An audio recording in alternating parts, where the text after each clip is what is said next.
Hi, welcome back guys. This is your friend, Cabbage Head Fanfics. Back with amazing fanfiction. This is the series of What If Deku Had Divine Chariot Quirk? Now before starting, please give this video a like and subscribe to the channel if you want more videos like this. Now let's get into the fanfic.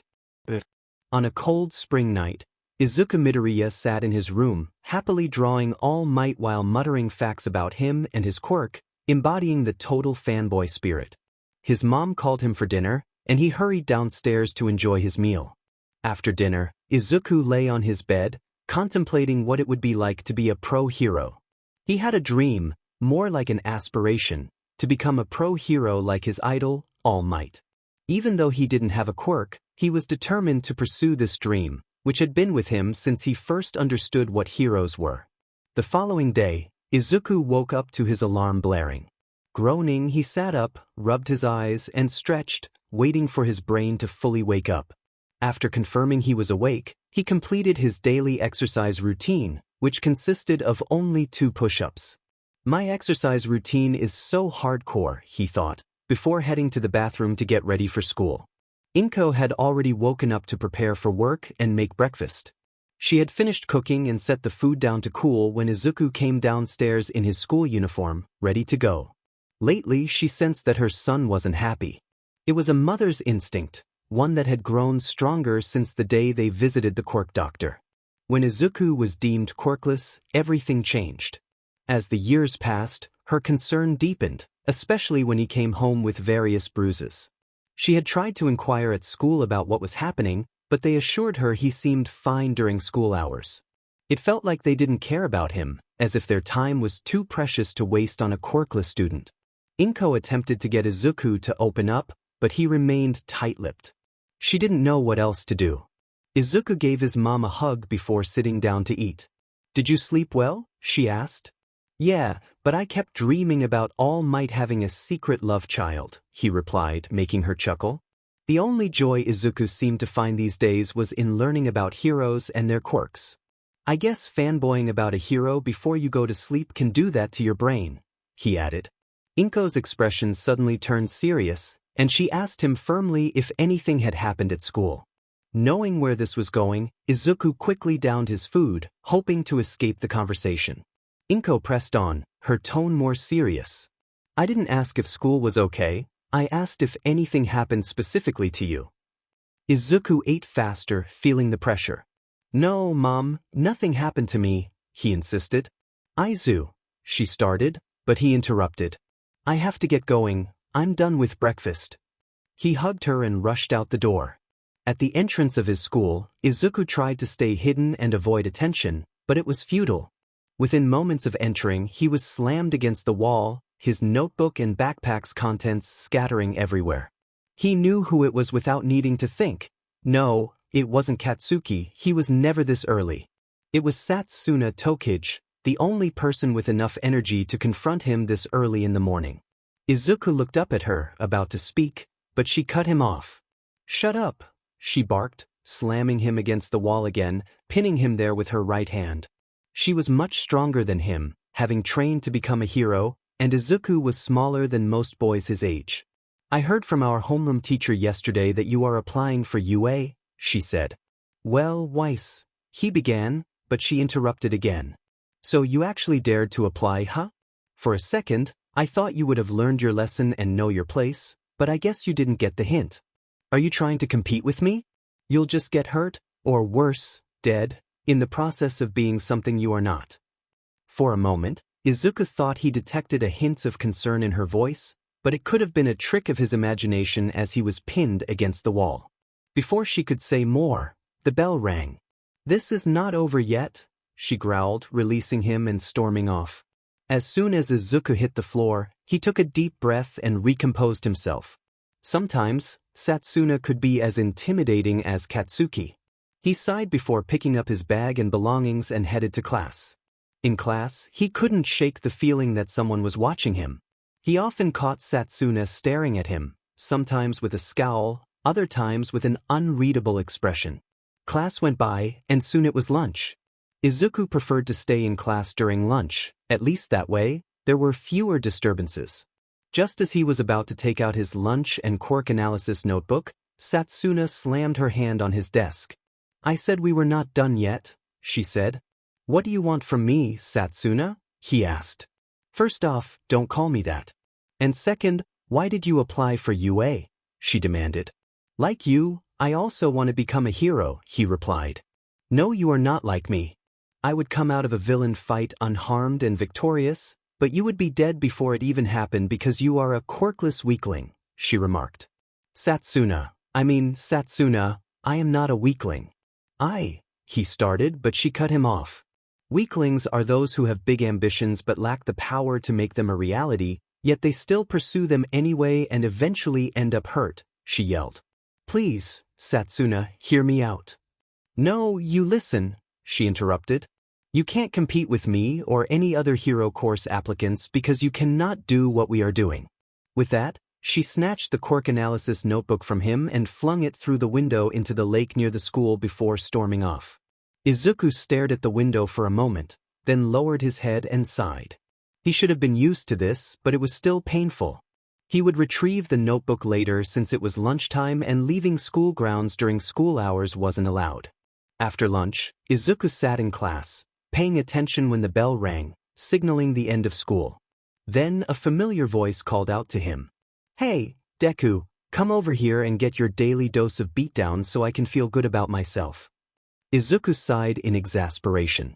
This was an everyday occurrence. He often found himself on the receiving end of bullying from Katsuki and his friends, as well as Satsuna, who seemed to share Katsuki's disdain for him.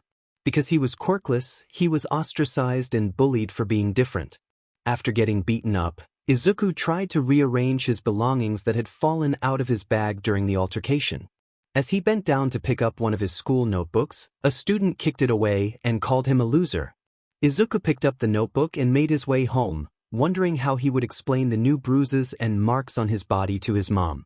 He had already used the excuse of being run over by a burning truck once, and he doubted she would believe it again. When he arrived home, he hoped his mom wouldn't be around, but as he opened the door, there she was, washing the dishes. He tried to sneak to his room, but it was too late. She sensed his presence. "Oh my goodness, Izuku. What happened to you? Who did this to you? And don't give me the excuse about a truck on fire running you over," she said, frantically searching for first aid supplies. Izuku looked at his mom and sighed. He hated seeing her worry about him. "It's nothing, Mom. Just had a rough day, that's all." "What do you mean it's nothing?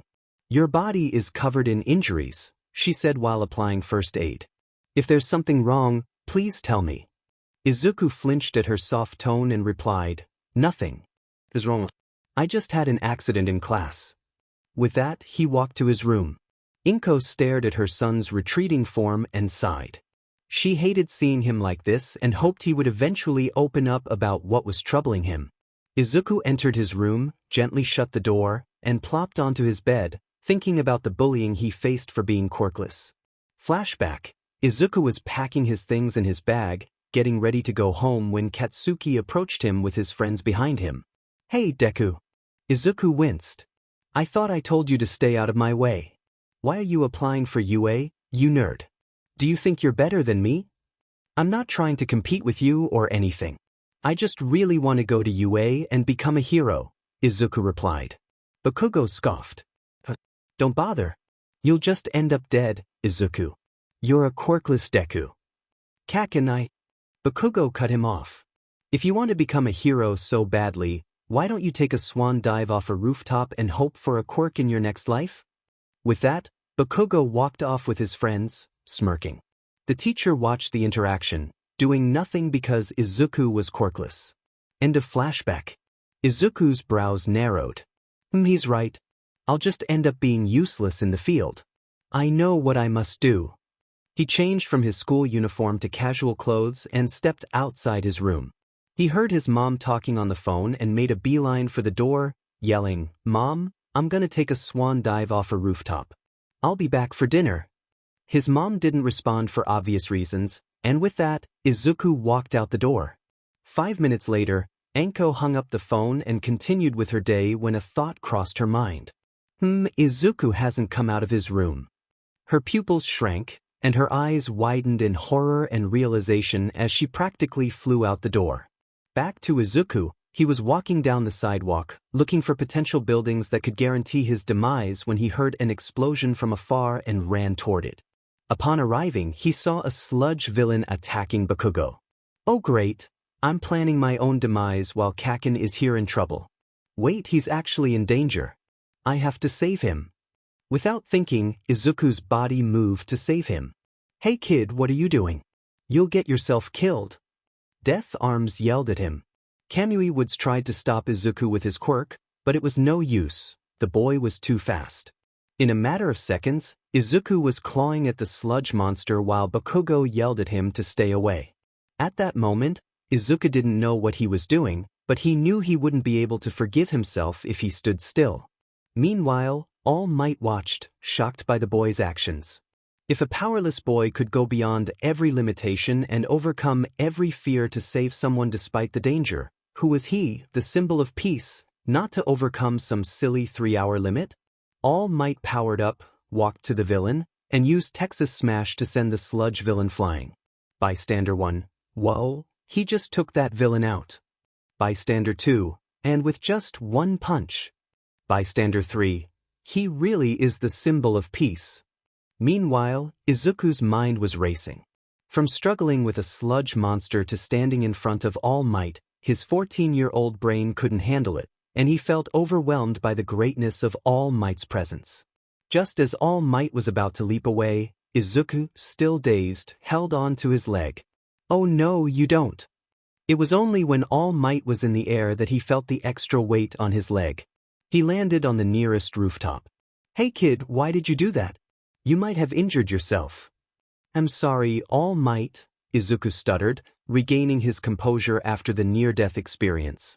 Not that it mattered, considering he had been planning his own demise before running into the sludge villain. All Might took a good look at the kid and recognized him from the incident. What's your name, kid? My name is Izuku. Do you want an autograph? Well, no, I mean yes, but first I want to ask you a question. You can ask, young Izuku. I just wanted to know if a quirkless person like me can become a hero. Meanwhile, they failed to notice a figure on the same rooftop. He's quirkless and yet he still moved to save that boy in the villain's grasp. He really has the heart and makings of a true hero. Size, I would have given him all for one, but I already gave it to young Mirio. He still wants to become a hero. I can't tell him it's possible without a quirk. He'd end up being eaten alive, All Might thought. Well, young Izuku, I don't think it's possible for a quirkless person to become a hero. You saw how that boy with an explosive quirk struggled with that villain. Imagine if a quirkless person were in his place. He wouldn't stand a chance. All Might wasn't trying to crush Izuku's dreams. He could see that, but it was still disappointing. Izuku was running away from reality, not wanting to face it, but this encounter with All Might was a reality check. All Might couldn't bear to see Izuku's expression, but it had to be done. All Might spoke up, I have to go, young Izuku, but I want you to know that I wouldn't hesitate to help or support you in any way I can. With that, All Might leaped away. He meant what he said. He had a feeling this wouldn't be the last time they would meet. Meanwhile, Inko was frantically searching for Izuku, calling his phone in a desperate attempt to find him, but the line wasn't going through. She paused to look around and noticed the area was heavily damaged. Concerned, she asked a passerby what had happened. From what she gathered, there had been a villain attack in the area, and her heart sank at the thought of her son being in danger. Spotting a group of first responders, she approached them. Excuse me, but you shouldn't be here if you aren't injured, one of them said. I'm looking for my son. He has green fluffy hair and green eyes, a diamond-shaped freckle, and a worried expression. Is he here? What is your son's name, ma'am? The responder asked. Nearby, Bakugo was being checked for injuries. Hearing the commotion, he went to investigate. My son's name is Izuku, Inko replied. What the heck? Bakugo exclaimed in confusion. Inko turned to see him. Katsuki, have you seen Izuku? She asked hopefully. That nerd should have been back home by now, Bakugo replied. What do you mean? He hasn't come back since he said he was going to jump off a roof, and I'm afraid he might have actually done it, she said, fighting back tears. The first responder listening to their conversation felt a wave of concern wash over him, wondering what could have pushed Izuku to such a point. Bakugo's pride crumbled under the weight of guilt. He didn't have time to gather himself as Inko noticed the color drain from his face. "Katsuki, have you seen my son?" she pressed. "Izuku," Bakugo stuttered. Inko recognized something was wrong. Bakugo never referred to Izuku by his name, only as nerd. "Do you know what's going on or where he is?" she asked. Bakugo felt overwhelmed, fearing how he would face Inko if Izuku had actually jumped. "I was attacked by a sludge villain when Izuku jumped in to save me, but he wasn't helping much until All Might came in to save us." Inko felt a mix of relief and fear. At least her son wasn't killed by villains, but he was still in danger. After regaining some composure, Bakugo yelled, "Come on, let's go look for that nerd before he actually does it. I saw him not long ago, there's still time." With a dashed off in a random direction. The first responder, recalling who Izuku was from their conversation, spoke to Inko. "We will conduct a search party, but first, you need to give us more information about your son." The scene shifted to Izuku on the rooftop. He was still processing All Might's words, knowing they were true. Looking around, he realized he was on a rooftop, just as he intended. He walked to the edge and jumped, but the impact never came. Someone grabbed the back of his clothes, stopping him from falling. "Hey kid, what do you think you're doing? That's dangerous." A mysterious figure intervened. Izuku stared at the boy who had saved him. "This is not the way to go about this," the boy said, pulling Izuku away from the edge and letting go of his clothes. "I heard the whole thing between you and All Might."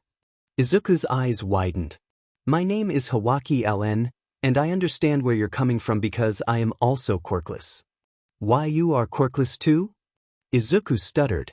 "Yes, I come from a family of quirkless people." Izuku was taken aback. He wasn't alone in his struggles. As they talked, Izuku learned that Hawaki's elder sister had died while facing her first villain. She had aspired to be a hero, but all the hero schools rejected her application due to her lack of a quirk.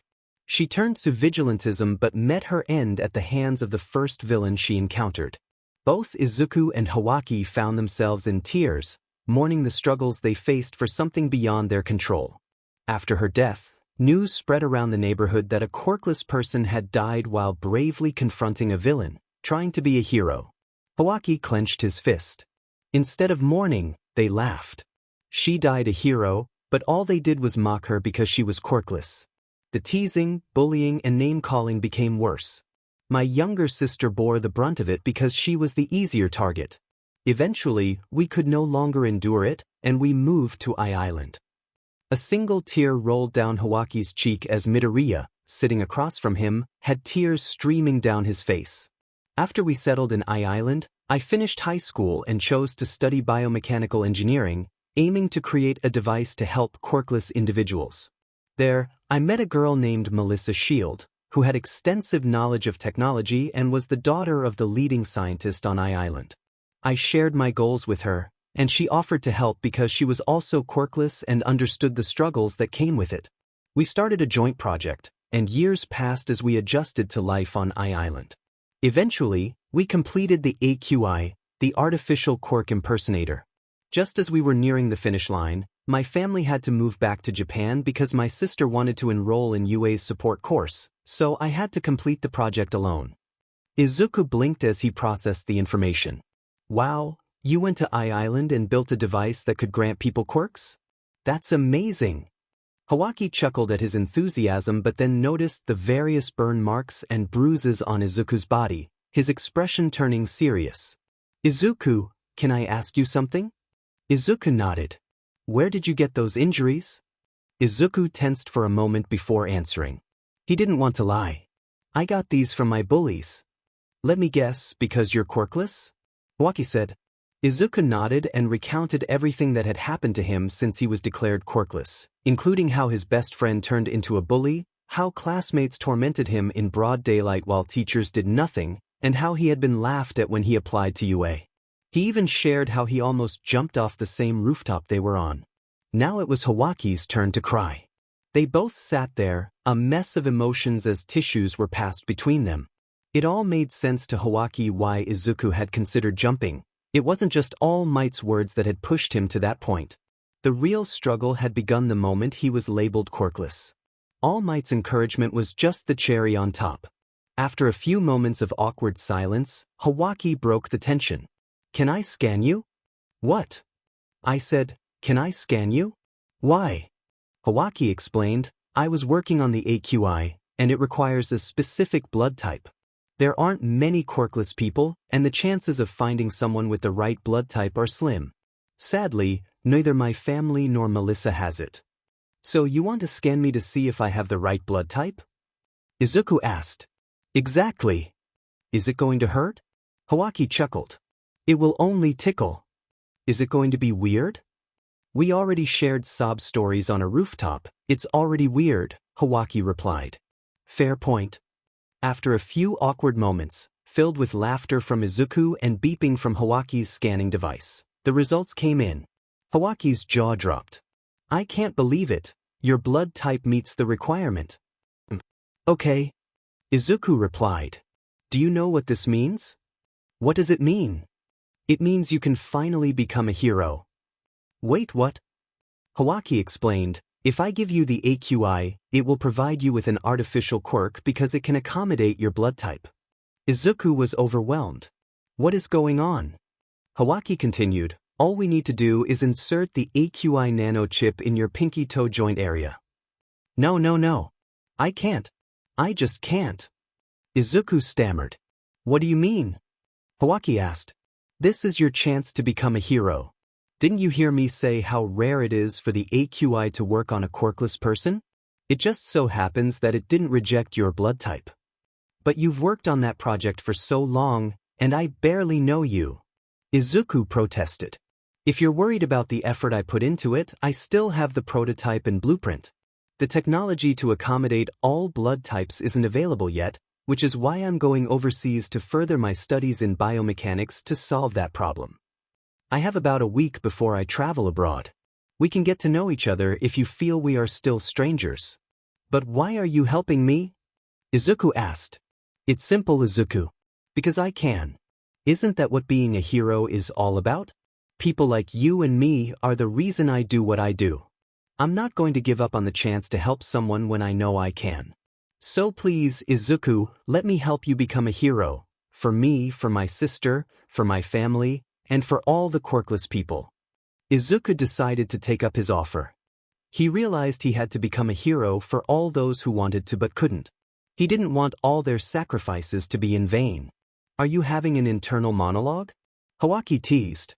"You don't know me," Izuku said, trying to keep a straight face but failing miserably.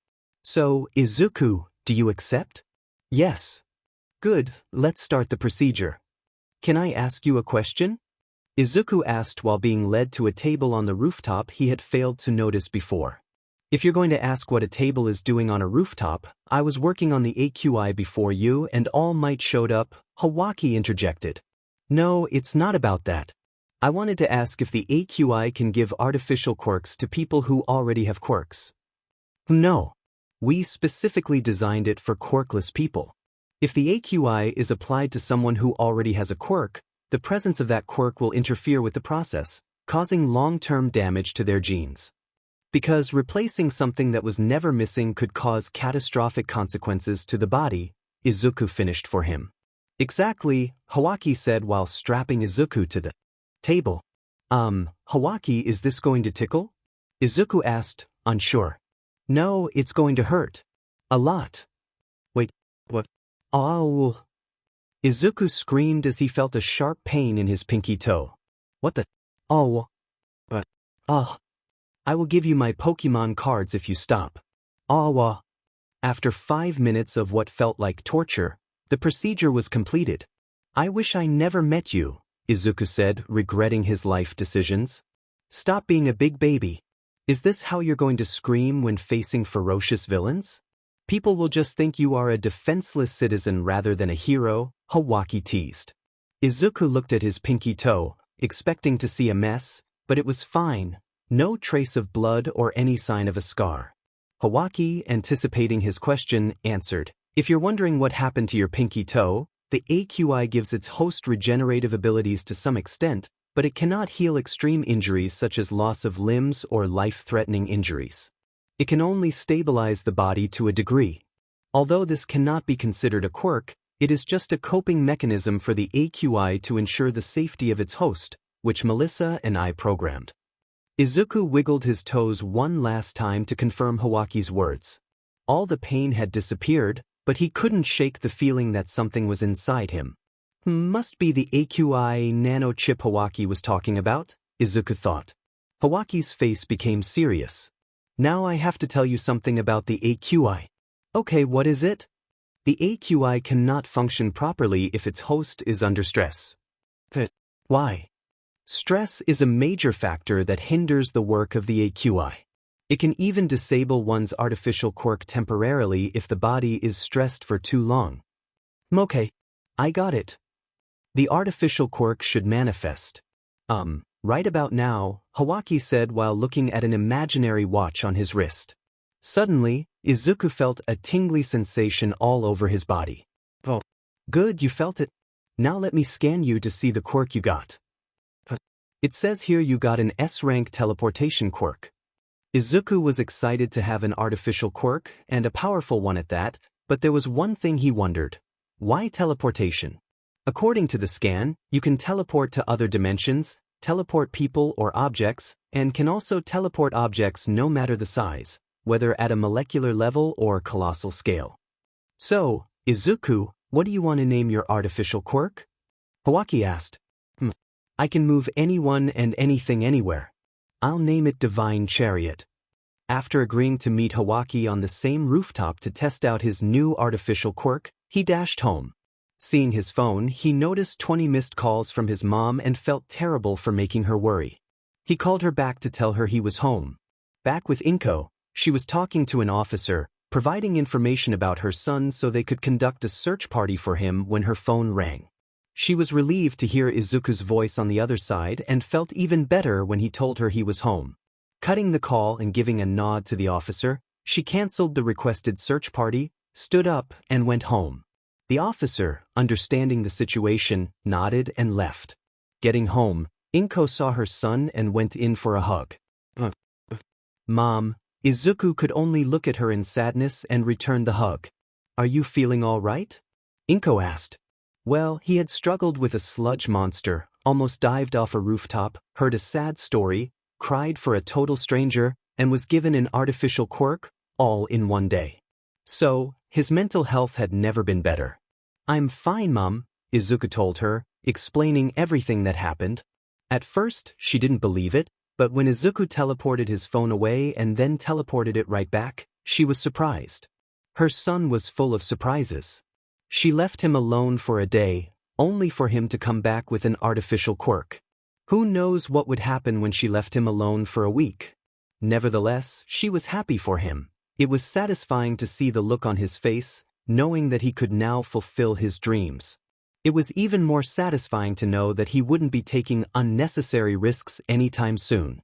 Agreeing to put all of this behind them, Inko headed to the kitchen to prepare dinner. It had almost been a week since Izuku got his artificial quirk, and he had been meeting up with Hawaki at the same time and place. Right now, he was on his way to meet Hawaki for the last time before traveling the next day.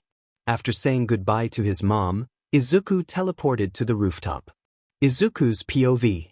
After discovering what the AQI and my artificial quirk could offer, we sat on the rooftop.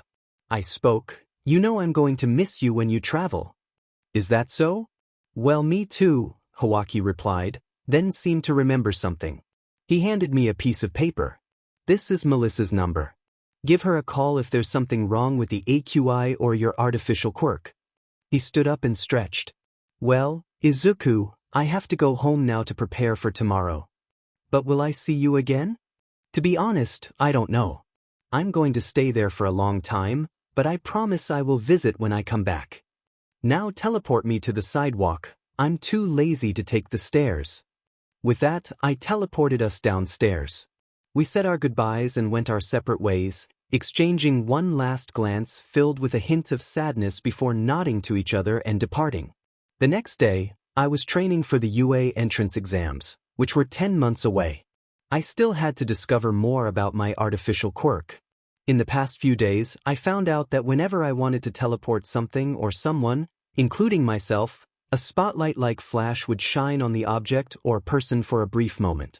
I even tried teleporting something at night, but the flash of light was still there. It might become a problem during stealth missions, revealing my location to villains, but for some, it might be considered flashy. Shrugging my shoulders, I sat down on the floor where I was training, still thinking about my new artificial quirk while absent-mindedly searching for my water bottle when a hand offered it to me. Third-person POV. Thank you, wait. I looked up to see a face with blonde messy buns, sharp teeth, and yellow eyes staring right back at me, uncomfortably close. I decided to wait it out and continued drinking my water. 10 minutes later, I had finished my water and was drinking nothing but air, but the face was still there. Deciding I couldn't take it anymore, I spoke. Can I help you? I think you are so cool, the girl said. Thanks. My name is Himiko Toga, and I like watching you train. Can I have some of your blood? What? No, I am going home. Can I follow you home? No, my house is on the other side of Mizudafu. I lied. I love trekking. We can trek together there, she said excitedly. Oh, and for some reason I just became homeless. I lied again. Yeah, me too. We can be homeless buddies. Having enough of this, I teleported away. See you later, she yelled. After teleporting to my room, I sighed to myself. It was times like these that I was grateful to have a quirk, and a very helpful one at that. I guess I will have to avoid training there and, as much as possible, avoid using my artificial quirk in public areas, I thought.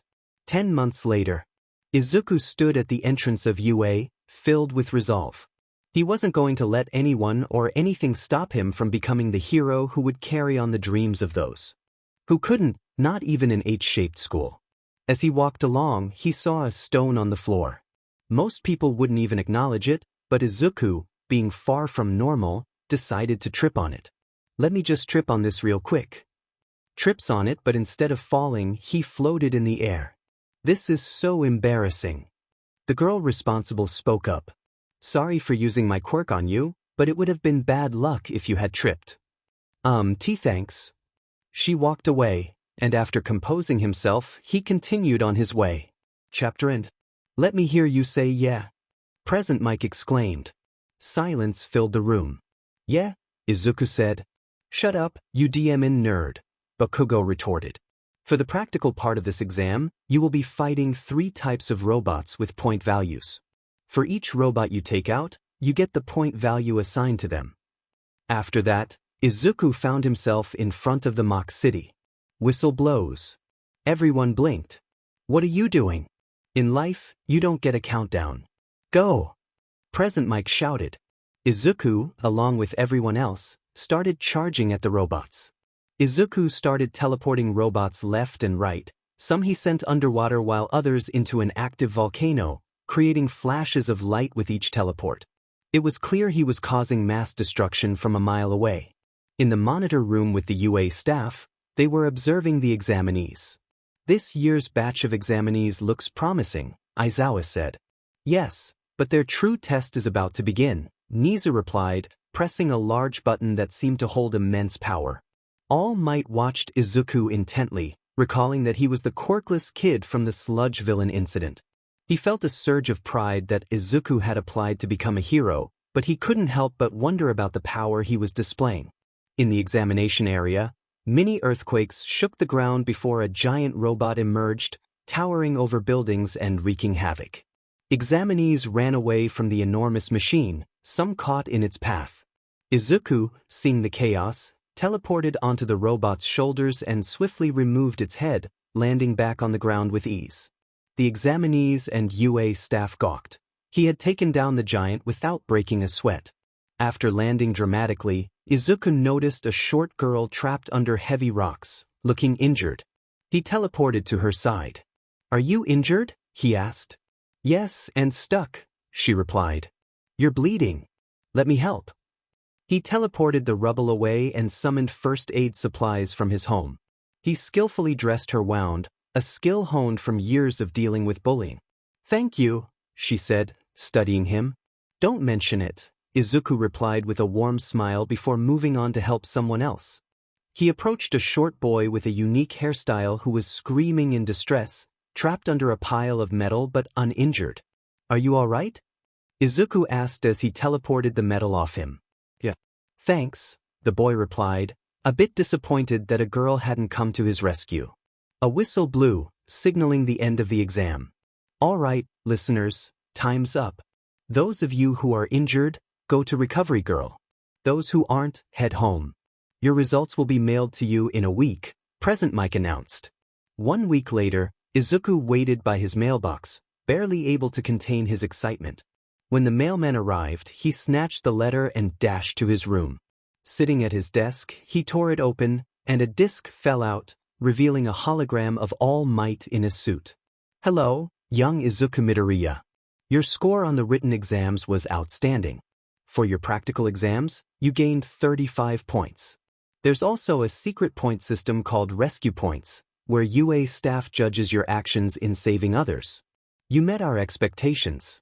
With 30 points each from the 2 examinees you rescued, combined with your points from defeating the robots, you totaled 95 points. It is a great honor to welcome you to the Hero course, young Izuku Midoriya. I hope to see you again as I will also be a teacher at UA. Welcome to your Hero Academia." Izuku was stunned. Suddenly, the disc self-destructed with a loud boom. On his first day of school, Izuku walked down the hallway, a nervous wreck.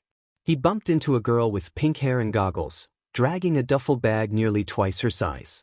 "Hey, watch it. You could have damaged my babies," she exclaimed. "Sorry.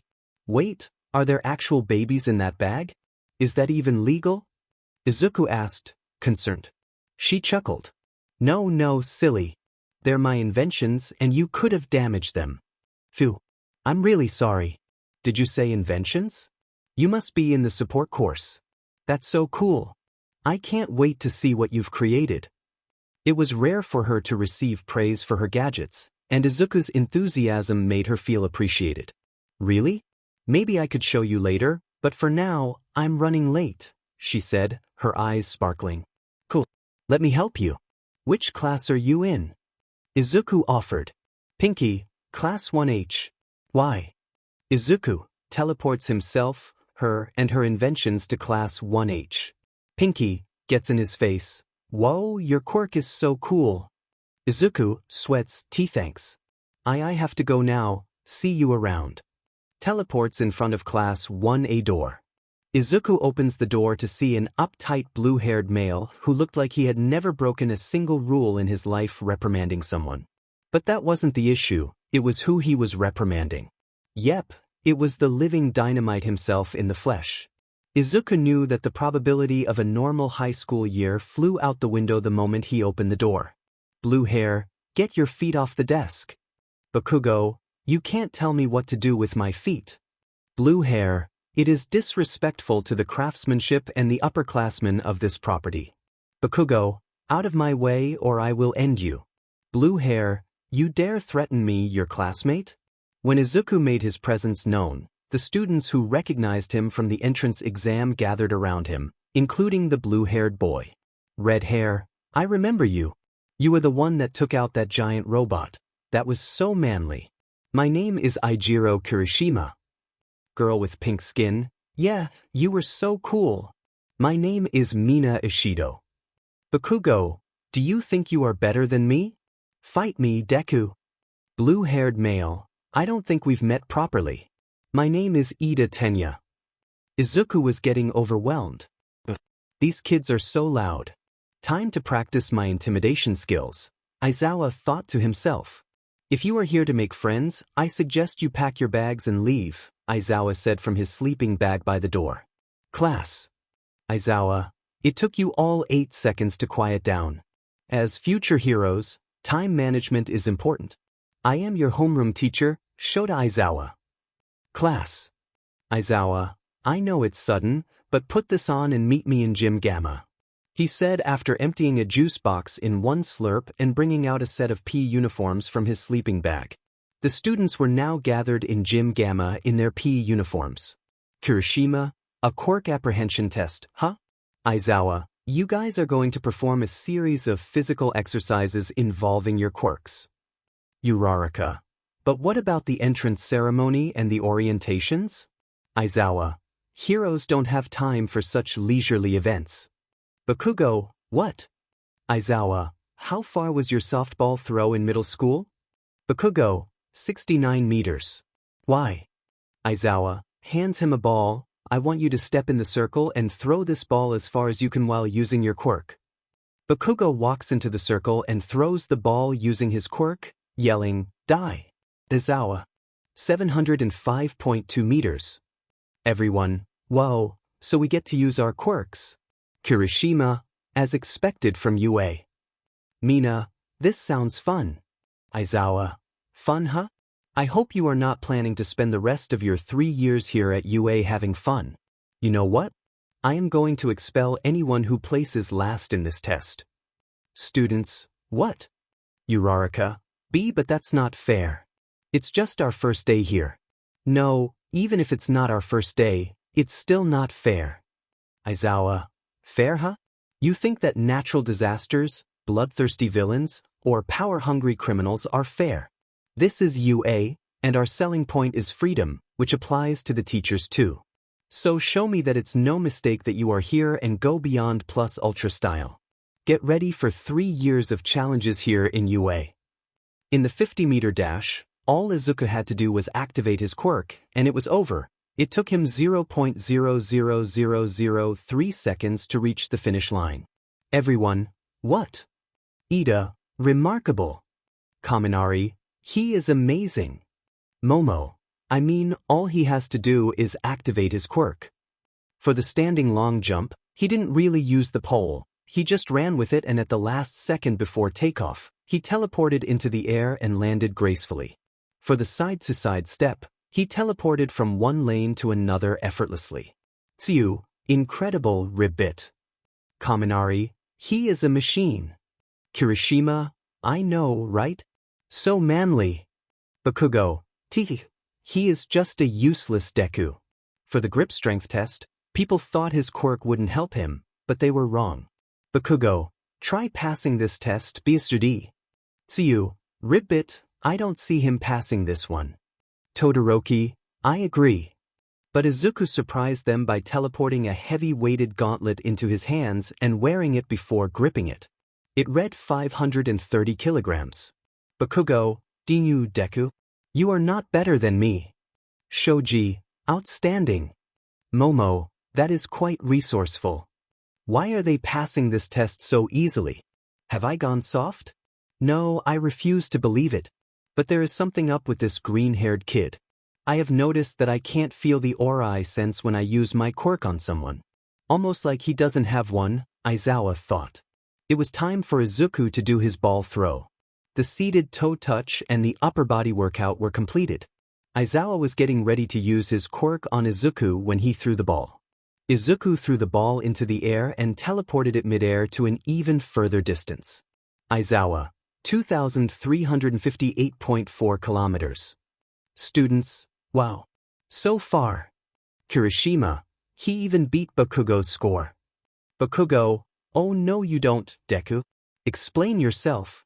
You are supposed to be a quirkless Deku? Then what is this power? Izuku, Kakenai. Bakugo ran at him, readying explosions in his hands, but was intercepted by Aizawa's capture tool. Aizawa, you guys should stop making me use my quirk. I'm going to get dry eyes, dang it. After the test, the students changed out of their PE uniforms and were now in class listening to Aizawa. Aizawa, after determining the results of your test, I'm going to show you all at once rather than individually to save time. Projects results. Izuku was relieved to see his name in the number 1 spot, right before Momo, who took the 2nd spot. Feeling sad, he looked at Mineta, who was crying while packing his bags, preparing for expulsion because he placed last in the test. Aizawa, I was lying about the whole expulsion thing. Whole class, what? You monster. Aizawa, it was a rational deception to motivate you all to give it your best. Mineta, my whole life has been a lie. Kirishima, Well, I'd take up the challenge anytime. Aizawa, when you're done with class, pick up the curriculum for this semester. The next day in class, it wasn't exciting for Izuku to begin with. It was the least expected from a prestigious hero school like UA. In the morning, English with present mic was something you don't see every day. It was hard to keep up with someone who was both yelling and teaching at the same time, and his energy was through the roof. Mathematics with ectoplasm was a bit awkward. He kept his hands in his trench coat pockets the whole time. Art history with midnight was distracting, to say the least. Classes with Snipe were intimidating because he carried his guns with him. It was hard to concentrate when he kept pointing his gun at anyone who asked or was asked a question. Aizawa warned him not to accidentally shoot any students again, but Snipe defended himself by saying he didn't know practicing with his guns blindfolded in a class full of students was a bad idea. After that, the whole of Class 1A was on edge and avoided being on the other side of his gun. During break, Izuku was eating lunch, enjoying Rush's food while sitting alone, just how he liked it, when Mina came to drag him to a table where Uraraka, Ida, Bakugo, Kaminari, and Kirishima were sitting. Izuku was sweating, trying to avoid eye contact with Bakugo, who was giving him intense stares. Kaminari, Midoriya. Right? My name is Kaminari. Bakugo, why do you want to know his name, dunce face? Kirishima, be nice, Bakugo. You did great in the quirk apprehension test, Midoriya. Mina, yeah, you were crushing it. Izuku, thanks, guys, but I was just doing my best, and I'm sure you all did wonderfully in the test. Kirishima, so modest. So manly, he said while wiping away imaginary tears. Bakugo, are you looking down on me, Deku? This test proves nothing, nerd. I will destroy you in the battleground. Izuku, Kaken, I didn't mean to beat your score in the test. I'm sure you're much better than me in the battleground. Bakugo, Mina, Midoriya, don't say that. You have to have confidence in yourself. Kirishima, yeah bro, just ignore Bakugo. Bakugo, what was that, Rocky Road? Ida, yes, I must agree with Mina. It's good to have confidence in yourself as an aspiring hero. It shows you have everything under control and is a good trait to have for putting people at ease in the midst of panic. Uraraka, yeah. Ida, I must say, your result in the test was incredible, especially in the 50-meter dash. Uraraka, my favorite was the ball throw. After that statement, the bell rang, signaling the end of break, and the students went to their next class. The next day, the students of Class 1A were going about their day. Toru, Jairu, and Mina were talking, with Toru reminding them of her existence every few minutes due to her quirk. Tsu was telling her friends to call her Tsu, Mineta was reading a book, Izuku was doing what he usually does, Siro and Kaminari were exchanging Pokemon cards while Ida reprimanded them, making chopping hand motions. Bakugo was yelling at anyone nearby, and Aizawa was sleeping in his sleeping bag without a care in the world when a voice boomed over the class. The voice, I am coming through the door like a normal person. Kirishima, I am willing to bet my entire savings that is not a normal person. All Might made a dramatic entry with a pose and his signature smile. Kirishima, whoa. It's All Might in his Silver Age costume. Jairu, so it's true. All Might is really going to be a teacher at UA. All Might, as you all know, I am All Might, and I will be taking you guys for Hero Basic Training, or Hero Training 101 for short. He pressed a button at the side of the board, revealing a hidden compartment that held 20 suitcases with their costumes in them. All Might, due to the quirk registry form you filled out along with the costume design requirement, your costumes are made to accommodate your quirks. Put your costumes on and meet me in Gym Gamma for your hero training. The students grabbed their respective suitcases and headed to their locker room to change. After some dramatic poses in their hero costumes, the students headed out to Gym Gamma in style. All Might, they say the clothes make the man. Well, ladies and gentlemen, get ready for your combat training. All Might had to restrain himself from laughing at the sight of Izuku's costume, which was a blatant homage to the blonde hero. After calming down, he continued. All Might, this is combat training, and you all will be put to the test. Ida, we are at a training field. Does this mean we are going to destroy more robots? All Might, no, we are going to go 2 steps ahead. Indoor training. Everyone knows that there are villain fights outside, but true villains stay in the shadows. Backroom deals, raids, and hostage situations take place indoors, so the purpose of this exercise is to prepare you for such situations. Ida asked, "But how are we going to be paired up?" Momo added, "Is there a threat of expulsion like Aizawa-sensei?" Bakugo chimed in, "Can we just blow up our enemies?" Aoyama, adjusting his cape, remarked, "Doesn't this cape look fabulous on me?" All Might was on the verge of a panic attack from the barrage of questions as he desperately searched his book for answers. After a while, he finally responded, "People will be paired according to the letter of the cards drawn from this box. No one will be expelled unless you blow your enemies up. And yes, young Aoyama, that cape looks fantastic on you." Aoyama beamed at the compliment while the rest of the students picked cards. Izuku picked a card and looked at his pairing. Since it was letters, he couldn't tell who his partner or foe was. "Well, it looks like we are paired up," Toru said, gently nudging Izuku's forearm. "Wait, you're my partner?" he asked. "Yep." Toru replied, smiling. "Nice." Izuku said, feeling relieved. "Can you tell me about your quirk?" Toru asked. "No problem," she responded. The two began talking as they headed to the monitor room to observe the first match. Meanwhile, Bakugo was fuming because he wasn't going to get the chance to confront Izuku directly. He was paired with Sonic the Hedgehog instead. Soon, it was Izuku's match. He and Toru were given a 5-minute head start as heroes while the villains set up, so they waited. "So, Midoriya, what is the plan?" Toru asked. "Well, I was thinking." Izuku started, but the timer went off, and the heroes entered the building. Izuku teleported away while Toru went to look for the bomb. Izuku put 2 fingers to his earpiece and said, "I found the bomb. It's located on the 3rd floor, at the second-to-last door to the east of you." "I got it," Toru replied into her earpiece. She found the door and calmly entered, only to discover it was empty. "You know, entering into a trap like that is really risky," Ojiro said, closing the door and putting capture tape on her. "Yes. I agree with you," she said before quickly yelling into her earpiece, "Midoriya, now." Before Ojiro could comprehend what was happening, Izuku teleported directly in front of the bomb and touched it. "The hero team wins," the speaker boomed. Ojiro released Toru, and she rushed to Izuku. "Man, you got us really good. Just when I thought we had you on the ropes," Ojiro said as Izuku and Toru high-fived. Flashback. Toru had asked, "So, Midoriya, what is the plan?" Izuku replied, "I was thinking maybe you'll just enter the room where the bomb is held as soon as we find it, without going invisible." "But what if I walk into a trap?" Toru questioned. "Exactly. That way, you will be able to eliminate all possible traps as the villains focus on you while I sneak to the bomb with my quirk." "So I am just bait?" she asked. "Yeah," Izuku admitted. "I love it. Let's do it." Toru exclaimed. Flashback end.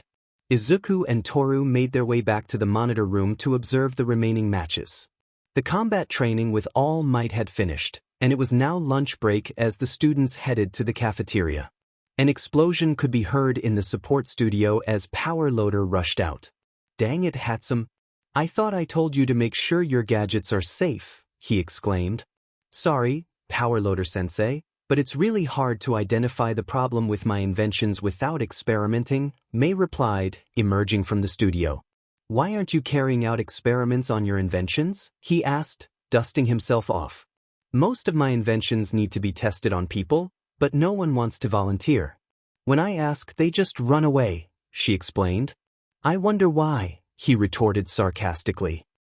"Come on, Power Loader sensei, it's not my fault my inventions explode," Mei protested. "You better find someone to carry out experiments on because experimenting is a crucial part of inventing." With that, he returned to the support studio, leaving Mei to ponder her next move.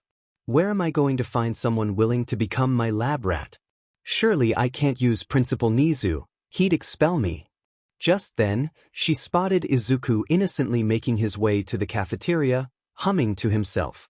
She liked her lips and approached him. "Hey you!" Mei called out. "Oh, I remember you," Izuku replied. "Yeah, me too. So, you want to check out my inventions? She asked eagerly. I guess, he responded hesitantly. Great. Let's go, she said, dragging him by the hand into the support studio. As he entered, Izuku could have sworn he heard his ancestors warning him to get out of there, especially when Power Loader looked at him with pity for what was to come. Bibu oam. This was the 7th explosion in under 10 minutes. The support studio was a mess, courtesy of Mei's inventions, which could rival Bakugo's. Some inventions Izuku managed to teleport away before they could explode, while others he took point blank. Right now, Izuku was sprawled out on the floor from an explosion while Mei made adjustments to her creations. 7 explosions in under 10 minutes, that has to be some kind of record, he remarked, trying to catch his breath. Izuku, well, I'm thirsty, so I'm going to get something to drink. Mei hands him a small device in the shape of a cube with buttons on either side. Izuku, what is this? Mei, it's a hydro compress chamber, able to hold 16 gallons of water. Just press the red button on the side to dispense the water. Izuku presses the button, and it unexpectedly explodes in his face. Moops. There are still a few bugs I need to iron out. Sorry. Izuku, sighs, I'm heading to the cafeteria to get lunch. Wanna join me? I'm not hungry. Stomach growls loudly. Izuku, raises an eyebrow. Mei, that proves nothing. Izuku, you're clearly hungry. Why don't you want to eat? Power Loader, she doesn't eat or sleep much. I've been trying to get her to take care of herself, but she won't listen. Izuku, looks at Mei. Why? Mei, it's just that I could be using the time I spend eating and sleeping to work on my projects, she says, still tinkering with her gadget. Izuku, Hatsume-chan, your health is important. You need to eat and sleep properly. Izuku stared at Mei with concern before an idea popped into his head. Izuku, that's a shame. I wanted to have something built for me. I guess I'll have someone else build it instead. Immediately, Mei's ears perked up, and she abandoned her work to get in his face. Mei, what? What is it? I can build it for you. Izuku, oh no, I most certainly can't let a sleep-deprived and malnourished engineer build it. For me. Mei, but why? Izuku, sorry, but my decision stands. Unless what? I will do anything. Izuku, anything? He said with a playful grin as he put his left index finger and thumb under his chin, pretending to reconsider. Mei, yes, anything. Izuku, let's make a deal. Mei, I agree. Izuku, what? You haven't even heard the deal. Mei, I don't care. Now tell me. Izuku, okay, I'll dig. If you promise to eat properly and sleep at least 8 hours a day, you can build it for me. Mei, fine, I promise. Just tell me already. Izuku, okay. Pinky promise. Mei, pinky promise. With that, they locked pinkies to seal the deal. Mei, now tell me what support item you need. Izuku rubbed the back of his head. Well, it isn't really a support item. It's just that my quirk acts up anytime my stress level is high, so I need a device that will help me monitor it.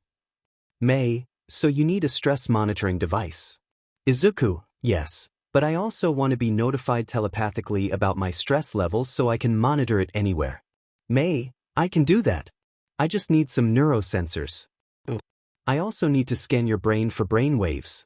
She rambled on as she gathered materials when Izuku stopped her. Izuku, now, Hatsume-chan, before you start, remember your promise. That's right. Izuku, wait here for a second, I'm going to get us food. Izuku teleported to the cafeteria and got 2 plates of food from Lunch Rush, giving his classmates a wave before teleporting back to the support studio. He handed 1 plate to Mei before sitting down on a bench in the corner.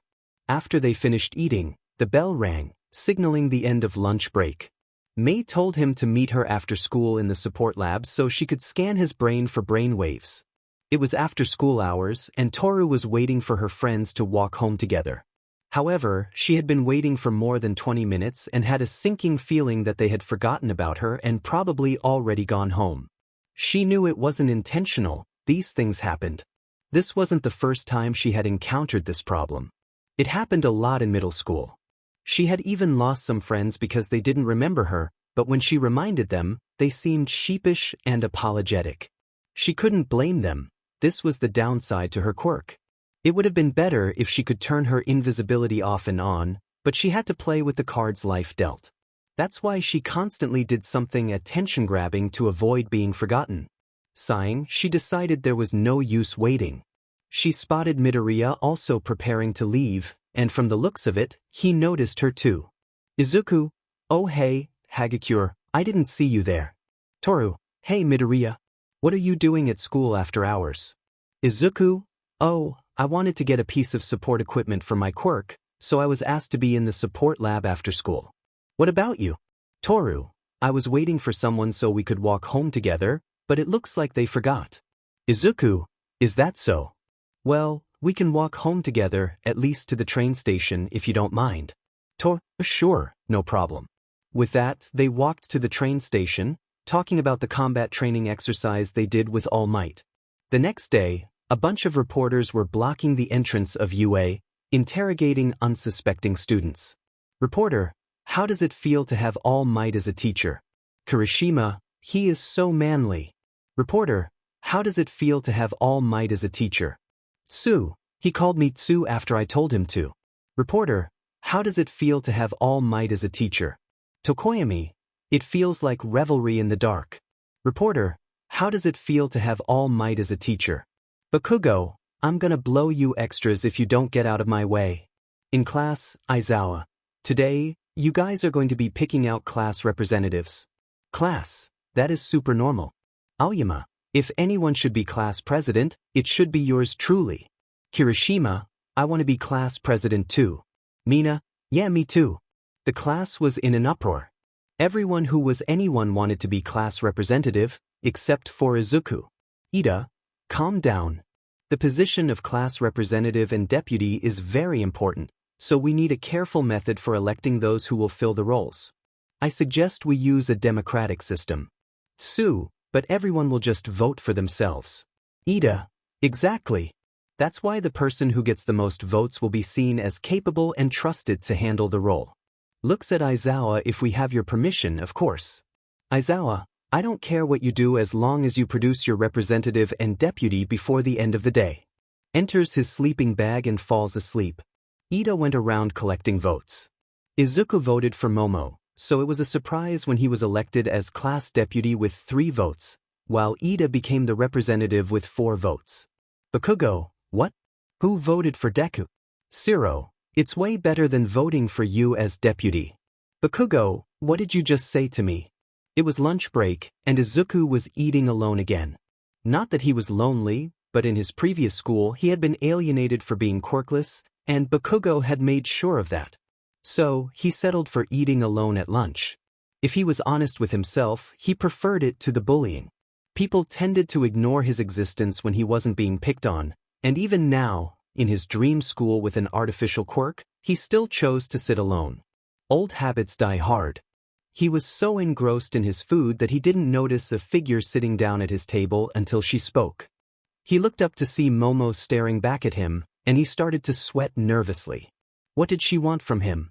They had never talked directly. Momo, I want to congratulate you on being elected class deputy. To be honest, I also wanted that position, but I recognize that you're the better candidate for it. Izuku, thanks, but to be honest, I never really wanted to occupy that position. I didn't even vote for myself. Momo, is that so? Then who did you vote for? Izuku, Momo, what? But I voted for you.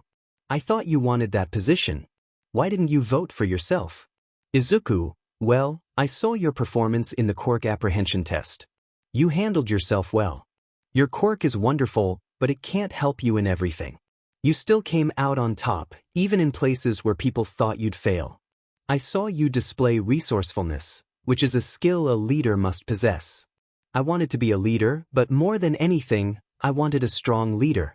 That's why I was happy when you were elected as deputy, and that's part of the reason I came to congratulate you. Momo, what makes you think you aren't a strong leader? Your quirk is the epitome of resourcefulness, and you are smarter than all of us in 1A combined. You are the only one who is rational apart from Ida. For someone of your caliber, I'm honored to be recognized by you as a leader, but a leader must accept their role and responsibility, which I feel I'm not cut out for. Izuku, when I look at you, I see a leader.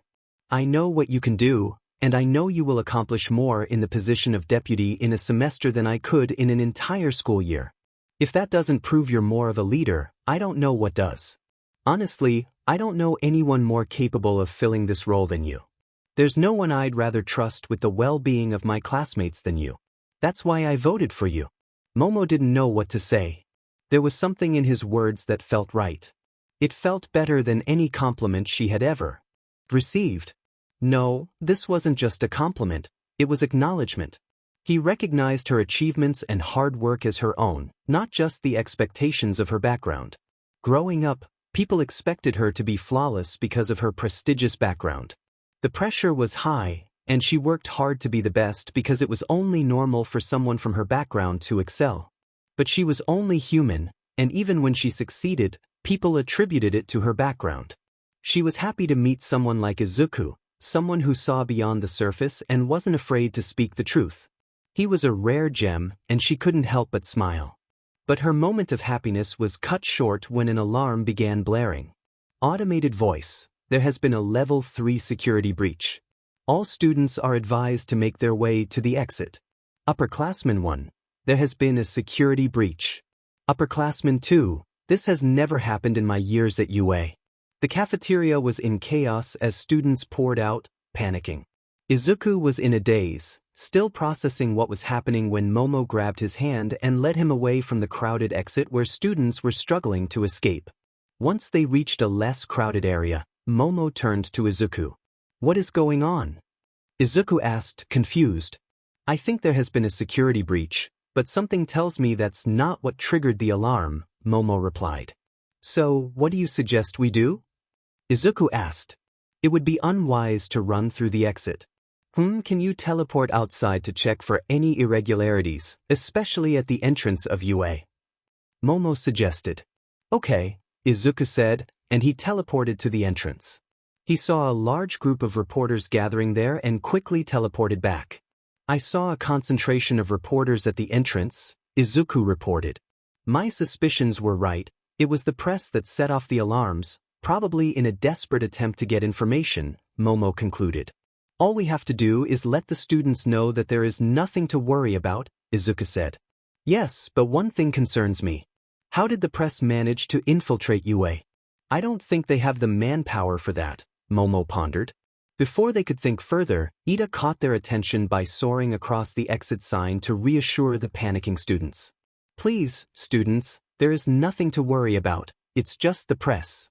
This is UA, so let's act in a way befitting its reputation. Ida called out. The students began to calm down, confirming his words by looking out the windows. Ida is on top of things, Izuku remarked. It would appear so, Momo agreed. They headed to class, where Aizawa addressed the students. I'm sorry about the press. It was brutal. I almost got squashed trying to get to the exit. Thanks, Ida, Siro added. I only did what was necessary, Ida replied.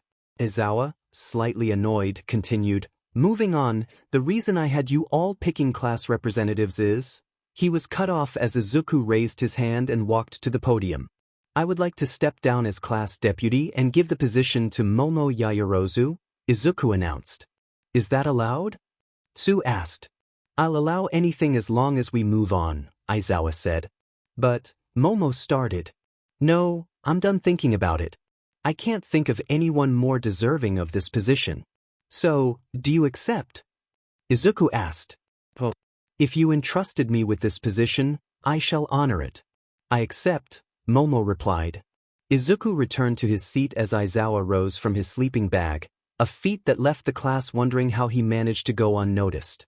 Finally, as I was saying, the reason I had you all picking class representatives is that All Might, another faculty member, and I will be chaperoning you on a trip to a facility off campus. But sir, what is the name of this facility? Ida inquired. Disaster, shipwrecks, and everything in between.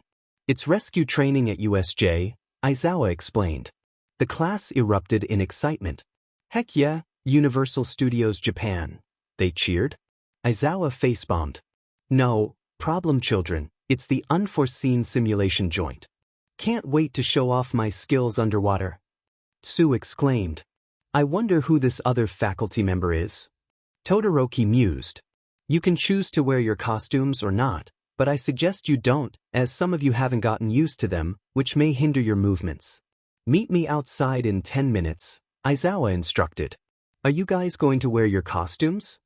Izuku asked. You bet your sweet Pokemon cards I am. Kirishima replied. Why would I bet my Pokemon cards? They are my most prized possessions. Izuku exclaimed. I'm also going to wear my costume. After all, how else are we going to get used to them? Uraraka added. Your reasoning is justifiable, Ida said.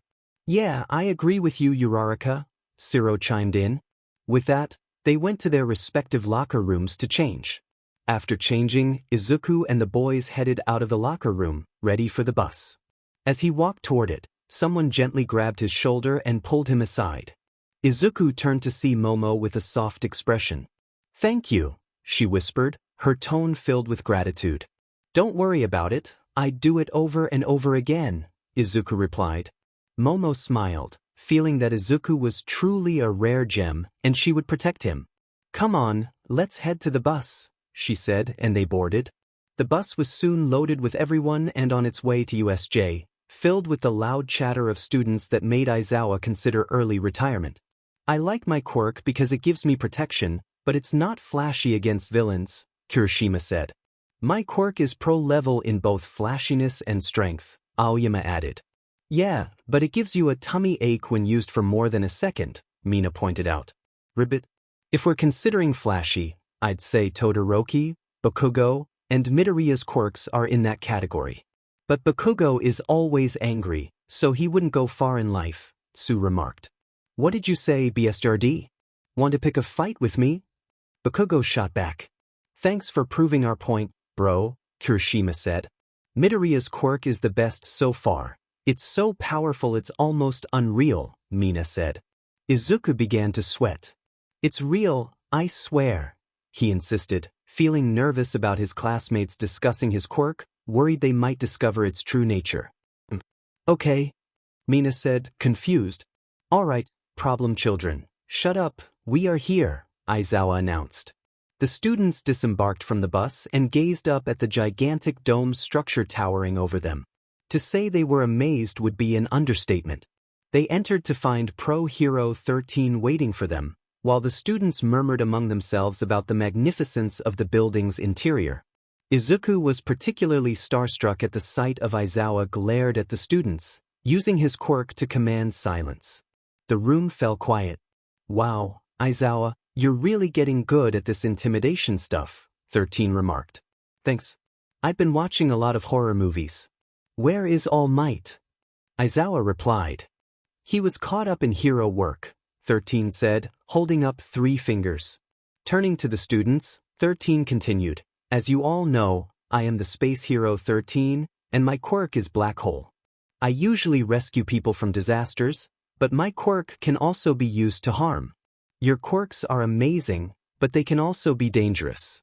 Thanks to the quirk apprehension test you did with Aizawa, you know the extent of your abilities. With All Might's hero basic training, you understand how your quirks can be used in different ways. I want you to carry those lessons into this rescue training. The purpose is to help you control your quirks positively to rescue people. You are all heroes in training. Use your quirks to help, not hurt. He bowed, and the class erupted in applause.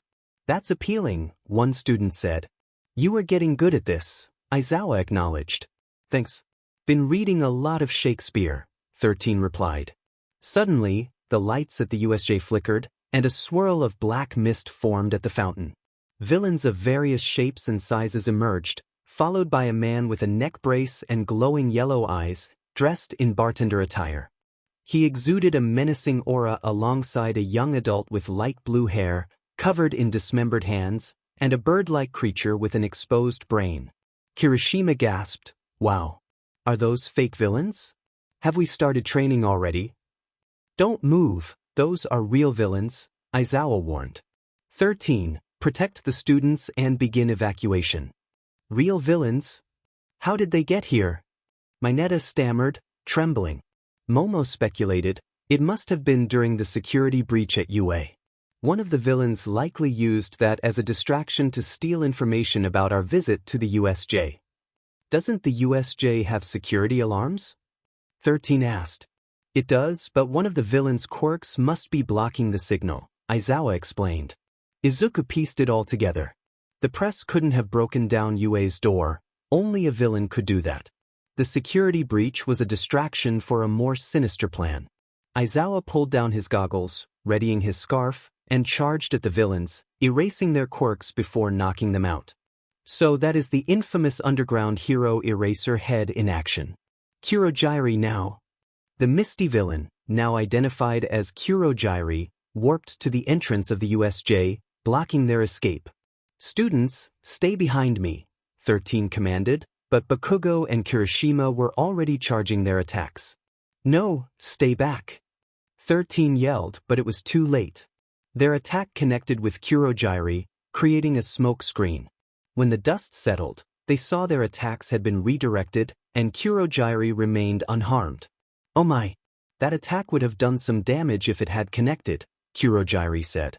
As aspiring heroes, you are not so defenseless after all, as expected from UA. We are the League of Villains, and we have come to kill All Might. We decided to invite ourselves in because it seems like a wonderful day for the symbol of peace to take his last breath. Where's All Might? The schedule said he was supposed to be here. It doesn't matter, my job is to transport you all to where you will be held. Kurogiri expanded the mist, surrounding the students. A larger portion of them were transported to various parts of the U.S.J., some in groups, others alone. Izuku found himself in the shipwreck zone. As he fell into the water, his mind raced until a tongue wrapped around him, pulling him into a ship. He looked up to Setsu. Are you okay, Kaken? She asked, checking him for injuries. I'm fine. Just shaken up, he replied, noticing she was shivering and seemed a bit drowsy. Are you all right, Tsuyu? You don't look too good. Well, I go into hibernation when I'm cold or when the temperature is too hot. But the water should be stable unless a villain is messing with it, Izuku speculated, observing the villains in the water, all of whom had water-based quirks. Izuku noticed Tsu shivering and quickly teleported a long towel into his hands, handing it to her. Here, try to stay warm while I handle this, he said. How will you take them on, Kiro? She asked, wrapping the towel around herself. I'll get the attention of the villains to lure them close to the ship and then teleport a lot of electromagnetic pulses into the water. Hopefully it will knock them out, he explained. But the electricity from the EMPs will also affect us since we're in the water, Tsu replied, concerned. Don't worry. The towel I gave you is made of a material that cancels the flow of electricity, he reassured her. But how will you get the villains' attention? She asked again. Don't worry, I got this, he said with determination. Izuku turned to the villains and yelled, Yo! We are poor defenseless children stranded on a ship. Can you gentlemen help us? The villains, with no intention of helping, replied mockingly, What do we have here? Let us help these poor souls. Tsu blinked, deadpan, sweat dropping at their naivety. As soon as they were within range, Izuku teleported multiple EMPs to strategic areas of the water before wrapping himself in another towel. When the EMPs made contact, they discharged electricity throughout the water, effectively incapacitating the villains. Once they were down, Izuku rounded them up on the ship, putting quirk-canceling cuffs on them before teleporting Tsu back to the center of the U.S.J. to assist his classmates. Upon arrival, she saw a bird-like creature attacking Aizawa, slamming his head into the ground and eliciting a muffled groan of pain from the underground hero. As Izuku left the wrecked ship, he spotted a villain holding a stunned Kaminari hostage while Momo and Jairu stood ready for battle. He quickly teleported the villain into the ocean, rendering him powerless and freeing Kaminari. Jairu sighed in relief. Thank goodness you helped us out, I honestly didn't know what to do. Momo added, Yeah, thanks, Midoriya. No problem. Now let's get Kaminari to safety and take these villains out, Izuku replied. Right. Momo and Jairu agreed. After teleporting Kaminari to safety, Izuku, Momo, and Jiraiya took down the villains one by one. They then turned their attention back to Aizawa's fight. Noticing it wasn't going well, he was being pummeled into the ground.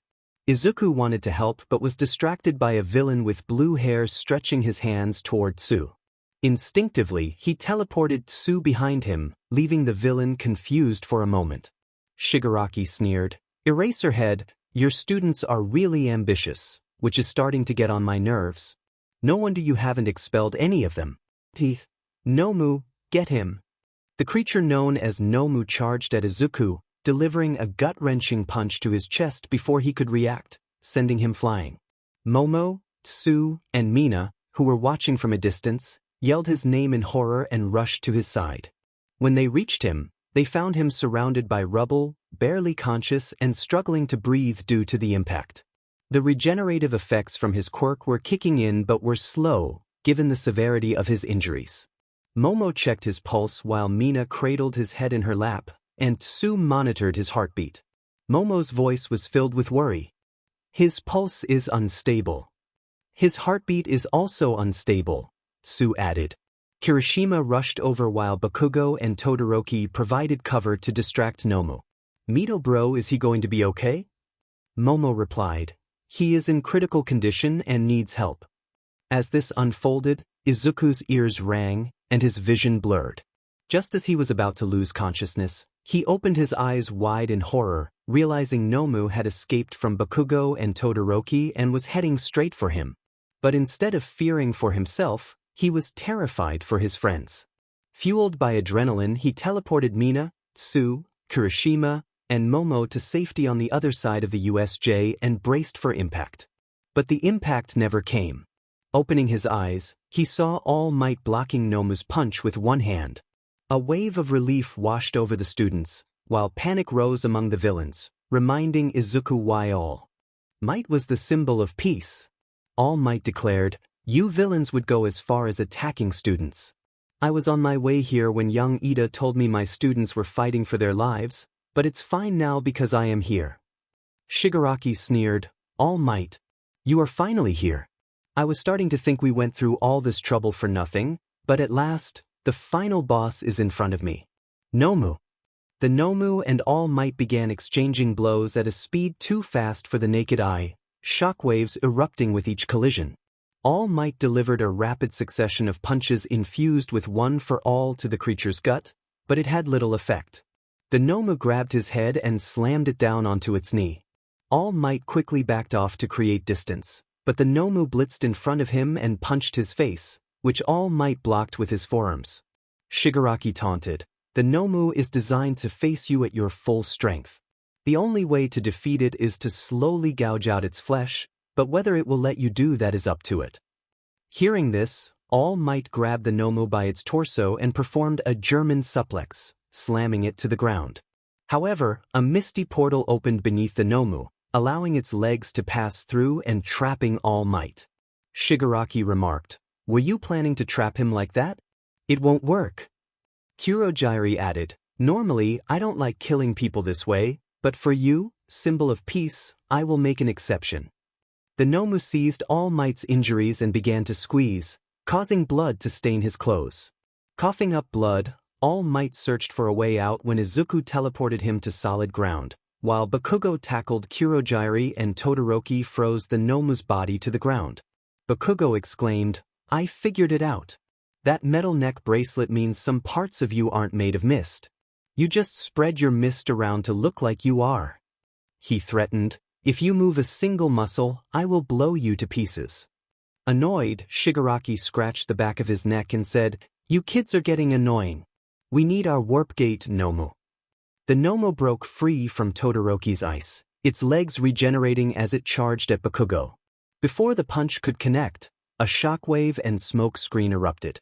The smoke cleared to reveal All Might had saved Bakugo, taking the full force of the Nomu's punch. All Might said, "Don't you know how to hold back?" Shigaraki replied, "Hold back? One of your precious students threatened my warp gate. I'm sick of this society that puts heroes on a pedestal, claiming they can do no wrong while labeling those with unfortunate quirks as villains. And I'm sick of you, the so-called symbol of peace. All Might and the Nomu resumed their brawl, with All Might delivering brutal attacks. He landed a powerful punch to the Nomu's jaw, sending it flying upward before jumping high and slamming it back down. The Nomu screeched and charged again, but All Might caught its fist and put it in an arm lock, ripping its arm out. The Nomu began to regenerate, shocking All Might momentarily. Taking advantage, the Nomu landed a devastating punch to All Might's ribs, flinging him across the U.S.J. All Might gasped, "What? Superhuman strength, speed, and now regeneration." Shigaraki taunted, "Having trouble facing the Nomu? I told you it's meant to face you at your full strength. It's the ultimate machine, the anti-symbol of peace." Realizing the Nomu had shock absorption, All Might thought, that means there's a limit. He blitzed in front of the Nomu, unleashing a barrage of punches, relentless in his attacks. "If it's meant to beat me at my full strength, then I just have to go beyond that. Have you ever heard these words, go beyond, plus ultra?" All Might declared before delivering a final blow that sent the Nomu flying out of the U.S.J. and into the stratosphere. Shigaraki yelled, "Nomu!" Steam billowed from All Might's body as he stepped forward menacingly. "Now villains, I'm sure we want to end this quickly, don't we?" Shigaraki scratched his neck and stepped back, muttering, "You cheated. You used cheat codes." Kurogyri interjected, "Shigaraki, if I may, there's no need to panic. We still have some low-level villains. All Might is weak from his battle with the Nomu, we can still defeat him here and now." Shigaraki agreed, "Yes, we can finish this once and for all," before charging at All Might with a crazed grin. Just as Shigaraki's hand was inches from All Might's face, there was a flash of light, and All Might vanished, reappearing beside Izuku. Izuku was struggling to compose himself. The blow dealt to him by the Nomu still affected him, and he was solely running on adrenaline. His eyes were focused on All Might, noticing steam rising from his body. Something felt off with the symbol of peace, and when he saw All Might not moving as Shigaraki approached with his hand outstretched, Izuku knew he had to act quickly. He teleported All Might beside him just in time. Shigaraki was furious. The symbol of peace had been within his grasp, but now he was thwarted by that pesky brat.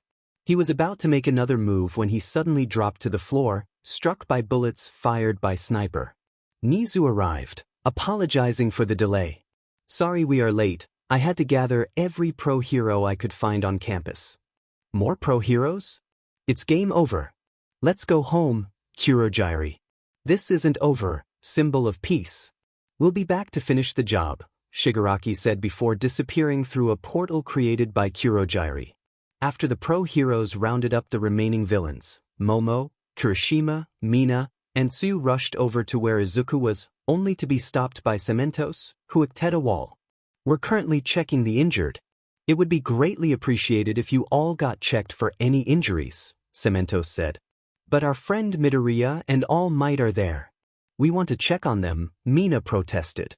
"I assure you they are safe and being checked for injuries," Cementos replied. After his assurance, they reluctantly went to get checked out.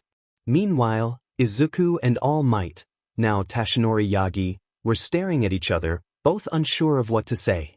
Yagi was about to speak when Izuku collapsed, the adrenaline leaving his body. Tashinori caught him before he could hit the floor and took him to the paramedics before getting himself checked out. As the detective counted the students, one inquired, "Excuse me, sir, but is Aizawa-sensei going to be all right?" The other students nodded, sharing the same concern. The detective checked his phone before responding. "Your teacher has several broken bones and damaged eye sockets, but apart from that, he is fine." "What about 13? Uraraka asked.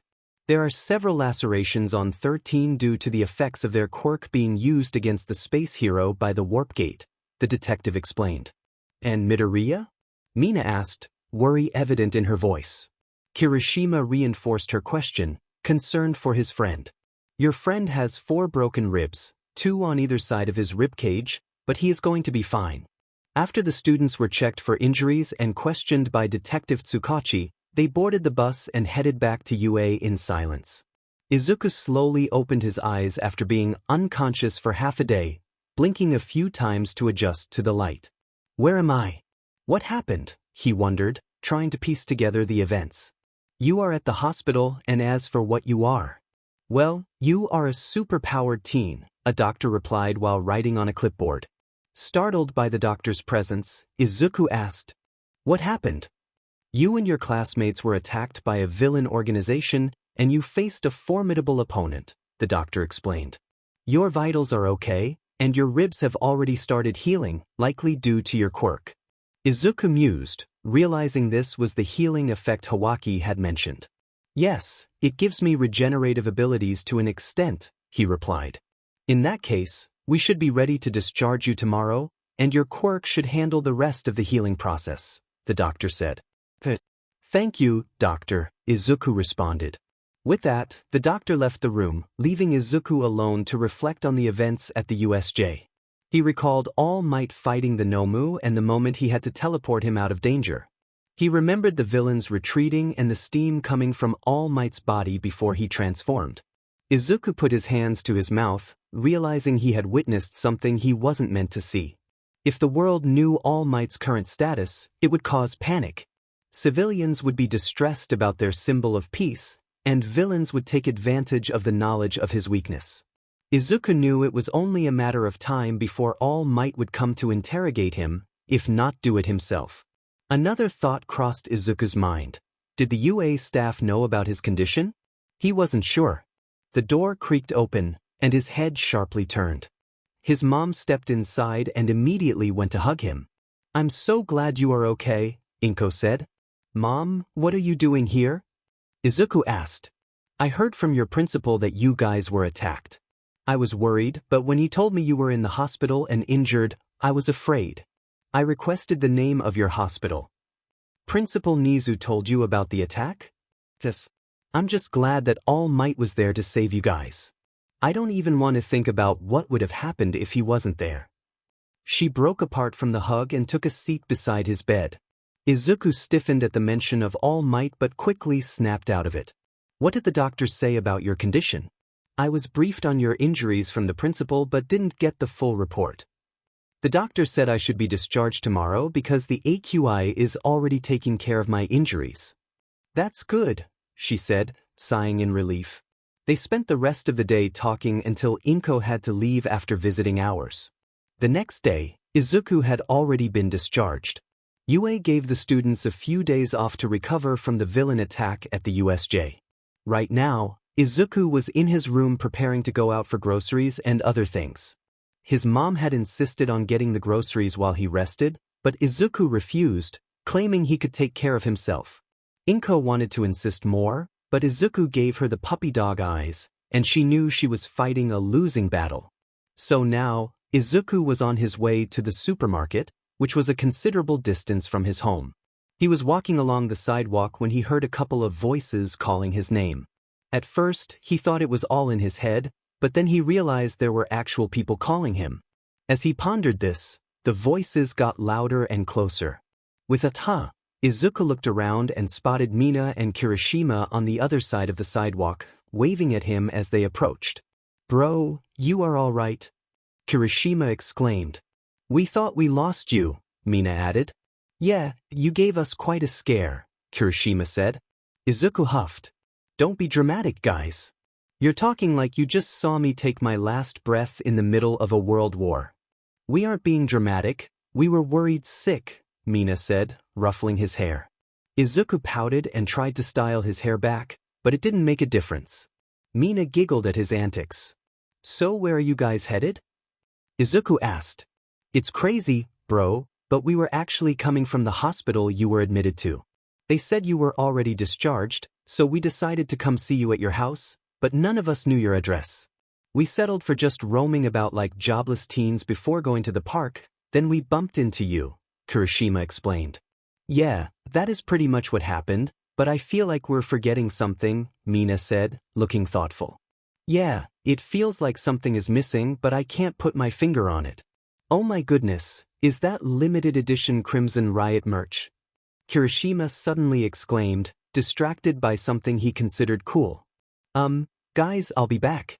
I just need to do something real quick, Kirishima said as he headed toward the direction of the merch.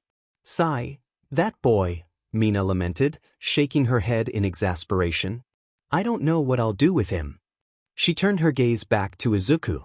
But are you alright though? That attack at the U.S.J. really did a number on you. Izuku rubbed the back of his head. Yeah, I'm fine, just a bit sore. You should be, you took a really heavy blow from that Nomu. What were you thinking? Mina asked. Izuku sighed. I didn't want any of my friends to get hurt. Ah, that's sweet, she said, playfully bopping his nose. But you had us worried there. Don't do that again.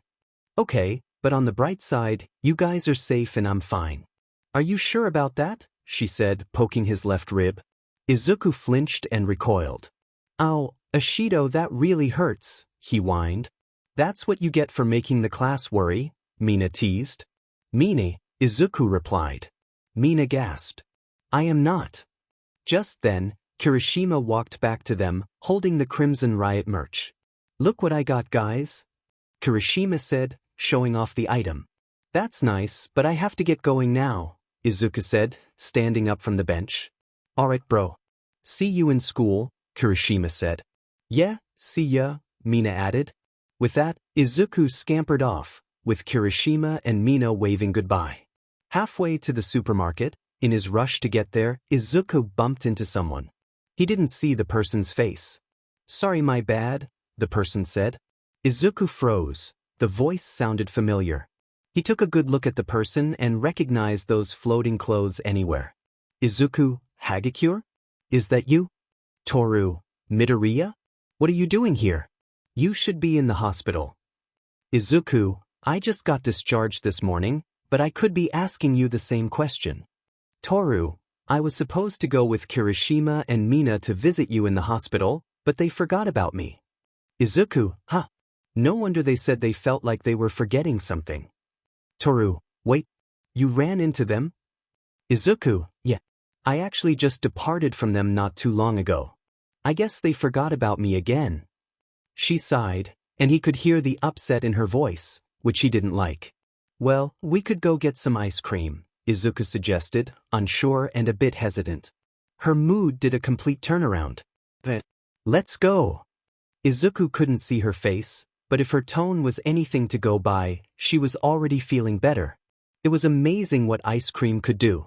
Now they were sitting across from each other, ice cream in hand. Toru had strawberry while Izuku had blueberry. Right now, Toru was laughing at Izuku's expense. So you mean to tell me you tried to stuff your cat in a pokeball the first time you watched Pokemon? She said between laughs. I was 9, I didn't know any better, he defended. Her laughter intensified, and soon Izuku joined in. After they both calmed down, they continued their conversation, shifting topics from ice cream to birthdays to hero rankings. After their ice cream, they parted ways, bidding farewell. And exchanging contacts. Izuku continued on his quest to the supermarket to get groceries. He was relieved that it wasn't far from his current location, and a smile formed on his lips when he spotted it moments later. He was in and out in less than 15 minutes, not wanting to waste too much time. On his way home, grocery bag in hand, he passed an alley and felt a chill run down his spine. He glanced toward the alley, but nothing seemed out of the ordinary. He certainly wasn't going to investigate further. He had seen enough horror movies to know how that ended. Minding his business, he turned forward, only to come face to face with someone. His heart raced as he backed away quickly, trying to keep his groceries from falling. You're funny, the figure giggled. Izuku stared warily at her, recognizing the person. Toga? You remember me? What are you doing here? Oh, it's not like I'm stalking you or anything. Izuku struggled to find his words. Estibuha. Pwa. Toga smiled. Can I have some of your blood, pretty please? Midoriya's shock turned into curiosity. You sure like blood, does it have anything to do with your quirk? She nodded, and his curiosity shifted to fascination. What's your quirk? Toga seemed reluctant but answered anyway. My quirk is a bit weird and creepy. She looked at him, who was gazing at her with wide, expectant eyes. Here goes nothing.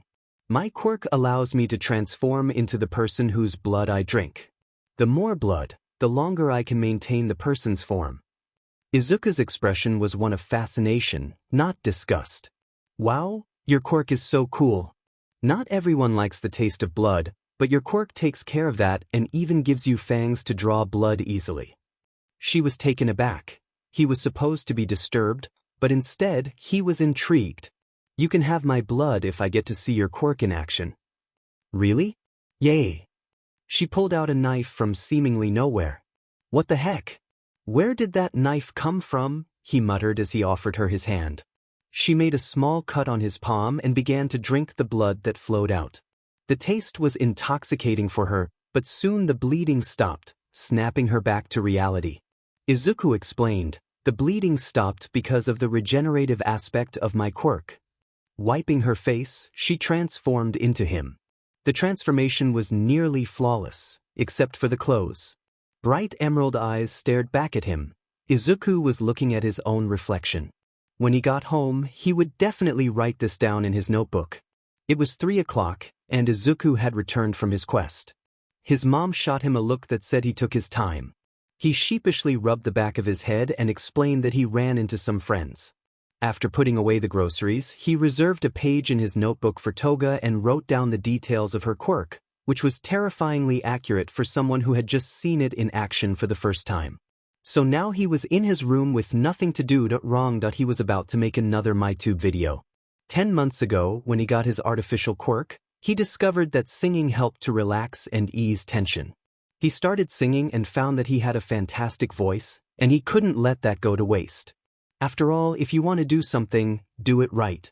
He made a video of himself singing while wearing a green smiley mask, a green hoodie with bunny ears, and tight black jeans, with his green curls poking out of his hoodie. He went by the alias Twilight Fog, a name he chose because green was his favorite color, and Twilight Fog was another shade of green. The name, Twilight Fog, was printed on the front of his hoodie. After he finished singing, he talked about heroes and their quirks for a few minutes before ending the video and editing it. He created a MyTube account and posted it under the name Twilight Fog. Poor Izuku, he didn't know what was coming. Flashback. It was the day after Izuku posted his video on MyTube. He had just finished eating breakfast and completed his morning chores. He picked up his phone to check how his video was doing and nearly dropped it in shock at what he saw. Izuku, what the heck? I posted a video and dropped my phone for one night only to wake up and see 5.4 million views, 5.1 million followers, and 4.3 thousand comments. My video is practically swimming in views and comments. Izuku was getting a bit of a big head from this, but he had started this for fun and didn't expect such attention. It meant he had to take this seriously so he wouldn't disappoint his followers and those waiting for his next content. Flashback. And ever since then, he had been making MyTube videos of him singing and discussing heroes and their quirks twice a month in his free time. He didn't just focus on combat heroes or patrol heroes, he also talked about underground heroes, rescue heroes, and support heroes. His fanbase had increased significantly over the past 10 months, growing from 5 million to 15 million to 24.2 million to 35.4 million. With each video he posted, a fresh batch of followers joined his fanbase, and it kept increasing to the point where Izuku was starting to feel nervous. Was he really that good of a singer? Right now, Izuku had just finished making another MyTube video and posted it after editing. Making videos took a lot of time, and editing them took even more. He was reading the comments on his last post, and let's just say that was his favorite part of making MyTube videos. Comments. Untraceable, nice voice. Alien Queen, he is such a cutie. Untraceable replies, he is wearing a mask that you haven't even seen his face. Alien Queen replies, don't need to, with a voice like that. Yamamo03, his voice is charming. Celestial Rat, his analysis is spot on. Revelry in the dark, the darkness commends you on your talent. King Explosion Murder, Tiscat not bad, but you are still an extra. The manliest replies, not bad. His voice is fantastic, you must be some sort of ST. King Explosion Murderer replies, I will hunt you down. Class Prez, I must applaud you on your skills. Earphone Jacks, marry me. Legendary Mike, Keep it up, little listener. Not the hero killer. The way you talk about heroes that I can tell you can differentiate the fake from the real. Big Sis Mag, I'm a big fan. Shroomy, I like your voice that it's calming. Cammy, yeah, dope singing, you rock. Eraserbed, you've outdone yourself, problem child. Lemillion, awesome. Middle of the night, my dot such voice. Juicy grape, imagine the things I could do with that voice. Sparkles, I can see that you shine just as bright as me. Pony, run away with me. Vines, it is truly a blessing that you have been gifted with such a voice. Random Phantom 3, I love you, Twilight Fog. Izuku always felt a boost of confidence whenever he read the comments on his posts, which is why it was his favorite part of making MyTube videos. But making MyTube videos wasn't the only thing Izuku focused on in the past 10 months. He took the time to learn several skills that he felt might be useful down the line. He learned how to read and write, as well as communicate almost fluently in English, thinking it would come in handy. He also learned how to code, create programs, and even hack systems. He mastered the special language that only computers understand, achieving a high level of computer knowledge that was rare. He was a tech genius, but anything outside of coding and programming, like hardware reassembling or tech setup, was still a mystery to him. Finally, he learned several martial arts styles, including karate, judo, taekwondo, and kung fu, along with mastering various weapons such as the bow staff, katana, sai, and throwing knives. He wasn't just training hard over the past 10 months, he was also improving himself in many ways. 10 months might sound like a long time, but it wasn't enough for him to accomplish everything he wanted. He trained in a dimension where time didn't exist, but he didn't spend all his time there. During one of his artificial quirk training sessions, he discovered how to teleport into another dimension. It was morning on the day the students were supposed to resume classes, and Tora was getting out of bed to prepare for the day. She glanced at her phone on the nightstand and noticed the small light blinking, indicating a message. It was rare for her to receive messages at this time, especially from anyone other than her parents. Checking the notification, she saw it was from Midoriya, who had sent a simple good morning message. For Toru, this small gesture meant a lot. It reminded her that she wasn't forgotten, and it brought her unexpected happiness.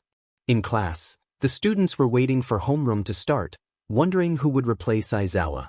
Some were discussing the recent events at the U.S.J., while others were preoccupied with their own activities. Ida, all right, everyone get seated. We're all seated, you're the only one standing, Ciro replied. Ida sat back down embarrassed. I have failed as a class rep. Meanwhile, Kirishima and Kaminari were engaged in their own conversation. Do you have the merchandise? Kirishima asked. Yes, boss, Kaminari replied. Any casualties? Kirishima inquired. No casualties, boss. The operation went smoothly, Kaminari assured him. Let me see the merchandise, Kirishima said, and Kaminari handed it over. Kirishima sniffed it. Ah yeah, that's some good stuff. Cut it out, you buffoons. You're going to make the teachers think you're exchanging something serious, but all you're doing is trading Pokemon cards, Bakugo interjected. Come on, Bakugo, why do you have to ruin our fun? You could join us, Kirishima suggested. I refuse to be a nerd, Bakugo replied. Shoji sighed in relief. For a second, I thought you guys were going to pull out something serious. At the mention of serious matters, Ida quickly approached them, launching into a long speech about why drag trafficking is bad and illegal. Kirishima and Kaminari exchanged glances, while Shoji covered his mouth with all 6 of his hands, giving them an apologetic look. In another part of the classroom, Sue wondered, I wonder who's going to take us for homeroom, Ribbit. Yeah, me too, Jairu agreed. Ciro chimed in, Mr. Aizawa was really beaten up at the day, so I am absolutely sure he is not coming. Toda. Morning. Aizawa entered the classroom, wrapped in bandages and looking like a victim of an accident. You have to be kidding me, Ciro said. Aizawa-sensei, good to see you're feeling better, Kirishima greeted. If you can call that better, Uraraka added. Kirishima whispered to Uraraka, give me some credit, I'm trying to lighten the mood here. Oops, sorry, she replied. Toru, Aizawa-sensei, you are in terrible condition. Shouldn't you be resting? Aizawa replied, there is no time to rest. The fight isn't over, and neither is yours. More villains? Mineta exclaimed. No, I'm talking about UA's sports festival. But before we delve into that, I want to introduce your new classmate. You can come in now. The door opened, and the students turned their attention to it. A girl around their age walked in. She had an average height, silver eyes, and long black hair tied in a ponytail that cascaded down her back. Her expression held a slight scowl, which made her appear serious, but she was undeniably pretty. Introduce yourself, Aizawa instructed. My name is Namari Kue, she said. The students welcomed her, and Aizawa continued, all right, Nuik, take a seat in the last row, second column. She complied as Aizawa explained the upcoming sports festival. The sports festival is an event where UA students showcase their abilities in a series of competitions, where pro heroes scout for internships. Since the extinction of the Olympics, the UA Sports Festival has taken its place, Momo added. If you're lucky, you might get scouted by a famous pro hero agency and eventually become a full-fledged pro hero. Some, however, end up as sidekicks for the rest of their lives, Kaminari noted. That's where I see you in a few years, Gyro teased. Likes. That's brutal, Siro exclaimed. If anybody needs me, I'll be in a corner going through the stages of depression, Kaminari joked. Aizawa concluded, a lot of pro heroes from around the world will be watching, so you all better do your best. Push past your limits and go beyond. Plus Ultra. The students cheered, pumped up for the challenges ahead. After classes, lunch break rolled around, and Izuku wanted to introduce himself to the new student, welcome her to Class 1A, and perhaps invite her to sit with him and his friends at lunch. He walked up to her, and she didn't seem to acknowledge him until he spoke. Hey, welcome to the Hero Course, Class 1A. My name is Izuku Midoriya, he said, raising his hands to shake with a bit of nervousness. She didn't shake his hand but responded, Thank you, Izuku Midoriya. Izuku awkwardly put his hands down. Yeah, no problem. His classmates flocked around him, eager to introduce themselves. Her scowl deepened slightly. I am Momo Yaoyorozu. Hi, I'm Kaminari Denki. Hey, I'm Mina Ishido, let's be friends, she said cheerfully. Kaminari flinched at this. I am class president, Tenya Ida. I look forward to working with you in the near future. Whoa, class president, take it easy, you're gonna scare her, said Hantasiro. I'm Idru Kirishima, and this here is Katsuki Bakugo. Bakugo, come say hi. Bakugo remained silent. Namari raised an eyebrow at this. The darkness welcomes you, said Fumikage Tokoyami. I'm Tsuyu Azui Ribbit. Call me Tsu. Namari was getting irritated by the minute. They were loud. She asked, How many of you are here? Momo stared at her intensely, trying to figure something out. 20, but with you, 21, Kirishima replied. Huh, I thought there were less. Thank you, Vlum. It's Kirishima, he said, a bit confused. Sorry, your voices are a little mixed up. Ribbit, what do you mean, Kiro? Tsuyu asked. Because you were all talking at the same time, your voices were mixed up, making it harder for me to understand. Momo looked at Namari intently. It looks like you rely on sounds. Could it be? Are you blind? Don't be rude, Yaoyorozu, Ida interjected. Huh, you figured it out. There was a moment of silence. Yes, I am. More silence followed. Why is everywhere quiet? Namari asked. The whole class stared at her in disbelief, and then they erupted in an uproar. Kaminari exclaimed, What? You're blind. Mina added, You can't see.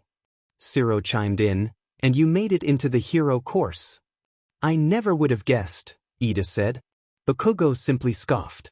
Tsuyu remarked, Someone without sight made it into the heroics course. Amazing, Ribbit. Kirishima said, Yeah, so manly. Izuku's eyes sparkled with excitement. No wonder she didn't shake my hand, it's because she couldn't see it, he thought. He couldn't wait to jot down her quirk in his notebook. His hands moved across the pages so fast, it seemed like he had super speed writing. Even though he didn't fully understand, he would analyze the information later. A screech from Mineta grabbed their attention. A crowd of students gathered in front of the classroom entrance. Why are there so many students? Yukiko asked. Bakugo walked up to the entrance. Isn't it obvious?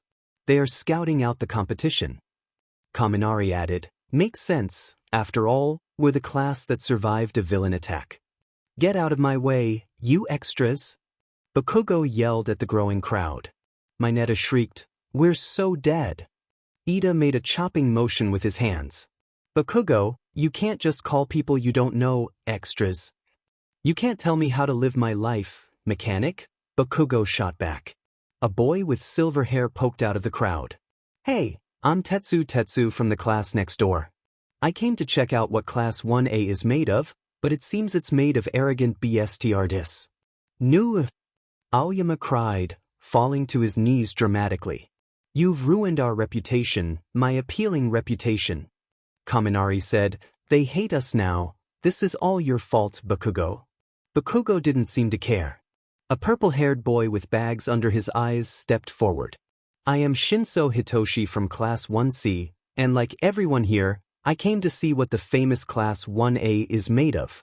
It's disappointing to see that you are a bunch of cocky BSTRDs. Like everyone else, I wanted to enter the heroics course, but I didn't ace the entrance exam, so they put me in general studies. If you guys aren't careful, you might just be knocked off your pedestal. Class 1A grew anxious. What did he mean by knocking them off their pedestal? Shinso continued, every year after the sports festival, the teachers transfer someone with outstanding performance from the general studies class into the heroics class. If anyone in the heroics class doesn't perform well, their spot will be given to the general studies students. If you're not on guard, I might just sweep you off your high pedestal. This is my declaration of war. Bakugo retorted, so you came all the way from 1C just to yap rubbish and declare war on us? That just means we are better than you because as far as I'm concerned, people declare war on their superiors, not their inferiors. You are weak, that's why you want our positions, Kaminari squeaked. Stop talking already. Shinso wanted to respond, but Bakugo walked past him, ignoring both him and the crowd. I can't wait to crush you pompous JRKS in the sports festival, Monoma taunted. Izuku felt anger rise within him at Shinso's words. How could he come over and insult his classmates, calling them cocky after they had fought for their lives at the U.S.J? It wasn't fair. They had survived a life-threatening experience, and now he was threatening to take away what they had worked so hard for. Izuku looked around at the anxious and scared faces of his classmates, knowing their positions were at risk. He wanted to lift their spirits. Guys, don't forget what Aizawa-sensei said. Let's give it our all in the sports festival and go beyond. Plus ultra. The class yelled as they headed out for lunch. Kinoko was on her way to the lunchroom when she noticed a group of students gathering in front of a classroom door. Inside, she spotted the green-haired boy who had helped her during the entrance exam. She wanted to thank him, but someone spoke to her. It was Kurwaro, who seemed to be heading to the lunchroom as well. Hey, Kinoko, he said, a bit shyly. Oh, hey Kurwaro-san, she replied. Want to sit with me for lunch? He asked, his cheeks turning red. Sure, I'll meet you there, she said, smiling as she walked away. Kurwaro watched her go, feeling a flutter in his stomach. As Izuku walked with his friends to the cafeteria, he felt a tap on his shoulder. He turned to see Kinoko, the girl he rescued during the entrance exam. Hey, Shroom, she greeted him. Oh hey, I remember you from the entrance exam. How are your injuries? Izuku asked. I'm fine, Shroom, she replied. Good to hear, he said, relieved. I wanted to thank you for helping me in the entrance exam. No problem. I'm Kinoko Komori, by the way, she introduced herself. I'm Izuku Midoriya, and I'm glad you made it into UA, he said. Me too, Shroom. I'm happy you made it into UA. You were amazing in the entrance exams, she said, looking up at him. Shucks, it's no big deal. You're in Class 1B, right? He asked. Yes, she confirmed. I'll see you around. Bye, Shroom. With that, Izuku waved timidly and joined his friends at their table. They were discussing the sports festival while eating, with Bakugo occasionally making his presence known. Suddenly, a pink-haired girl rushed over to them. "Are you alright? Is anything broken? I heard you were attacked at the U.S.J. Mei said, frantically checking Izuku for injuries. We were also attacked too, you know," Mineta chimed in, but Mei ignored him. "Midoriya, who's your friend?" Momo asked. "I'm fine, Hatsume-chan," Izuku reassured her. "Guys, this is Mei Hatsume from the support course," Momo introduced. "Hi," everyone said in unison. "I'm better than you," Bakugo declared, eyeing Mei. Mei was staring at Izuku intently while adjusting her goggles when she suddenly remembered something. "Oh, before I forget, I have your baby." The room fell silent, and the comment took everyone by surprise. Mineta fell off his seat, Ida's glasses became crooked, Bakugo choked on his food, and Namari dropped her spoon. Todoroki began concocting conspiracy theories, while Mina and Kaminari prepared to burst into laughter. Izuku, unable to read the atmosphere, responded, "Wow, that's wonderful." That only made things worse. Mineta passed out, Ida's glasses cracked, and Bakugo started choking again. Todoroki was having a field day with his theories, while Namari was left bewildered. Mina and Kaminari erupted into laughter, and Momo looked utterly confused. "Midoriya, how could you?" Mineta gasped. "I didn't know you were biologically capable of becoming a father." Todoroki added, "How dare you become a father before me, Deku? Are you trying to prove you're better than me?" Bakugo challenged. Izuku was trying to comprehend what they were talking about when realization hit him like a ton of bricks. His face turned bright red and he flailed his hands. "And no, please. It's not like that. She calls her inventions babies, and I asked her to make a support item for me. That's all." Izuku said desperately, trying to justify himself. "Hatsume-chan, you're not helping." "That seems to clear things up," Mina said, giggling. "Dang it, Pinky, he is not cute," Bakugo interjected. Mei grabbed Izuku's hand and led him to the support lab. As they arrived, Izuku was still trying to recover from the earlier confusion when Mei excitedly shoved a device in his face. "Open it," she urged. Izuku opened the box to find a small circular object with micro speakers and a tiny button. It resembled an AirPod but was rounder. "This baby lets you check your stress levels and even warns you when they get high. I designed it to be easy to carry. Once you put it in your ear, it stays there unless you take it out, and it allows sound to pass through so your hearing isn't affected," Mei explained. "Hatsume-chan, this is amazing," Izuku exclaimed after putting the device in his left ear. "It feels like a part of me. I can still hear perfectly with this on. Thank you so much." Mei beamed at his appreciation. "I know you didn't ask for this, but I thought I'd make it for you." She then handed him a stress ball. "Since you said your quirk doesn't perform well under stress, I made you a stress ball that alleviates stress 3 times faster than a normal one." Izuku inspected the stress ball with a grateful smile, but his expression faltered when he noticed Mei's solemn demeanor. "Hatsume-chan, is anything wrong?" he asked. "It's just that now that I'm done making your device, we might not have a reason to meet or talk except when you come in for support items," she replied. Izuku realized this and began brainstorming ways for them to hang out more.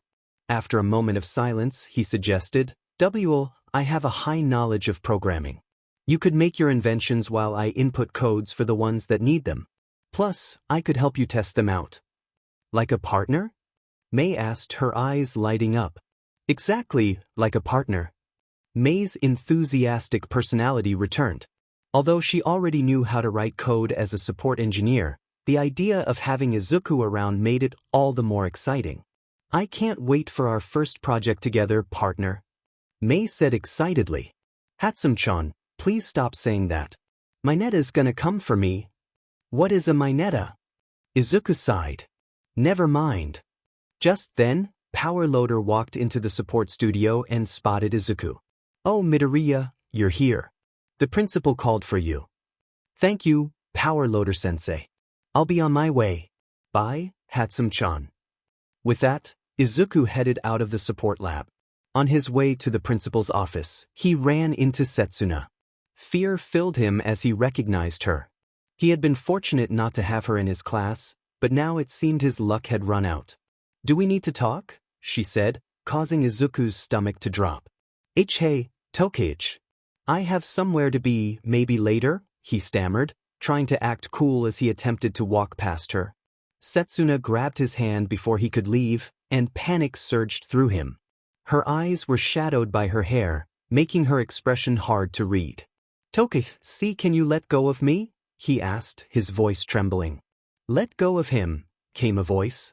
It was Namari, stepping between them. Setsuna glared at her.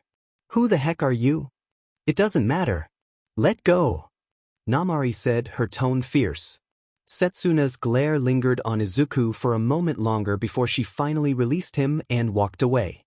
Izuku stared at Namari in shock. He was about to thank her when she interrupted him.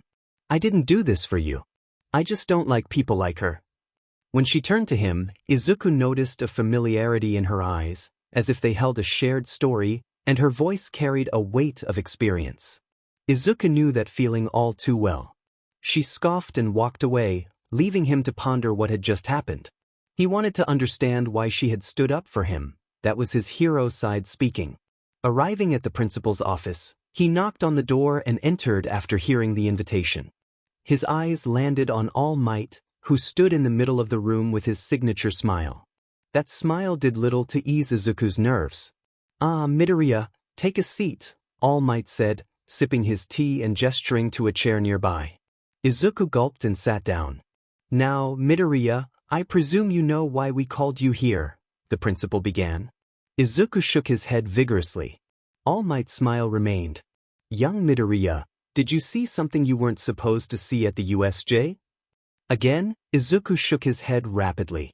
The principal exchanged a look with All Might. "It's no use. Let's call Tsukachi," he said. Izuku's mind raced, anything but Tsukachi. "I saw All Might transform into that man," Izuku confessed, eyes closed and breath rushed. Nizu and All Might shared a look. "You mean this man?" All Might said before transforming into Tashinori. Izuku was stunned. "What? Who?" he stammered. "Calm down, young Midoriya," Tashinori replied. "What sorcery is this?" Izuku exclaimed. "Don't panic, my boy," Tashinori reassured him. Once Izuku calmed down, Tashinori explained one for all, its legacy, and the limits of maintaining his muscular form. "So my whole life has been a lie? I have to tell my mom this," Izuku exclaimed. "Young Midoriya, this is classified information," Tashinori cautioned. "Oh, then I won't tell a soul," Izuku whispered, feeling like a character in a spy movie tasked with keeping a secret. Tashinori regretted his life choices at that moment. After leaving the principal's office, Izuku headed to class, his thoughts lingering on Namari. She was the only person who had ever stood up for him, unlike others who simply watched as he was bullied. Namari sensed Izuku's gaze but focused on the lesson instead. Later, as Izuku walked home, he replayed the day's events in his mind. He needed to step up his training for the upcoming sports festival. Suddenly, something caught his eye. In an alley he saw 3 teens, 2 boys and a girl, surrounding another girl in a UA uniform. He recognized that formation all too well. They were bullying someone. "What's this?" one male bully sneered. Nobody," another added. "Ah, she's pretty. Wonder what will happen to her face when we're done," the female bully taunted. "We're going to put her in her place," the second male bully declared. Not on Izuku's watch. He intervened. "Hey, leave her alone," he shouted. The bullies turned their attention to him. "Oh look, another punching bag," one male bully said. "Let's teach him a lesson," the female bully added. The second male bully activated his quirk and charged at Izuku, his fist engulfed in flames. Izuku pivoted, dodging the attack and striking the bully at the back of his neck with a swift chop. The remaining bullies watched in shock as their friend fell. "He took him out." "What do we do?" one of them panicked. "Don't fret, it's 2 against 1. If we attack together, he won't stand a chance," the female bully said. They charged at him, quirks blazing, while Izuku stood calmly, hands on his backpack straps. As they got closer, Izuku executed a double leg sweep, sending them face-first into the dirt. The girl quickly recovered, launching at him with claws forming on her hands and fangs bared. Izuku dodged her swipe and avoided a punch from the other male bully. When the girl swiped again, Izuku caught her wrist and flung her into the other bully, causing them to collide. They got back up and charged at him. Izuku dodged another swipe, delivering an uppercut to the boy and finishing with a roundhouse kick that sent him flying into the alley wall, unconscious. Furious, the girl charged at him with a double slash. Izuku waited for the right moment, dodging her attack and grabbing her left hand. He executed a judo flip, knocking the wind out of her and slamming her head into the concrete. It was lights out for her. Izuku went to check on the girl they had been bullying to see if she was okay. She was backed up against the alley wall, her eyes focused on him. With hair that had streaks of blonde highlighting her fair skin, she was quite pretty, and her stature resembled Momo's. Izuku approached her cautiously. "Are you okay?" Her gaze shifted from the fallen figures to him. "Yes. Let's get out of here before they wake up." She pushed herself off the wall and dusted her clothes. As they passed over the bodies, Izuku took a good look at her. He noticed she was in the support course, evident by the number of buttons on her uniform. "You're in the support course, right?" he asked, scratching the side of his cheek awkwardly. She nodded. "Well, I'm from the hero course. My name is Izuku Midoriya." The girl smiled cheerfully. "My name is Samuel/N. Wait a minute." As he stopped walking, she paused and pet her head to the side, wondering why he had halted. Why did she have Hawaki's last name? He hesitated but decided to ask, "Do you by any chance know Hawaki/N? "Yes, he is my brother." "Do you know him?" Izuku's eyes widened. Flashback. "Hawaki, we were almost done with the project when my family had to move back to Japan because my younger sister wanted to enter UA's support course, so I couldn't finish the project with Melissa." Flashback. "And so you're his younger sister," Izuku said, realization dawning on him. Samui smiled softly. "It looks like you know him. Now that I think of it, Hawaki talked about you, Izuku Midoriya. He mentioned finding someone compatible with the AQI. Is that you?" "Really? He talks about you too. I owe your brother a lot for giving me this artificial quirk." "Knowing my brother, he was happy to give it to you. My whole family was thrilled when he told us." At the mention of her family, Izuku stiffened, recalling Hawaki's elder sister. His expression turned somber. I am sorry about your sister." Samui paused, staring down. "He told you?" "Huh. Yes," he replied, clenching his fists and biting his lower lip to hold back tears. She offered him a weak smile, her eyes closed. "It's okay." Izuku looked down, recognizing that smile. It was the same one he wore to hide his own suffering. Even though it wasn't his fault, he felt a pang of guilt, wishing he could have done something to prevent her death. I wish there was something I could have done, no matter how small," he said. She looked up at the sky. "You know, you remind me of her. She was always willing to go the extra mile to help, no matter how small. I see why Hawaki gave you the AQI." He noticed her voice falter and felt bad for bringing it up. Wanting to change the topic, he suggested, I can teach you martial arts." She shifted her gaze to him, blinking in confusion. "Well, to defend yourself against bullies. You know, I was also quirkless and I understand the kind of treatment people like us get. So, I'm offering this to you. But the choice is yours." Samui stared at the ground as they walked, her eyes distant as she considered his offer. Learning to fight could be beneficial, especially since she needed it. Finally, she smiled genuinely, and that was all Izuku needed to see. He gave her the time and location for their training and they talked for a while before parting ways. Later that night, Izuku was on his phone, reflecting on his day with Samui. He realized he hadn't reached out to Melissa or informed her about the AQI. Knowing Hawaki, he wasn't sure if he had told her. Hawaki was the creator of the AQI, but Melissa had equal rights to it since they both contributed equally. That was why Hawaki had given him her number before leaving the country. It was up to Melissa to manage the AQI. Izuku sent her a message. "Hello, is this Melissa Shield?" "Yes, who am I speaking with?" "Izuku Midoriya. Hawaki gave me your number." It's about the AQI. What about it? Has he finally found someone whose blood type is compatible with it? Yes, my blood type is compatible and it granted me an artificial quirk. Oh my goodness, this is wonderful. Hawaki didn't tell me this. I figured. That means you're quirkless. Did he tell you the chances of it working on a quirkless person? Yes. What quirk did it grant you? Because as far as I'm concerned, we designed it to give quirks, not specify what type. Izuku, I got hyper teleportation. Melissa, so cool. Izuku, yeah, it is, and I'm grateful to you and Hawaki for coming up with the AQI. Melissa, no worries, we quirkless have to stick together. Speaking of Hawaki, where is he? Izuku, he traveled overseas to further his studies so he can fix the problem of the AQI. Melissa, good to know. So with your artificial quirk, I'm guessing you want to become a hero? Izuku, heck yeah. Melissa, figures, I'd like to see you and your artificial quirk in action. Izuku, if you want to see the artificial quirk in action, just watch the upcoming UA Sports Festival. Just look for the kid with green hair and eyes with freckles in a diamond formation on either side of his cheeks. I'm pretty plain looking. Then Izuku sent Melissa a photo of himself. Melissa, wow, you weren't kidding when you said you were plain looking. And why do you look like you were being held at gunpoint? Izuku, long story.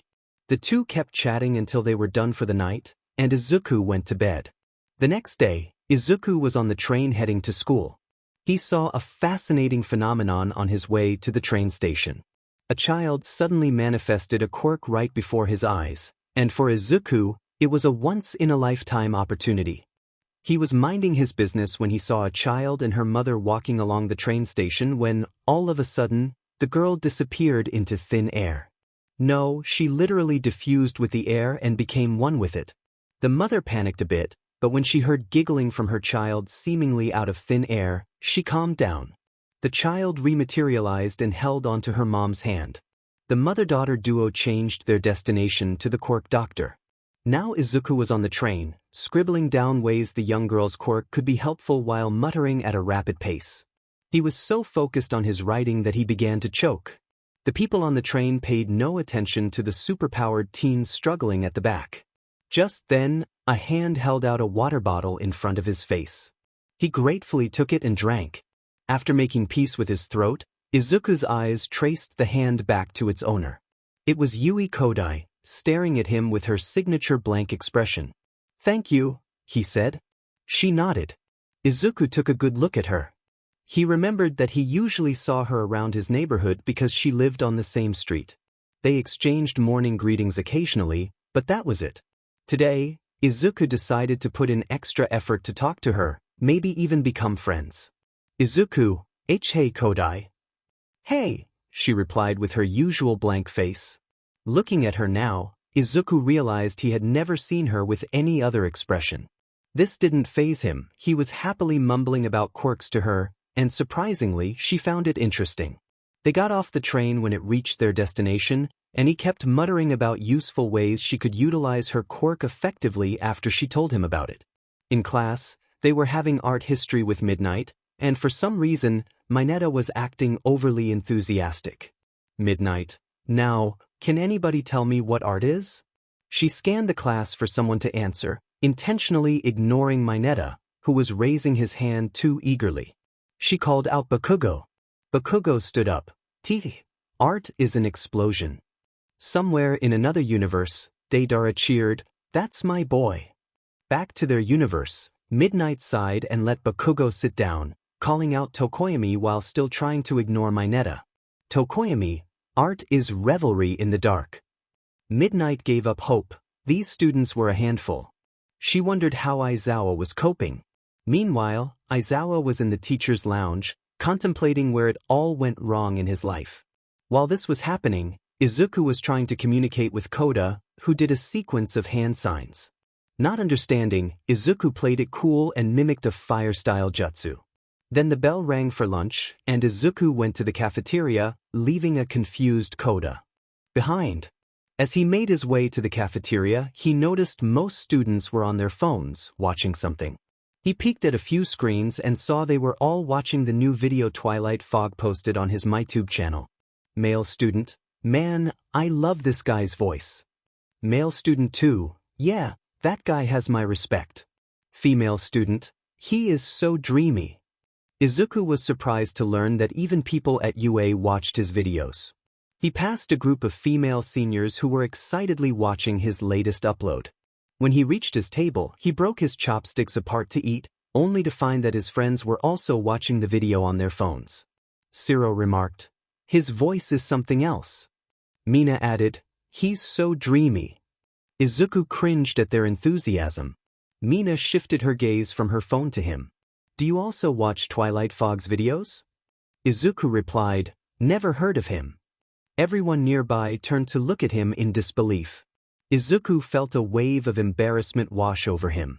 Mina exclaimed, "I thought we were friends. How do you not know Twilight Fog?" Kaminari chimed in, "Yeah, do you live under a rock?"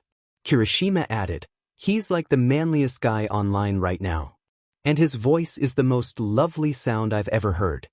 Mina swooned dreamily, "He already has my heart." As his friends continued to stress the importance of Twilight Fog, Izuku noticed Namari sitting alone, just how she liked it. She had piqued his interest ever since she helped him out of a tough situation with Setsuna the day before. He wanted to know more about her and the story behind her striking silver eyes. No one with a normal childhood should have eyes like that, which made Izuku wonder what had happened to her that made her so distant from others. If she was a mystery, Izuku felt like a detective. He stood up, deciding to approach her table. "Can I sit here?" he asked, his voice shaky. She shrugged nonchalantly. Izuku sat down, feeling the weight of the awkward silence that followed. It felt like hours to him, but in reality, barely a minute had passed. Finally, he broke the silence. "Hey, what do you want?" she hissed. Izuku stuttered, "How are you liking the school so far?" Namari could hear the uncertainty in his tone. "Why do you want to know?" she asked, her eyebrows narrowing. Izuku flinched. He just wanted to make her feel welcome. "You don't seem to be having a good time here, so I wanted to help." Her expression shifted slightly, curiosity mingling with annoyance. "What makes you think I don't like it here?" "Well, you just seem annoyed for some reason," he replied, his voice barely above a whisper. "At what?" she pressed. "About everyone in general," he blurted out shakily. "Glad you got the message," she said, standing up to throw her trash away before walking off. Just then, the bell rang, signaling the end of lunch. Izuku made his way to Gym Gamma, having asked Aizawa for permission to train for the upcoming sports festival. With no classes due to festival preparations, he decided to use this time to improve his skills. As he entered the large gymnasium, he thought about his training regimen. He had a good handle on his artificial quirk thanks to the training he did 10 months before the UA entrance exam, and his martial arts skills were solid. However, he realized he was lacking in one area: fitness. Looking down at himself, he acknowledged that he needed to work on his physique. His daily routine consisted of only 2 push-ups, and he was one of the shortest in his class. Even some of the girls were taller than him. His small stature and somewhat childish frame had made him an easy target for bullies in middle school, especially since he had been quirkless. But that didn't bother him. The power of his artificial quirk and his martial arts skills had been enough to turn the tides.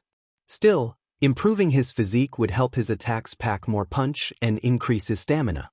Determined, Izuku decided to focus on his fitness and maybe do some quirk training. He began muttering to himself, "That means I'll have to come up with a training plan to improve my fitness. No, 2 push-ups every day won't do." He smacked himself to avoid spiraling into a train of thought that would distract him from training. "Why did you hit yourself?" a voice suddenly asked. Izuku jumped, startled. He hadn't realized anyone else was there. Turning to the source of the voice, he saw a blue-haired girl with bright blue eyes. She looked a bit older than him, and her hair cascaded down her figure like a periwinkle waterfall. "You must be a first year. Are you here to train? Is it because of the sports festival?" she asked rapidly. "What is your quirk?" Izuku asked, trying to understand the situation. "Is this 20 questions? Are you a detective or something?" He did his best to answer her questions. Yes, I'm a first year. Yes, I'm here to train. It's for the sports festival, and my quirk is hyper-teleportation. She floated closer to him, her curious stormy orbs fixed on him. Your quirk sounds nice. What does it do? Izuku started to explain, but she interrupted him. You know what? Don't tell me. I'll see it in the sports festival. Okay? Who are you? Oops, sorry, I got curious for a second there.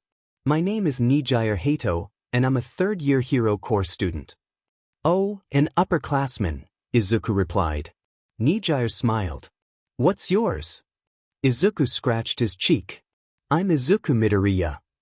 Well, Midoriya, what part of your training are you having trouble with? Izuku blinked. What? I heard you saying something about coming up with a new training plan before you hit yourself. Oh right, I was thinking of working on my fitness. She stopped moving and floated in place to think. I think I can help you with that. Wait, what? You'll help me? She nodded. But what kind of senpai would I be if I didn't help out a kohai? Gee, thanks. Now let's work on your training plans. She gingerly grabbed his hand and floated them to another part of the gym. Izuku's heart raced as she suddenly lifted him into the air. He wasn't afraid of heights, but he held on tightly. She landed them in a section filled with various training equipment, including a shelf of dumbbells and a bench press. Are you okay? She asked. Yeah, just fine. Nijire picked up a dumbbell and handed it to him. He took it but immediately dropped it. It was heavy. She watched as he struggled to lift it. That's not good. She collected the dumbbell and put it back on the shelf. Wow, you really have a long way to go, but luckily I'm here to help. We'll start with the basics and work your way up. Let's do some push-ups, then some sit-ups, and probably some leg workouts. After all, we can't ignore those. She took out a notebook and wrote something down before tearing the page out and handing it to him. It was a training regimen to improve his overall fitness, along with a diet plan. Midoriya read it and smiled. Thank you, Hato-senpai. It's no biggie. Oh, I almost forgot. I have hero basic training right now. She stood up. I'll see you later, Midoriya-chan, and I'll be rooting for you in the sports festival. With that, she flew off. Izuku waved goodbye before looking at the training regimen in his hand. Time to get to work. After school ended, Izuku made his way out of Yue's entrance, considering waiting for Yui so they could go home together. He spotted her and called out her name as he ran up to her. Hey, Kodai. Hey, Midoriya, she replied, her expression neutral. Do you mind if I join you on the way home? Sure. So, are you excited for the sports festival? Yeah, can't wait. I know, me too. I was thinking of taking my training to the next level. Hey, maybe we can train together? That sounds fun. The two continued discussing their plans as they made their way to the train station. It was the day of UA's sports festival. Students arrived with mixed feelings, some nervous, some excited, some determined, and others indifferent. The entire student body gathered for a pep talk from their homeroom teacher before heading to their locker rooms to change into their PE uniforms, and Class 1A was no different. Aizawa addressed his students. All right, problem children, I want you to go out into the field with the intention to win this thing, no matter how scared or nervous you're feeling. A lot of civilians and pro-heroes have their eyes on you, so give them the show of a lifetime. If any of you don't make it to the #1 spot, or if you all don't make it past the first obstacle, I will make sure to hold you accountable. He demonstrated a strangling motion to emphasize his point, and it was clear they were officially terrified. If Aizawa was trying to motivate them, it was certainly working. No one wanted to face his wrath. Now go out there and show them what Class 1A is made of, and don't forget to break a leg in the process. Class, heck yeah. For some reason, that last part concerned Ida. Class 1A finished putting on their PE uniforms and waited to be called out into the arena. The students were trying to calm their nerves, some looking determined as if they could take on any challenge, even though they knew it wouldn't be easy. Jairu and Tsuyu were engaged in conversation, while Uraraka seemed unusually tense. Aoyama practiced his poses for the cameras that would be present, and Momo was working to steady her own nerves. Todoroki appeared ready to confront Bakugo, who looked as if he had just received some bad news. Namari stood off to the side, arms crossed, her expression unreadable. Izuku was a bundle of nerves, sitting down in an attempt to calm himself. He had been following a training plan from Nijire and noticed some improvement, but it wasn't enough. He had only started training a few days before the sports festival, and that short time hadn't significantly boosted his fitness, though it did help with his stamina. He glanced at Namari, who had been unresponsive to his attempts to converse over the past week. Despite her irritation, he was determined to keep trying.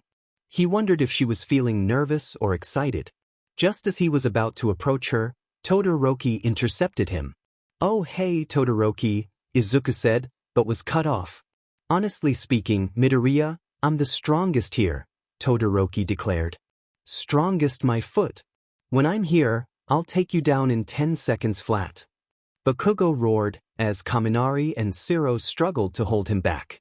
Ignoring Bakugo's outburst, Todoroki continued, "Like I was saying, I'm the strongest here, but somehow you keep coming out on top. I just want to say that I'll beat you and come out on top in this sports festival, Midoriya. This is my declaration of war." The atmosphere grew tense, with everyone glancing anxiously at the two.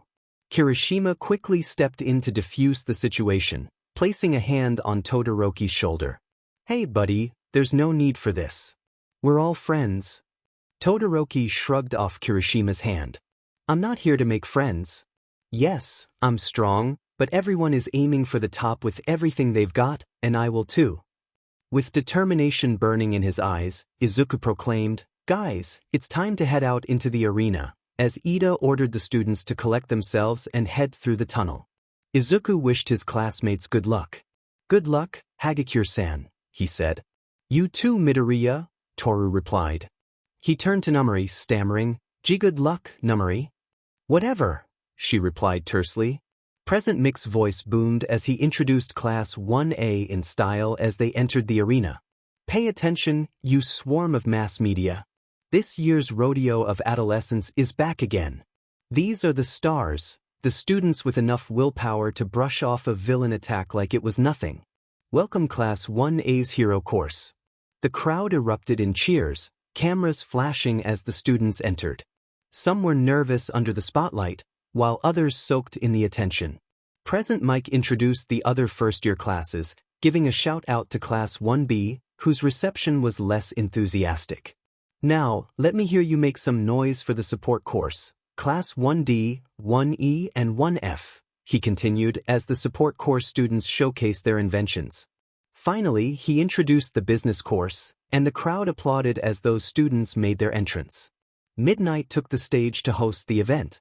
"All right, ladies and gentlemen, it's time for the player pledge," she said, waving a rather unusual-looking WHP. In the commentator's booth, Aizawa remarked, "Does she really have to bring that? She's going to scare the children." Nizu replied, "There was nothing I could do, she insisted on bringing it." For the player pledge, Katsuki Bakugo will be representing Class 1A, Midnight announced. Kaminari whispered, "We're dead." Ida added, "Bakugo, please don't do anything to tarnish the image of Class 1A." Bakugo, with no intention of upholding that image, walked to the stage with his hands in his pockets and took the mic from Midnight. "I just want to say, you all are extras and I'm going to win this thing. You will all be stepping stones for me to get to the top." Midnight saw what Bakugo was about to do and tried to intervene, but it was too late. "Katsuki, no," she exclaimed as he dropped the mic and walked off the stage like a main character after a dramatic moment. The loud screech from the mic made some audience members cover their ears, while the rest of the first years glared at Class 1A, who looked away in shame. "Monoma, I always knew Class 1A were arrogant. Random student, what a bunch of egotistical judas. Mina, he did it. He finally made everyone hate us in less than 2 minutes." Midnight, "All right, moving on, we have Izuku Midoriya, also representing Class 1A. As Midnight said that, time seemed to slow for Midoriya. All eyes were on him. He was this close to using his quirk to teleport himself out of that situation. Whether it was because Midnight was pointing her WHP at him or the attention he was receiving, Izuku regretted getting out of bed that morning. Meanwhile, his classmates were jubilant, believing Midoriya would be the one to right Katsuki's wrongs and restore Class 1A's reputation. Aoyama, you got this, Mon Ami. Go make us look good again. Ida, at last, justice shall be served regarding our reputation. Tokoyami, may the darkness be with you, Midoriya. Momo, you got this, Midoriya. Kirishima, yeah, go Midoriya. Tsu pondered why Midoriya was called for the player pledge too. Momo, I think it's because he and Bakugo had the highest scores in the entrance exam. Izuku gulped and made his way to the stage. The other first years watched him closely, waiting for a mistake. As he reached the stage, he collected the mic from Midnight and gazed nervously at the crowd of first years below. I just want to say that everyone is here for one reason or another. Whether it's to show off your skills or gain recognition, let us give it our best and aim for our goals with the desires that fuel us and the dreams that empower us to keep pushing forward. In the end, the only difference between a dream and reality is hard work. So, my fellow students, let's show them how hard we've worked to come this far and how much harder we're willing to work to go even further. Let's show Japan and the world what the next generation of heroes, engineers, and businesspeople UA has to offer by going beyond. Everyone, plus ultra. The first years erupted in cheers, and the animosity towards Class 1A faded, replaced by respect. Class 1A basked in the pride Izuku brought them with his speech. He did it. He fulfilled the promise of restoring Class 1A to its former glory. Ida wiped tears of joy from his eyes. Namari smiled, thinking he reminded her of someone. Toru looked at Izuku with glee, and Momo expressed her gratitude, saying, "Thank you, Midoriya, this was the motivation I needed." Kirishima banged his chest in respect while shedding manly tears. Mina was relieved that the hate directed at her class was over, thanks to Midoriya. Minoma almost felt bad, keyword, almost. Mei watched Izuku on stage, feeling an unexpected significance in his words, and then cheered. Midnight, though not participating in the event, was moved by his speech. Midnight, that was appealing. Meanwhile, in the commentator's booth, Aizawa and Nizu observed. Nizu, it looks like one of your students just made things interesting, Shota. Aizawa, that's my problem child. After his speech, Izuku handed the mic back to Midnight, who smiled at him as he walked off the stage. His legs felt like jelly, and his stomach was in knots. People smiled at him, and his classmates welcomed him with gratitude and joy. As soon as he returned to his class, Shiro and Kaminari flung themselves at him. Kaminari, that speech was awesome, bro. I didn't know you had it in you. Shiro, yeah, thanks for getting us out of that mess Bakugo put us in. Everyone was happy, well, almost everyone. Bakugo was furious. He had a reason for his earlier comments. He knew the other classes would direct their anger towards him and his classmates, which was part of his plan.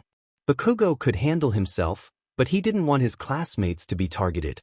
He saw them as rivals and competitors, strong and skilled, which is why they were in Class 1A. By redirecting the hate towards them, he hoped to eliminate the biggest threats to him.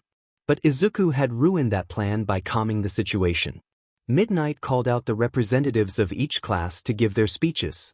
Mei represented Class 1F, while Samui represented Class 1E. If the students were motivated before, after Izuku's speech, it was like adding fuel to the fire. Midnight, now, after the player pledge, we move on to the first event in the sports festival. Here, a lot of students are eager. The first event is a qualifier for the next event, and in this event, the students will compete in an obstacle race.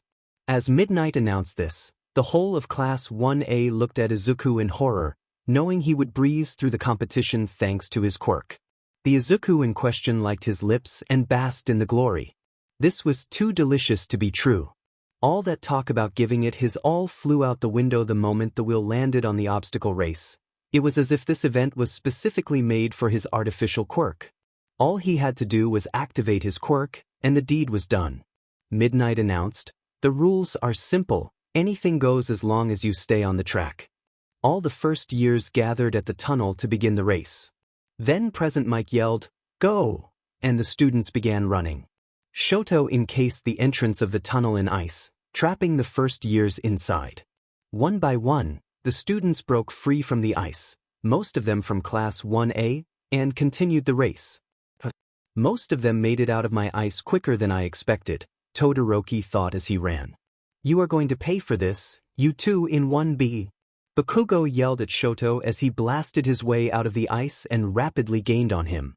Momo created a bow staff and smashed the ice into icicles. Jiraiya blasted the ice with her amplified sound frequency. Kirishima went into Rocky mode and punched the ice. Ojiro slammed the ice with his tail. Mina melted it with her acid, and Ida performed his recipro burst, kicking the ice into shards.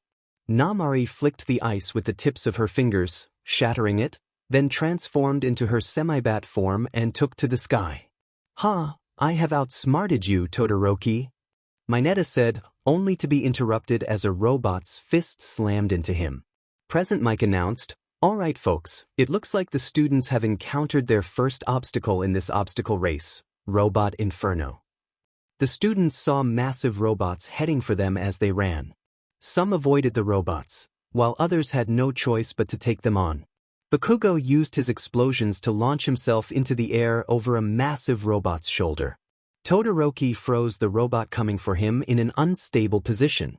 Monoma was about to use the opportunity Todoroki created to pass the frozen robot when Todoroki warned him, "If I were you, I wouldn't do that." Monoma retorted with a snarky tone, "You can't tell me what to do, you Class 1A scum." Just then, the robot toppled over and fell on Kirishima, Tetsu, and Monoma. "I told you so," Todoroki said as Kirishima went Rocky mode before the robot fell on him. Tetsu turned his body into metal just in time, while Monoma copied Tetsu's quirk to avoid being crushed. "Hey, watch it!" Tetsu yelled at Todoroki as he popped out from under the collapsed robot. "How typical of Class 1A, they are entitled brats," Monoma stated as he emerged using Tetsu's quirk. "It must be nice having that kind of quirk, knowing you are safe from danger." Slam! Mineta exclaimed as he got hit by a robot's fist again. "Oh, come on!" Uraraka floated the robot for a brief moment, allowing her time to pass through it before releasing it, causing it to slam down to the ground. Ida sped through the robot like it was nothing. Aoyama laser cut his way through, Mina glided on her acid, and Toru calmly walked past the robot with maximum invisibility. Namari was still in the air, flying over the obstacle course without paying attention to the chaos below. Present Mike announced, "All right, the players have made it past the robot junkyard. Now let us see if they can take the leap of fate in the second obstacle, the fall." The students reached the second obstacle, a canyon with a large gap from one side to the other. The only way across was a series of platforms held together by ropes, with a huge drop below. Students started crossing the platforms or climbing the ropes, while some flew over to the other side. Uraraka floated herself across, Bakugo propelled himself with explosions, Todoroki froze a path, and Setsuna amputated parts of her body to float them over. Monoma copied her quirk, and Namari flew over everything. Present Mike remarked, "Wow, the students have already made it past the second obstacle so easily, most of whom are from Class 1A. Aizawa responded, "It's not like I threatened to strangle them if they fail or anything." Nizu exclaimed, "Say what?" Aizawa quickly added, "Back to the competition, Mike." Present Mike continued, "Oh right. Now the students are about to enter the third and last obstacle for this round. Will they blow you away, or will they be blown away in the minefield?" After the students made it past the canyon, with Todoroki and Bakugo taking the lead, they saw a minefield. Meanwhile, our favorite green-haired protagonist was still in the first obstacle, frolicking with the robots, skipping, hopping, humming, singing, whistling. It was as if Izuku was taking a walk in the park on a sunny day. He wasn't taking this seriously, or so people thought, but Class 1A knew better. Sure, he was taking his time, almost like he was in a whimsical dream, but that was because he didn't have to rush. He could have teleported to the finish line right away, but where was the fun in that? Izuku wanted to make a dramatic entrance when he crossed the finish line. Present Mike exclaimed, "What? Why is Izuku from Class 1A treating this competition like a day at the beach?" Melissa, watching the sports festival from Island with her father, face-bombed. In the commentator's booth, Aizawa and other UA staff members were watching. Wow, Aizawa, is this what you're teaching your problem children? Nizu asked, observing Izuku fist-bumping a robot and skipping away while humming after teleporting it to the bottom of the ocean. He is no student of mine, Aizawa replied, denying any responsibility. Nizu smirked. Oh, so now it's student? I thought he was your problem child. I said no such thing, Aizawa insisted again. Meanwhile, the audience looked at Izuku as if he were an escapee from a mental hospital. One moment he was giving a motivating speech, and the next he was acting like he was on vacation. What is Midoriya doing? Mina asked, moving her leg back to avoid a mine. Have you forgotten what he did in the Quirk apprehension test? Momo stated, stretching her arms to balance herself while dodging mines. Oh, never mind, Mina replied, remembering. Meanwhile, Todoroki and Bakugo were fiercely competing for first place, like two power-drunk competitors, while Namari was not far behind, still in the air, with Ida hot on her trail. Present Mike announced, now Bakugo Katsuki and Todoroki Shoto are battling it out for first place, while Namari Kue is keeping pace behind. Upon hearing this, Izuku paused his leisurely pace. With determination in his eyes, he activated his artificial quirk and teleported a few millimeters to the finish line. Bakugo, just steps away from the finish line, suddenly saw Izuku in front of them as he sprinted ahead. After Izuku crossed the finish line, he pretended to breathe dramatically and raised his hands in victory. Silence fell over the audience watching from afar. Present Mix's glasses fell off his face, and Bakugo stumbled, giving Todoroki the chance to pass him. The shock of Izuku winning the race caused Snipe, who was spinning his gun, to almost accidentally shoot Cementos. The bullet grazed Cementos, and for a brief moment, his life flashed before his eyes. Cementos shot Snipe a glare, while Snipe offered an apologetic look as he put his gun away. What? Are my eyes betraying me? Izuku Midoriya of the hero course went from 0 to hero just by activating his quirk. What sorcery is this? Is this even allowed? Present Mike exclaimed. He turned to Midnight for confirmation. Well, I did say anything is allowed as long as you stay on the track, and all he did was use his quirk, Midnight replied, though uncertainly. Everyone, the winner of the first event for the sports festival is Izuku Midoriya. Present Mike yelled to the crowd, still processing what had just happened. The audience was confused about how to react. They didn't know whether to cheer, clap, or stand, but that didn't stop them from going wild. The crowd erupted in cheers and applause, giving a standing ovation. As soon as Present Mike announced Izuku as the winner, the students were stunned. Namari had to stop herself from falling midair, Ida almost tripped during his reciproburst, and Monoma slipped on a mine, flinging himself into the stratosphere. In the commentator's booth, after Izuku's incredible rise from last to first place, the staff were left speechless. Aizawa's mouth dropped open before he grinned like a proud father. I never lost faith in you, my problem child. Nizu stared at Aizawa in disbelief. Oh, so now he is your problem child? I thought he was no student of yours.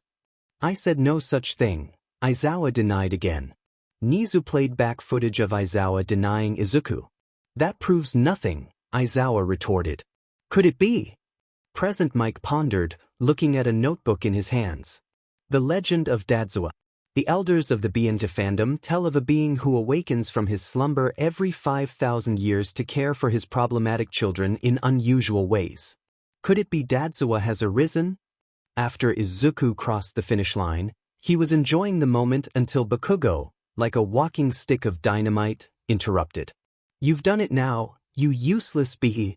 I'm going to fry you like the shrimp you are. Bakugo shouted, causing Izuku to shriek in terror. The rest of the students crossed the finish line as the audience watched in amazement. After Izuku, Todoroki came in second, Bakugo third, Namari fourth, and Ida fifth. Midnight announced, All right, it's been a heck of a ride, but it's not over yet. Moving on to the second event of this festival, a cavalry battle. Kaminari groaned, I'm bad at those. Kirishima added, it's been a long time since I played those. Midnight explained, each player can form a team of 2 to 5 players, with a point value assigned to each player on a headband. Riders must wear the headbands of their teammates to accumulate the total points value of each individual in that team. The higher the player's position in the last event, the higher the points value assigned.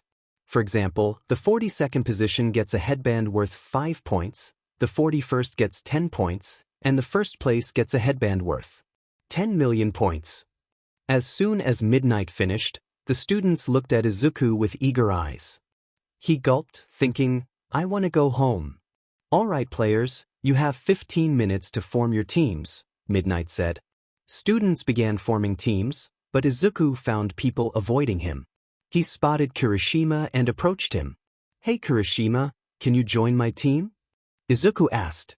Kirishima replied, I'll support you in anything, but you're on your own, buddy. Feeling disheartened, Izuku approached Shiro next. Hey, can you join my team? Shiro panicked, not wanting to be targeted because of Izuku. He quickly thought of an excuse. Sorry, bro, I'm allergic to 10 million. Izuku, gullible as ever, believed him. Really? Yep, my doctor told me to stay away from anything that has 10 million in it. Oh, okay, Izuku replied and walked away. He continued asking others to join his team but was unsuccessful. Frustrated, he asked Midnight if he could compete in the cavalry battle without a team, and she consented. A buzzer sounded, signaling the end of the 15 minutes. All right, players, I hope your horses are stable and your riders ready because the 15 minutes are up. The real cavalry battle starts in 5. All the players looked at Izuku with determination. 4. Izuku met their gazes, the 10 million headband tied around his forehead, fluttering in the wind. 3. Present Mike announced, it looks like the one who won the first event in the most unexpected way, Izuku Midoriya, is going solo on this one. Will the lone wolf make it past this event with a 10 million bounty literally on his head? His mom, Melissa, major pro heroes, and practically all of Japan were watching in anticipation. Go! As Midnight called it, all the teams targeted Izuku. In a surprising move, he removed his headband and threw it into the air. Silence fell as the other students halted their movements. Did he just give away the 10 million headband? They questioned. Izuku's sanity. In the commentator's booth, Aizawa remarked, What is your problem child doing? I don't even know what is real anymore, Aizawa replied. On the arena, players were still in shock as they watched the 10 million headband flutter to the ground.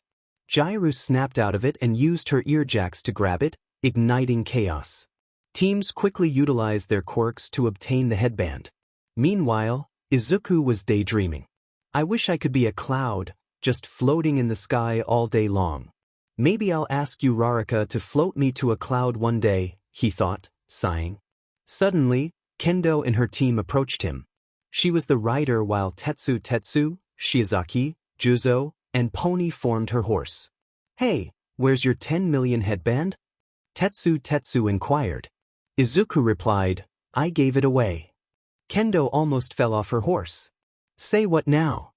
I said I gave it away, but if you want some headbands, I can give you. Izuku then teleported some headbands from others and handed them to Kendo's team. Her hands trembled as she accepted the headbands. Was this real? Her team looked at the headbands in disbelief. First, he gave away his 10 million headband, and now he was offering them headbands despite not having any himself. They wondered if he was genuinely kind or just naive. But what about you? Aren't you going to get your 10 million headband? Juzo asked, confused. Izuku looked up at the sky and replied, Life isn't always about the money. And then he walked away dramatically, as if he were in an anime. The group stared at him, dumbfounded, while Tetsu banged his chest in a show of manliness. He is my hero, Tetsu declared.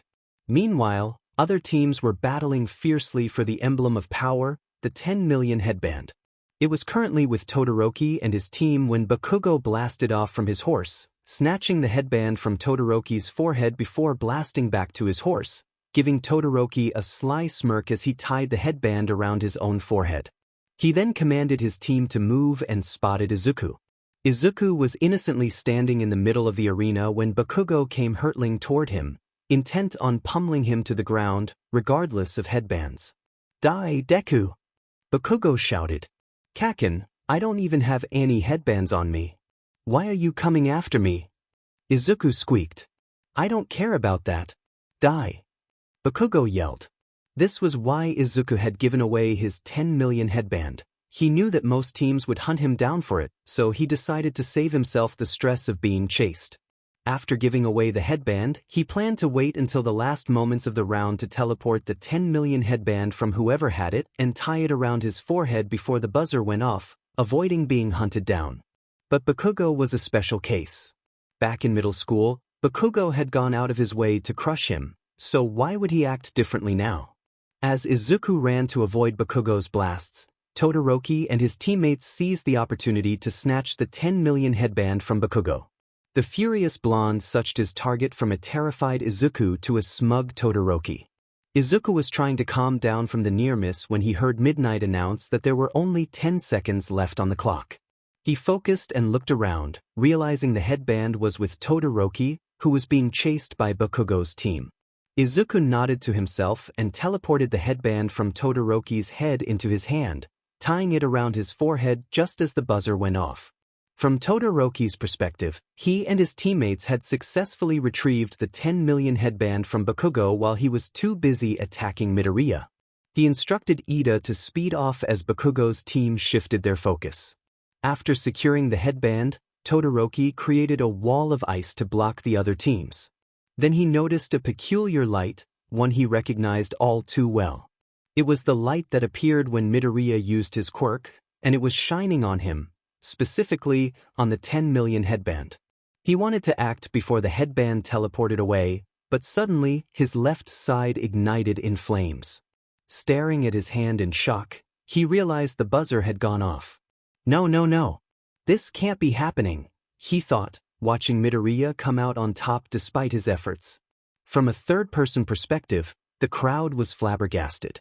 He had done it again, winning another round of the sports festival by activating his quirk in the most unexpected way. What? Izuku Midoriya of the hero course has surprised us yet again by pulling off a last-second victory. Present Mike announced as the crowd watched the replay of how Izuku snatched the 10 million headband. Inko, watching from home, had tears of joy as she saw her son win again but held back from crying too much to avoid flooding the building. Melissa, watching from Island with her dad, cheered for Izuku. "That's the boy Hawaki gave the AQI to. I think he made a great choice," David said. "Yeah, Papa. Seeing his artificial quirk in action, I'd say the AQI worked better than I expected.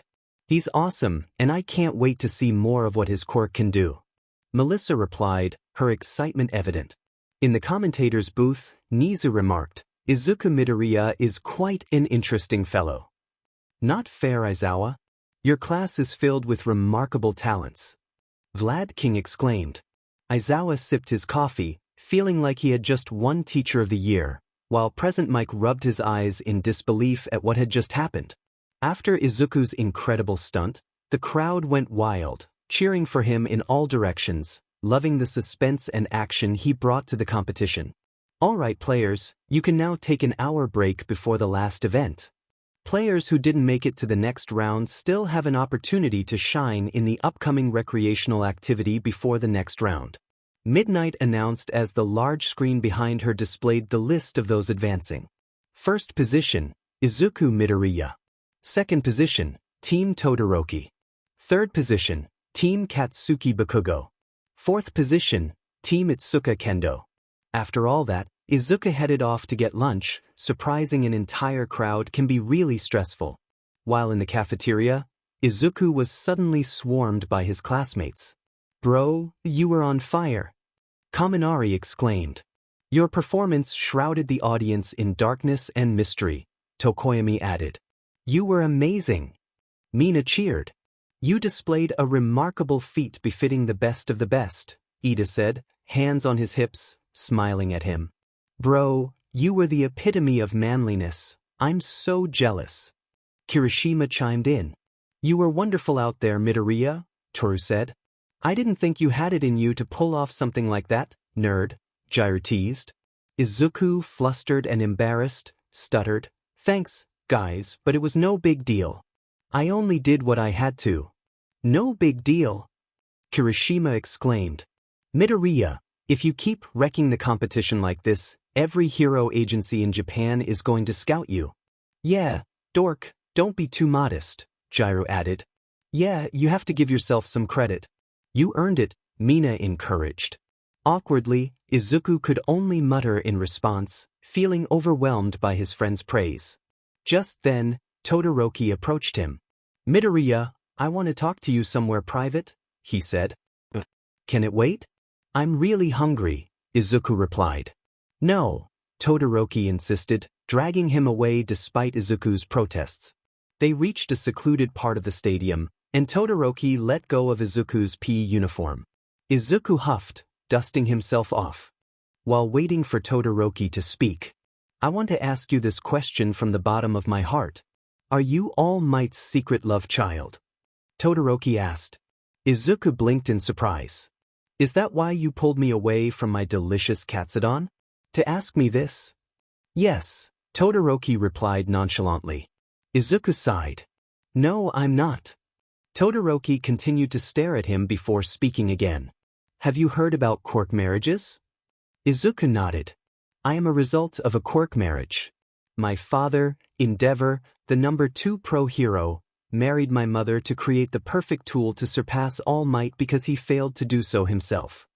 Izuku listened intently as Todoroki continued. 4 years, my father has tried to take the #1 position using brute strength. To him, All Might is an eyesore. After failing repeatedly, he devised a plan to create the ultimate weapon to surpass All Might, and that weapon is me. He married my mom because she has a powerful quirk. With his resources, he bought off her relatives and married her. After several unsuccessful attempts to produce a child with a quirk powerful enough to surpass All Might, I was born. When my quirk manifested, he saw its potential and began training me ruthlessly, neglecting my siblings and family in the process. My mom tried to stop him, but it was no use. Izuku listened, shocked. Your left side is unsightly, Todoroki recalled, rubbing his scar. That was what my mother said before she poured boiling water on me because my left side reminded her of that monster. That was the action my father needed to declare her mentally unstable and send her to a mental institution so she couldn't interfere with his plans. That's why I've refused to use my fire side. I don't want to give that monster the satisfaction of seeing me use his fire, Todoroki said. Say something, he urged. Something, Izuku replied. Dang it. I just heard the story of your life, and that's all you have to say? What do you want me to say? You dragged me away from my delicious katsudon to tell me this, so tell me what you want me to say, Izuku retorted. Todoroki stepped closer, determination in his eyes. I want to say that I'm going to beat you in this sports festival without using my fire. You managed to come out on top in the first 2 events, but that ends now because I'm going to emerge as the overall victor in this festival, and I'm going to do so just using my right side. With that, Todoroki walked away, but before he could go far, Izuku called out, Do you even hear yourself? You say you're going to win this festival with half of your power. Izuku chuckled bitterly. The disrespect. You're disrespecting everyone who is giving it their all in this festival by using only half of your power. You think that's enough to rise above those who are pushing past their limits to win? There are people whose powers aren't enough to win, but they still push themselves, and you think you can come out on top using only half of yours. Izuku walked past Todoroki and stopped a few feet in front of him, glancing over his shoulder. If by some luck we face off in the final event, I'm going to show you how wrong you are. With that he walked away, leaving Todoroki standing there. Izuku ran a comb through his hair in slight annoyance. Todoroki had interrupted him from enjoying his food just to boast about winning the festival using only 50% of his power. Samui was also participating in the festival despite being quirkless, giving it her all, while Todoroki was casually using only half his abilities. That kind of thing made Izuku sick. Sighing, Izuku made his way to the cafeteria, only to find his plate empty and Kaminari looking suspiciously satisfied with a toothpick in his mouth. "Man, that katsudon was yummy," Kaminari said with a grin. Kirishima shot him a disappointed look. "You know you could have waited for Midoriya to ask for permission before you started eating his food." Kaminari, looking guilty, replied, "What? You can't blame me. The food was just sitting there looking delicious. I had to." "Nunu!" Izuku cried, falling to his knees. He stood up and rushed to see if he could salvage anything when he was interrupted by a tap on his shoulder. Turning around, he saw Kendo, Tetsutetsu, Juzo, Shiozaki, and Pony. Izuku was surprised when they all bowed. "What are you guys doing?" he exclaimed. Kendo spoke up, "We have come to say thank you." Juzo added, "It's because of your assistance in the cavalry battles that we all made it to the final round." Tetsutetsu chimed in, "Yeah, dude, you came through for us." Shiozaki said, "You have truly been a blessing in our time of need." Pony, in broken Japanese, echoed, "Yeah, what they said." Izuku, feeling embarrassed, begged them to raise their heads. "Guys, it's no big deal. Please, there are people around us." He waved his hands frantically, his face red. They raised their heads. Kendo continued, "We are grateful for your assistance." Juzo added, "We came to congratulate you on your win, you deserve it." Tetsutetsu said, "And we came to wish you luck in the next round." With that, they departed, but Shiozaki lingered a moment longer before leaving. Only Pony remained. "I want to wish you good luck," she said with a cheerful grin. Izuku gave her a calculating look, making her shift uncomfortably. "You don't look like you're from here. Are you a foreign exchange student?" Her eyes widened in surprise. "Why you speak English?" Izuku smiled brightly. "Yeah, I learned how to." Pony exclaimed, "So cool. Maybe you can tutor me in Japanese. Present Mike Sensei isn't helping much." "Sure, how does every Friday sound?" Izuku replied. "Wait, you're serious?" Pony asked, her excitement evident. "Of course. It must be difficult not being able to understand or communicate in an unfamiliar environment." Pony squealed, "Thank you so much." "Anytime," Izuku said. After agreeing to meet every Friday for tutoring, they parted ways to prepare for the next event. On his way to the waiting room, Izuku ran into Samui. "Hey, Midoriya. I just saw a group of students bowing to you. Did you force them into SBMSN or something?" Izuku waved his hands side to side, looking startled. "No, they were just thanking me for something. I don't force people into SBMSN, that's Kaken's thing." She tilted her head in confusion. "What is a Kaken?" "A long story. I'll tell you later." She bounced on the ball of her feet and chirped, "I want to wish you good luck. After seeing how you utilized your artificial quirk in the previous rounds, I'd say you're going to crush it in the next." "Thanks, that means a lot." "Oh, and by the way, nice speech," she said as she walked away. "Yeah, thanks. See you around," Izuku replied, heading to the waiting room to prepare for his match. In the arena, there was a high platform for the fighters, with rings on either side that lit on fire as Midnight made her way to her position as the referee for this round. "Alright folks, it's time for the next and final event where the remaining players duke it out tournament style in one-on-one brawls." Midnight announced, and the crowd clapped. "Now for the first matchup, we have the control freak of 1C, Hitoshi Shinso." Present Mike yelled. Bakugo covered his ears in annoyance at the loudness. "Who gave that sound system a microphone?" he seethed. Shinso walked to the platform as the crowd cheered. Now facing off with Shinso is none other than the lean, mean, green bean teleporting machine of Class 1A, Izuku Midoriya. Present Mike declared, and the crowd roared with excitement at Izuku's name. Izuku tried not to let it go to his head as he took his place on the fighting platform. "Alright boys, you win by knocking out your opponent, making them admit defeat, or by making them go out of bounds. So no funny business," Midnight stated, cracking her WP. The boys nodded as she gave the signal to start. They stood there, waiting to see what the other would do. "So that wonderful weather we're having, huh?" Shinso said with no ulterior motive. Izuku didn't answer, he wasn't foolish. Ojiro had already warned him about Shinsu's quirk. What? Can't answer. Cat got your tongue, or has that monkey already told you about my quirk? Shinso taunted. Izuku felt a surge of anger and irritation. Because of Shinso, Ojiro had to drop out of the festival. In Izuku's opinion, there was no need for Shinso to use his quirk on Ojiro, who had already agreed to help him. Yet, Shinso had to interfere, and now Ojiro had lost his place in the festival after training so hard. Shinso scoffed. Can't talk to a lowly Class 1C scum. Typical. This was getting out of hand. Izuku decided not to engage further. Instead, he teleported Shinso out of bounds. Wow. Izuku Midoriya has done it again. He has successfully secured a spot in the next round without lifting a finger. Present Mike exclaimed. The crowd erupted in cheers for Izuku, shaking the stadium with their excitement. In Class 1A's stand, Ojiro nodded to himself, satisfied that Izuku had heeded his warning. Jiro and Namari covered their ears, wincing at the volume due to their heightened hearing abilities. Dude, Midoriya is on a hot streak. Kirishima exclaimed.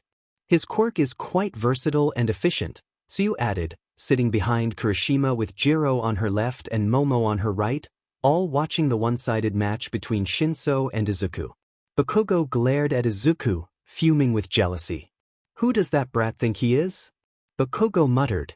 You know you're also a brat too, Kaminari replied. Bakugo's frustration boiled over.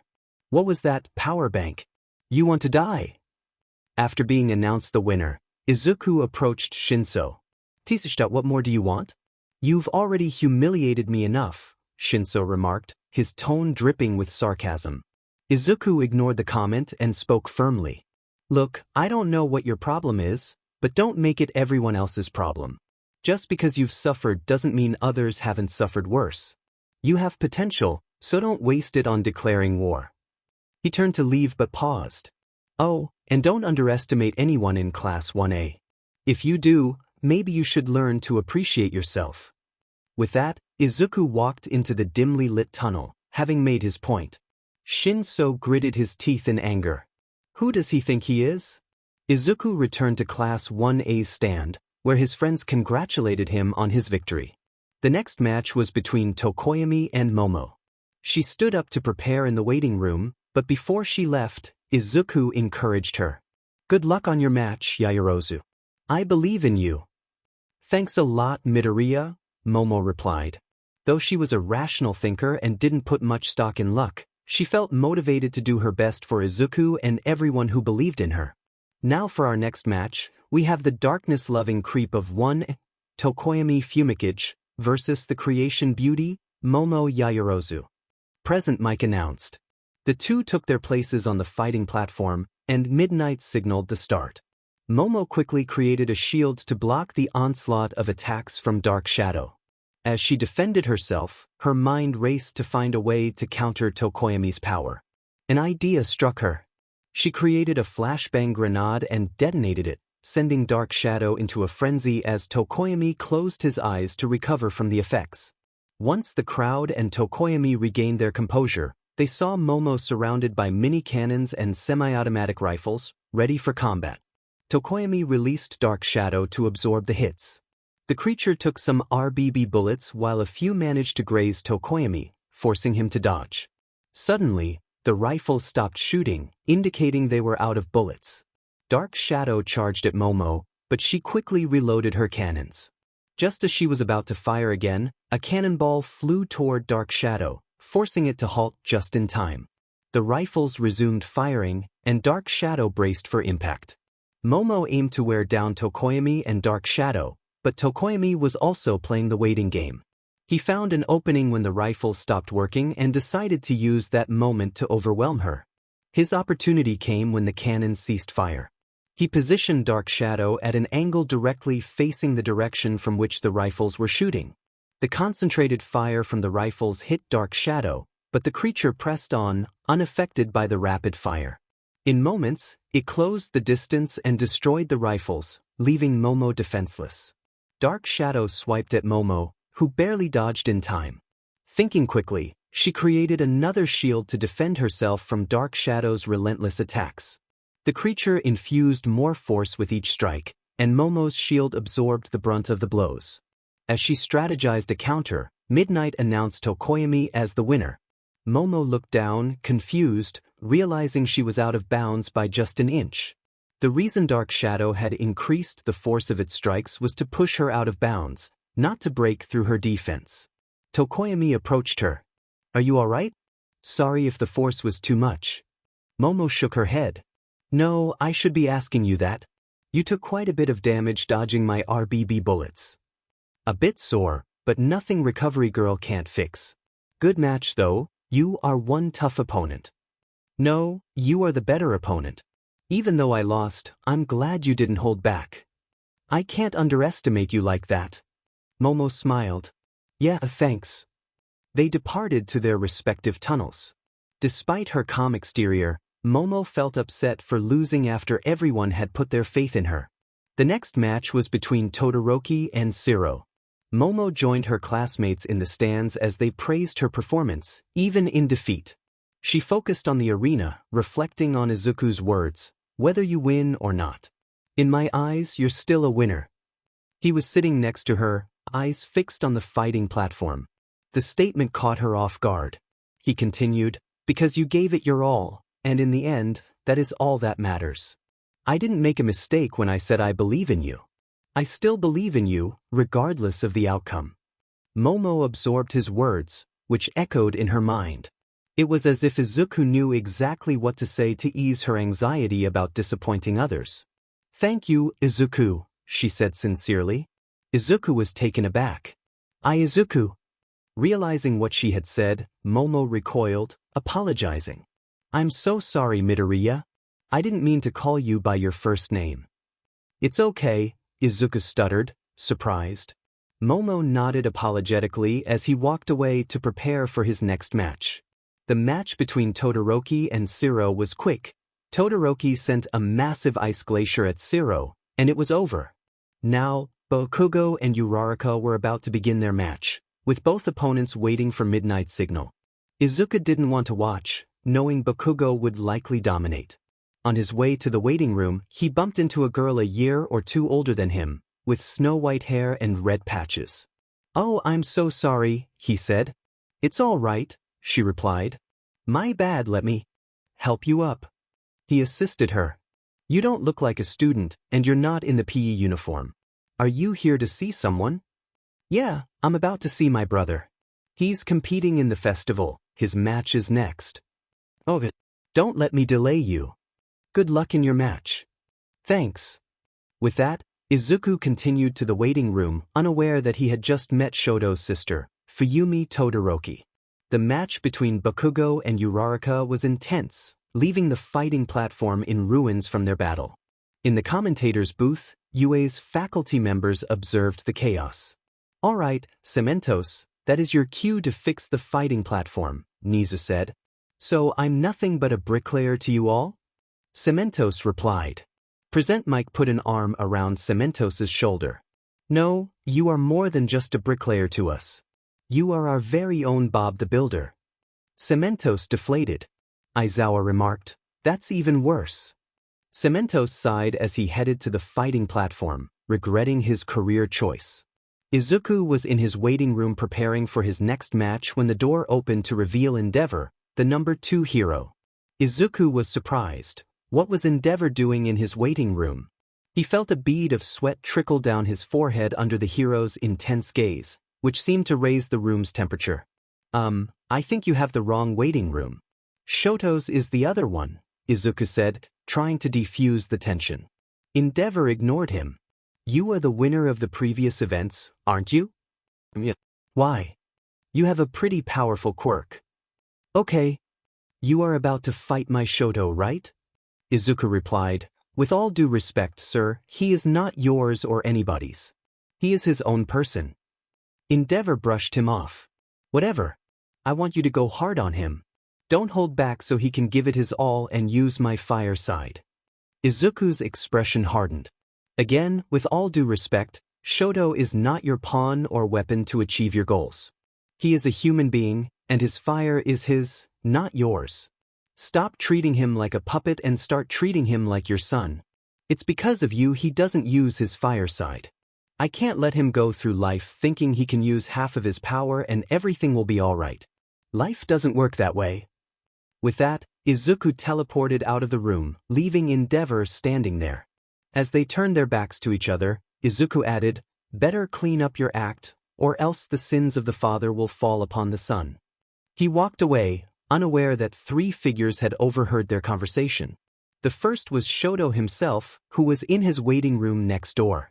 The thin wall allowed him to recognize his father's voice and piece together that Izuku was on the other side, preparing for their match.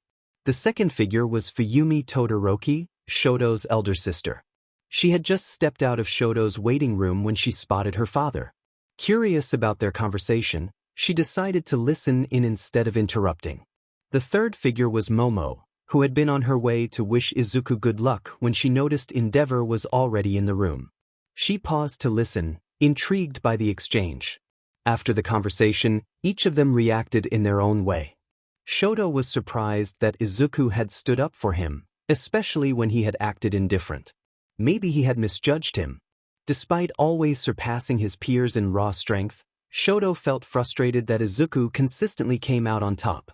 He envied Izuku, who had not faced the same struggles but still excelled. Yet, it was that same boy who defended him against his father, his greatest challenge. Shoto stared at his left hand, resolute not to use his left side in the upcoming match. Fuyumi wore a look of shock. How did Izuku know what their father was doing to Shoto? She racked her brain for an explanation and concluded that Shoto must have confided in him. It was surprising to see Izuku stand up to Endeavor on Shoto's behalf, especially since they weren't particularly close. It was comforting to know someone was looking out for her brother, and she smiled as she walked away. Momo, on the other hand, was horrified. She was mortified to learn about the struggles Shoto faced at the hands of his father. While she had suspected that Shoto's reluctance to use his fire side stemmed from fear or lack of control, she hadn't realized it was due to childhood trauma. She felt sympathy for Shoto but was also proud of Izuku for standing up to Endeavor. It took courage to confront the number 2 hero, and Izuku had done just that. Fortunately, Endeavor went in the opposite direction, allowing Momo to enter Shoto's waiting room unnoticed. She found him staring at his left hand, lost in thought. He looked up from his hand at Momo. She had a sad expression on her face and went to hug him without saying a word. Todoroki was confused, his heart racing as he struggled to control his emotions. "It's okay, I heard everything," she said, still hugging him. Shoto froze, realizing what this was about. His expression fell, revealing his sadness. He was on the verge of tears but managed to hold himself together, a single tear trickling down his cheek as he hugged her back. After Cementos fixed the fighting platform, the next match began. Alright folks, for our next match we have the living popsicle of 1A, Shoto Todoroki, versus the one and only undisputed green killer rabbit of 1A, Izuku Midoriya. The two walked out to the arena at the mention of their names. "Alright boys, begin," Midnight announced. Without wasting time, Todoroki sent a huge glacier at Izuku, but Izuku teleported it away before it reached him. "You think that will work a second time? Just how low did you underestimate me?" Izuku taunted. "Shut up and lose," Shoto replied, changing tactics and shooting beams of ice at Izuku, who dodged effortlessly. This continued for a while, and the match was becoming dull as Shoto sprayed ice while Izuku evaded without even attacking. "What is Midoriya doing? Why isn't he attacking?" Kirishima wondered. "Beats me," Kaminari replied. "Midoriya is always up to something, so maybe he has a plan," Tsuyu suggested. "I hope that nerd knows what he's doing," Gyro added. Momo watched the match, worried about Izuku's strategy. Shoto grew frustrated. "Dang it, Midoriya, stop holding back. Look who's talking," Izuku shot back. "I'm sure you now know how it feels to fight against someone who isn't giving it their all. Everyone you've ever fought used half their power. This is how they felt. Tell me, Todoroki, how does it feel to be disrespected?" Shoto clenched his teeth in annoyance and launched a massive ice shot at Izuku. Izuku saw the attack coming and countered, teleporting it behind Shoto while maintaining its trajectory. Shoto was caught off guard as his own attack hit him from behind, freezing his entire body except for his head. What? Izuku Midoriya just used Shoto Todoroki's attack against him. How amazing! Present Mike exclaimed. Izuku slowly walked up to Todoroki. Annoying, isn't it? To find out your opponent was holding back against you all this time. Look around you, Todoroki. He gestured to the arena. Everyone is here giving it their all, and you're limiting yourself. When will you open your eyes to see that endeavor isn't your problem? You are. He may be part of the cause, but he isn't the main issue. You are Shoto Todoroki. Shut up. Shoto yelled in anger. You don't know what I went through at the hands of that monster, and you have no right to tell me such nonsense. Izuku chuckled dryly, lifting his uniform slightly to reveal scars on his stomach. You know these aren't self-inflicted, Shoto Todoroki. So don't give me that rubbish about knowing what it's like because I very much do. Shoto's eyes widened slightly. Apart from the scar near his left eye, he had none on his body. Izuku continued, You are meant to be the best of the best. Your power is on a whole new level, and it pains me to see you limiting yourself. Look at yourself, freezing because you've decided not to go plus ultra. We are heroes and we can save people, but you can't even save yourself from your own past. You are who you are, and you are what you choose to be. No childhood trauma or abusive father can change that. This is your quirk, not his, so use it like it's yours. Todoroki chuckled joylessly as the ice began to melt. You know you're a fool, Izuku Midoriya. But I don't know what kind. Helping your opponent in the middle of a battle. He raised his head as the ice melted away, revealing his left side ablaze. You want my full power? Well, you got it. His fire side flared majestically, capturing the crowd's attention as the previous boredom vanished. In the Class 1A stands, everyone was shocked to see Todoroki using his left side for the first time. His fire is remarkable, Ida remarked. Uraraka, I've never seen him using it. Shoji, at this point, I don't know who is going to win. Momo was staring at the two boys with wide eyes, wondering what Izuku had said that made him use his fire side. So this was what he meant when he told Endeavor he would have to clean his mess up. Among the crowd was Fuyumi Todoroki, who was in shock. Not only did Izuku Midoriya stand up to her father on Shoto's behalf, but he also removed the obstacle hindering Shoto from using his fire. It was like he was resolving problems in a single day. She shifted her gaze from Shoto's fire to the green-haired boy, wondering just how far Izuku was willing to go for her brother. In an alleyway in the streets of Mizudafu, a figure stood among charred and burnt bodies. His skin was also burned, held together by staples, and his blue eyes were fixed on his phone displaying the live stream of the sports festival. A smile crept onto his face as he saw Endeavor's sun igniting his left side. So this is Endeavor's little project. Not bad, the figure said, slipping his phone into his pocket as he walked out of the alley, stepping over one of the charred men who let out a small sound before passing out. The figure looked at the sky, his black hair with red roots and leather jacket dancing in the wind. Endeavor, I'm coming for you. Back to the match. Endeavor smirked, nodding to himself in satisfaction at the sight of his greatest weapon using full power. Izuku smiled genuinely as Shoto's fire danced elegantly on his left side. Izuku, good, no more holding back. The two began to battle. 5 minutes later, Todoroki's body flopped to the floor as Izuku stood victoriously. Everyone gasped. Flashback. The two began to fight. Todoroki sent a flaming ball toward Izuku. Izuku just stood there as the fire got closer and closer. Then tiny rays of light from Izuku's artificial quirk began to flash around the fireball, and it disappeared. No, Izuku didn't teleport it away. He made it vanish by teleporting nitrogen from the air into the fireball, extinguishing the flames. Everyone was stunned.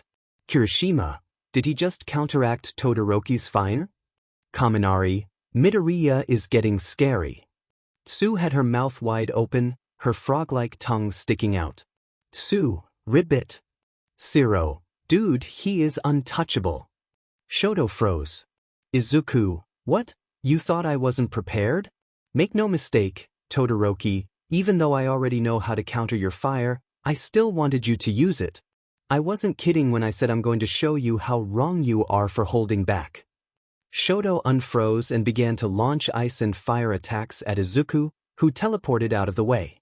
He couldn't land a single hit, but Izuku did.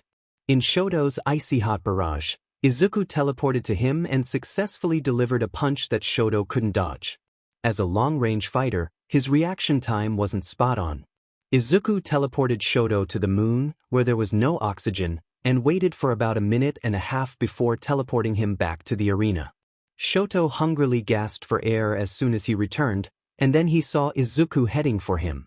Shoto weakly sent a sloppy ice attack, which Izuku dodged by teleporting behind him and chopping him in the neck.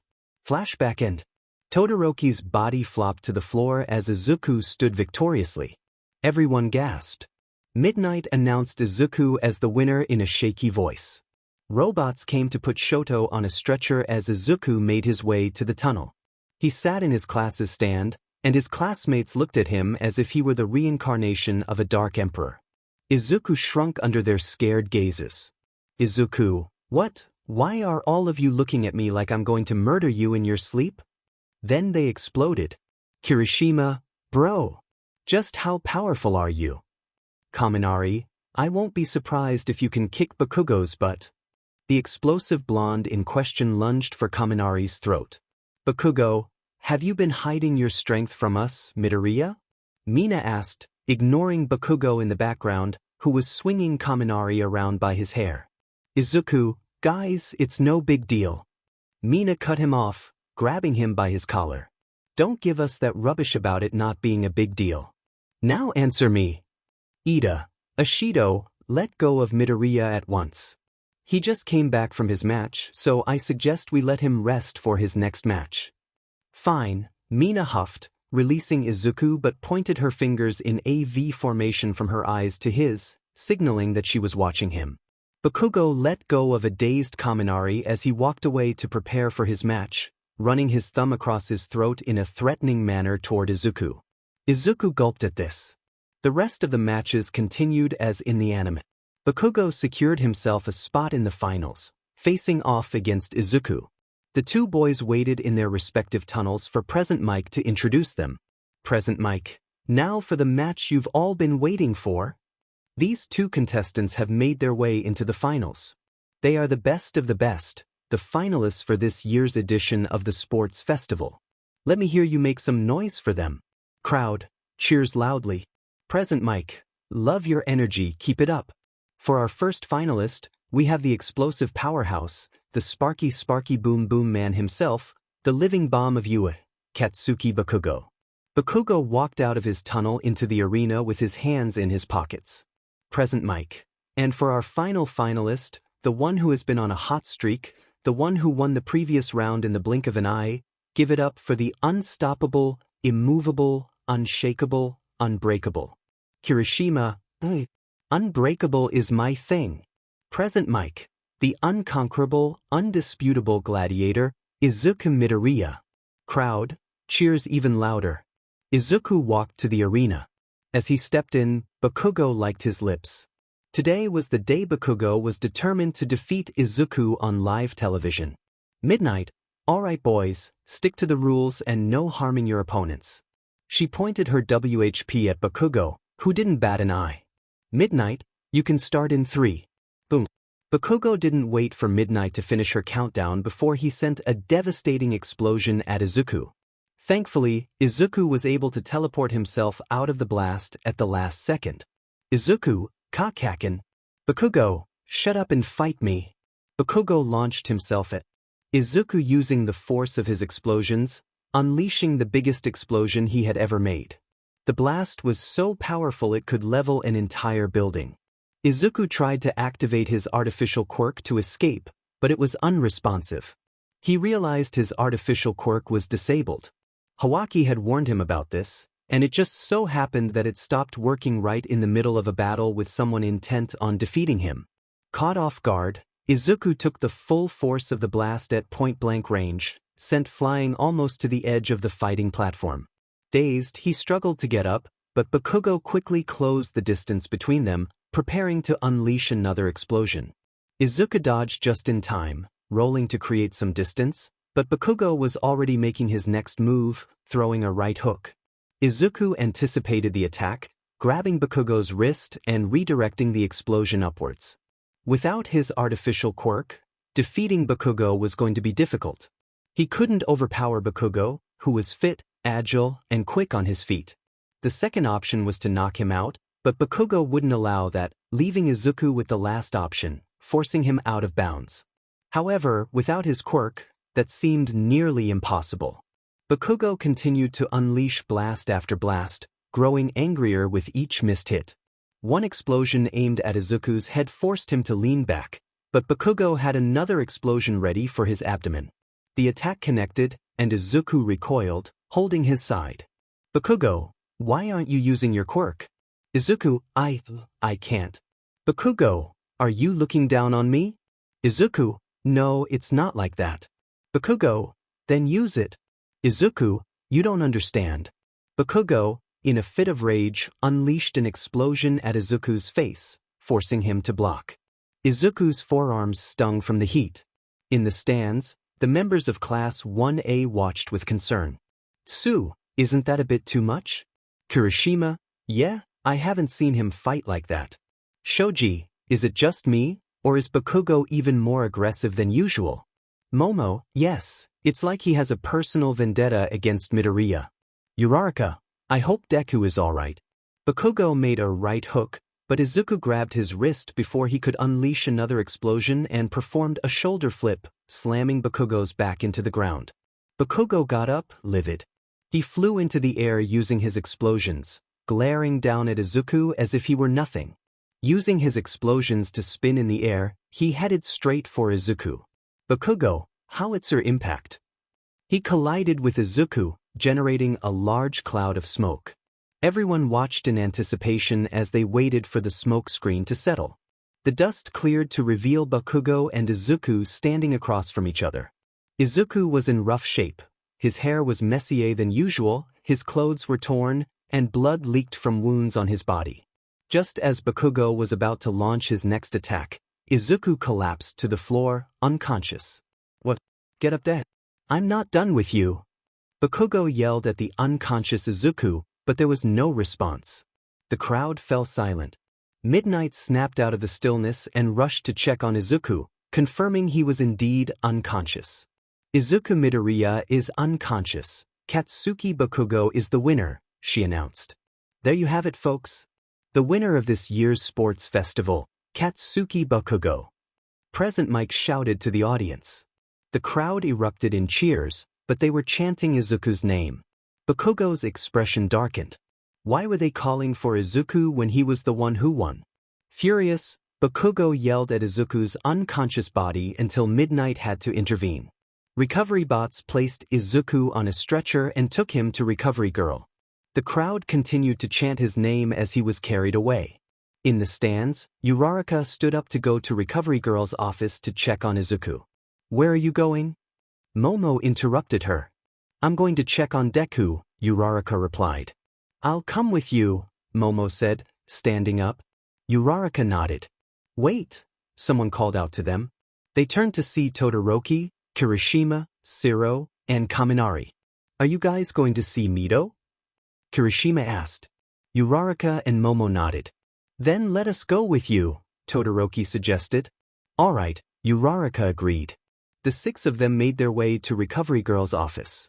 Time passed, and Izuku's eyes fluttered open to the sight of the ceiling in Recovery Girl's office. He quickly scanned his surroundings and sat up on his bed. Oh, you're awake, dear. That was quite a heavy blow you took, Recovery Girl said, kissing his forehead as his wounds began to heal. Izuku stared in awe as he watched the healing process. Although his artificial quirk could do the same, it didn't seem to work at the moment.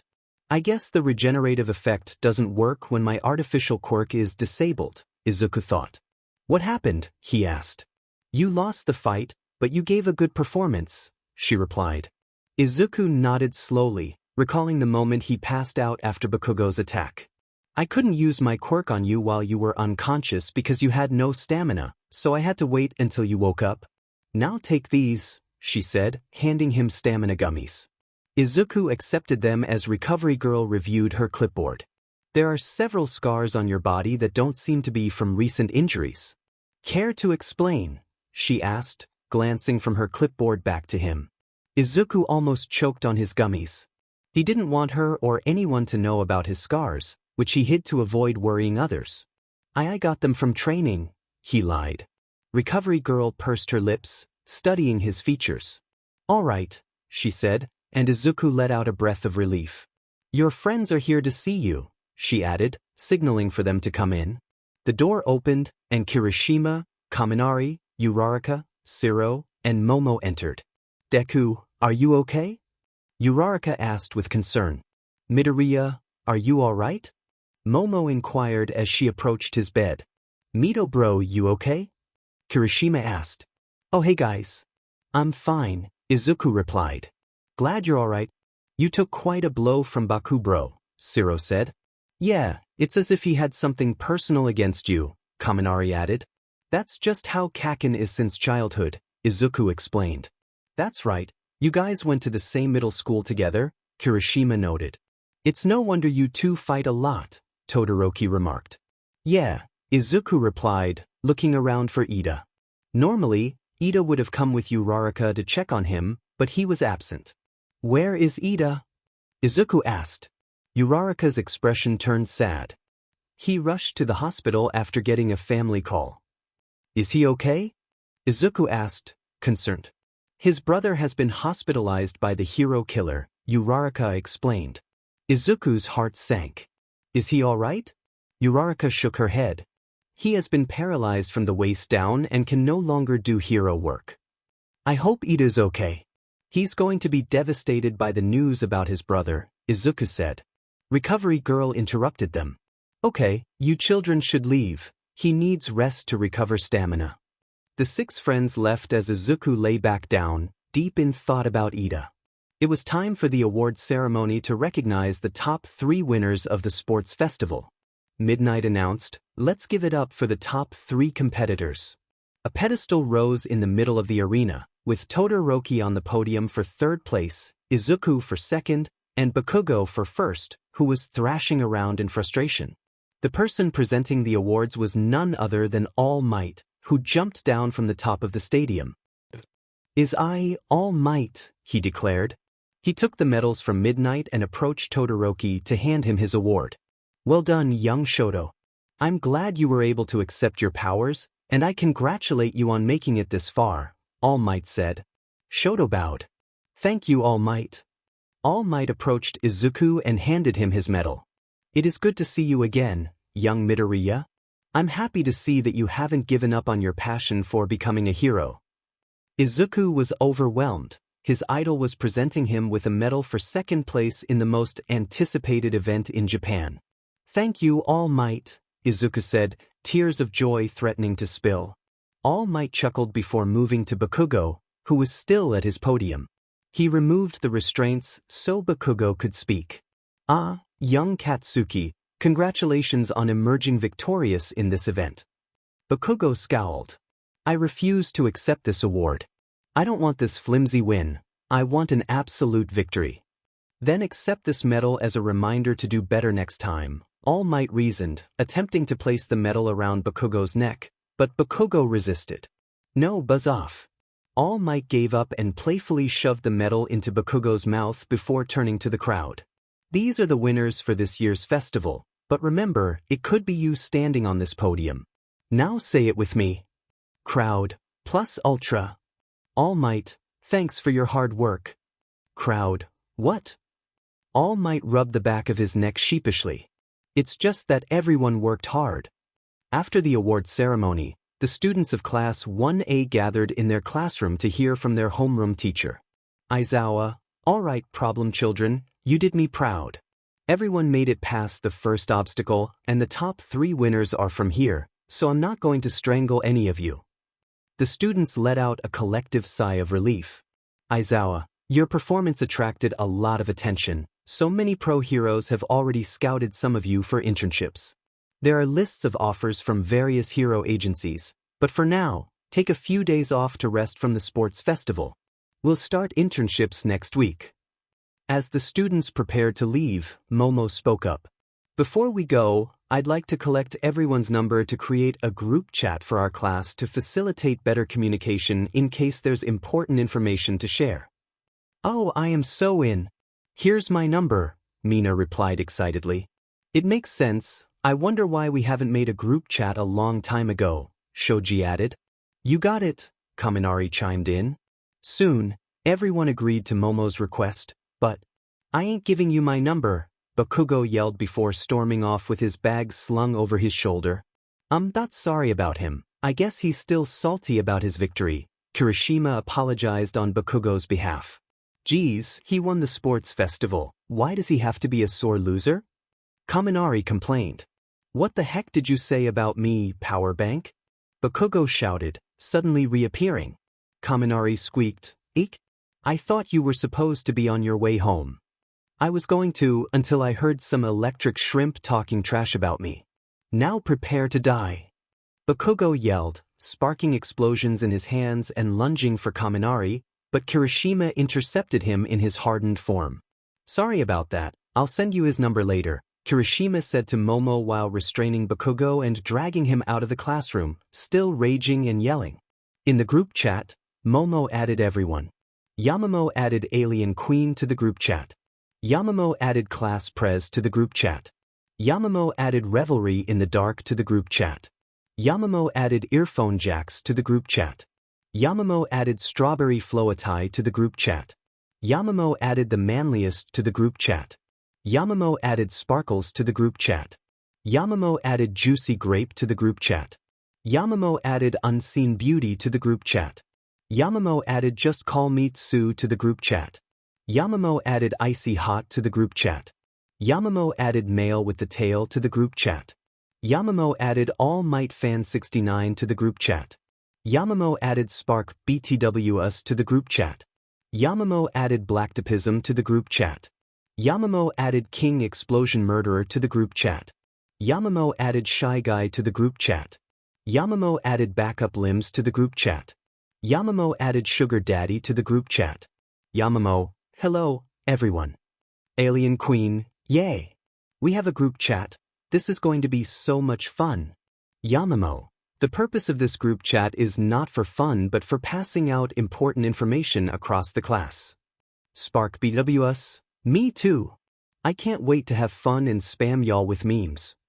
Yamamoto, like I said, this group chat is not for fun. Spark BWS, yo Kiri, check this out. Spark by the way us posted a meme.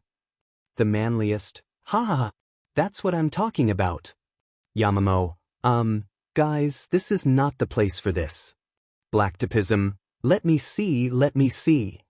Blacktopism, BWA ha ha ha ha. Nice meme bro. Spark BWS, I have more where that came from. Earphone Jacks, ugh boys will always be boys. Spark BWS, what do you mean? Earphone Jacks, I mean y'all aren't serious. Spark BWS, hey, I'm plenty serious. Earphone Jacks, your username is a pickup line. Spark BWS, what is wrong with that? Earphone Jacks, everything. Spark BWS, well, that's too bad because I can feel the spark between us, Joe. Earphone Jacks, I can't with you. Class Prez, hey, no flirting in the group chat. Spark BWS, Ida, why you gotta be a buskill? Jairu was about to fall in love with me. Hey everyone, Earphone Jack said. Shoo, Koda, don't interrupt the couple session, Shy Guy replied. You guys should get a room already. And who the heck added me to this group chat? King Explosion Murderer chimed in. That would be me, Yamamoto replied. Who the heck gave you my number? King Explosion Murderer shot back. Kirishima did, Yamamoto responded. Yo, Rocky Road, get your butt over here. King Explosion Murderer called out. Yo, Baku bro, the manliest replied. Don't call me that, and how dare you give my number to these extras? King Explosion Murderer exclaimed. The manliest was typing. You know what, never mind. How did you get my number? King Explosion Murderer asked. A little birdie told me, the manliest replied. I bet it's Deku, King Explosion Murderer said. Deku. Get over here. Okay, Kakin, All Might Fan 69 responded. Wow, he stutters even in text, Blacktipism commented. You are the only one in the school that has my number, so how did Rocky Road get a hold of it? King Explosion Murderer demanded. But I didn't give it to him, All Might Fan 69 stammered. Relax, Baku bro, I took your number from Midobro's phone when he wasn't looking, the manliest said. What? All Might Fan 69 exclaimed. I told you to stop calling me that, King Explosion Murderer replied. Sorry, not sorry, the manliest shot back. That's it. I'm coming for you, King Explosion Murderer declared before going offline. Oh, someone's in trouble, Blacktipism noted. You think he's really gonna? Spark Between Us asked. I better watch my back just in case, the manliest replied before going offline. So, does anyone want more memes? Spark Between Us asked. Heck yeah, I do. Blacktipism replied. One meme spamming coming up. Spark Between Us posted a series of memes. Yamamoto removed Spark Between Us from the group chat. Bring him back, Blacktipism requested. No, Yamamoto replied. Thank goodness I was already running out of phone storage, Backup Limbs said. I'm loving this group chat, Alien Queen added. Then what shall we name it? Revelry in the Dark asked. How about Shiny and Friends? Sparkles suggested. Ew, Unseen Beauty replied. How about Hardworking Students of 1A? Class Prez proposed.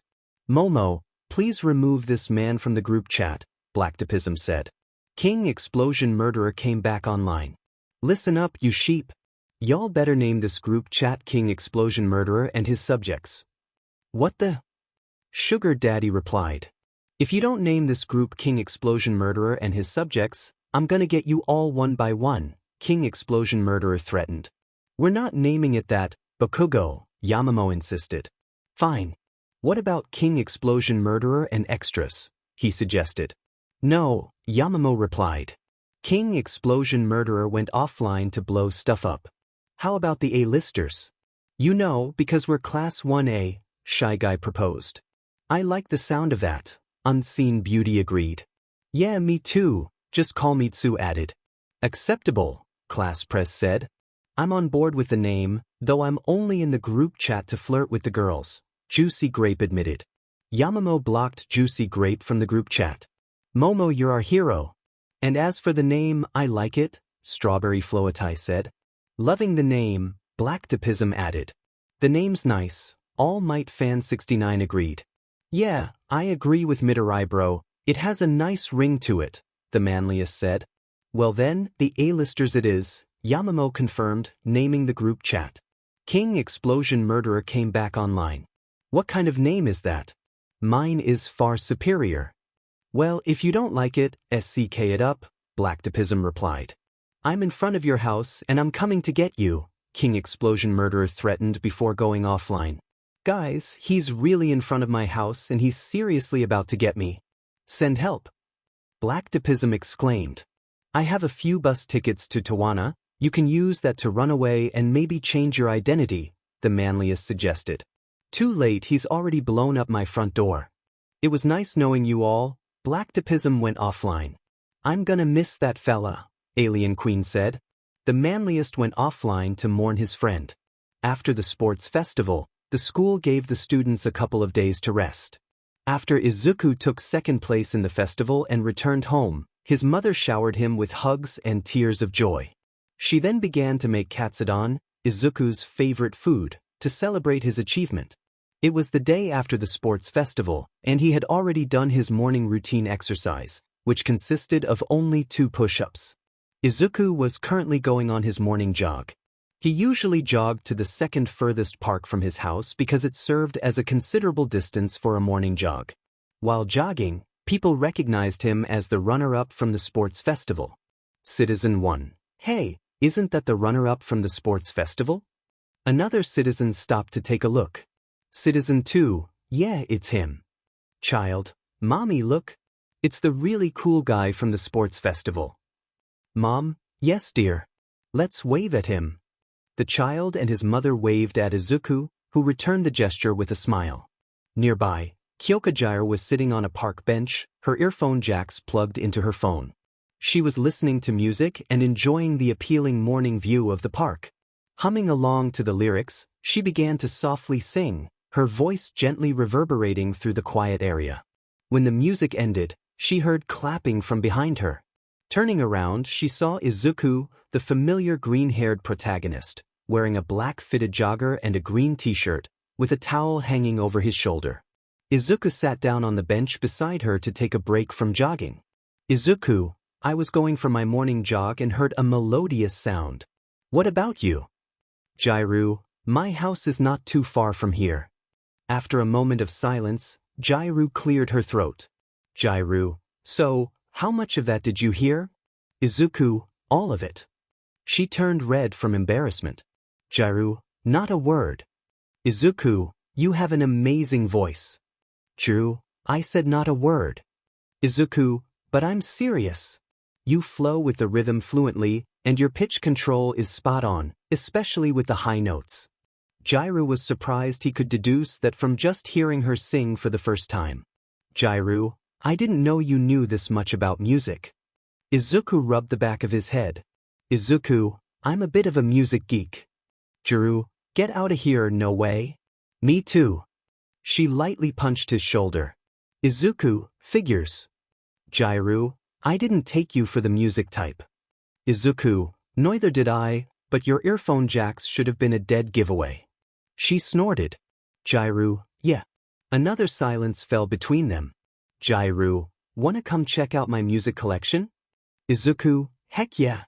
She grabbed his hand and led him to her house, while Izuku tried not to focus on the fact that a girl was holding his hand. Once they arrived, Jiro unlocked the door, and they headed straight for her room. Izuku noticed that her parents weren't around. Izuku, are your parents not home? Jiro, nah, they're out on tour. Izuku, wait, are they musicians? Jiro, yeah. Izuku, so cool. As they reached her room, Jiro froze with realization. Her room was filled with things she didn't want him to see. She took a deep breath, placed her hand on the doorknob, and slowly opened it. Izuku was taken aback by the sight. Her room was adorned with posters and merchandise of Twilight Fog. Her bed sheets and pillowcases featured his masked and hooded face, and the walls were covered in posters, except for one. In her closet were plain t-shirts with his face on them, tiny figurines, and Twilight Fog stickers on her furniture. There was even a life-size cutout and a duvet with his face on it. Izuku was hyperventilating.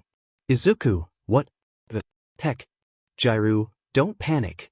Izuku, what sorcery is this? Jiro, dude, calm down. Yeah, I know, I'm a huge Twilight Fog fan. Izuku could only nod, unable to trust himself to speak. This was not what he had expected when entering her room. He had fans, but he didn't realize he had made such an impact. Izuku, I didn't know you liked Twilight Fog this much. Jiro, are you kidding? His voice is the reason I get out of bed in the morning. Izuku, how so? Jiro, I just love everything about him. From the way he sings to how he talks about heroes, and especially his voice. He is my idol. Izuku, wow, you admire him that much? I mean, I know him, but I don't really follow him that closely. Jiro, what? You know what? You are going to sit here and watch all his videos until you turn into a die-hard fan. Jiro dragged him to her bed and handed him a tablet playing one of Twilight Fog's videos. Now Izuku was watching his own videos that he made and edited himself, with Jiro fangirling beside him. An hour and a half later. Izuku, Jiro, please, no more videos. Jiro, okay, but isn't he the best? Izuku, so, are you going to show me your music collection or not? Jiro, oh that's right. She went to her music shelf and beckoned him to follow, showing him each collection individually as she explained how she got them and why she liked them. Izuku, wow, your music collection is impressive. Jiro, I know, right? His eyes scanned the room until they landed on the musical instruments, ranging from various types of guitars to drums and windpipes. Izuku, do you know how to play all of them? Gyro, actually, just then his phone rang from his pocket. He checked the caller ID and saw it was his mom. Izuku, shoot, I just remembered I haven't eaten breakfast. Picking up the call, he stepped out of Gyro's room to answer it. A couple of seconds later, he returned. Izuku, I have to go. See you at school. Gyro? Yeah, nerd, see you around. Izuku waved at her as he teleported home. After arriving, he gave his mom a quick hug before settling down to eat breakfast. Inko, your morning jog took longer this time. Izuku, I ran into a friend on my way. Inko, my baby boy is making friends. She squished his cheeks and he protested. Izuku, Inko, maybe you should invite one of your friends over for dinner one of these days. Izuku, okay. Inko took a good look at her son and noticed he hadn't made any physical growth. Inko, Izuku? Izuku, Inko, have you checked your height measurement lately? Izuku, yes, I checked it last week. Inko, what was it? Izuku, 165 centimeters. Inko, it hasn't changed. You haven't gotten any taller. Izuku, You're right. Inko, I wonder what could be the cause. Izuku, I'm not sure. He wondered if it had something to do with the AQI. After washing his dishes, he went to his room to freshen up. The weather was wonderful, the sky sunny, but the temperature outside was just right. There was a movie about Best Jeanist coming to theaters today, and he wanted to see it. He also heard that Best Jeanist would be there to sign autographs, plus he wanted to get a new stack of Pokemon cards on his way to the cinema. As he was on his way to the store, his hair stood on end. Izuku, come out, Toga. Toga pouted as she emerged from the shadows, wearing an orange turtleneck with black fitted jeans and platform sneakers. Toga, you're no fun. Izuku, so you were hoping to scare me? Toga, yeah, I was counting on it. Izuku, so what are you doing here? Were you stalking me again? Toga, yeah, but apart from that, I saw your match in the sports festival. You were awesome. Izuku rubbed the back of his head, feeling shy. Toga, I just wish you were covered in more blood, though. You'd look good in it. They sat on the edge of a rooftop overlooking the city. Izuku scribbled down new information about her quirk in his analysis notebook while Toga twirled a knife on one finger. Toga, Izuku, what would you do if I was a villain? Izuku, are you a villain? Toga, maybe. Izuku, well, I'd do nothing. Toga, what do you mean? Izuku, it makes no difference to me whether you're a villain or not. Toga, Izuku. Izuku, I have a question. No. Do you kill people? Toga, no. I only make them bleed. Izuku shrugged. Izuku, good enough for me. He continued writing, and Toga flashed a smile. After she left, waving goodbye, Izuku purchased his Pokemon cards and headed to the movies. The next day, Izuku woke up to birds chirping. He pulled himself out of the comically large bed while stretching. He took a moment to fully wake up. Every morning, Izuku's mind was always blank. He liked the way his brain didn't think about anything after waking up. It felt like a temporary moment of true peace where he didn't have to worry about anything. The feeling was tranquil. He enjoyed this moment of tranquility before doing his morning exercise routine, which consisted of just 2 push-ups. After completing his routine, he headed to the bathroom to wash his face. Coming out with slightly damp hair and an almost dry face, he texted Toru a good morning message, a habit he had developed after they hung out following the U.S.J. incident. He didn't know why he felt compelled to send her these messages, but he sensed she needed them. Little did he know how right he was. He pocketed his phone and headed to Momo's room next door. He knocked on the door 3 times before hearing a faint, "Come in," from the other side. He opened the door to find Momo softly combing her hair while seated at her cosmetic station, looking at herself in a large mirror, still in her pajamas. "Oh, good morning. Nice to see you're up," she said. "Hey Momo, good morning," Izuku replied. "Hope you slept well." "Yes, I did." Checking the time on his phone, he saw it was 8:15 a.m. Momo, I have to get going now," he said, scratching the back of his head as he slipped his phone back into his pocket. His mom had told him to come home first thing today. Oh, she uttered, looking down at her lap before looking back up. I guess I'll see you in school then. Yeah, see you later. He nodded and teleported home. When he arrived, he saw his mom already cooking breakfast while the TV was on. Mom, I'm home. She turned to the living room, her expression brightening. Oh, you're back. How was it? It was fun. Oh, you're going to tell me all about it at breakfast. Sure, Mom. Okay, now go freshen up and get ready for breakfast.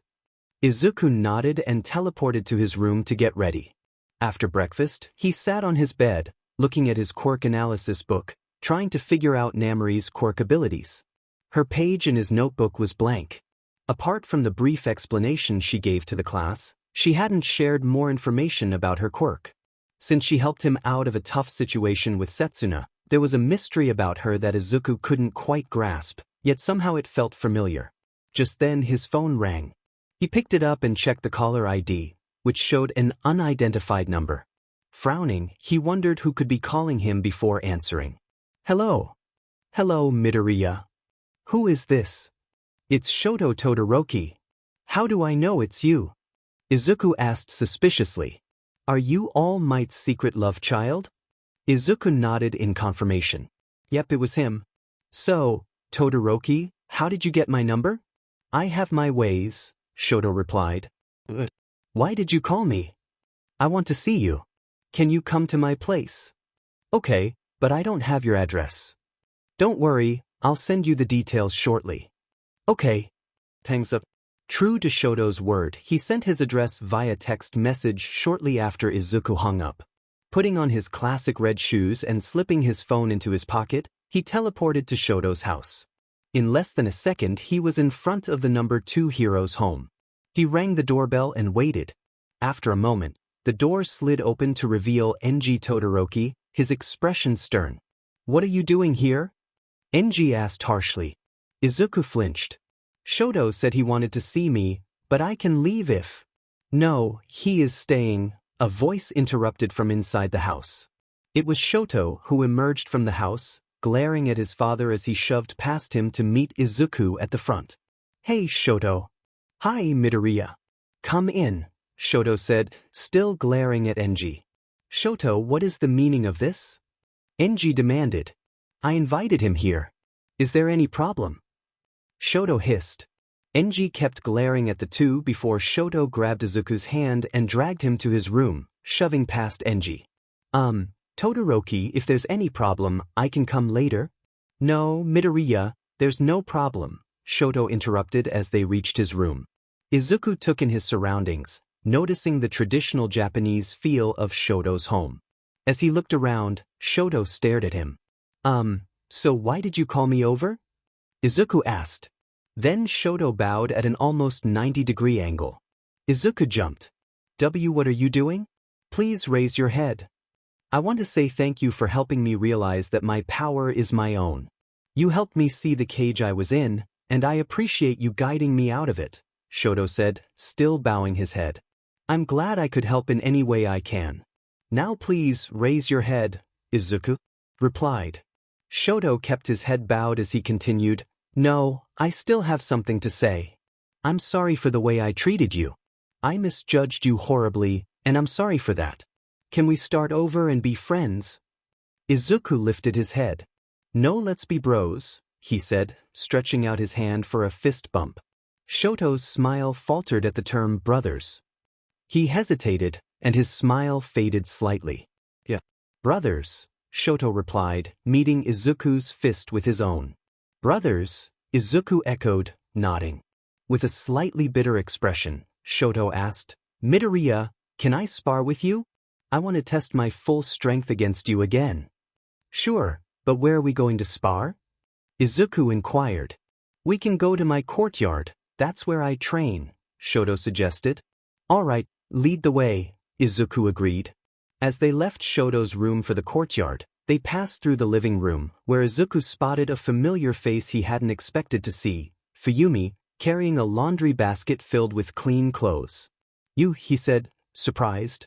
She turned around, tucking loose strands of hair behind her ear, her face lighting up in recognition.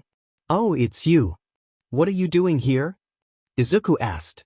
This is where I live, Fuyumi replied. Izuku's face contorted in realization. Shoto is your brother? Yes, she confirmed. Wow, Izuku said, taken aback. Shoto squinted at them. Have you two already met? Yes, we ran into each other at the sports festival, Fuyumi replied. Oh, nice to see you again, Izuku Midoriya, Shoto said, smiling. Nice to see you again, Izuku trailed off. It's Fuyumi, she reminded him. Nice to see you again, Fuyumi, Izuku said with a smile. All right, Midoriya, let's go, Shoto urged. Right? Izuku stated, following Todoroki. Fuyumi smiled, pleased to see her brother improving thanks to Izuku. She continued with her chores as the boys took their positions across from each other, preparing to spar. No holding back? Izuku asked. No holding back, Shoto confirmed. The two powered teens clashed. 45 minutes later, they were both breathing heavily, the environment around them slightly damaged. Wow, Midoriya, you're so far ahead. It was foolish of me to hold back on you in the first place, Shoto admitted, breathing.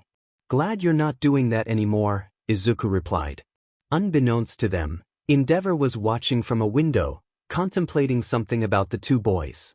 They collapsed onto the grass to recover from their battle. Just then, Fuyumi entered the courtyard, carrying a tray with 2 glasses of orange juice, handing one to each of them. Thank you, sister, Shoto said. Thanks, Izuku added. Endeavor stood at the entrance of the courtyard and called for Shoto. Shoto stood up, frowning as he left only Fuyumi and Izuku behind. I know what you did for Shoto. Thank you, Fuyumi said.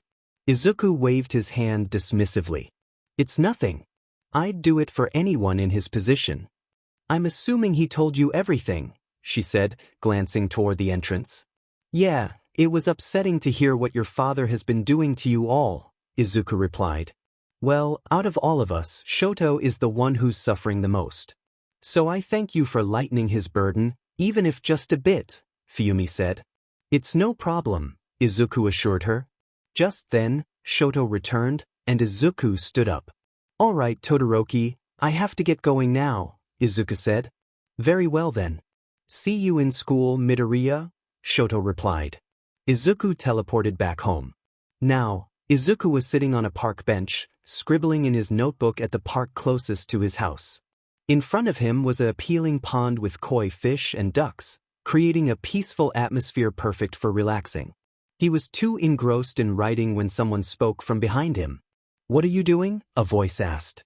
Startled, Izuku nearly jumped into the pond. He turned to see Yui in a casual outfit, her expression blank. Oh, it's you, Kodai. You almost gave me a heart attack, he said, relieved. She walked over and sat down on the bench. Hey, Midoriya. What are you doing? Just jotting down a few things. What about you? Izuku replied. I was taking a walk, Yui said. Izuku nodded and resumed writing. Yui tilted her head, watching him. Sorry, I tend to do that a lot, he said, snapping out of his focus. She nodded, her gaze drifting to his notebook. Can I take a look? She asked. Izuku rubbed the back of his head. Yeah, but it's a bit weird, he said shyly, handing it to her. She took the notebook and scanned the page he was working on, which contained a detailed analysis of her quirk and suggestions on how to effectively utilize it. He had even drawn an accurate sketch of her in her hero costume, making her look like a dramatic comic book character. The drawing caught her interest, and she admired the artwork before her gaze shifted to a note he had written about her. It read, "She is nice, easygoing but in a docile way, respects boundaries, is fun to be around, and most importantly, kind in her own way." The cold princess of 1B blinked as she read the note over and over again. She didn't think she was any of that, especially not fun to be around. She tore her gaze from the notebook to him. Izuku was twiddling his fingers on his lap, staring at the pond. I didn't know you thought this way of me, she said, handing him his notebook. Why, he stuttered as he took the notebook, shuffling nervously. Sorry if you find it creepy or weird or anything. He scratched his cheek, glancing away. She stared back at him, a hint of emotion breaking through her stoic demeanor. I think it's sweet, she said, tilting her head slightly. Thanks, he replied, a bit flustered.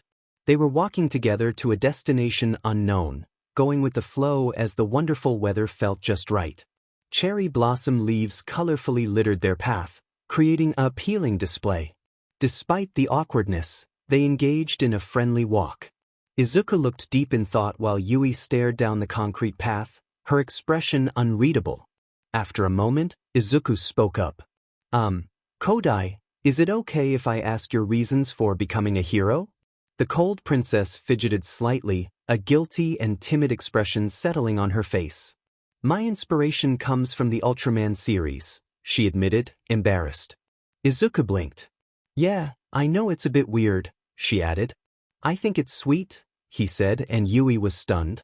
He echoed her words. Really? She asked. Yes, your reason for becoming a hero is honorable, he said, his eyes glistening with emotion. You have a unique source of inspiration. It makes sense because your quirk and his powers are in a way the same. Yui was surprised he wasn't put off by her reason. She thought he would consider it petty. Somehow, their walk led them to a beach, but it was littered with trash. The Dagoba Municipal Beach had once been appealing, but currents had swept debris to the shore, and people had started dumping their trash illegally. This place is a mess, Izuku said, shaking his head. This place used to be nice, she added, recalling childhood visits with her parents. Izuku began muttering as he moved toward the trash, tapping his finger on his lip. What are you thinking? She asked, drawing his attention. I was thinking if I could use this as an opportunity to train, he replied. She didn't quite understand. I could use my quirk on this trash. I could get some training done with this much trash around, he explained. Now she understood. This way, he could train and clean up at the same time. He got to work, teleporting trash away. Huh, his quirk is really convenient, she thought, sitting on a bench to watch him. Hey, Midoriya, why did you choose to become a hero? Izuku paused. I guess you can say, I just want to save people, he replied. Like All Might, she asked. His lips quirked up. Yeah, like him. Figures. Is that why you're a big All Might fan? Izuku rubbed the back of his head sheepishly. Yeah, I am, aren't I? If there's anyone more suitable to be the next symbol of peace, I'd say that person is you, she stated. Izuku stopped rubbing his head to look at her. You really think so? Yeah, I do, she said genuinely, her expression as stoic as ever. Thanks, Kodai, he said. Yui, she corrected him, facing him. Thanks, Yui, he nervously replied. Even though Momo had given him permission to call her by her first name, he still wasn't used to it. It didn't take long for Izuku to clear the trash and restore the beach to its former glory. The water seemed less polluted, and the sandy beach was completely clean. Izuku stood in the middle of the beach, admiring his work. Yui walked up beside him and handed him a water bottle. Izuku chuckled before gratefully accepting it. It was this same gesture that had brought them together. They had been neighbors for years, yet strangers until now. They stared at the horizon as the ocean waves gently swished with the motion of the wind. They stayed in that awkward yet comfortable silence they had learned to share and enjoy. For them, no words were needed, just being in each other's presence was company enough. Who knew that a moment spent in the back seat of a train could inspire such a friendship? People began trickling onto the beach, noticing that it had been cleaned. They enjoyed the wonderful view of the beach in all its glory, reminding them just how appealing it was before it had been filled with trash. Izuku tore his gaze from the horizon as he fished his phone out of his pocket and stared at the time. He had somewhere to be. Yui, I gotta go. I guess I'll see you later, he said as he slipped his phone back into his pocket. See you later, Izuku, she replied softly. He nodded at her before heading off to his next destination. Izuku made his way to the cafe where he and Pony had agreed to meet for their tutoring sessions. Opening the door, he scanned the area and saw Pony waving at him with a cheerful expression. He walked over to her at the back of the cafe, where she had chosen a table facing the glass view of the sidewalk outside. Izuku sat down across from her, giving her a bright smile. Hey, Izuku, Pony said in English. Hey, Tsunatori, Izuku replied. Please just call me Pony. Where I come from, we don't use last names much. Okay. Now, Pony, let's start your lesson. Right. We're going to start off simple, with words that are easy enough before we move on to full sentences and grammar, she said, nodding. Izuku flipped through a Japanese grammar book and stopped at a page he considered simple enough for her, handing the book to her. Their lesson began. 2 hours later, Izuku said, "Okay, I think that's enough progress for today. You're surprisingly a fast learner. That's because you're a great teacher." Shucks. I'm not kidding though. You're better at teaching than Present Mike and Minoma. Thanks. I have to get going now, there's somewhere I need to be, Izuku said while standing up. Okay, see you in our next session. See ya. With that, Izuku hurried out of the cafe and headed to his next destination, where he and Samui were going to have their martial arts session. He arrived to find Samui already waiting for him, sitting cross-legged on the grass. The dojo where they were supposed to meet was in the middle of a field. She spotted him and stood up as he approached. Hey, Midoriya. Hey, L/N. I see you're early. Now let's begin your training. Get down and give me 50 push-ups and 50 sit-ups. Wait, what? Samui said with a deadpan expression. Training has already begun, get to it. Izuku stated, standing with his feet spread apart, arms folded behind his back, and shoulders raised. But now. Samui got down and started doing push-ups as Izuku watched her like an star observing his student. After the push-ups and sit-ups were done, Samui was on the verge of collapsing. Very good, Izuku stated in an encouraging manner. Samui huffed in response. Now run 20 laps around the field. Samui looked at Izuku as if he were joking. You can't be serious. Now. She jolted to her feet and began running laps around the field. After nearly exhausting herself, she successfully completed her round. Done, she huffed. Izuku nodded in satisfaction and gestured for her to follow him into the dojo. Inside, she saw various weapons hung on the walls, fighting mats in one corner, and a large punching bag in the middle. Izuku stopped in front of the punching bag and spoke. Now I want you to punch this as hard as you can. She nodded, clenched her fist, and threw a punch. The punching bag swayed side to side before returning to its position. Izuku nodded to himself, gauging her strength level. Now I know where you stand in terms of strength, not far off from when I started. Aha. So I'm going to teach you various techniques, and after you've mastered them, I'll help you find the best fighting style suited for you. Once you're comfortable with that style, we will incorporate weapons into your training. All right, she chirped in understanding. Izuku got into a fighting stance and began training her. Later, Izuku shoved his hands into his hoodie pockets as he walked along the streets of Mizudafu. The training with Samui had ended, and he was now heading home. His mind was occupied with thoughts of how to train her. She surprisingly had an affinity for martial arts and was a natural. He noticed how quickly she picked up moves, as if she were fluent in martial arts. Suddenly, a loud explosion broke him out of his thoughts. It was a villain takedown. Izuku saw rubble and debris scattered everywhere and noticed a gathering of civilians. They seemed to be watching something. He made his way over to get a better view. He loves villain fights because they provide a great opportunity to see the quirks of pro heroes in action. A female villain with a strong wind quirk was on a destructive rampage. You all are morons. Why can't you see that I just want to spread my wings? She shouted as she burst out of a building. No, you're the fool if you think you can outrun the law, the pro hero replied as they chased her. It was the dragon hero, Ryukyu, accompanied by her intern. Izuku's eyes widened when he saw Nijire with Ryukyu as they apprehended the villain. What was she doing here? I can't outrun the law, huh? Then maybe I'll fly, the villain retorted as she took to the sky. Haha, try catching me from here, bistis, she mocked from above.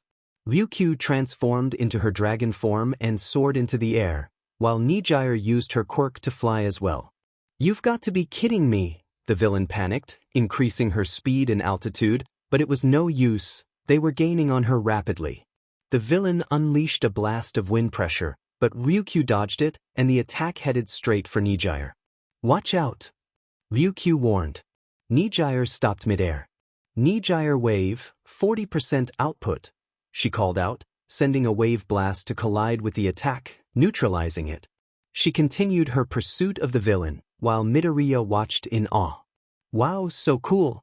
I didn't know Hato-senpai's quirk was so amazing. The villain cursed as she saw her attack neutralized. Ryukyu was closing in, ready to tackle her in midair when suddenly, the villain deactivated her quirk and fell from Ryukyu's grasp. She activated her quirk again to land safely and began running. Smart move. She realized she was no match for Ryukyu in the air and such tactics. But she forgot about Nijire, who was already waiting for her on the ground. Out of my way, girl! The villain shouted, launching a wind attack at Nijire, who dodged it and countered with her own majestic attack that spiraled toward the villain. The villain countered with another wind attack, and the two forces collided in a struggle for demps. The villain increased the wind pressure while Nijire boosted her output. Give up, girl.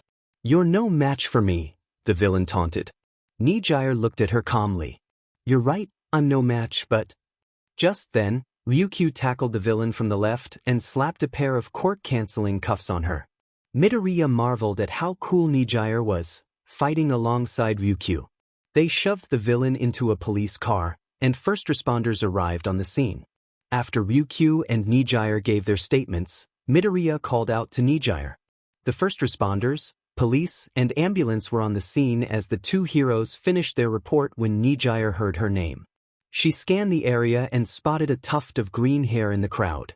Midoriya? She asked, turning his name into a question. Hey, Nijire-senpai. You were amazing out there, he exclaimed. What are you doing here? She asked.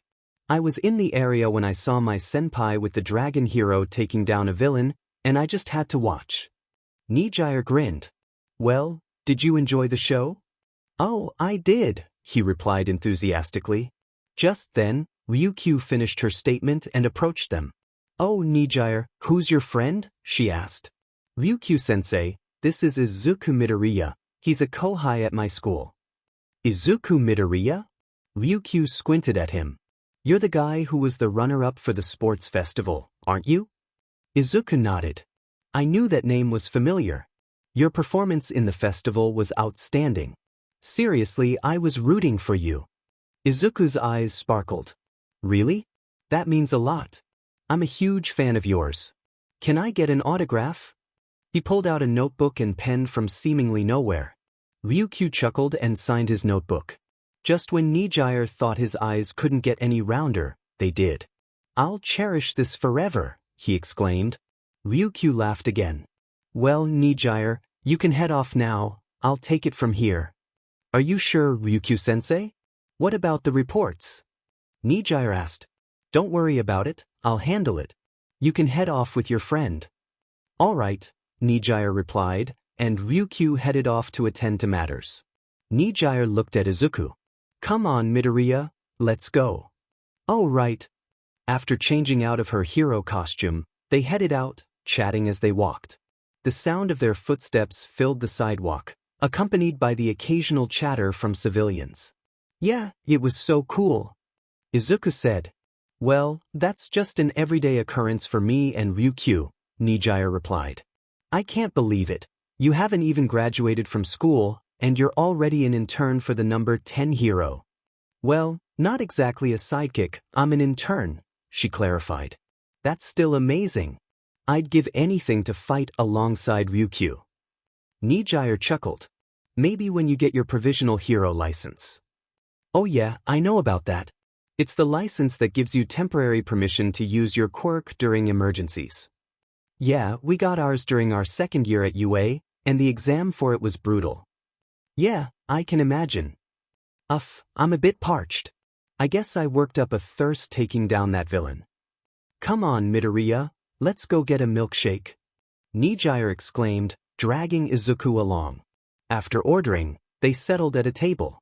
Some people recognized Izuku from the sports festival and waved, causing him to awkwardly wave back. Nijire grinned at him. Not used to the attention? Izuku slurped his milkshake. Yeah, I haven't gotten used to it yet. You'll learn to get used to it because you'll be getting a lot of it as a pro hero. Yeah, I know that. But I have to say, Midoriya, your performance at the sports festival really left an impression. I didn't know you could pull off those moves. Izuku fiddled with his hands in his hoodie pockets. I just did what needed to be done. I didn't realize I made such a big impact. Don't be modest. You were practically dominating the competition just by activating your quirk. Speaking of which, her demeanor shifted to that of an excited child. I got to see it in action. It was amazing, so powerful. I can already think of ways you could save the whole world with it. Nijire-senpai, I didn't know you liked quirks this much. Her smile widened. Are you kidding? I study quirks whenever I get the chance. They're just so intriguing. Me too. I'm a bit of a quirk nerd myself. By the way, what's your quirk? I saw it in action during your fight with Ryukyu, but I still don't know much about it. All I know is that it can make you fly, and it's a bit slow but effective. Wow, Kohai, I'm impressed. You're close. My quirk is wave motion. I can control energy beams that spiral. I use it to fly, and while it's a bit slow, it gets the job done.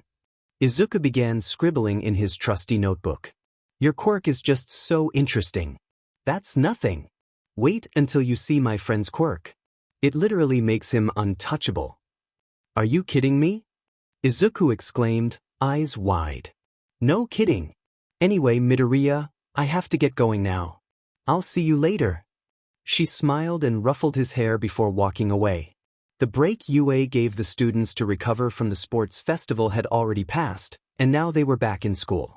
Izuku made his way down the halls to his class. As he entered, he saw his classmates chatting. Momo waved at him, Todoroki nodded, and Jiru glanced his way before returning to her conversation. Izuku waved back at Momo, nodded at Todoroki, and sent a glance at Jiru before heading to his seat. As he pulled out his book from his bag, Kirishima put his arm around his neck. Yo, Mito bro, did you get recognized by other people too? Yeah, I did. We've turned into mini celebrities overnight because of the sports festival, Mina chimed in. I know, it's crazy, Siro added.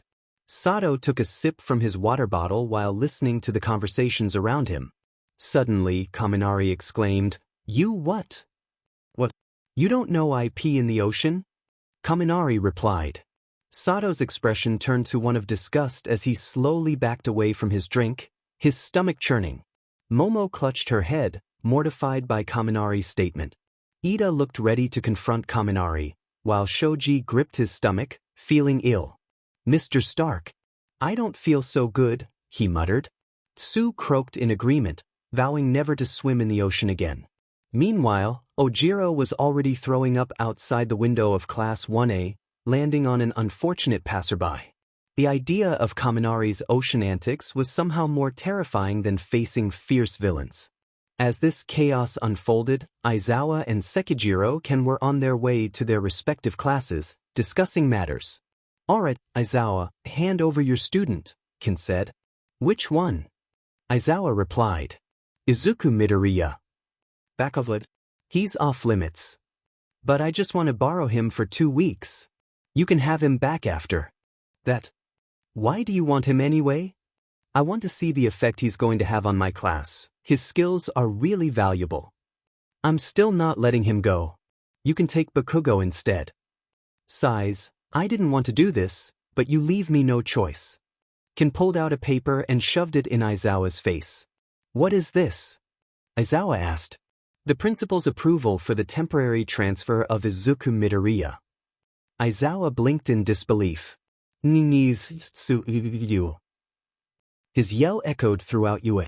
Nizu, sipping tea in his office, remarked, is it me? Or does this tea taste even more delicious when there's a sleep-deprived man yelling your name? Aizawa entered his class looking disheveled after Kan and Nizu's antics. Good to see you without the bandages, Aizawa-sensei, Sue greeted. Yes, recovery girl went overboard with her treatment, Aizawa replied. She really did, Kirishima added. Alright, listen up. It pains me to say this, but Izuku Midoriya will be transferring to Class 1B for 2 weeks. Whole class, and all. Bakugo, why I don't understand, did I do something wrong? Izuku said, looking at Aizawa with big, round puppy eyes. Aizawa swallowed and looked away, feeling overwhelmed. No, Aizawa-sensei, not our cinnamon roll. Just look at him, Kaminari said, gesturing at Izuku, who still had those glassy eyes. I'm sorry, guys, it can't be helped. The principal approved this, Aizawa stated, desperately trying not to make eye contact with Izuku. Class. Principal and all. Nizu could be seen peering at Class 1A through the vents. Yes, scream for me, my darlings, Nizu whispered in a playful tone.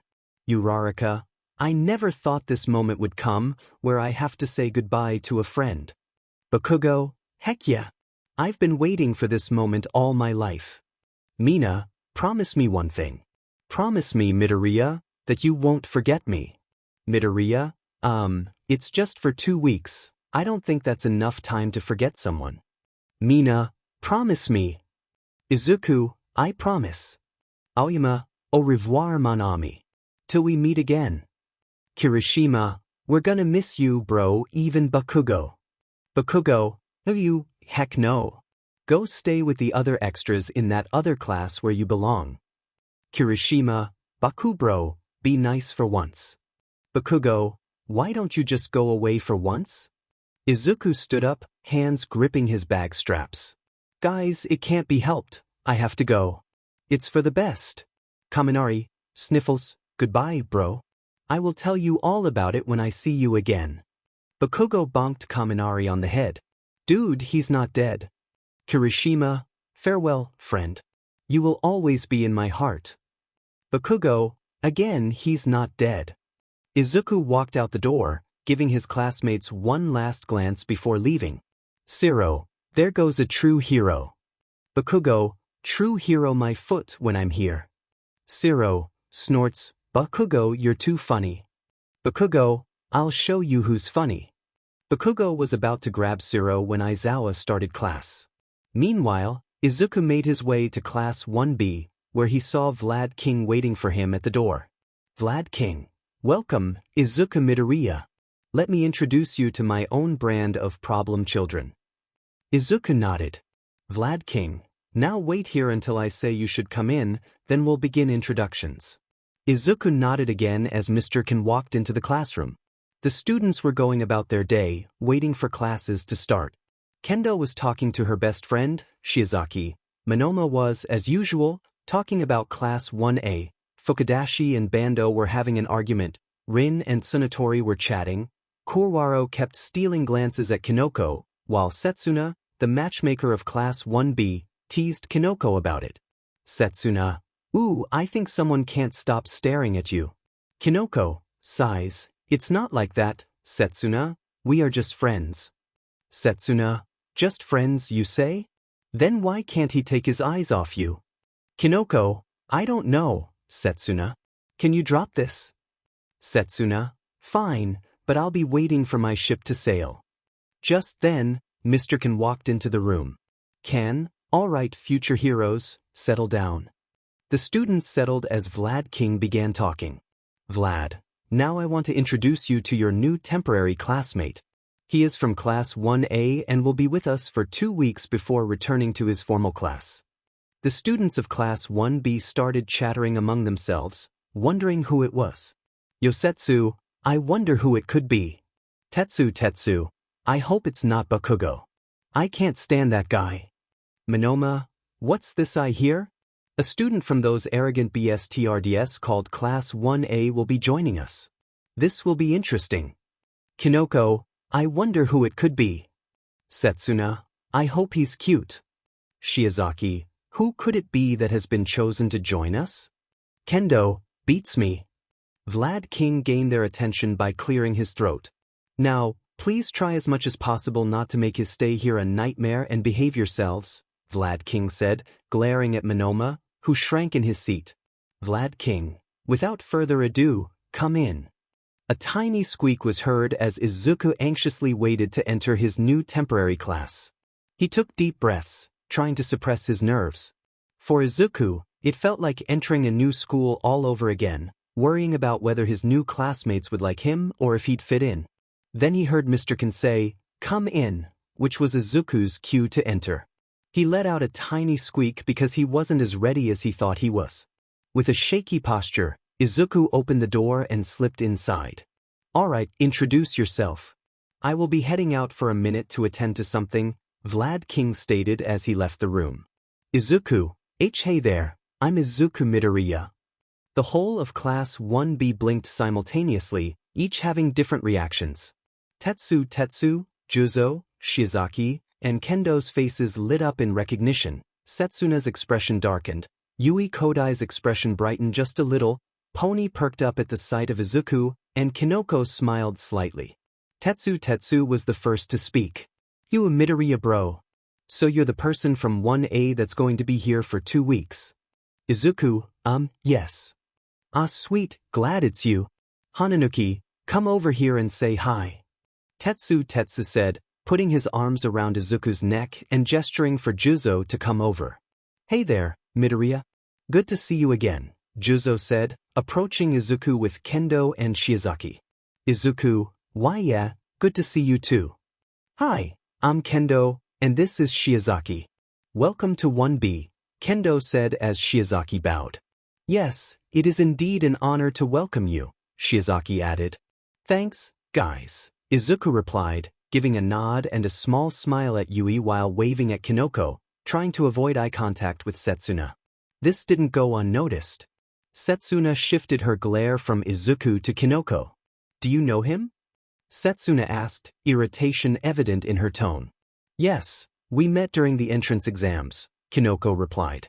Monoma, Tsubaraba, and Yosetsu approached Izuku, Tetsu, Kendo, Shiozaki, and Juzo.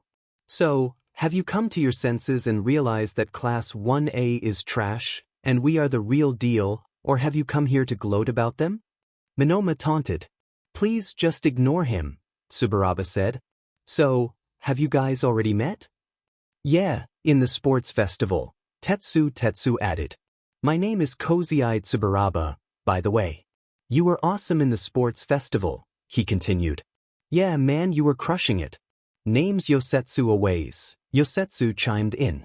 "Thanks, and nice to meet you all," Izuku said. Just then, Vlad King walked in and addressed the group.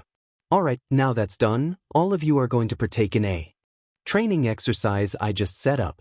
Put on your hero suits and meet me in Battleground Beta." The students complied, and soon they gathered in a semicircle formation around their teacher in Battleground Beta, all wearing their costumes. Kendo, as the class representative, spoke up. "So, Ken-sensei, what is this exercise we are going to do?" "Ah, glad you asked. Today, you will all participate in a scenario involving hostages," Ken explained. The students listened intently as he continued. "The purpose of this exercise is to prepare you for a hostage situation or when apprehending a villain with hostages. Each of you will need to rescue a group of people held hostage inside a building with your partner while also trying to apprehend the villains responsible.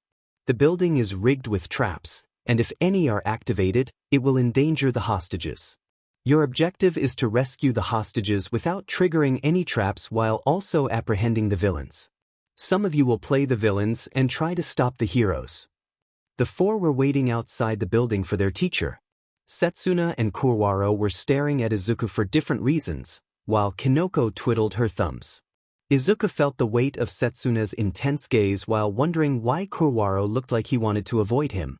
Mr. Ken arrived and was impressed with their performance. "I'm really impressed with your performance in this training exercise, especially with the hero team. You all did a great job and finished in record time. Now change out of your hero costumes and meet me in class." After changing into their school uniforms, the students gathered in class. Mr. Ken clapped to get their attention. "In this training exercise, some of you did well while others didn't, but one thing I can say is that you've all improved a lot. The overall best performance was Team D, consisting of Shirhai Kurwaro and Setsuna Tokage on the villain team, while Kinoko Komori and Izuku Midoriya were on the hero team. The hero team managed to secure the hostages and take down the villains in less than half the time limit." Tetsu raised his hand. "What the heck? Less than half the time? We just barely finished the exercise a few seconds before the time ran out." "Yeah, We almost ran out of time, Hananuki added. Like I said, you guys have improved, but there is still room for more growth. Just then, the bell rang, signaling the start of lunch break. Now get out of here and go do what teenagers do. The students filed out to head to the lunchroom. Izuku held his food tray, considering where to sit. He thought about joining his former classmates when someone called his name, inviting him to sit with them. It was Kendo, and at her table were Tetsu, Juzo, Pony, and Setsuna. Izuku winced at the sight of her. He briefly considered ignoring Kendo and heading for his former classmates but decided to be polite. Hey, guys, Izuku said, sitting as far away from Setsuna as possible. Yo, Midoriya, bro. Tetsu greeted. Hey, Midoriya, Kendo added. Juzo nodded, while Setsuna glared at Izuku, stabbing her chicken with a fork. Izuku flinched. Hey, sensei, how was your training exercise? Pony asked. Tetsu responded. Sen what now? Oh hey Pony. To us. Overwhelming, Izuku replied, glancing at Setsuna. She scowled. Oh sorry about that. Kan-sensei likes to put us through the test, Pony said in English. Yeah, Aizawa-sensei also likes to do that. On our first day of school he threatened to expel one of us, Izuku said, also in English. Pony gasped. What? Meanwhile, as the two discussed in English, everyone around the table looked at them in surprise. Tetsu, did she just call him sensei? Kendo, I can't understand what they are saying. Hananuki, I knew Pony knew how to speak English since she is an exchange student, but I didn't expect Midoriya to also know English too. Kendo, and they seem fluent in it. Setsuna, yeah. Meanwhile, Kurwaro, Rin, Awaze, Senkaibara, Yanagi, and Kinoko were at a table with their food. Senkaibara, man, today's training exercise was hardcore. Kua, yeah man. How about you, Yosetsu? Yosetsu was too busy staring at Momo, who was sitting next to Todoroki while Mina was cooing at something. Kurwaro, Yosetsu, snaps out of it. I'm not sorry man, what were you saying? Kaibara, you've been staring at her for a while now. Dude, just make your move already. Yosetsu, no way man. We aren't even in the same class. Kaibara, it doesn't matter, am I right Rin? Rin was partially listening to their conversation but was distracted by something. His eyes were trained on Izuku and Pony, who were happily chatting away in English. For some reason, it made him uneasy. Since the start of their school year at UA, Pony and Rin had always been close. Being the only transfer students in their class, it was natural for them to grow closer as they could relate to each other. He tore his gaze from the two and looked down at his food, feeling unsettled. While Kaibara and Yosetsu were arguing in the background, Kurwaro noticed that Kinoko seemed a bit distant. He sometimes saw her glance in Izuku's direction, which made him slightly irritated. Kurwaro, are you alright, Komori? Kinoko, Hadaya shroom. She shifted her gaze from Izuku's table to Kurwaro, then back to her food. Kurwaro, okay. Back at Izuku's table, the two were still talking when Kendo interrupted them with her question. Kendo, Midoriya, I didn't know you knew English. Izuku, oh, I learned how to speak English before I entered UA. Kendo, I see. Tetsu, but why did she call you sensei? Izuku rubs the back of his neck. Well, I offered to teach her Japanese since she isn't fluent in it. Tetsu, oh that makes sense. Juzo, you're a good friend, Midoriya.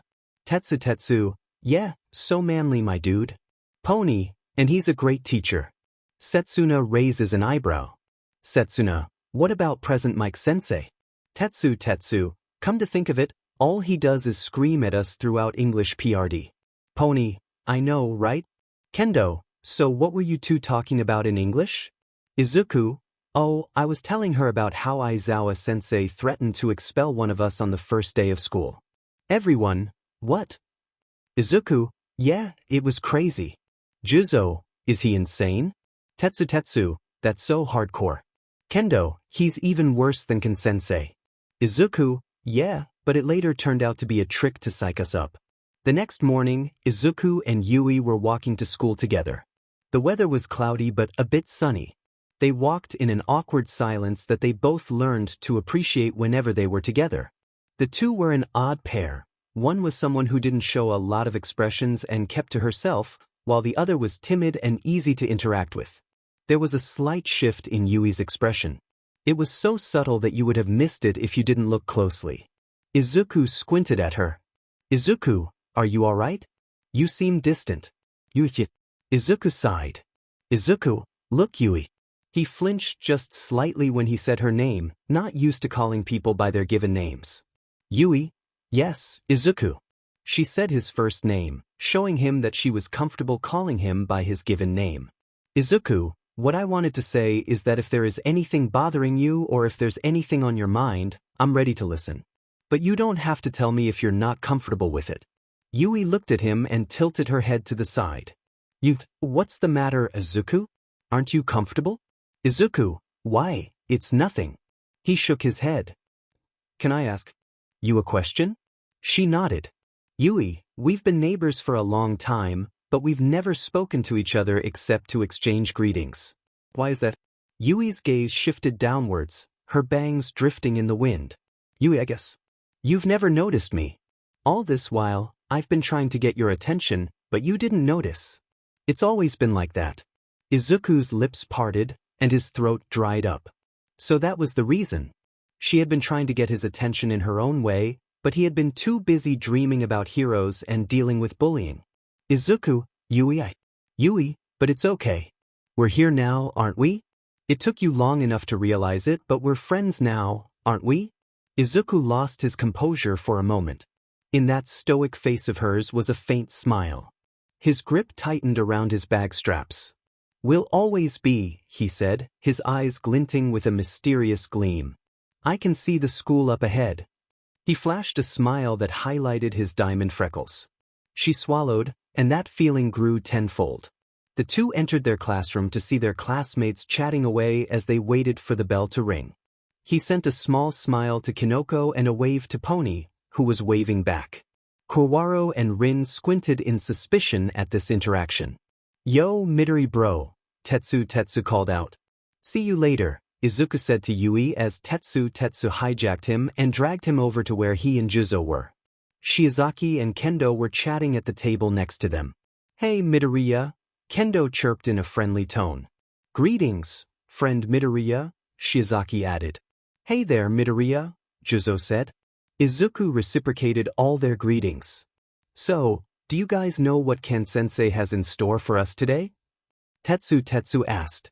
Beats me, that man is unpredictable, Kendo replied. Yeah, he's full of surprises, Juzo agreed. Let us expect whatever he may throw at us so that we may be prepared, Shiozaki suggested.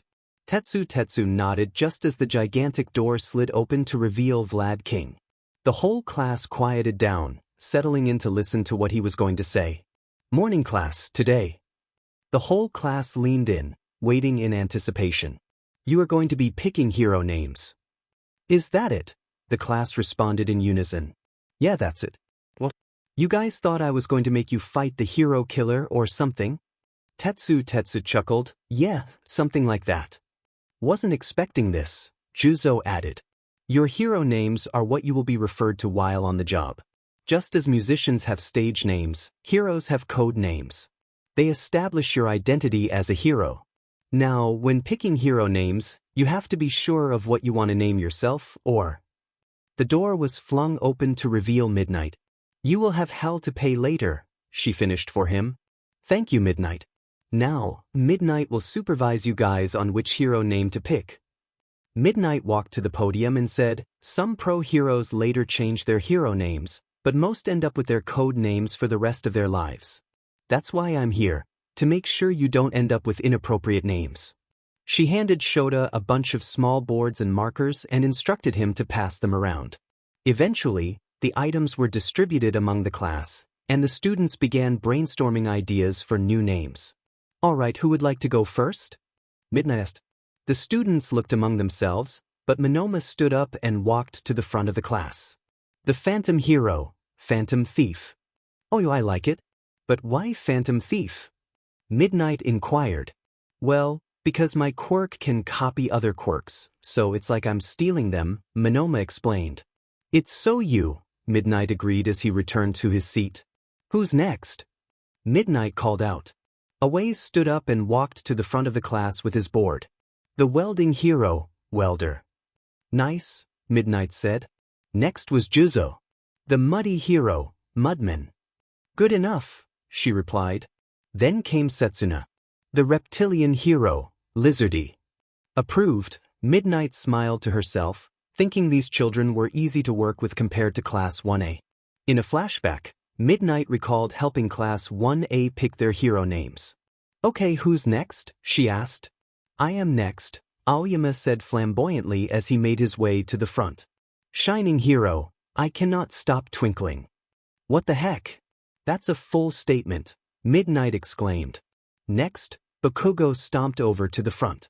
They call me the King Explosion Murderer. Midnight face-bombed as the class erupted in laughter. What are you extras laughing at? Bakugo demanded. All hail the King Explosion Murderer. Siro joked. I'm gonna kill you, Bakugo shot back. Oh no, the king is gonna murder someone. Kaminari laughed. Midnight shuddered at the memory. Alright, next, she said, bringing her focus back to the present. Kinoko went to the front of the class. The shroomtastic hero, Shemage. Midnight approved, she said. Next, Tetsu presented his name.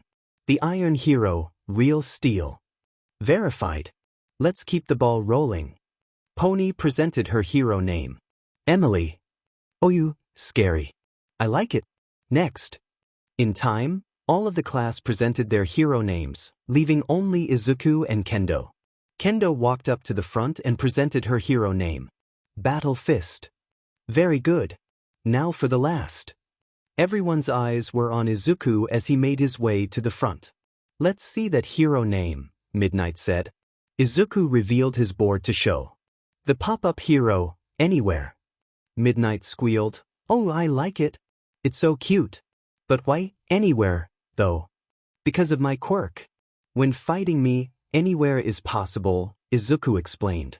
Nice. You have my seal of approval. With that, she walked out of the class and Ken took over. Now that you have your hero names, let's move on to business, Ken said. After your performance in the sports festival, a couple of heroes and their agencies sent out offers to the students that caught their eyes. As most of you know, many heroes from this country and beyond often watch the sports festival for one reason, scouting out the next generation of talents to work alongside as interns. Most of you have received offers from hero agencies, with some of you receiving more than others. Based on your performance in the sports fest, many of you were given the opportunity to intern alongside various heroes. Now, I will hand you individually the list of hero agencies that scouted you. Vlad King distributed the offers, with Izuku receiving the most, 3,300 offers, followed by Shiozaki and Tetsu. For those of you who didn't get any offers, we have compiled a list of agencies that will be taking interns this PRD, so you won't miss out. Izuku felt overwhelmed by the sheer volume of paperwork. Oh, and you have 1 week to decide which pro-hero agency you will intern with among the offers you received. Izuku wanted to collapse. How could he sort through so many offers in just 1 week? Tetsu noticed the exhausted look on Izuku's face and felt sympathy for him.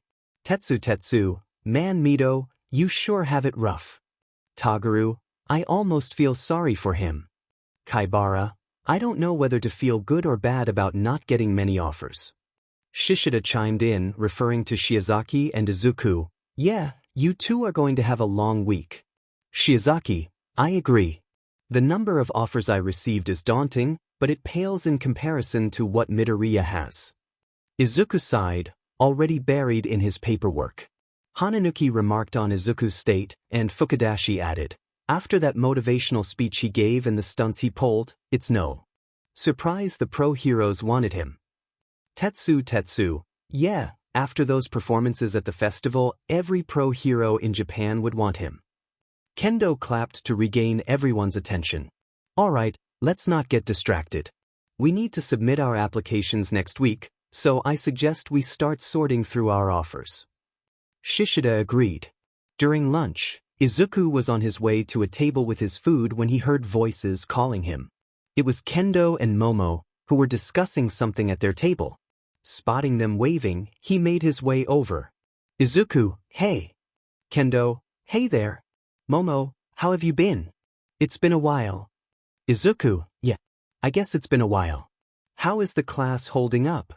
Momo, alright, but things aren't the same without you. Kendo, wow, it's not even a week, and you guys are already missing him. Momo, yes, except for Bakugo. He seems to be having a great time. Izuku rubbed his nape. Yeah, classic Kaken. So, what were you two discussing before I came over? Kendo, we were talking about the upcoming internships and which pro heroes we are going to intern with. Izuku, huh? So have you both decided? Momo and Kendo said in unison, we are going with Uwabami's agency. Izuku, why Uwabami? Kendo, she showed the most interest in us among the offers we received. Izuku, hi you too. Momo, what do you mean? Izuku, she showed a lot of interest in me as well. Kendo, really? Are you going to take her up on her offer? Izuku, I'm not sure. Momo, it would be nice if you could join us. Kendo, yeah. Izuku, I don't know guys. I haven't really considered it. Momo, alright. I hope you make the right decision. Kendo, yeah, but it seems a bit odd that she showed interest in all three of us. Izuku, beats me. The bell rang, signaling the end of their lunch break. Momo waved goodbye as she headed to her class, while Izuku and Kendo returned her gesture and made their way to Class 1B. Izuku wondered which pro hero he would intern with. Uwabami seemed like a good option, but he doubted he could learn much from her. Still, it was about the experience. Maybe he would take her up on her offer. After all, there was nothing to lose. After school, Toru was packing her bag when her phone pinged with a message from Izuku, asking her to meet him at a cafe near the school. Toru, gotta go, she said to her friend Mina Ashido. Mina teased her, oh are you going to see a guy? I bet he's the one who sent you that message. Toru rolled her eyes, knowing Mina couldn't see it. It was amusing to watch Mina tease others, but not so much when it was directed at her. Toru, Mina, it's not like that. Mina responded playfully, sure, if you say so. Ignoring Mina's teasing, Toru slipped her phone into her bag and made her way to the cafe. She wondered why he wanted to see her. Her mind raced through different reasons for his request, but only one stood out. After a while of walking, she spotted the cafe and headed straight for it, opening the door. The place was dark, and she hesitated, unsure if she had entered the wrong building. Just as she was about to turn around, the lights came on. Happy birthday! There was Izuku, wearing a party hat and popping a party popper. Behind him hung a banner that read, Happy Birthday, and in front of him was a 3-tier chocolate ice cream cake, her favorite. Toru was speechless, staring at the scene, unsure how to process it. You remembered, she finally managed to say, covering her mouth with her hands, her eyes glistening. Silly, of course I remembered. Surprise, he replied, popping the party popper again. Toru was still trying to grasp the fact that someone had remembered her birthday. In truth, she had almost forgotten until her parents sang to her at breakfast that morning. Come on, make a wish and cut your cake. And look, it's your favorite, he said, rubbing the back of his neck. It was a bit hard to find, though. He was interrupted by her request. Can I give you a hug? She asked. I don't think it's a good idea, he stammered, but it was too late, she was already hugging him. Izuku felt overwhelmed, struggling to stay conscious at the unexpected touch. Toru, however, felt special. He had gone through all this trouble for her, and it made her incredibly happy. Thank you, Izuku, she whispered, a single tear of joy rolling down her cheek. He could hear the sincerity in her voice, and it filled him with warmth. She broke the hug, wiping her tear while smiling. Sorry, I got carried away, she apologized. Don't worry about it, it's fine, he replied, regaining his composure. Now do you want to make a wish? She nodded, and he summoned a lighter, lighting the candle on the cake. Now make a wish, he said, putting the lighter away. She stared at the small flame for a moment. If she was honest, her wish had already come true, but she made another wish in her heart and blew out the candle. Izuku smiled. "Are you ready to cut your cake?" he asked. She nodded, and he handed her a small knife. She gazed at the silver blade for a moment before saying, "Let's cut it together." His smile grew, melting her heart. "All right," he said, gently clasping her hand with his. For a second, her heart raced. As they moved the knife into the cake, he started a countdown. 1. And in sync, they cut through the first layer. "Nice," he said. "Yeah. Let's take a selfie," Toru suggested. Izuku nodded, adjusting his party hat. She took out her phone, holding it up. Throwing a peace sign with her gloved hands, she said, "Say cheese." "Cheese," he replied, smiling at the camera. They both laughed, enjoying the moment. It was a good day. A week later, the students had submitted their applications for hero internships. No surprise, Izuku chose to intern with Iwabami, hoping he wouldn't regret his decision. Class 1B gathered at the train station in a semicircle around their homeroom teacher, each holding a suitcase with their hero costumes. "Today is the day you begin your internships. You have your hero costumes, but remember, you're not allowed to wear them unless your mentors say so. Be respectful and on your best behavior. Now, head to your respective trains," Ken instructed. "Yes, sir," the students replied as they scattered to catch their trains. Izuku was making his way to his train when Kendo walked up beside him. "Yo, Midoriya, I guess we're heading to the same place." "Yeah, I guess so," he replied. "Come on, Yaoyorozu is waiting for us," Kendo said, picking up her pace. Izuku and Kendo arrived at the train station to find Momo waiting for them, suitcase in hand. "Hey, Yaoyorozu," Kendo greeted her. "Hey, Kendo," she replied, then looked past her to see Izuku. "And you, Izuku." "Hey there, Momo," Izuku said as he approached her. "Izuku, you're here too," she exclaimed. "Yeah, I've decided to intern with Iwabami," he replied. "Splendid," Momo chirped, and Kendo giggled. "All right, let's go inside the train," Kendo said. The three of them boarded the train, which soon began its journey to their destination. Momo and Kendo sat beside each other while Izuku sat opposite them, gazing out the window until he was drawn into their conversation. "So, Izuku, why did you choose to intern with Iwabami?" Momo asked, tilting her head. Izuku turned away from the window, a bashful grin on his face. "Well, if I'm being honest, I didn't have any reason in particular." "I see," Momo replied. "What about you, Yaoyorozu?" Kendo asked. Momo's expression turned a bit guilty. "She is a hero of style and elegance, so I wanted to gain as much experience as I can in that field." "Ah, that makes sense," Kendo said, nodding in understanding. "What about you, Kendo?" Izuku asked. "Growing up, I really admired Iwabami, so interning with her is like a dream come true," Kendo said. "Wow," Izuku replied. "I'm sure by the end of this internship, we will be more experienced," Momo added. "I can't wait to learn from her," Kendo said. "I'm sure she has valuable teachings in store for us," Momo agreed. "Yeah, it's not like she's going to make us shoot a commercial or something," Izuku joked.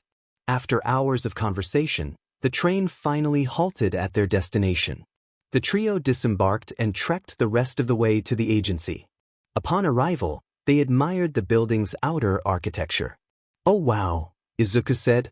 "Fancy," Kendo added. "Such eloquent structural design," Momo remarked.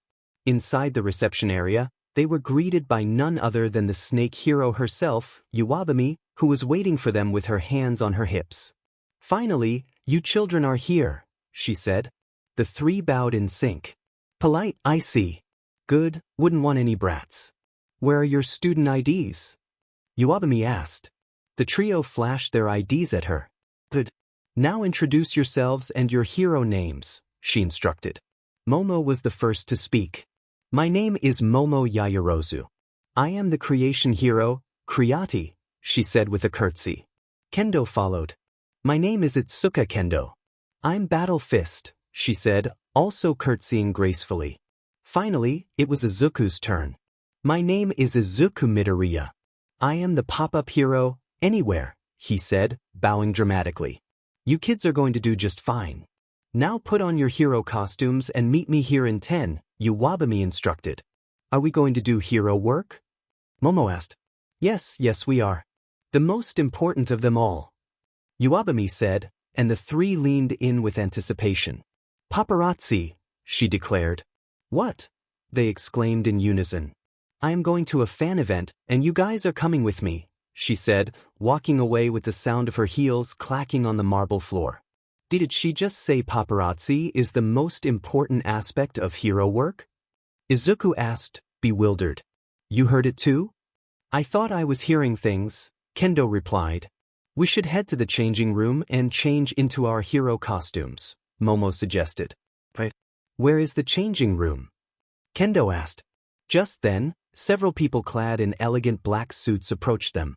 Are you Uwabami's new interns? One of them asked, adjusting her glasses. The trio nodded. But follow us to the changing rooms, the woman instructed, leading the way as they followed her. Upon arriving at the changing rooms, they saw two doors. The left is for females and the right is for males, the woman said. The three nodded and entered their respective changing rooms. Once Izuku finished changing into his hero costume, he stepped outside but found no one there. Deciding to head back to the reception, he made his way there and saw Momo and Kendo already waiting in their hero costumes. Oh, Midoriya, you're here!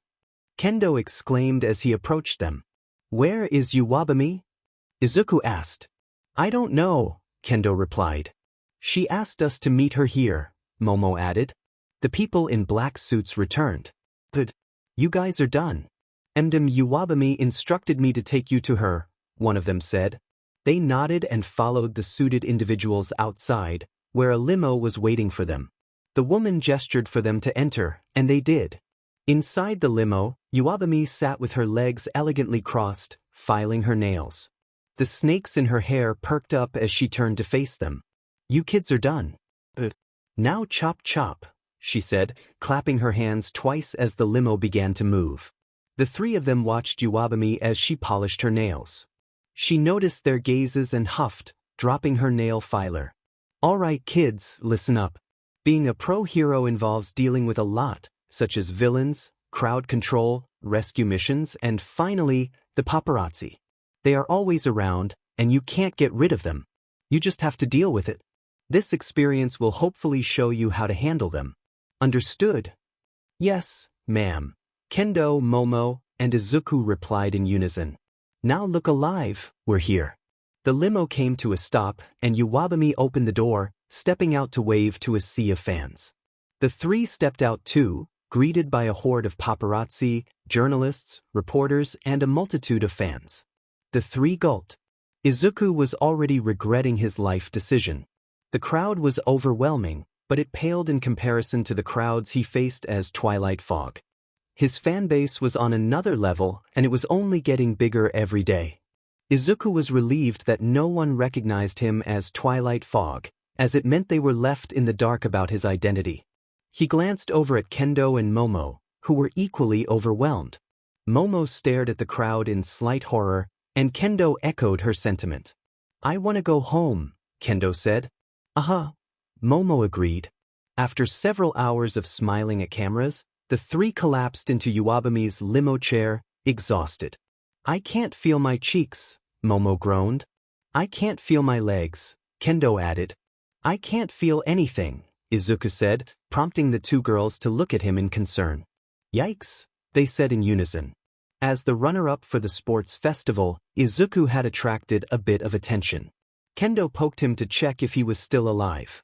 Yep, he's dead, she joked. Those people are bloodsuckers, Izuku groaned. Uwabami clapped her hands to get their attention. All right, children, this is what you will face when dealing with the press. As heroes, you should always be prepared for anything. I'll drop you off at the agency so you can change out of your costumes, and from there, you can go home because tomorrow is going to be a busy day. She received a chorus of groans in response. Oh hush, I'm not making you go through another fan event. This time it's going to be different, Uwabami reassured them. Yes, ma'am. Kendo, Momo, and Izuku replied in unison. The trio had already arrived at Uwabami's agency, changed out of their costumes, and boarded the train back to UA to drop off their gear. Momo split off to drop off her hero costume in her class, while Izuku and Kendo headed to theirs. Izuku waved goodbye to Kendo as he exited the classroom. On his way to the front gates, he accidentally bumped into someone, and it was painful. "Ow," he exclaimed, biting his lip to suppress the pain as he fell to the floor. Shiozaki helped him up, apologizing profusely. "I am deeply sorry, forgive me, friend Midoriya," she said. "No, it's my fault," Izuku replied. "Once again, my sincerest apologies for bumping into you. I can see the thorns in my hair have caused you a great deal of pain. Shall I take you to recovery, girl?" Izuku shook his head. "No, I'm fine." He showed her his wounds that were already healing. "I thought your quirk was teleportation. Why are your wounds healing?" she asked, tilting her head in confusion. "No, it's another aspect of my quirk. It gives me regeneration," Izuku explained. "I didn't know your quirk granted you such abilities." "You are surely gifted," Shiozaki said. "Yeah, you could say that. Why are you here?" "I was on my way to class to drop off my hero costume," she replied as they walked to the train station. "Oh, you mean your hero costume? So, who did you intern with?" "I chose to study under the guidance of Kamui Woods," she said. "That makes sense. Both of your quirks are plant-based, and your fighting styles are similar. You both like to capture or restrain your enemies," Izuku noted. "That is correct," Shiozaki agreed. "Which reminds me, I've noticed you don't like to use your quirk to fight. You mostly entangle or restrain your opponents." "That is also correct. I don't condone violence, so I avoid using violent methods in combat unless necessary." "But why?" Izuku asked. "I believe there is always a peaceful way to solve conflict rather than resorting to violence," she explained. "Wow, I guess that's one way of looking at things," Izuku replied. "Indeed. Then why did you choose to become a pro hero? There is a lot of violence in this occupation," he questioned. Shiozaki's face morphed into a thoughtful expression as she tucked a loose strand of vine behind her ear. "I wanted to open the eyes of the inhabitants of this world to the fact that violence isn't the only way to ensure their safety. I longing to show people that there are more peaceful ways to ensure their safety than resorting to violence." Izuku stared at her in awe. For a moment, he could have sworn he saw a beam of light shining on her, but it wasn't sunny out, and the weather seemed gloomy. Perhaps it was just a figment of his imagination. "That is such an amazing conviction. You have an appealing mindset," Izuku gushed. A small smile adorned her features as she looked at him. "Thank you, friend Midoriya. I am glad you are able to see the light with me." Izuku gave a small grin. "Yeah." Her face lit up with wonder before she asked, "Friend Midoriya, if it isn't a bother, can I ask what your reason is for choosing the path of a hero?" Izuku stared forward and squinted, pausing briefly before moving his hand to the back of his head. "Well, I choose to become a hero for a number of reasons.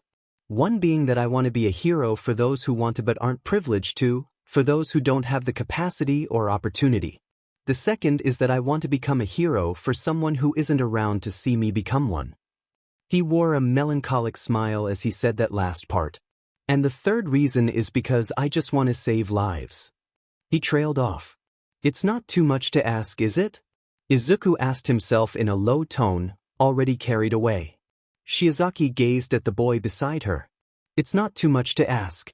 I think your reasons for pursuing heroism are pure," she replied. Izuku smiled at her. "Yeah, thanks." She nodded once, and a comfortable silence ensued. She glanced at him, wondering if he remembered. The trio was back at Iwabumi's agency the next day. The hero stood beside her, supervising a crew. People in black business suits were bustling about as they fulfilled their tasks while Iwabumi gave orders. The three were beside her, chatting among themselves with costumes in hand when Momo spoke up. Miss Iwabumi?" "Yes, sweetie," the snake hero replied, addressing a cameraman. "Why did you show direct interest specifically in all three of us in your request forms for our internships?" Iwabumi turned to face the three. "Because you two are pretty," she pointed out, gesturing at the girls. Then she shifted her gaze to Izuku. "And you," she said, squinting at him. You're pretty plain looking, but you are my only option. I wanted someone from the top 3 winners in the sports festival, but that blonde kid who got first place has an aggressive temper, which makes him less appealing. Endeavor's son would have been perfect for the job because of his looks, but I don't think Endeavor will allow it, so you were the only available option. I needed the 3 of you to make this thing fly. The 3 blinked as they processed what she said, then Kendo raised her hand. Wait, what did you need us for to make it fly? Oh, I needed you guys for a commercial, Uwabami replied. Izuku, Kendo, and Momo exclaimed, Wait, what? You 3 are going to be in a hairspray commercial. Now hurry up to your dressing rooms, there are makeup artists waiting for you. With that, she walked away to attend to something. Kendo sighed. What have we gotten ourselves into? Izuku gulped. I want to go home. Well, there's no use complaining about it, Momo said as she headed into her dressing room. Kendo remarked, Why do I have a feeling she's loving this? Izuku shrugged as he went to his own dressing room. Inside, he saw a bunch of people holding styling equipment. One of them gestured for him to sit in a chair facing a mirror surrounded by light bulbs. He sat down, and they immediately started applying makeup to his face. Izuku felt uncomfortable, especially because 3 stylists were working on his bushy hair. Stylist 1 exclaimed, What the heck? Why is his hair so bushy and untamed? It's like he's never brushed it before. How is he supposed to be in a hairspray commercial with hair like this? Stylist 2 added, Yeah, it looks like a literal bush, but how is it fluffy? Stylist 3 declared, This is the most controversial hair I've seen. Guys, let's bring out the big guns. As the stylist said that, the other 2 began pouring all sorts of hair products onto his hair, and at that moment, Izuku feared for his life. Mommy, he silently squeaked as the stylists worked their magic on his hair while another applied light makeup to his face. By the end of it all, Izuku couldn't feel his head anymore, and his face felt stretchy from the makeup. Needless to say, he wasn't having a good day. After the stylists finished with his hair and makeup, he was given a set of clothes to change into for the commercial. Feeling like a stranger with his own hair, he walked out of the dressing room to meet up with Kendo and Momo. When they saw him, they did a double take. There Izuku stood, looking like a gremlin with his hair styled in a peculiar manner, while the girls looked somewhat pretty after coming out of their dressing rooms. Momo covered her mouth in shock, while Kendo laughed at his predicament. Kendo burst out laughing. Pwahaha! Momo exclaimed, Izuku, what have they done to your hair? Izuku replied, You don't want to know what they did to me. He shivered. Kendo noted, Okay, note to self, never tick your stylist off. Momo added, Your hair is a bit different. Kendo remarked, Different? I almost didn't recognize him. Momo concluded, Yeah, your hair is more tamed and organized. It kind of suits you, but I think you look better with your previous hair. Just then, Uwabami caught their attention. Good. You all look great. Her gaze fell on Izuku. Wow, love what they did with your hair. Didn't think they could pull this off. Gotta hand it to those stylists. She snapped her fingers at Izuku. Now, Izuku was staring at the camera with the enthusiasm of an actor, reciting his lines. When I am on the job as a hero, I trust this hairspray to keep my hair in check, so wherever I go, I can express myself all day long. He winked at the camera. Cut! Uwabami yelled from the director's seat. Kid, you've got to put more passion into your body language and more emotion into your lines. I want you to sell this like you're pitching a diorama. Got me? Izuku deflated. But I am putting more passion, he said, already feeling exhausted. It's not enough, boy. You have to put more feeling into this and stop looking like you're being held at gunpoint.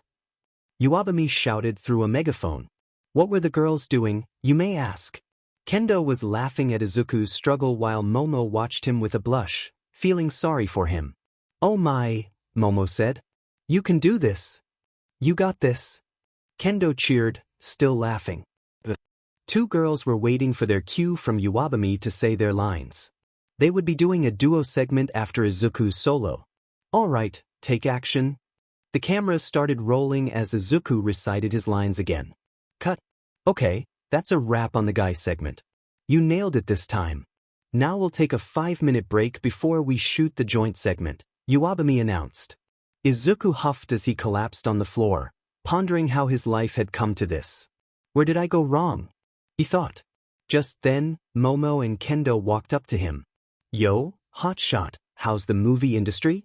Kendo asked. Acting is not my style, Izuku replied. Momo chuckled. You'd rather take down villains and risk your life to protect people in the face of danger. Exactly, Izuku agreed. Yeah, you're better off being a hero than an actor, Kendo said. I agree, Izuku said. Iwabami clapped. Alright movie stars, break's over. Time for the joint segment. Izuku stood up. Girls, take your positions. Iwabami snapped her fingers at them. A throne-like chair was moved to the white background in front of the camera, and Izuku sat on it. Kendo and Momo took their positions on either side of him, each with a can of hairspray in hand. Izuku sat like a king as the two adjusted themselves at his side. If you kids are ready, we will start, Iwabami said. They nodded. Alright, camera, action. The camera started rolling as the three recited their lines. After a couple of takes, they finished the joint segment. Now it was time for the girls' scene, so Izuku would have to sit this one out. Iwabami called him over. Anywhere, she said. Yes, ma'am, Izuku replied. You're done with your part of the commercial, right? Yes. Good. I want you to put on your hero costume and go meet Selkie at his agency. May I ask why? He needed my help with a mission, but I have my hands full. Since you're done with your part, I'm sending you in my stead. You have the perfect quirk for this, and I'm sure it will be helpful. All right, ma'am. Izuku made his way to the changing room and changed into his hero costume. After changing, he signaled to Iwabami that he was ready to leave. Oh, tell him I said hi, she added. Izuku nodded before teleporting to Captain Selkie's agency. Upon arriving, he looked around. It resembled a harbor with a couple of boats nearby and had an oceanic feel to it. Captain Selkie was talking to one of his interns when he spotted Izuku. Ah, you must be Iwabami's intern. Welcome. Izuku suppressed his excitement to remain professional. Oh my goodness, Captain Selkie, it's an honor to meet you. Selkie smiled. The fan I see. Well, it would be my pleasure to work with you. I presume Iwabami sent you here? Yeah, she has her hands full, so she sent me.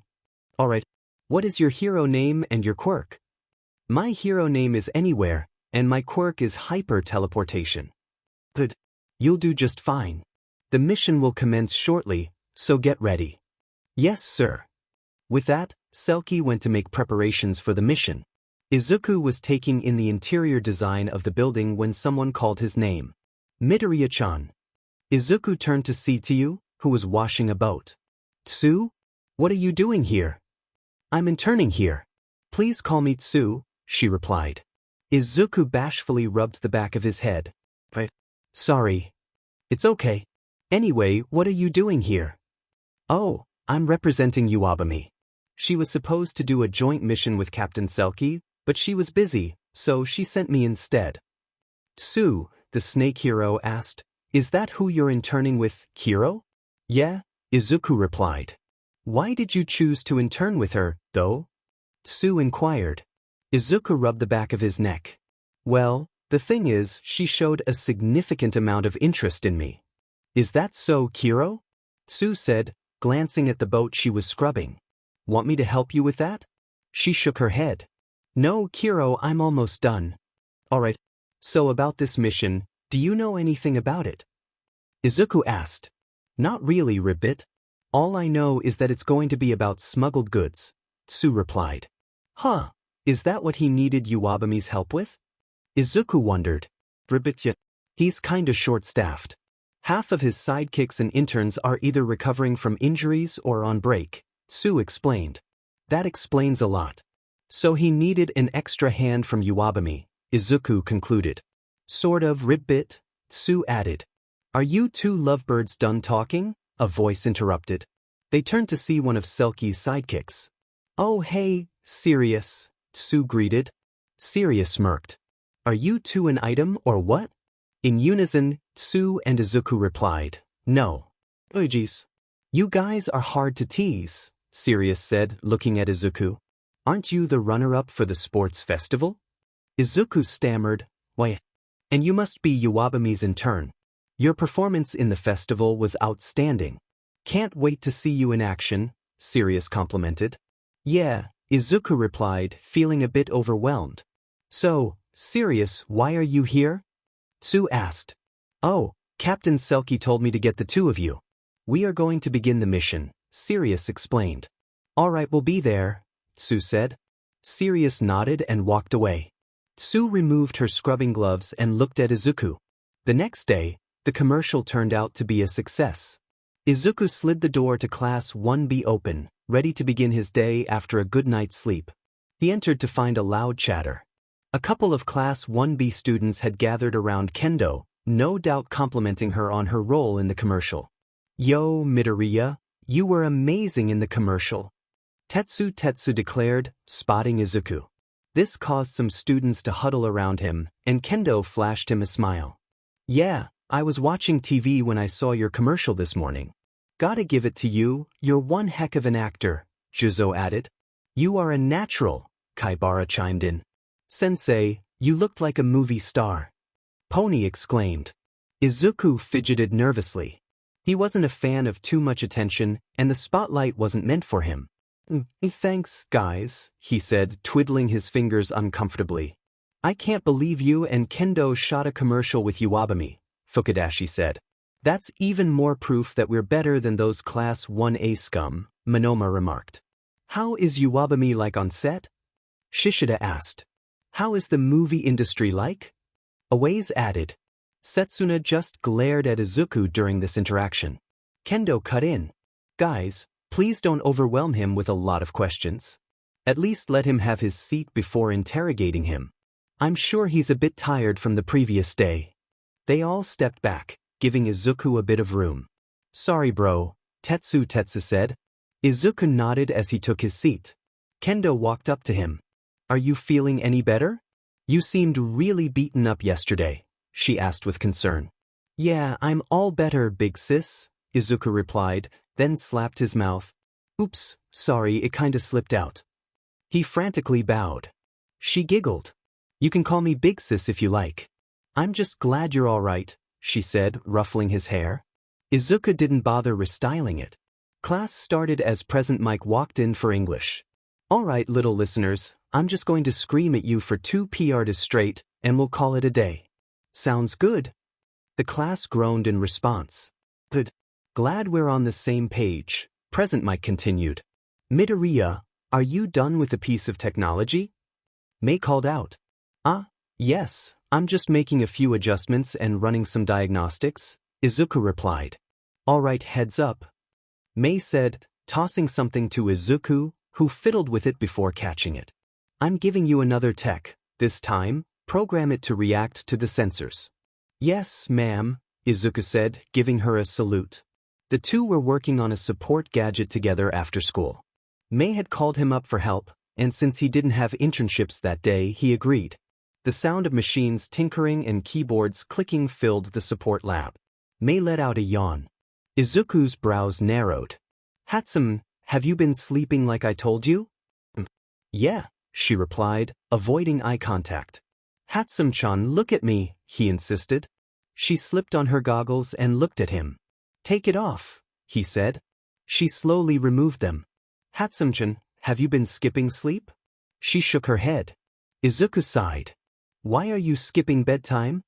Well, it's just that I'm having a little trouble falling asleep, so instead, I work on my babies until I pass out, she explained. Izuku stared at her. I swear, I really do go to bed, but it's just that I don't feel sleepy. How long have you been working on your babies? He asked, suspicious. Since 4, she replied. Izuku looked at the time. It was 7 p.m. 4 p.m. 4 a.m., she corrected. Izuku's eyes widened. What? Hatsume, what am I going to do with you?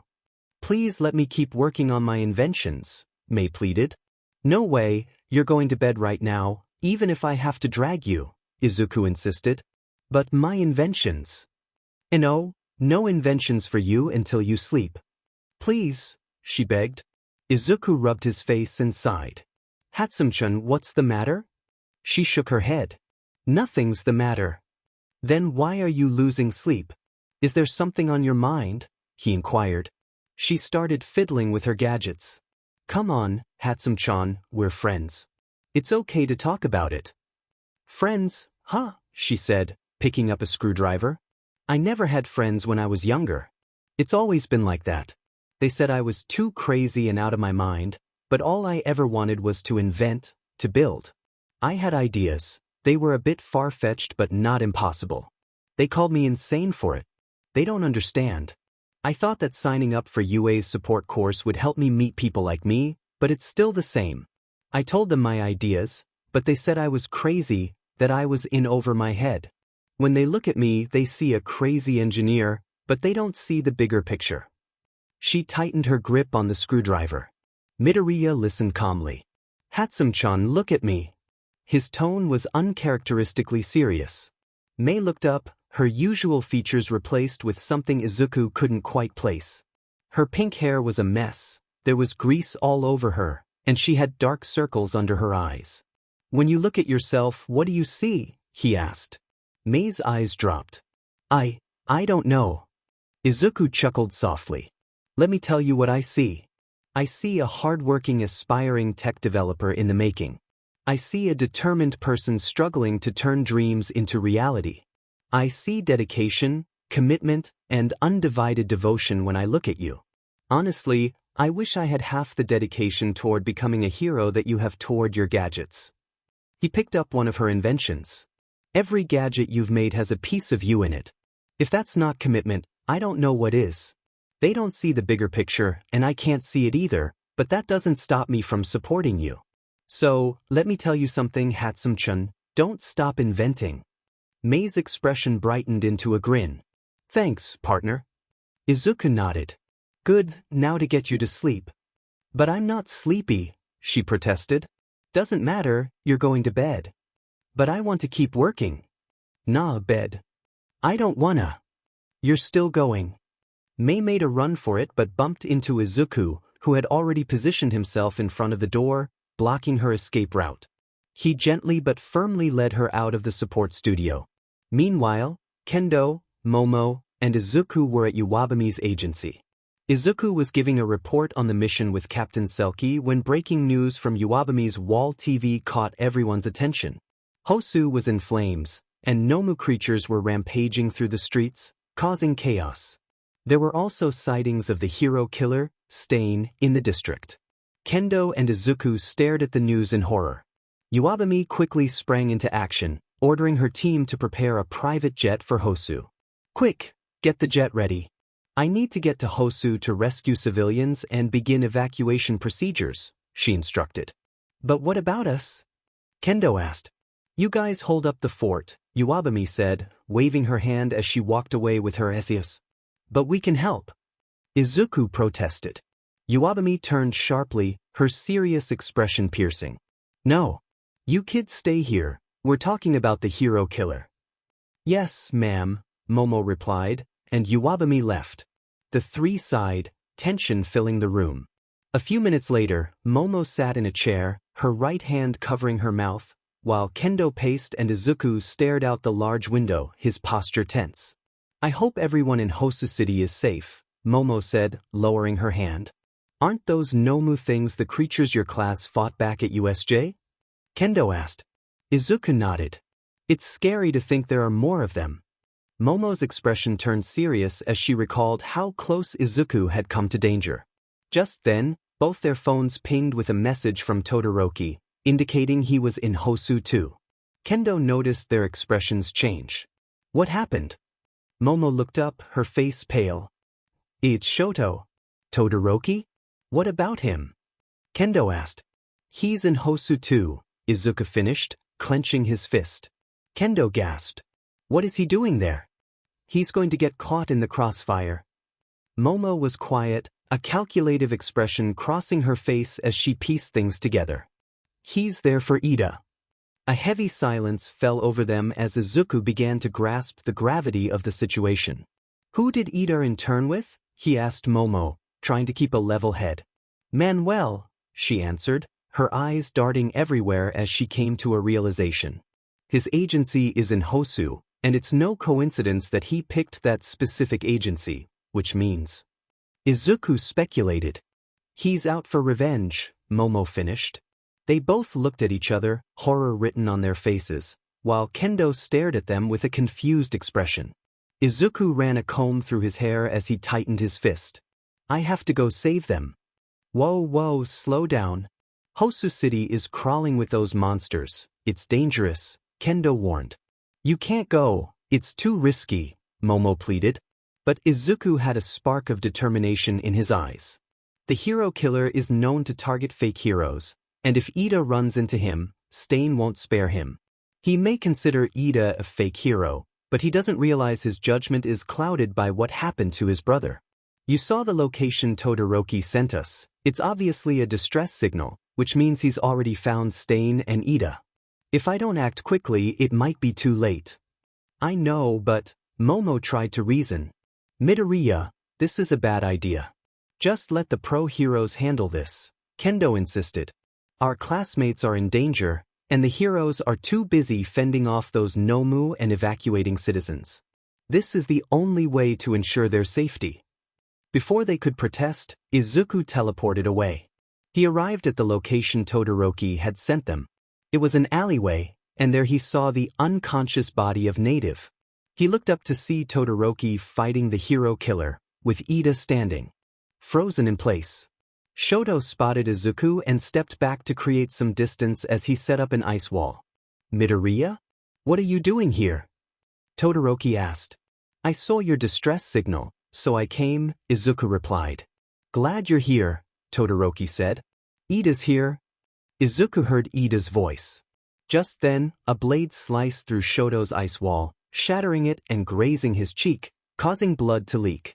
An intimidating figure emerged from the darkness of the alley, adorned with several blades and a blood-red scarf, holding a katana. This was the hero killer, Stain. Blocking your vision against an opponent who's obviously faster than you is a mistake in battle, Stain taunted. Izuku stood in front of Shoto with clenched fists. Todoroki, provide long-range support, he instructed. Shoto nodded, preparing his ice and fire. Oh, another one has come to join the fight. Are you here for that fake hero right over there? Stain said, pointing his blade at Ida. Please, guys, get to safety and stay out of this. This is my battle, Ida pleaded, tears falling from his eyes. I know things are tough for you, but I'm not leaving a friend behind, Izuku declared, getting into a battle stance. Stain charged at Izuku, who dodged and was met with a kick to the face. Regaining his composure, Stain scaled the walls of the alley and dodged an ice attack. Using the momentum from scaling the wall, he performed a backflip, landing a kick to Izuku's face. Izuku recoiled from the attack, but Stain was already making his next move. He swiped a blade at Izuku's head, but Izuku dodged again, performing a double leg sweep. Stain could have easily jumped over the sweep, but an incoming fire attack from Shoto forced him to let Izuku sweep him off his feet to dodge the flames. Stain stood up as Izuku took a step back. Stain ran for Izuku, throwing a blade at him. Izuku saw the projectile coming as Stain charged. Divine Chariot, Divine Deflection. Izuku teleported the throwing knife behind Stain, redirecting it. Stain was caught off guard by his own attack and had to sway to the left to avoid the knife, which grazed his right hand, leaving a small cut. As Stain was distracted, Izuku launched forward, ready to deliver an attack. Stain raised his blade to Izuku's neck, but Izuku kicked it away and landed a clean punch to Stain's stomach. Stain stumbled back but quickly regained control. He saw Izuku charging at him with a punch and prepared to counter, but Izuku teleported away. Looking around in confusion, he glanced up to see Izuku had teleported into the air above him, ready to deliver a drop kick. Falling star! Izuku shouted as his leg came down on Stain's left shoulder. Stain grunted, managing to make a small cut on Izuku's leg as he backed off. Izuku was about to make another attack but found he could not move. His emerald eyes landed on Stain, who was liking his blood from the blade. Stain advanced toward Izuku, but he had to dodge a barrage of flames and ice. Midoriya, are you okay? Shoto called out. I can't move, Izuku replied. It's his quirk. It allows him to temporarily paralyze his opponents by liking their blood, Shoto explained. Izuku clenched his teeth. You have to fight him. I can't do anything in this state, but I can provide support. Shoto nodded and shot an ice attack at the hero killer, who dodged out of the way and flung a throwing blade at Shoto. Todoroki would have created another ice wall, but he had learned that was a bad idea. He tried to move out of the way, but the projectile was too fast. Just when it was about to collide with him, Izuku teleported him out of the way.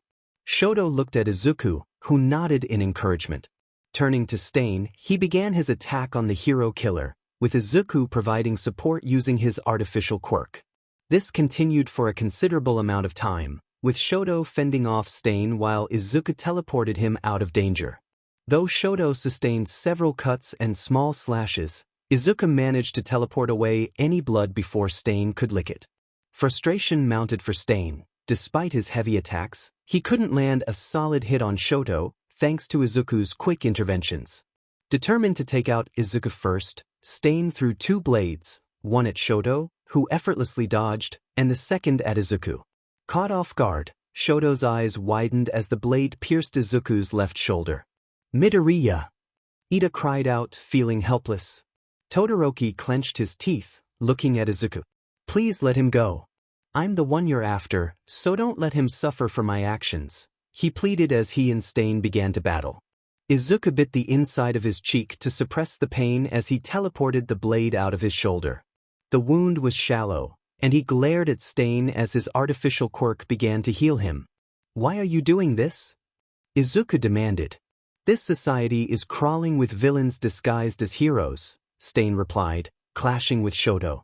They prioritize fame and status over saving lives, losing sight of their true purpose.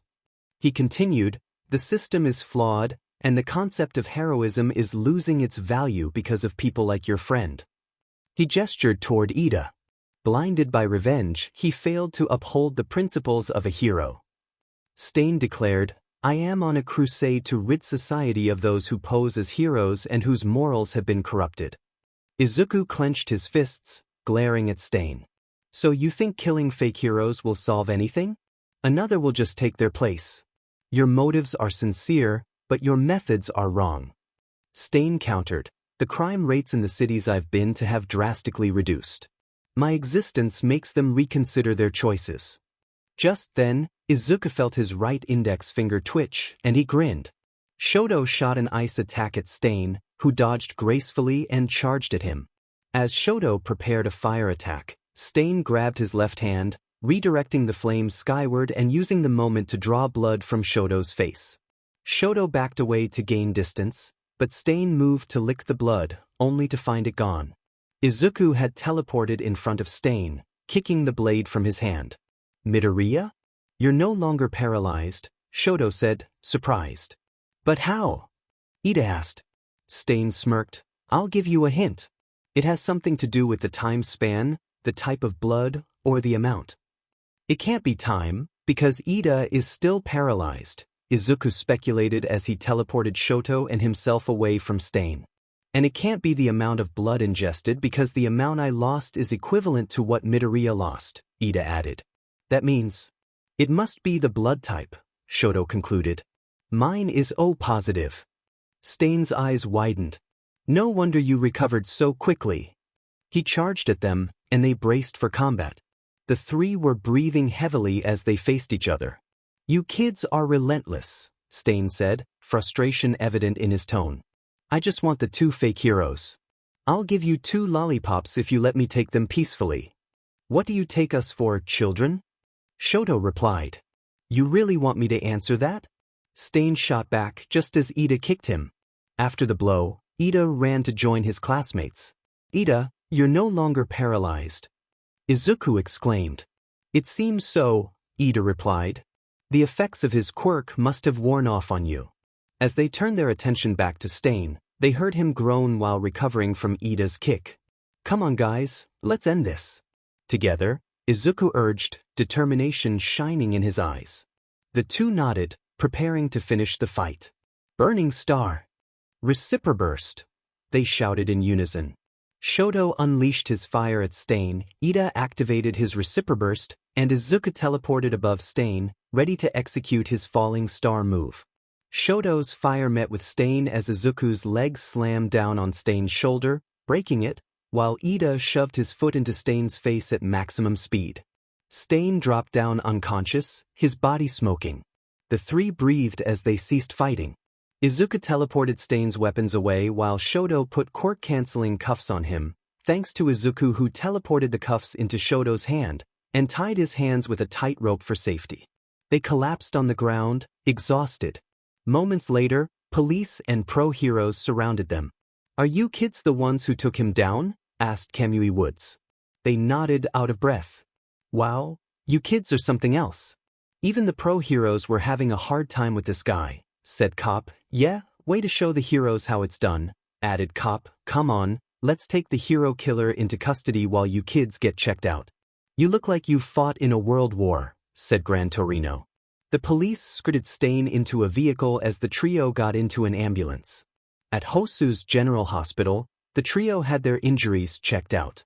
Ida had a severe injury on his left arm, with several nerve endings severed due to Stain's blade. Shoto had small cuts and slashes all over his body, while Izuku's injuries were less severe, mainly because his quirk had healed most of them. He explained to the doctors that regeneration was part of his quirk, and they didn't question it, simply telling him he would be discharged in a couple of days to monitor his healing. The three were in a hospital room, sitting on their respective beds when Kendo and Momo burst in. Their eyes landed on Izuku, and seeing his bloodied clothes, they rushed to him with worry. "Oh my goodness, Izuku. Are you okay?" Kendo exclaimed.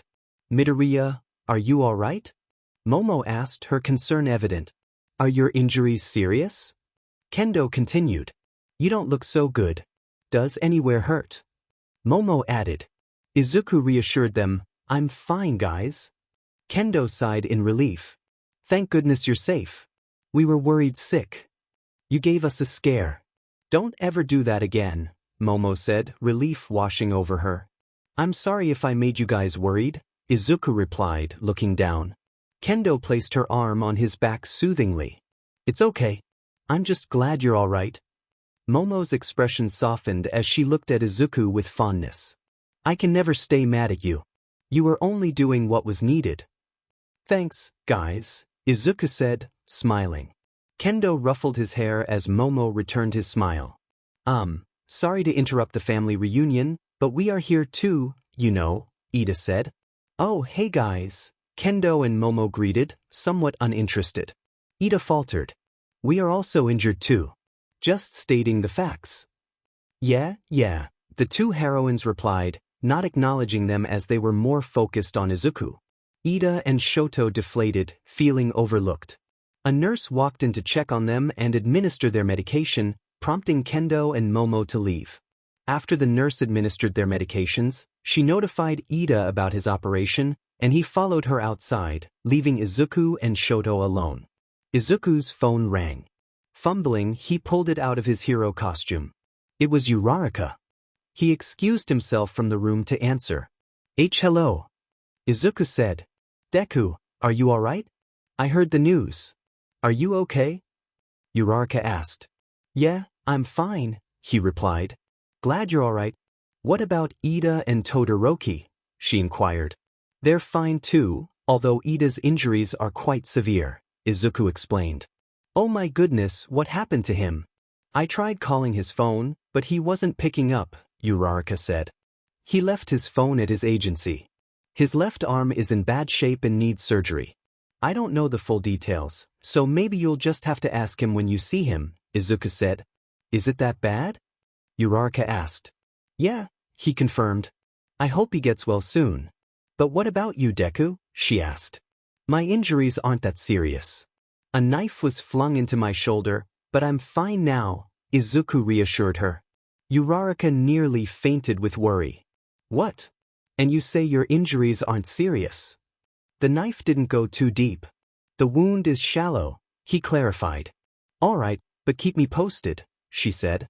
Will do, Izuku replied before ending the call and returning to the hospital room. Moments later, the door opened, and Fuyumi, Shoto's sister, walked in. Sister? What are you doing here? Shoto asked. I'm here to check on my little brother, Fuyumi replied. You only senior me by 1 year, Shoto protested. Which is more than enough to be your big sister, she countered. Yeah, right, he said, but she grabbed his right earlobe. What were you doing fighting the hero killer? She scolded. Ow, ow, please let go. Shoto pleaded, his ears turning red. Not until you answer my question. Do you know how father reacted when he heard? He almost burnt everything in the building, she said, tugging his ears closer. I didn't want one of my classmates to fight him alone or do something reckless, so I was looking out for him, Shoto explained. Ow, now can you let go, please? I can't feel my ear again. No, that was so reckless. What if things went wrong? You should have at least notified the pro heroes or someone before doing something as dangerous as this, she said, still gripping his ears, ignoring the redness. I did notify someone and he came to help us, Shoto replied, gesturing to Izuku, who was sitting on his bed with a deadpan expression. Fuyumi blinked as she released Shoto's ears, realizing there was someone else in the room. She turned to Izuku, who waved awkwardly. Hey. Oh, sorry. I didn't see you there, Midoriya, Fuyumi said. Izuku waved his hands dismissively. No worries. I don't stand out much, so I get that a lot. Shoto huffed as he went to the bathroom to put ice on his throbbing ear. Fuyumi tilted her head. Are you the one who helped my brother take down the hero killer? Why yes. He sent me and the rest of his classmates his location, so I took it as a distress signal and came, Izuku answered. She stared at him, realizing this was the second time he had come through for her brother. His level of selflessness was remarkable, making her wonder if someone like him truly existed. She felt that no one could be as compassionate as he was. Was he this selfless and kind only to her brother, or was that just who he was? So you went out of your way to ensure my brother's safety, she observed, noting the strong resolve in his eyes as he replied. I just couldn't stay still while my friends were in danger. My body won't let me, he said. That was her answer. This was just who he was, selfless and kind. It wasn't just her brother he would go the extra mile for. She sensed he would do it for anyone in need. Her gaze drifted to the wound on his shoulder. It looked partially healed, not too deep, but painful. Did you get this from your fight with Stain? She asked, running her finger near the wound, careful not to touch it. Izuku flinched at her touch. Why?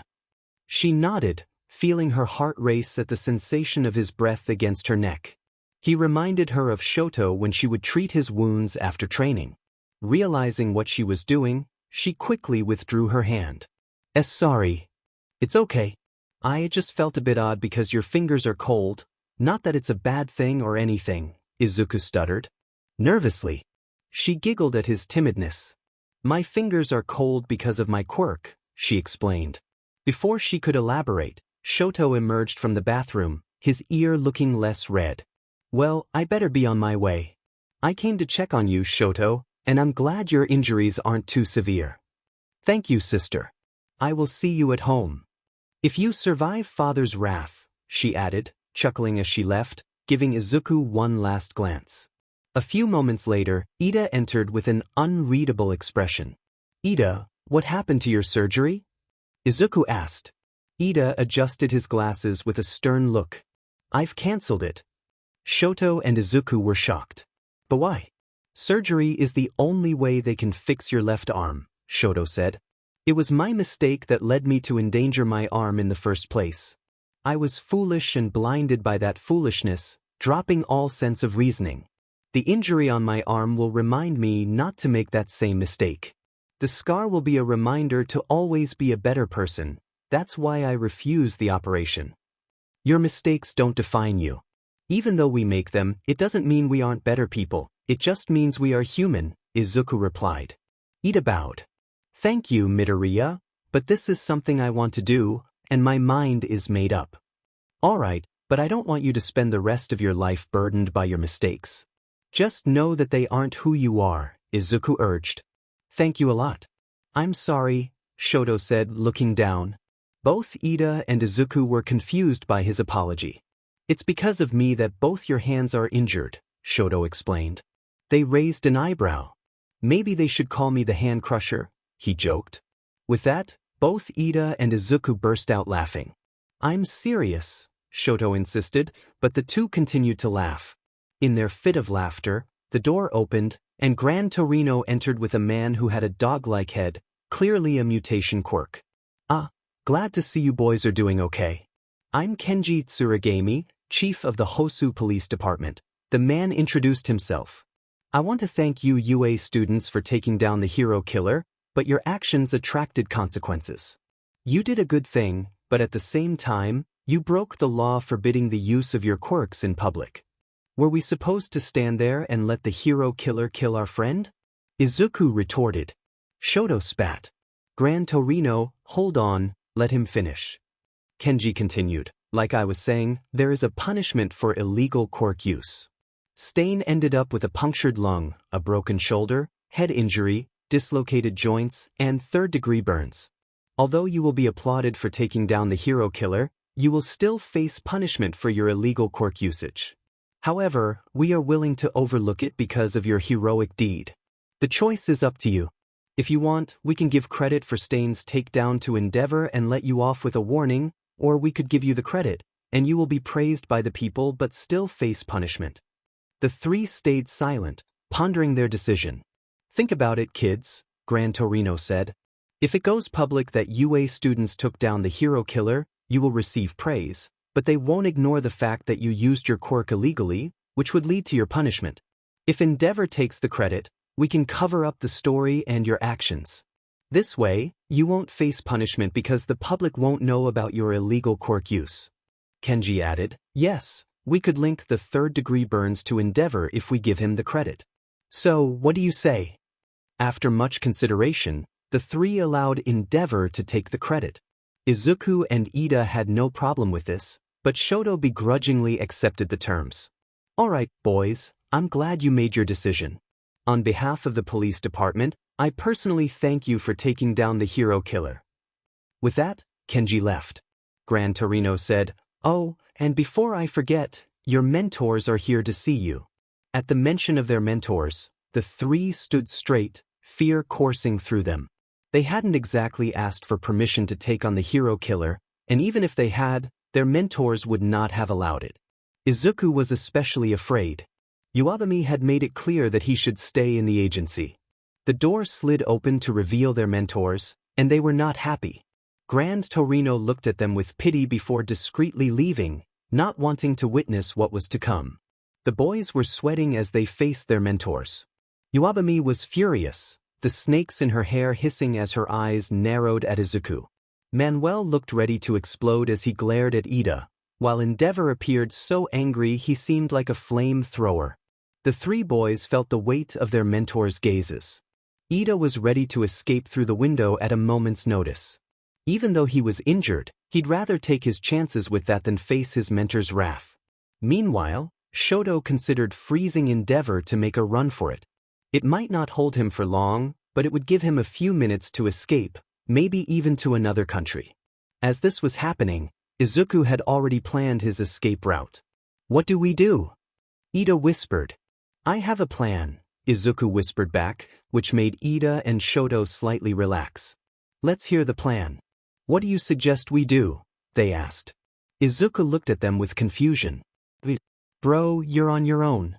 He then teleported away, leaving Ida and Shoto behind. A look of pain flashed across their faces at Izuku's sudden departure. It was then they realized they had messed up.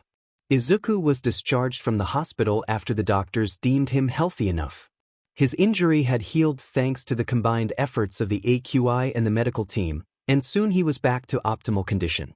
Shoto and Ida were discharged shortly after Izuku's stunt. Internships were over, which meant Izuku would no longer stay in Class 1B and would have to move back to Class 1A. Right now, he was in Class 1B, gathering his belongings as his temporary classmates wished him farewell. I'm gonna miss you, bro, Tetsu said, wiping away a tear. I'm going to miss you too, Izuku replied. So this is it, Midoriya. You are no longer part of Class 1B. I don't think we can ever move on from this, Juzo said. I'm not dead, I'm just one class away, Izuku reassured him. No, Juzo replied, holding back tears. Don't give me hope, he added. Tetsu placed a hand on Izuku's shoulder. Just let him grieve, he said. Goodbye, Midoriya, Shishida said. It was fun with you around, Fukudashi added. Izuku flashed them a smile. It's been fun staying here. Don't forget about us, Senkaibara said. I wouldn't dream of it, Izuku replied. We're still classmates though, Tsuburaba reminded him. Always, Izuku affirmed. Don't forget to tell those Class 1A scum how we are the better class, Monoma said. Izuku sighed good-naturedly. Yeah, I will. Farewell, friend Midoriya. Your stay here has been nothing but pleasurable, another classmate said. Shiozaki bowed slightly, and Izuku returned the gesture.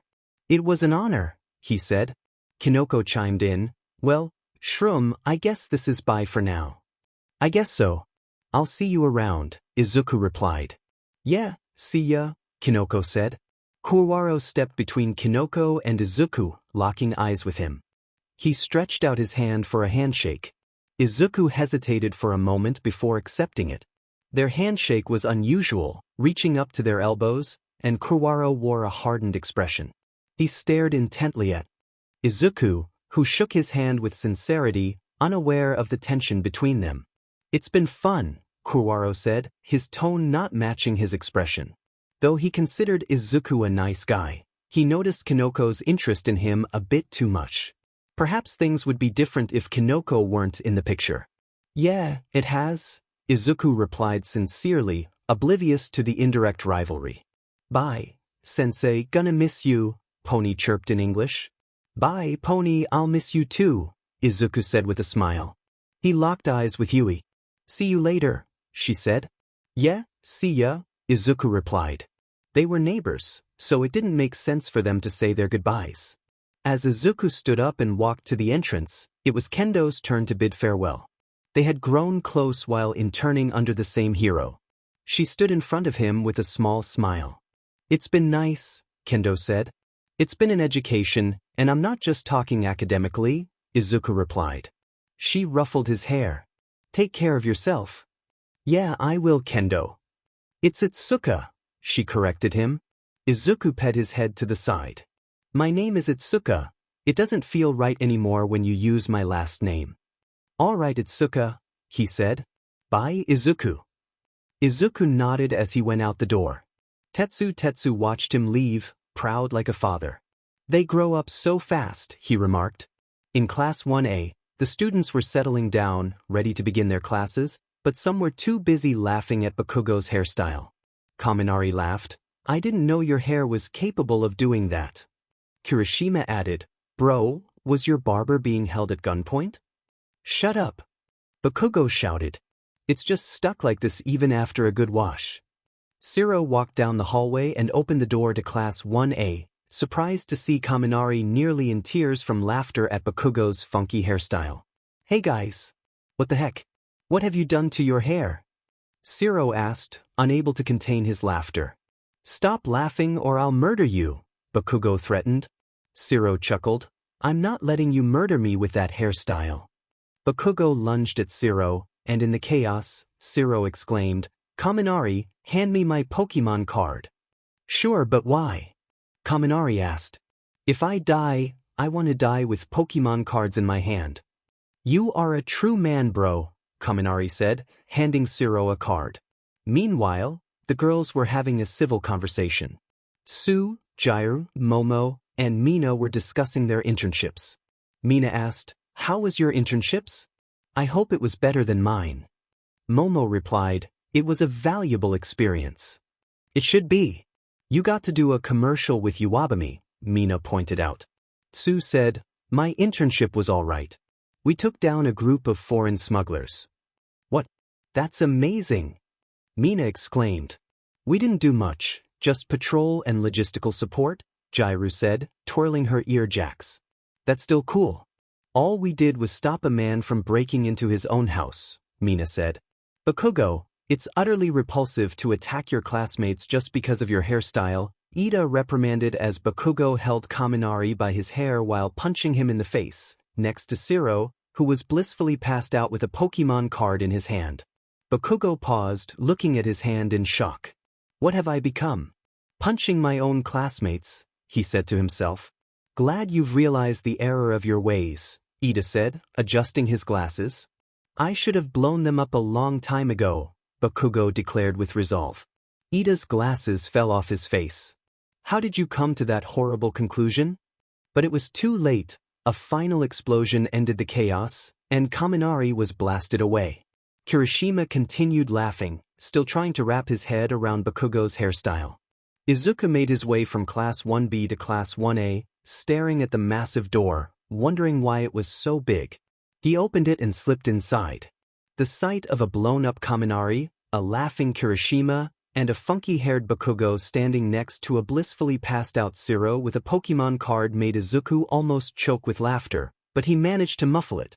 The girls were chatting away as Mina tried to pull Kaminari into their conversation, which he resisted with annoyance, all while ignoring the chaos Bakugo had caused.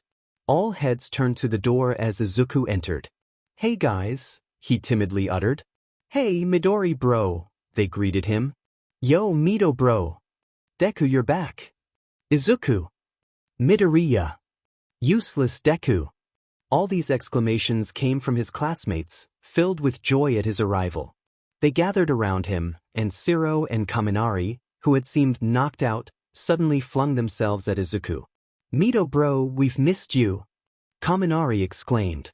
Yeah, everywhere was just not the same without you, Shiro added. Izuku smiled. I've missed you guys. Yay Deku you're back.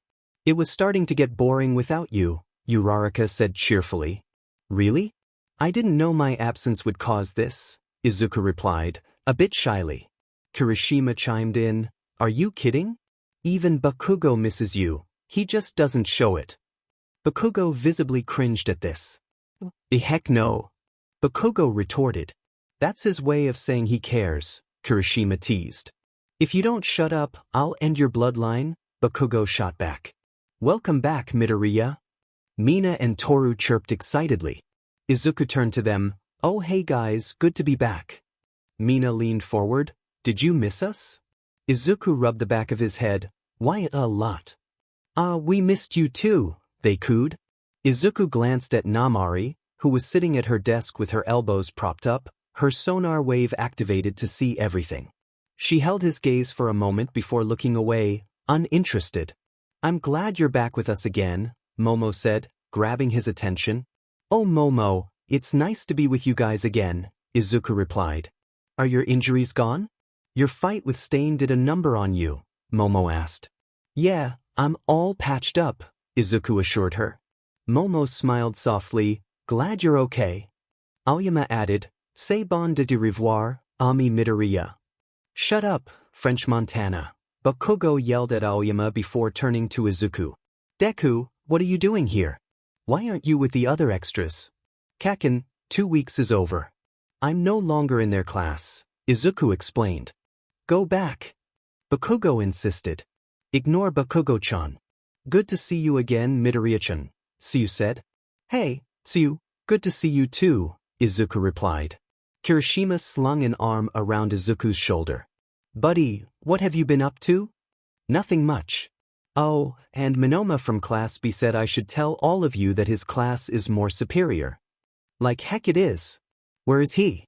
I'm gonna kick his butt 6 ways to Sunday. Bakugo yelled, storming off to confront Minoma, but Shiro and Kaminari held him back. So, anything happen while I was away? Izuku asked. Not much. I took a swan dive off Mount Lady's shoulder while she was still in her gigantic form, and we made confetti out of Shiro's tape and dunked it on Bakugo for fun. We even drank an entire bottle of chili pepper to see who was the hottest among us and had a pillow fight to the death, Kirishima recounted. Wow, that sounds fun. Anything else? Izuku inquired. I attempted a split, Kaminari said. How did that go? Horrible. I tore my favorite breeds in the process, and my legs never remained the same. I still hear the screams, Shiro shuddered in remembrance. You're the one who told me to do it. Kaminari shot back. I was young, I didn't know any better, Shiro defended himself. That was 3 days ago. Kaminari exclaimed. I know, look how far I've grown. I was so much younger yesterday. Shiro replied. Apart from those things, did anything meaningful happen? Like, did anything life-changing occur? Izuku asked. Nah, just a couple of senpais getting asked out, which is a cruel reminder that I'm gonna be single for the rest of my life, Kaminari lamented. Mineta patted him on the shoulder in understanding. I feel your pain, bro. It is the destiny of handsome guys like us to walk the path of loneliness. Mina excitedly interjected, Oh, I'll tell you. It was love at first sight. Bakugo threw an eraser at her. Shut up, Pink Eye. That's not how it happened. Mina deflated. Bakugo, why you gotta ruin my fun? It happened at lunch break. The senpai straight up asked this girl out, and she agreed, Jiro stated, twirling her earjacks. Oh, and by the way, good to see you again, she added. Thanks. Izuku beamed at her. You should have seen it, it was so romantic. Mina sighed. Makes me wonder. Will I ever find love? Just then, Mineta swooped in. I heard you're looking for a man. You know I could be the one for you, he said to Mina, flexing his non-existent muscles. He was promptly flung across the room by Dark Shadow. Izuku was happy to see his friends, but one thing lingered in his mind. Why were they telling him all this? Aizawa walked through the door, looking as worn out as ever. He noticed Mineta sprawled on the floor before his gaze landed on Bakugo's messy hairstyle. He made a mental note to laugh at Bakugo later before his eyes settled on Izuku. Good to see you back. For a second, I thought Vlad King was going to keep you in his class forever. Thanks, Aizawa-sensei, Izuku replied. Aizawa returned to his stern expression as he faced the class. Everyone, take your seats. The students quickly scurried back to their seats. Aizawa cleared his throat. All right, today we'll be going on a vacation. The whole class gasped. What? Vacation mode, summer skies and butterflies. Niza dropped down from the vent leading into his office onto his chair. He went over to a wall in his office and knocked on it 6 times in a specific pattern. A small compartment opened up to reveal a lock with a password keyboard below a small screen. He typed a code, and the wall opened to reveal a small room. A safe sat in the middle of the room on a table. The principal punched in some code, and the safe made a small click indicating that it was unlocked. Inside the safe lay his secret stash of favorite tea next to a flask that held warm tea to keep it warm. The flask was specially made by the support department to maintain the temperature of hot liquids indefinitely. Nizu opened the flask, and the scent of warm jasmine tea filled the air. Taking a sip, he hummed in satisfaction. After closing the safe, he returned to his desk, flask of tea in hand, ready to begin his day. As he sorted through his letters and emails, one particular letter caught his eye. Curious, he tore the seal open and read, Dear Nizu, good morning. I hope you're having a wonderful day. I'll get straight to the point. You don't know me, but I know you. This is a request for you to send your freshest batch of Hero Core students, specifically, Class 1A, on a vacation. The students need a break from their usual activities. They haven't had time to rest and recover after the U.S.J attack, the sports festival, and their internships. With midterms approaching and summer camp training on the horizon, they will have no time to catch a break. If they keep going at this pace, you risk releasing an overworked batch of heroes into society, which could be detrimental to their health and the next generation. The purpose of this vacation isn't solely relaxation, it will also test their quirks in an aquatic environment. Pro heroes often find themselves in unfamiliar situations, including underwater scenarios. This exercise will prepare them for what to expect with their quirks in such environments. I understand that the U.S.J is still under reconstruction and that the school pool isn't large enough for this exercise, which is why a vacation resort is necessary. Lastly, it's for the fun of it. I hope I've convinced you of the importance of this request. If you don't yield, I'll make your secret stash of jasmine tea disappear. Yours faithfully, yours sincerely, and yours untraceable. Niza gasped. Not my secret stash of jasmine tea. Who sent this and what are their motives? The sender didn't include their name or address, indicating they wanted to remain mysterious. Nisa began pacing around his office, pondering how this person knew about his secret stash and the ongoing reconstruction of the U.S.J. He had many questions about this mysterious letter and its sender. But the sender was right. The students of Class 1A had been through a lot, and if they didn't take a break, the stress would hinder their performance. This school had a reputation for producing the best heroes, and this batch should be no different. Even with the challenges they faced, they needed to uphold that reputation. After some consideration, Nisa decided to approve the request, despite the mystery surrounding the sender. He recognized the validity of their reasons and the best interest of the students at heart. And, of course, his secret stash of jasmine tea was at stake. He doesn't know what he would do without his tea. Making up his mind, he called Aizawa to his office. The famous yet not-so-famous underground hero, Eraserhead, was in his sleeping bag, blissfully dreaming. Present Mike was in the other building, observing the sleeping Quirk nullifier through binoculars. He was apparently making a nature documentary about Dadzawa, as he liked to call him. Now we can see Dadzawa in his natural habitat, which is the sleeping bag, Mike said into a recorder, with a camera zoomed in on Aizawa. Aizawa stirred as he was woken up by a phone call. It was from Nizu. Picking up the call, he heard his employer on the other end. Aizawa, I would like to see you in my office, Nizu said. If Nizu had something to tell Aizawa, he usually did it over the phone unless it was important. Aizawa knew how lazy he was, so there had to be something significant going on. All right, I'll be there, the tired man replied before ending the call. He hoped Nizu was calling him to discuss a salary increase and not anything bad. Present Mike, still filming, received a call on his phone. Fishing it out from his pocket, he answered. Hello. Stop filming me.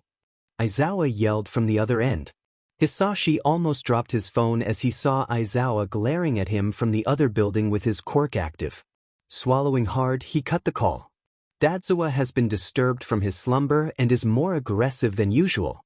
It's best not to anger him further. What's next for the legendary Dadzawa? Probably on his way to hunt for food, which could be found in a coffee maker. Stay tuned as we cut the footage here because Dadzawa looks ready to strangle me with his scarf, Hisashi concluded, ending the footage. Deciding to deal with Aizawa later, he headed to the principal's office. Slipping in, he saw Nizu sitting at his desk, hands cupped together, with the usual calculative glint in his eyes. Shota, wasn't expecting you, Nizu said. You called me here, Aizawa replied. That's beside the point. I want to discuss something with you. All right, I'm all ears. It's about you and your class. Aizawa blinked, realizing he wasn't there to talk about a salary increase. Okay? What about them? I want you and your class to go on a vacation. A vacation? What now? A vacation. Aizawa wasn't sure if he was still dreaming. Why a vacation? And why now?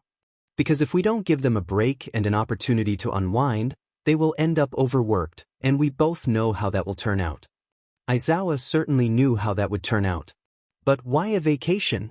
Why not take them to a fast food restaurant and call it a day? He complained. Nizu raised an eyebrow. So you expect the students to unwind and relax in a fast food restaurant?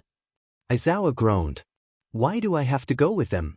I'll be stuck with them for the entirety of the vacation. Those children are exhausting. Now, Shota, I wonder what would happen if someone I don't know accidentally cut your paycheck. Aizawa's head snapped at Nizu. You wouldn't. Oh, but I would. Aizawa wasn't having a good day, and it hadn't even started yet.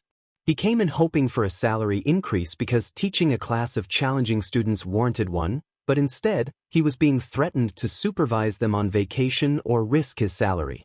So, in essence, you're sending a bunch of hormonal teens on vacation with only one adult supervising? Yes, I am.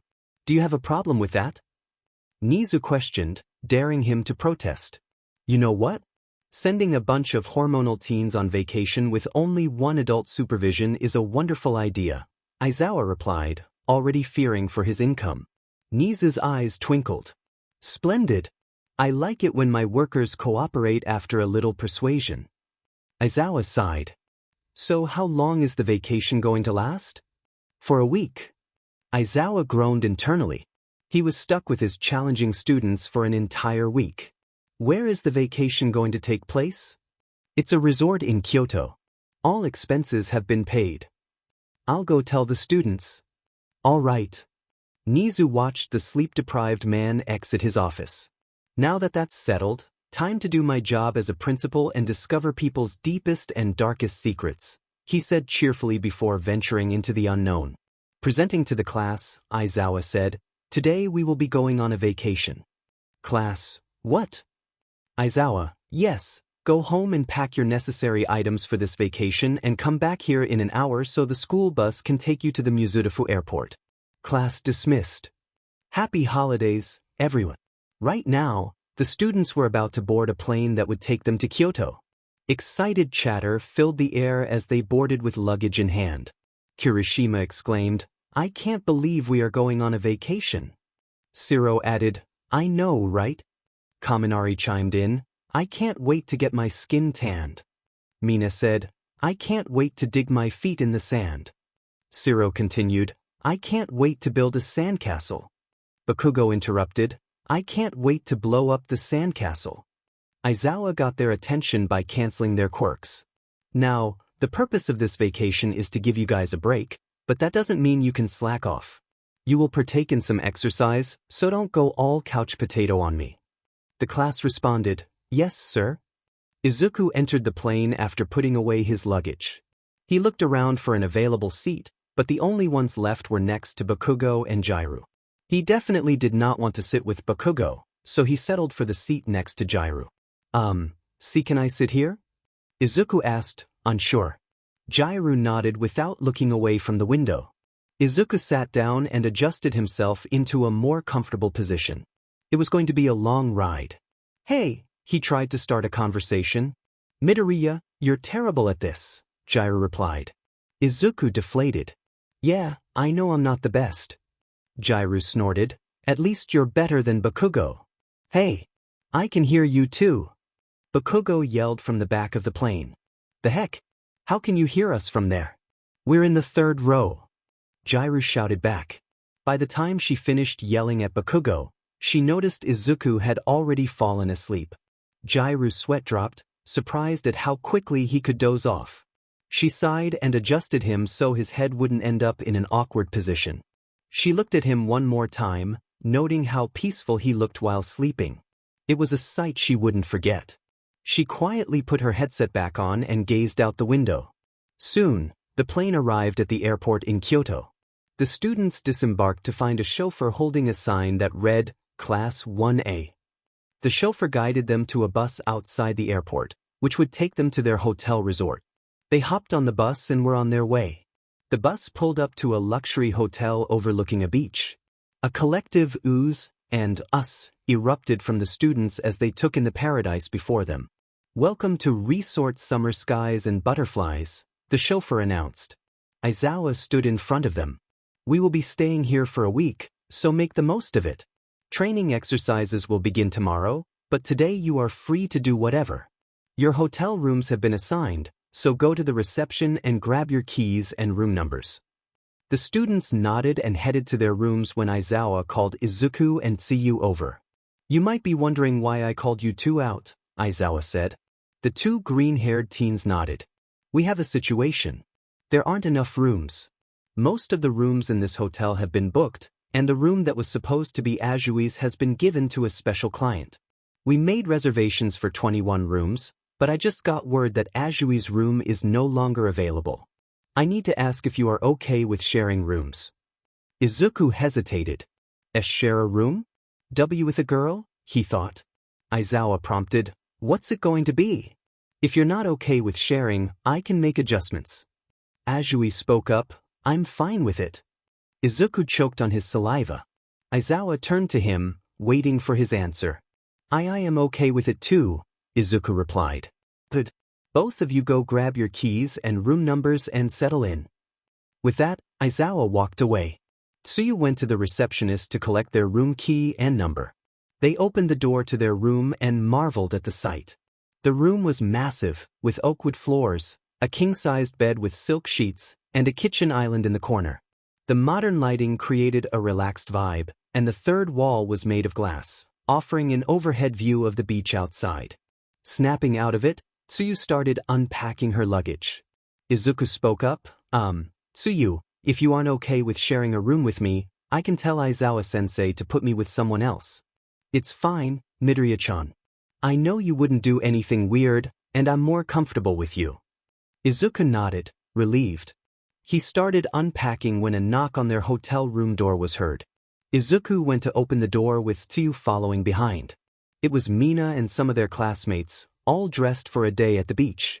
Kirishima wore a Hawaiian-style button-up shirt with a flame pattern and swimming trunks, while Kaminari had a similar outfit with a different design. Mina sported heart-shaped sunglasses, and Shiro held sunscreen and a beach ball, also in beachwear. Mina excitedly threw her fist in the air. We're having a day at the beach. Wanna come along? Really? Izuku questioned. Shiro replied. Everyone in class is coming along. You two are the last to be informed. So, are you coming? Tsuyu and Izuku exchanged glances. Yes, they both agreed. They headed down to the beach to join their classmates. Izuku wore deep sea green swimming trunks and a long-sleeve t-shirt. Even though he was in swimwear, he wasn't planning on swimming. He didn't want his scars to be visible to his classmates, and he didn't know how to swim.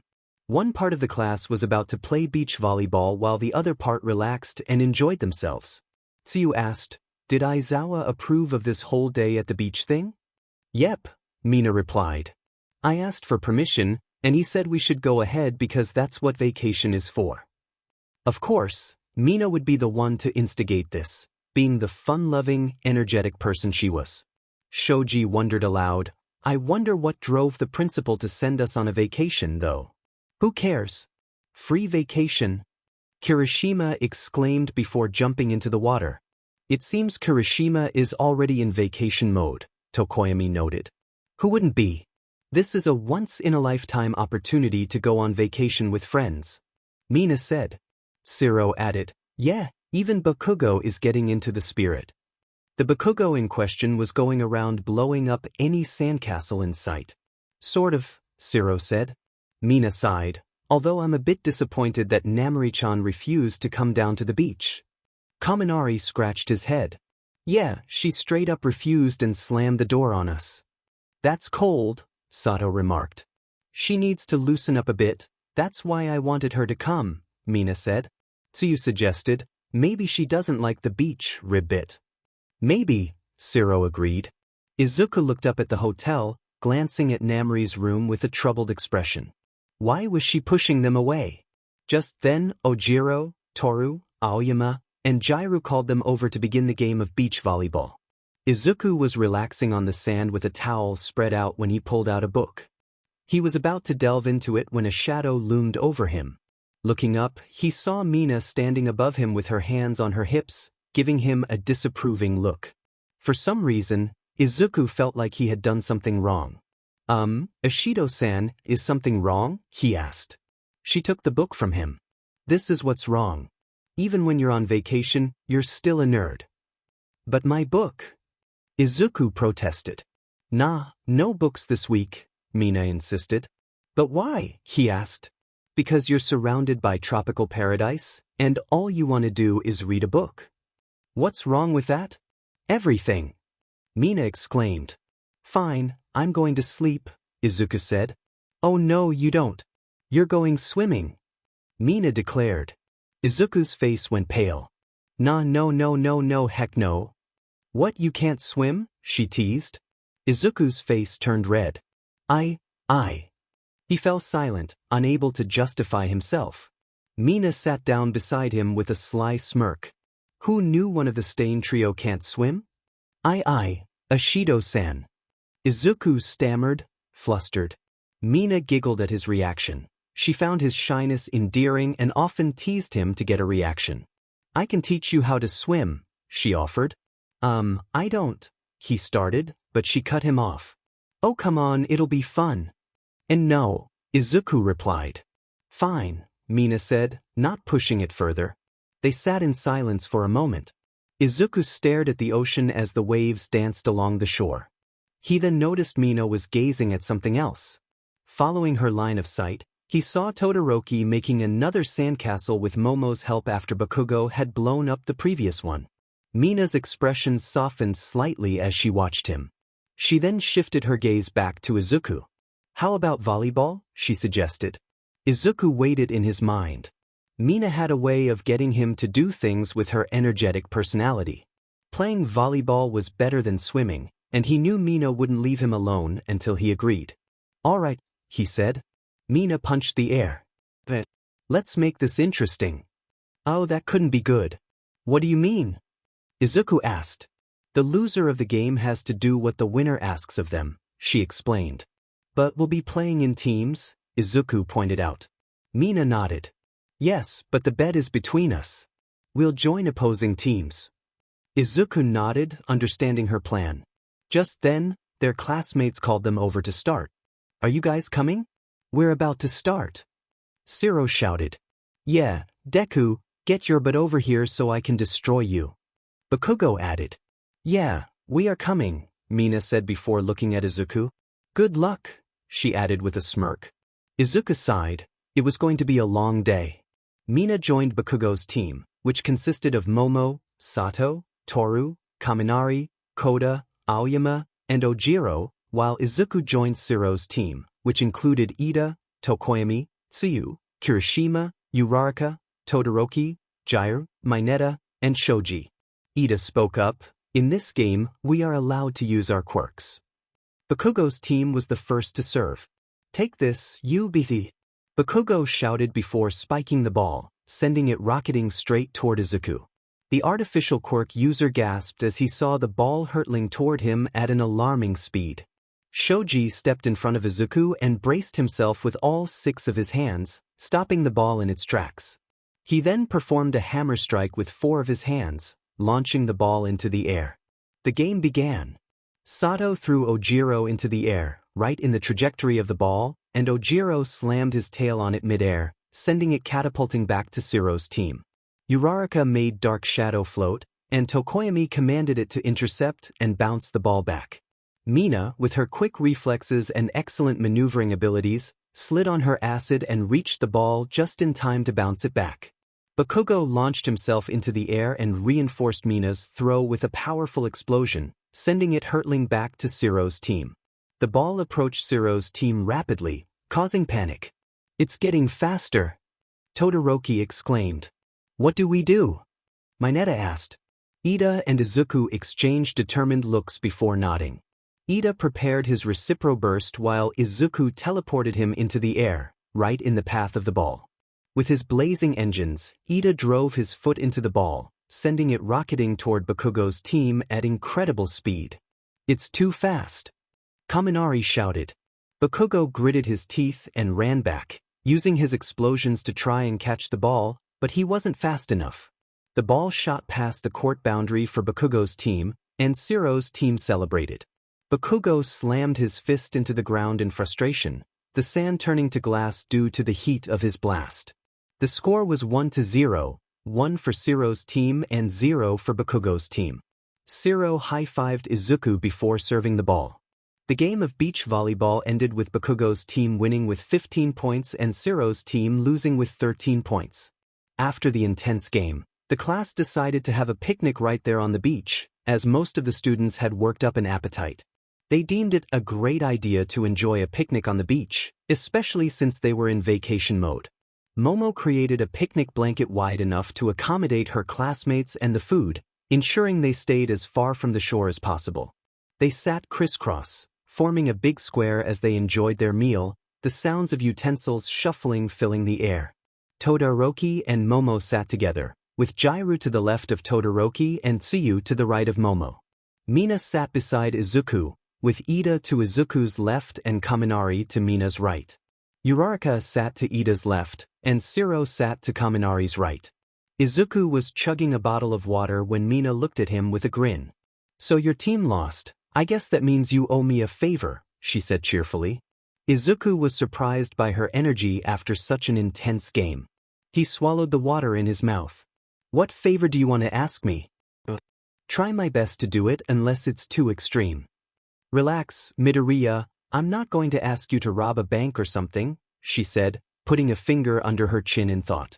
I think I'll ask for the favor later. Right now, I have nothing in mind. Oh, okay, Izuku replied. Mina returned to her food but began picking at it while glancing at Todoroki. This didn't go unnoticed by Izuku. You like him, don't you? He asked calmly. Mina faltered. What? You like Todoroki, don't you? Izuku asked again. She sighed. Yes. Izuku blinked in surprise. He hadn't expected that answer, especially not so easily.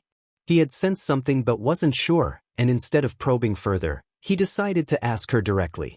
The chances were that if he was correct, he was well on his way to becoming a good detective, and if he was wrong, he would just look foolish.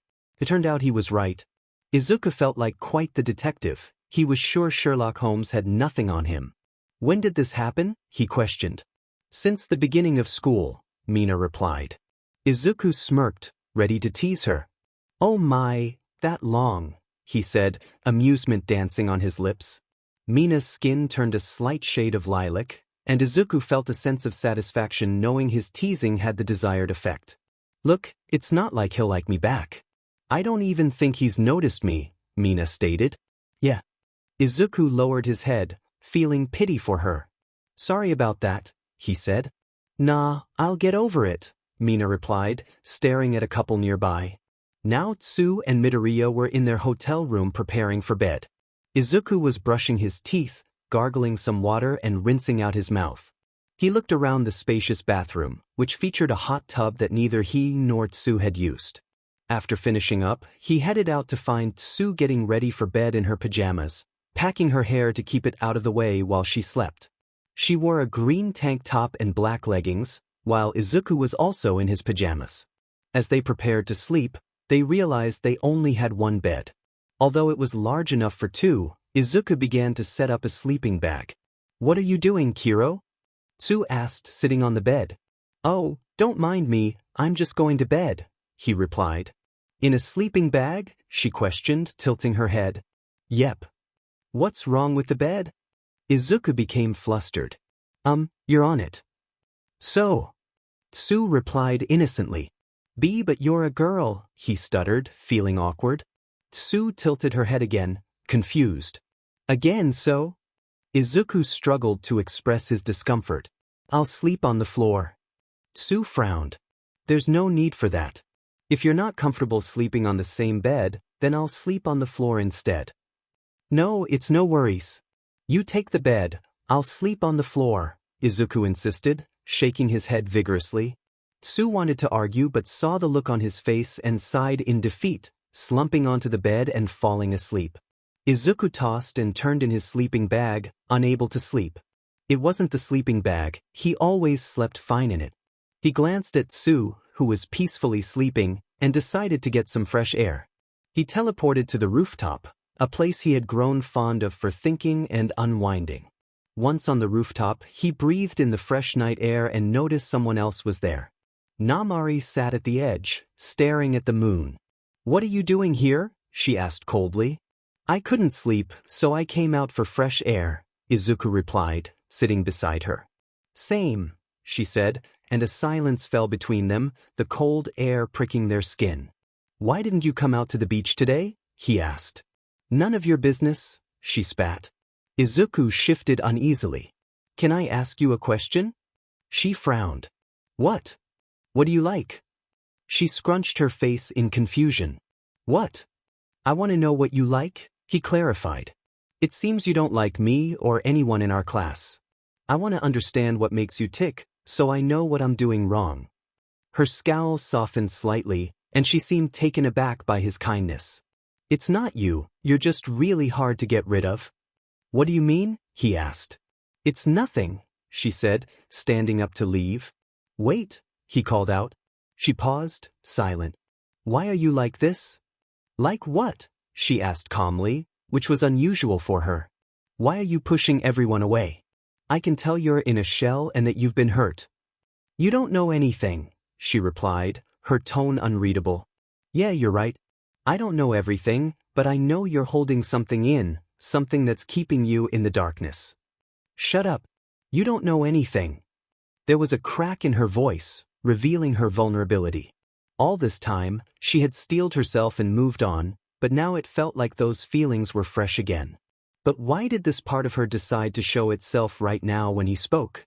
Was there a similarity? Izuku's expression softened. I don't know anything, but I know you carry pain in your heart. He could see that she was beginning to crack. He was so close. He wasn't going to give up on the chance to help her.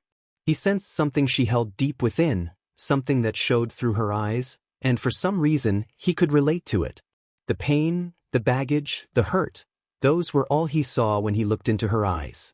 He was determined to help her, not just because he wanted to be a hero who saves people from villains, but because he wanted to be the hero who could save anyone from anything, even from themselves. It started with the girl in front of him. Just a little more. I see it every time I look into your eyes, the suffering. That's why you push people away.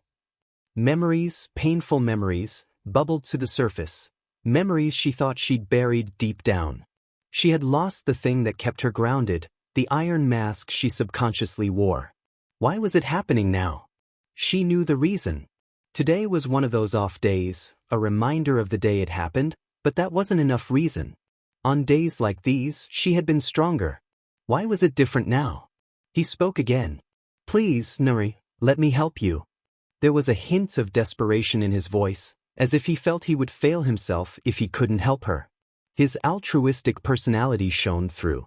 Izuku had no problem invading personal space and breaking through barriers. If it meant he could help, he would do it over and over again. He had done it once for Todoroki. Please, let me help you, he said in a pleading manner, sincerity evident in his voice. That was what broke her. I was 4 and I had a best friend. We were inseparable and did almost everything together. Izuku listened calmly. He knew that in order to help her, he needed to listen. Namari didn't know why she was sharing her emotions tied to her past with him, but he had managed to break down her walls. All this while, she had her back to him, and he hadn't seen her eyes since they came to this rooftop. I developed my quirk, she stated. But she didn't. Izuku tensed at this. She was quirkless? He asked. She nodded. Izuku sensed where this was going. She never developed hers. On the day I developed mine, I was blind. I woke up one morning and discovered I couldn't see. I was scared. My parents took me to many doctors to find out why I lost my sight, but none could give any explanation. I felt so scared. My parents did everything to help me, but it was in vain. They took me from doctor to doctor, but none could help me. Izuku lowered his head in sadness. But my best friend, she stuck with me. She held me down and promised that everything would be fine. Namari smiled. She was amazing. She never stopped coming to visit me every single day and took the fear away. My parents worked hard to find a solution until they came across a doctor who suggested a quirk test to see if it was a result of my quirk manifesting since I was at the right age. We did the test and it turned out to be true. At first, I didn't want my quirk since it made me blind, but my best friend showed me reasons to accept it. She even convinced her parents to persuade mine to take me to a quirk therapist, and they did. During quirk therapy, we discovered more about my quirk. With the right guidance, I learned to utilize my quirk to help me see through sonar waves. We found that at night I could see just fine, but during the day I couldn't. I went through therapy with my best friend by my side. Soon, I could use my quirk's sensory ability to the fullest, and it was almost as if the blindness didn't affect me. Years went by, and I was doing just fine with my best friend, but she still didn't get her quirk and faced bullying for it. Sometimes she felt down about it, but I was always there for her, just as she was for me. At times, we both faced bullying, her for being quirkless and me for not knowing how to control my quirk, which made me look like I had a mutant-based quirk. I always stood up for her when she was bullied, even if they turned their attention to me. She always stood up for me, even though she was quirkless. She said this with melancholy in her voice. Izuku grimaced. The quirkless were still suffering. Why were people like this? It wasn't her fault for being quirkless, and it wasn't Namari's fault for not having control over her quirk. I was always there for her, and she was there for me. Nothing else really mattered. We were all we needed.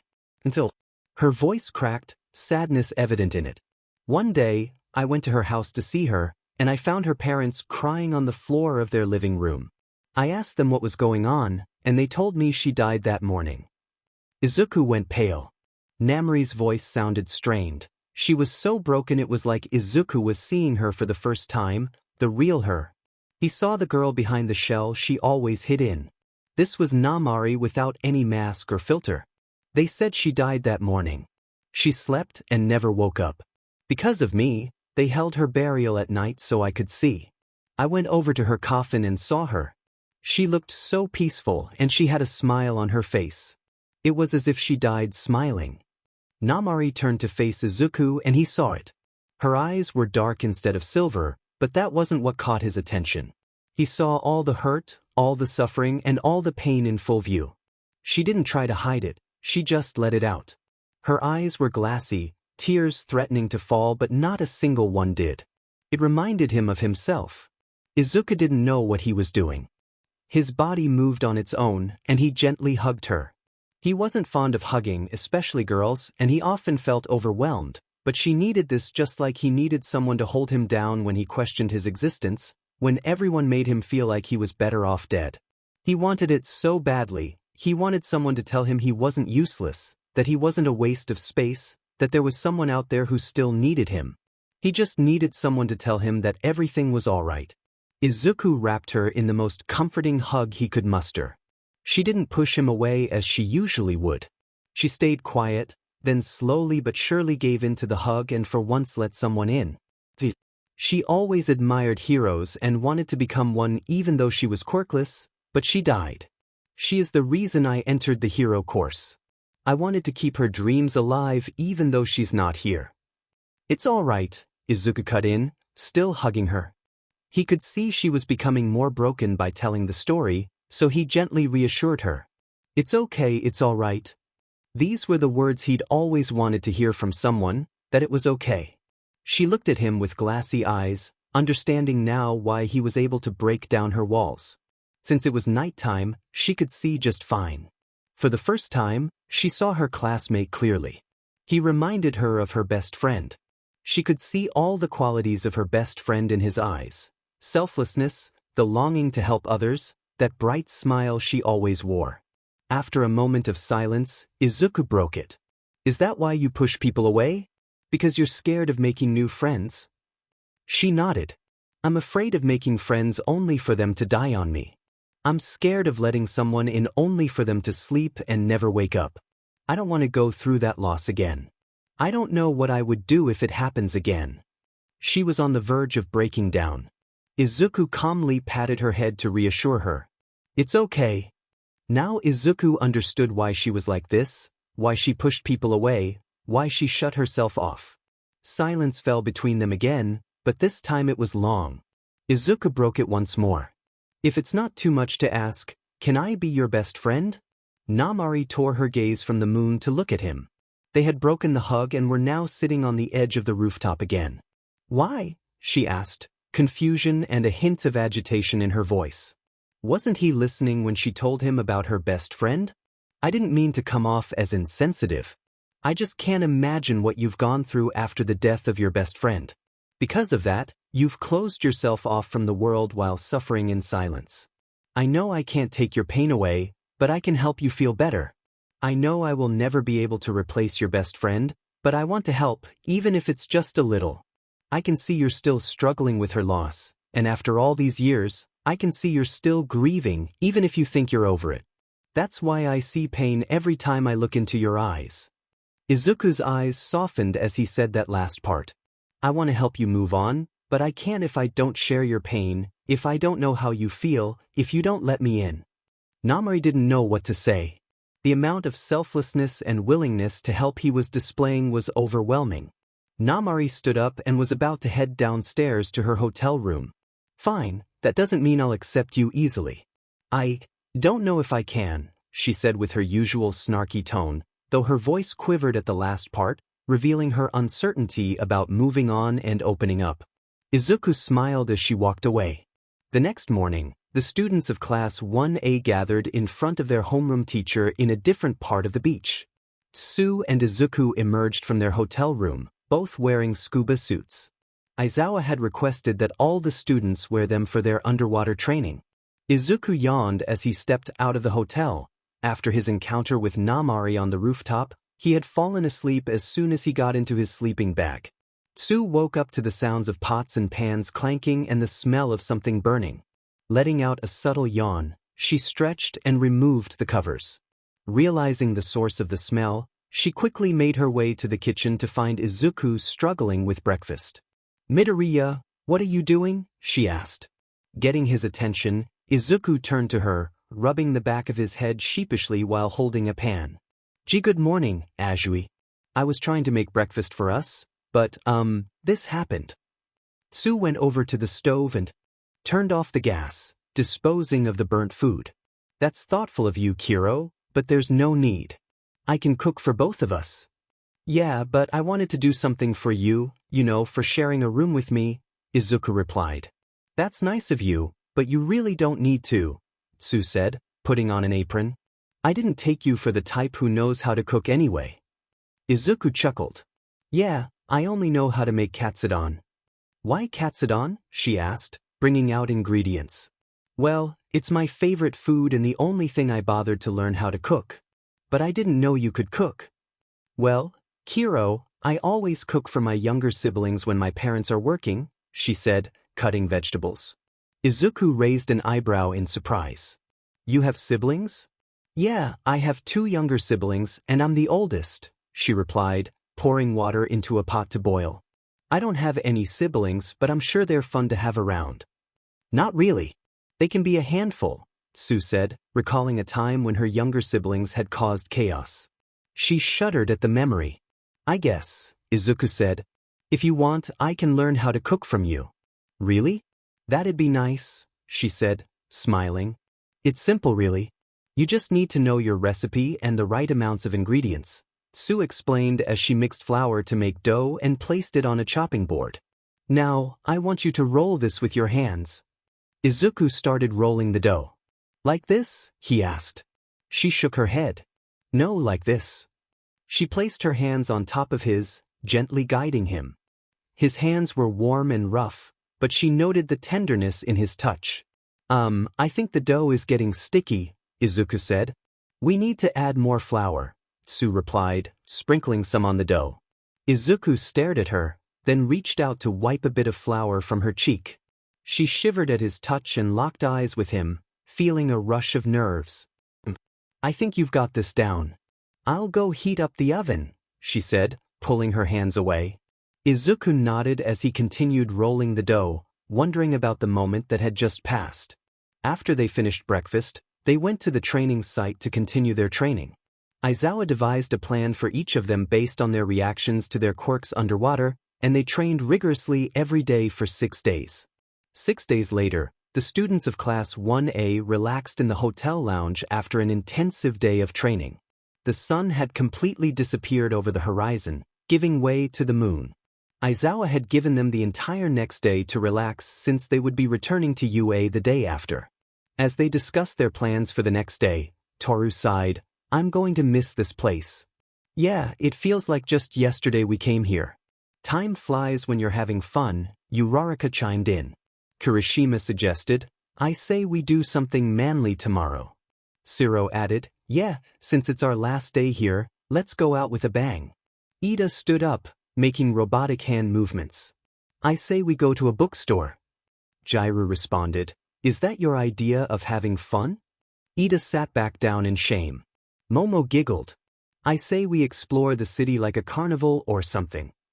"That's a great idea, Momo," Todoroki praised. "I agree with you," another girl chimed in. Their heads snapped to her. "What? I'm just agreeing." This girl had been all over Todoroki since they arrived and hadn't missed an opportunity to cling to him. "You're still here," Ojiro said with slight annoyance. "Yeah, do you think I'll leave Todoroki-san alone?" she replied, hugging Todoroki's left arm. Todoroki looked at them with an expression that begged for help.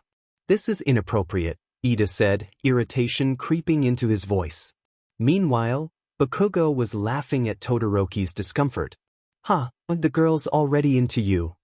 Kaminari and Mineta glared daggers at poor Todoroki.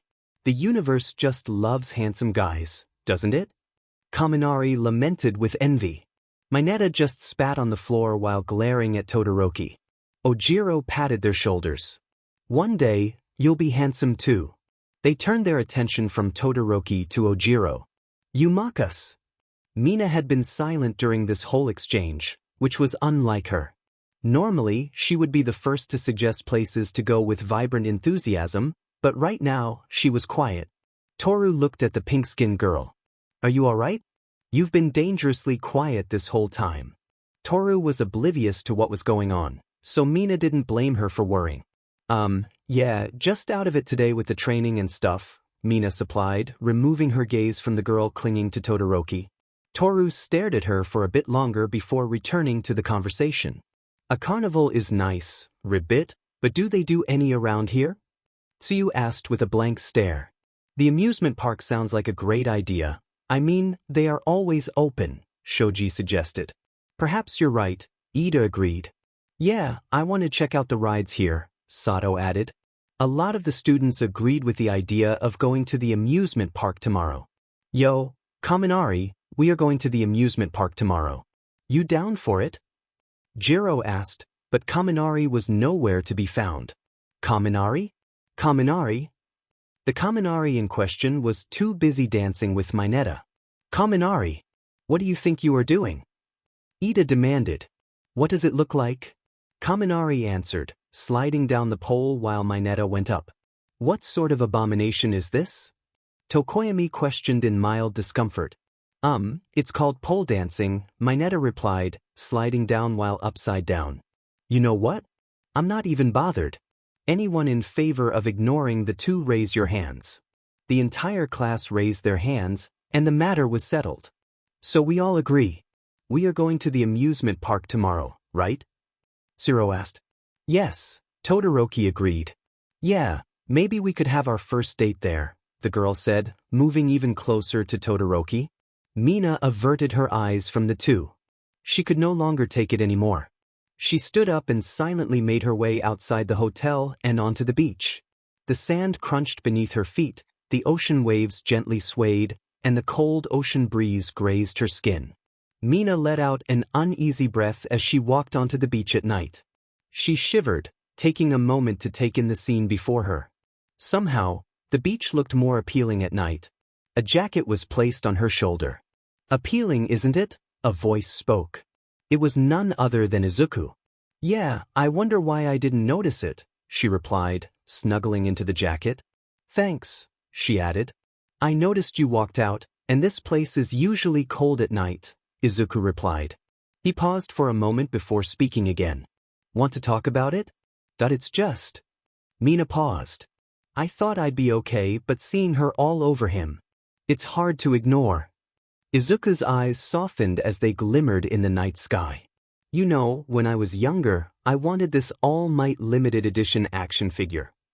Mina quirked a brow at this, wondering where he was going with it. "It was hard to find, but I found a store on the outskirts of my prefecture that sold it, and they only had one item left. But I was too late.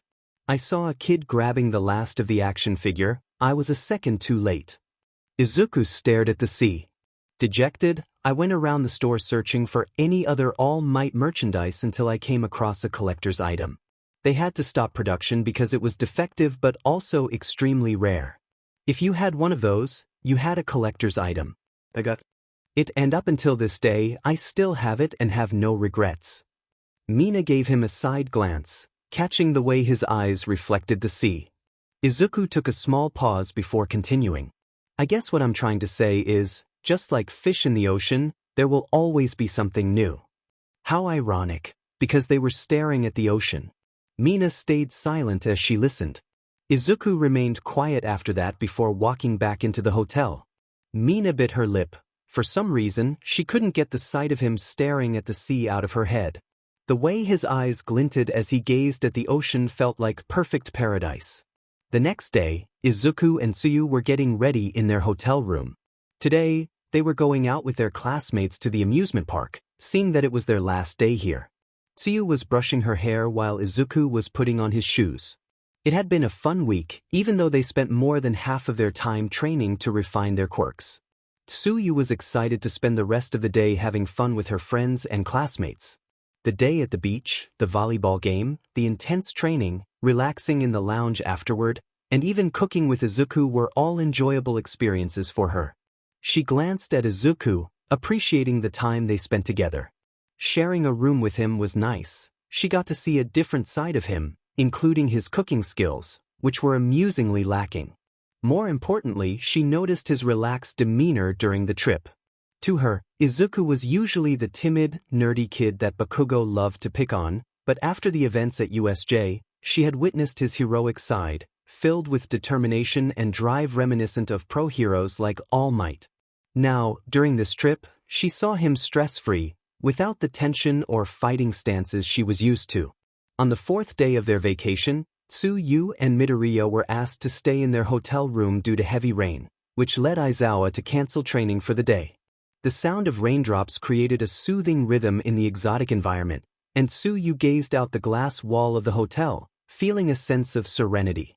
I just got a text from Aizawa saying that training is cancelled for today, at least until the rain stops, Izuku said, looking at his phone. Really, Ribbit? Tsuyu replied, turning her attention from the window. Yes, he said he sent a message to everyone in the class. Didn't you get it? Izuku tilted his head. Tsuyu checked her phone. I guess no training for today, Ribbit. Izuku slumped onto the large bed. What are we supposed to do now? We can't go out because it's raining, and there's nothing else to do. Tsuyu sat on the bed. Well, maybe we could talk to pass the time. Izuku sat up. Yeah, I guess. We don't really know much about each other. What do you want to know about me? Ribbit, I want to know why you and Bakugo are always fighting. I get that Bakugo is always angry, but with you, it's like he gains a new height of anger. Izuku faltered, and Tsuyu noticed the sudden shift in his demeanor. He gripped the sheet before letting it go. Kaken and I have always been friends since childhood. As for why he's always angry at me, I guess it's his way of interacting. We go way back, and that's just Kaken being Kaken. Tsuyu tilted her head in confusion. That's not how childhood friends are supposed to address one another. Izuku flinched slightly. That's just the way Kaken is. He has trouble expressing his feelings and tends to push everyone away rather than ask for help. He's a bit difficult to understand and communicate with. Tsuyu could sense there was more to the story, but she decided to drop it since it made him uncomfortable. She turned her gaze back to the window, the sound of rain soothing her. Izuku watched her thoughtfully. So you like rain? Yes. Why is that? I don't really know. Ever since I was a small girl, I've always liked the rain. I guess I like the feeling, Ribbit. It must have something to do with your quirk, Izuku speculated. Maybe. Izuku looked out the window too. I've always liked sunny weather, but I guess I can learn to like rain too. Tsuyu focused on him, her midnight black eyes scanning his figure. He seemed so relaxed. She let out a small croak. Yeah. Just then, there was a knock on the door. It was Kaminari and the others. Are you guys ready? We're about to head out in 30. Izuku looked around. Where is Namari?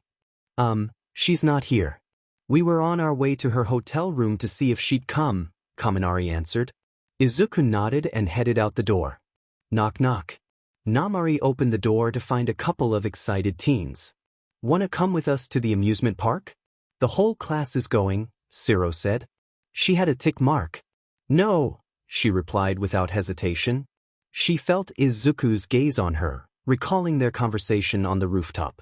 She knew she needed to open up. He stared at her a little longer. His gaze held expectation. His eyes were big and round. Even though she wasn't still going, his eyes became even rounder. Namari twitched. Was he doing it on purpose? Namari sighed. Fine. Mina perked up. Yay, we're going to have so much fun. Namari slammed the door. This was going to be a long day. She went away from the door to get dressed for the outing. All of them blinked as Namari closed the door on them.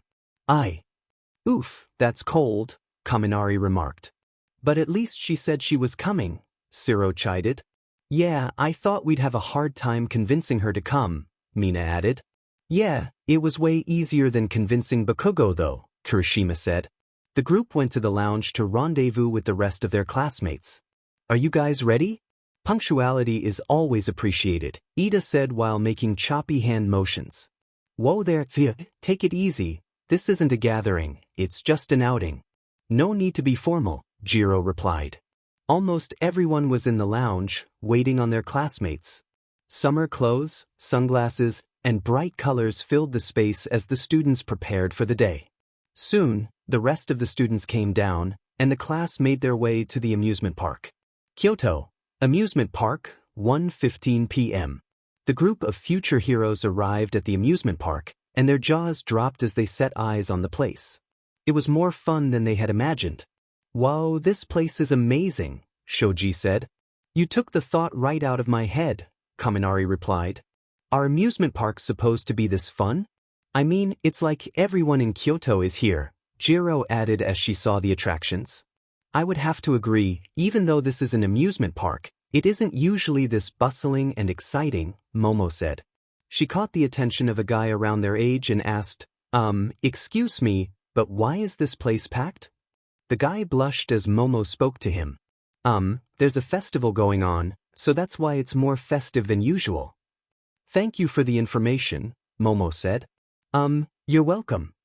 The guy was about to ask for her number but stopped when he met the threatening gaze of Kaminari and Mineta, who looked ready to confront him for talking to the prettiest girl in their class. Have a good day, he said, walking off while sweating as he felt the two watching him. Huh, was he scared of something? Momo asked. I have no idea, they replied innocently. So there's a festival going on here. Looks like we couldn't have picked a better day to go to the amusement park, Sato said. You said it, my fellow companion in the dark, Tokoyami replied. I can feel my dark and empty soul reverberating with joy. What are we waiting for? Let's go have fun. Mina exclaimed before bouncing away from the group and getting lost in the colorful crowd. Jiro sighed. I'm going to go with her. Someone has to make sure she doesn't actually get lost. Jiro, wait for me. Kaminari shouted before running after her. I ain't gonna have fun with you extras, Bakugo yelled at the others before stomping off in a random direction. Wait, Bakugo, don't have fun without me. Kirishima called out as he followed Bakugo. A star like me needs a place to shine, Aoyama said flamboyantly before making his way into the crowd. One by one, the students split off to do their own things until only Midoriya and Toru remained. Midoriya was about to go when Toru called out to him. Wait! Izuku turned. Please stay, she said, looking down. I don't do too well with crowds and large gatherings because of. She gestured to indicate her quirk. Izuku nodded, understanding. I get it, I don't do well with crowds either because I have a bit of trouble socializing. The group of heroic students gathered at the roller coaster. Ida and Momo were at the forefront, leading the group. Remember to fasten your seatbelt, and if you feel like throwing up, please hold it in, Ida lectured as the students entered the carriage.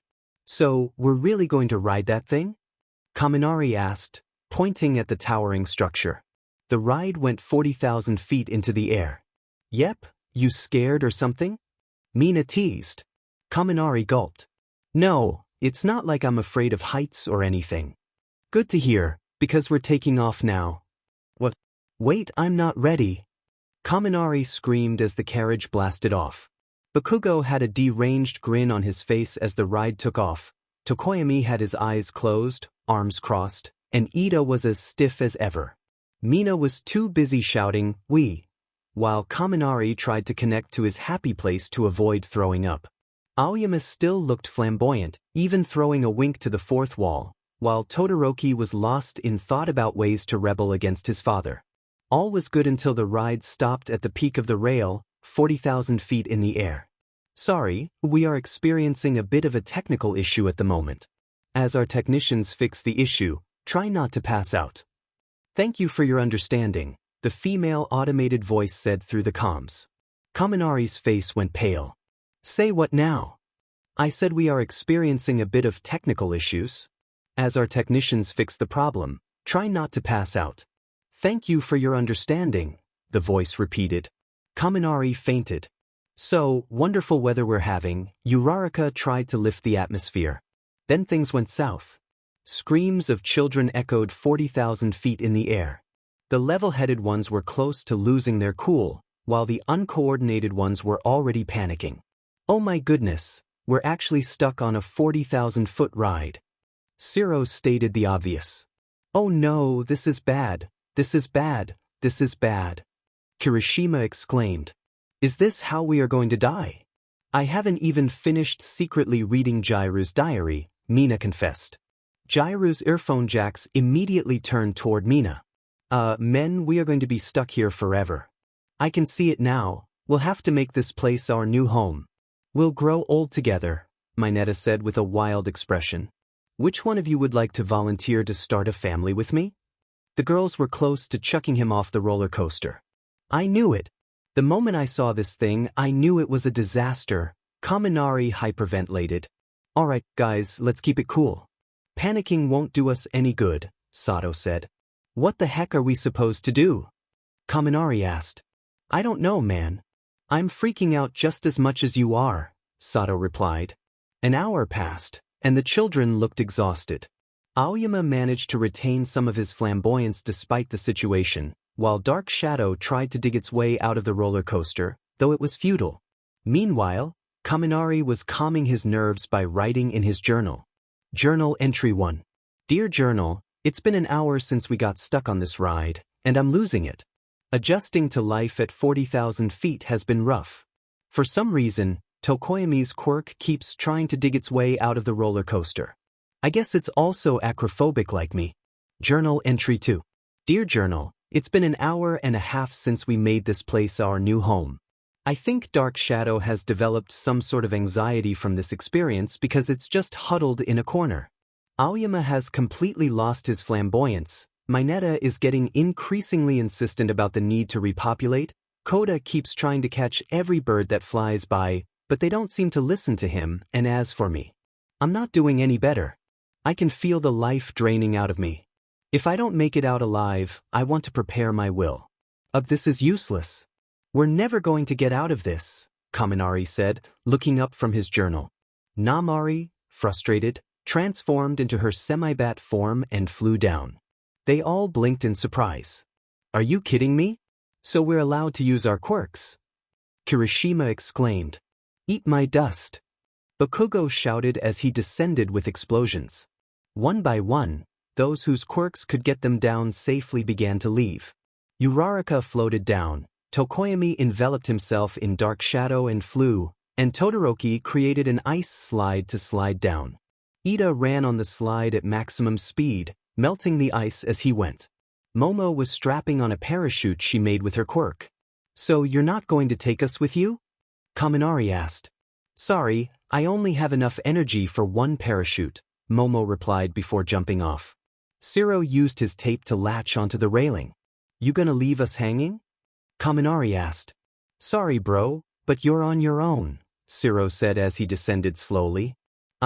Guys, I have to get going now, Midoriya spoke up. Not you, Midoriya. Don't leave us. Mina pleaded. Sorry guys. I'll try to get help. If I can. With that, Izuku teleported to the ground. Wait, he could have just teleported all of us. Kaminari and Mina looked at each other. No, they both screamed. Well, gotta roll. See you guys later, Kirishima said before going full Red Riot. You're seriously going to jump off a 40,000-foot height? Jair asked. I sure am. Kirishima replied. Dude, that's risky. I don't think you can survive the fall even with your quirk, Mina warned. Kirishima looked down, pushing his quirk to the limit and hardening his body. In case I don't make it, I want Kaminari to have my sweet collection of Pokemon cards. Kaminari beamed. Even your holographic Squirtle? Yes, even my holographic Squirtle. With that, Kirishima took a swan dive off the ride. There goes a true man, Mina said, wiping a tear from her eye. I won't forget your sacrifice, bro, Kaminari said. Calm down, he's not dead. I hope, Jiraiya said, looking down skeptically. I don't see him. Yo Kirishima, when you get down there, tell Midoriya to get us the heck out of here. I guess he's dead, Jiraiya concluded. Kaminari cried even harder. Kirishima, in fact, didn't die. Given that he broke his index finger while landing, he was still fine. Mineta wearily looked down, seriously considering how to get down but figured he'd go bald before he even made it halfway. Meanwhile, the people who made it down were too busy throwing a party to celebrate escaping the ride. Kirishima shook his head to recover from landing from a high altitude. Got up to see some of his classmates who made it out. Yo bro, welcome to the Made It Out of the 40,000-foot ride club, Siro said as he patted Kirishima's back and handed him a drink. Did you seriously jump off that thing? Rasped Bakugo. Yep. You're a freaking idiot. I always knew you cared. Die. Kirishima looked at Midoriya. Yo Mito bro, the class told me to tell you to teleport them the heck out of there. Izuku smacked himself on the forehead. I forgot I can do that. I'll Jew. He was cut off. Are those losers still there? Sneered Bakugo. Apparently. Weak. Don't be like that, Kaken. Don't tell me what to be, Deku. I'm going up there. What are you going to do, Kaken? Shut up. Bakugo ascended with his explosions and reached the roller coaster in no time. Yay, Bakugo, you came back for us, cried Kaminari. Zip it, spark plug. Yo Bakugo, can you tell Midoriya to get us out of here? Said Ojiro. Tell him yourself. Why did you come back up, Bakugo? Asked Mina. This has gone on long enough, said Bakugo. Bakugo, what are you planning? Kaminari asked hesitantly. What does it look like? I'm getting you extras out of here. Everyone slowly looked at him. How? It was Sato who spoke. How else? I'm gonna blow this thing up until it freaking moves. Now hold on, extras, this is gonna get rough. Bakugo, wait. Don't you dare blow this thing up. I haven't written my will. Bakugo had already sent a powerful explosion to the back of the carriage. The force from the blast was enough to move the carriage, and the impact sent it downwards. Gravity was a appealing thing, unless you were a bunch of students going down a 40,000-foot ride at an alarming rate. The people who already made it down the ride were chatting among themselves when they heard the screams of their fellow classmates. Did Bakubro really go through with it? Yeah, poor children. I hate to be in their place. Siro shook his head in pity. What has Kaken done? The carriage finally arrived at the end of the ride, and it was safe to say they were officially traumatized. Kaminari, we made it, we actually made it. Toru, yay, we're not dead. Mineta, are you sure this isn't the afterlife? Mina, I'm not sure. The people who already made it out of the ride ran to check on them. Are you guys alright? Asked Uraraka. Peachy. Kirishima, that was one rough ride. You guys sure you don't need a therapist or something? Kaminari, I think I might just take you up on your offer. Bakugo landed safely and walked away like he didn't just mentally scar a couple of people. Momo clapped to get everyone's attention. Let's head back to the hotel, shall we? Kyoto, Hotel Resort, Summer Skies and Butterflies, 19:45 p.m. The students slumped in the lounge chairs of the hotel after an exhausting day at the amusement park. I'm beat, huffed Ojiro. Yeah, who knew that having fun would be this exhausting? Chimed Mina. Siro wiped sweat from his brow. Yeah, my favorite part was when you guys got stuck on a 40,000-foot ride. Kaminari shot him an exasperated look. Seriously, dude? My favorite was blowing up the carriage. Seriously, you extras should be thanking me for saving your butts. Y'all are weak, rasped Bakugo. Kaminari's hands flew up. Dude. Momo intervened. Alright guys, let's not get worked up. Now to decide our next activity. Ida stepped in. It's already late for outings at this time. I suggest we head to bed early so that we can be in our utmost performance for tomorrow. Yeah, what he said. I don't think I can go anywhere again today, Jiraiya said as she massaged her head. Momo smiled. Oh, but I heard there's a concert stadium not far from this hotel, and I heard Twilight Fog will be performing there by 8 p.m. Class, what? Izuku fell off his seat. Izuku, wait. What? Uraraka, you mean Twilight Fog? Kirishima, the Twilight Fog? Shoji, you mean the superstar Twilight Fog? Siro, you mean the MyTuber Twilight Fog? Toru, you mean the MyTuber with the voice of an angel? Kaminari, you mean the talented singer tearing up the internet right now? Mina, you mean the hottest guy alive right now? All of a sudden, Izuku's head was spinning. His phone rang. It was his manager. He picked it up and went to a more secluded area. Izuku, hello. Manager, oh hello, Twilight. You have a show in about 10 minutes from now at the Shelton Stadium in Kyoto. Izuku, are you kidding me? Manager, no. Izuku rubbed his temple. Why are you telling me this now? Manager, because this was a last-minute booking and they paid us some good cash, like 5 times the usual amount. Izuku had a deadpan expression on his face. And you couldn't resist, could you? Manager, hey, you know me, Twilight, always about the money. Izuku sighed. Fine, I'll be there. Manager, all right, I booked a hotel room in the hotel close to the stadium, so feel free to check in. Izuku's eyes narrowed. It must be Tsuyu's room that got booked last minute. All right, he said. The manager replied, good, all right, blow them away, Twilight, and make me more money. The manager cut the call, and Izuku sighed for the second time that day. She sure loves money, he muttered to himself before moving on. Momo chimed in, yes, Twilight Fog. Tsu replied, ribbit, but we don't have tickets. How are we going to get in? Momo smiled even more. I got tickets for all of us. The class lost it. What? Yaoyorozu, we love you. You're the best. That's our Momo.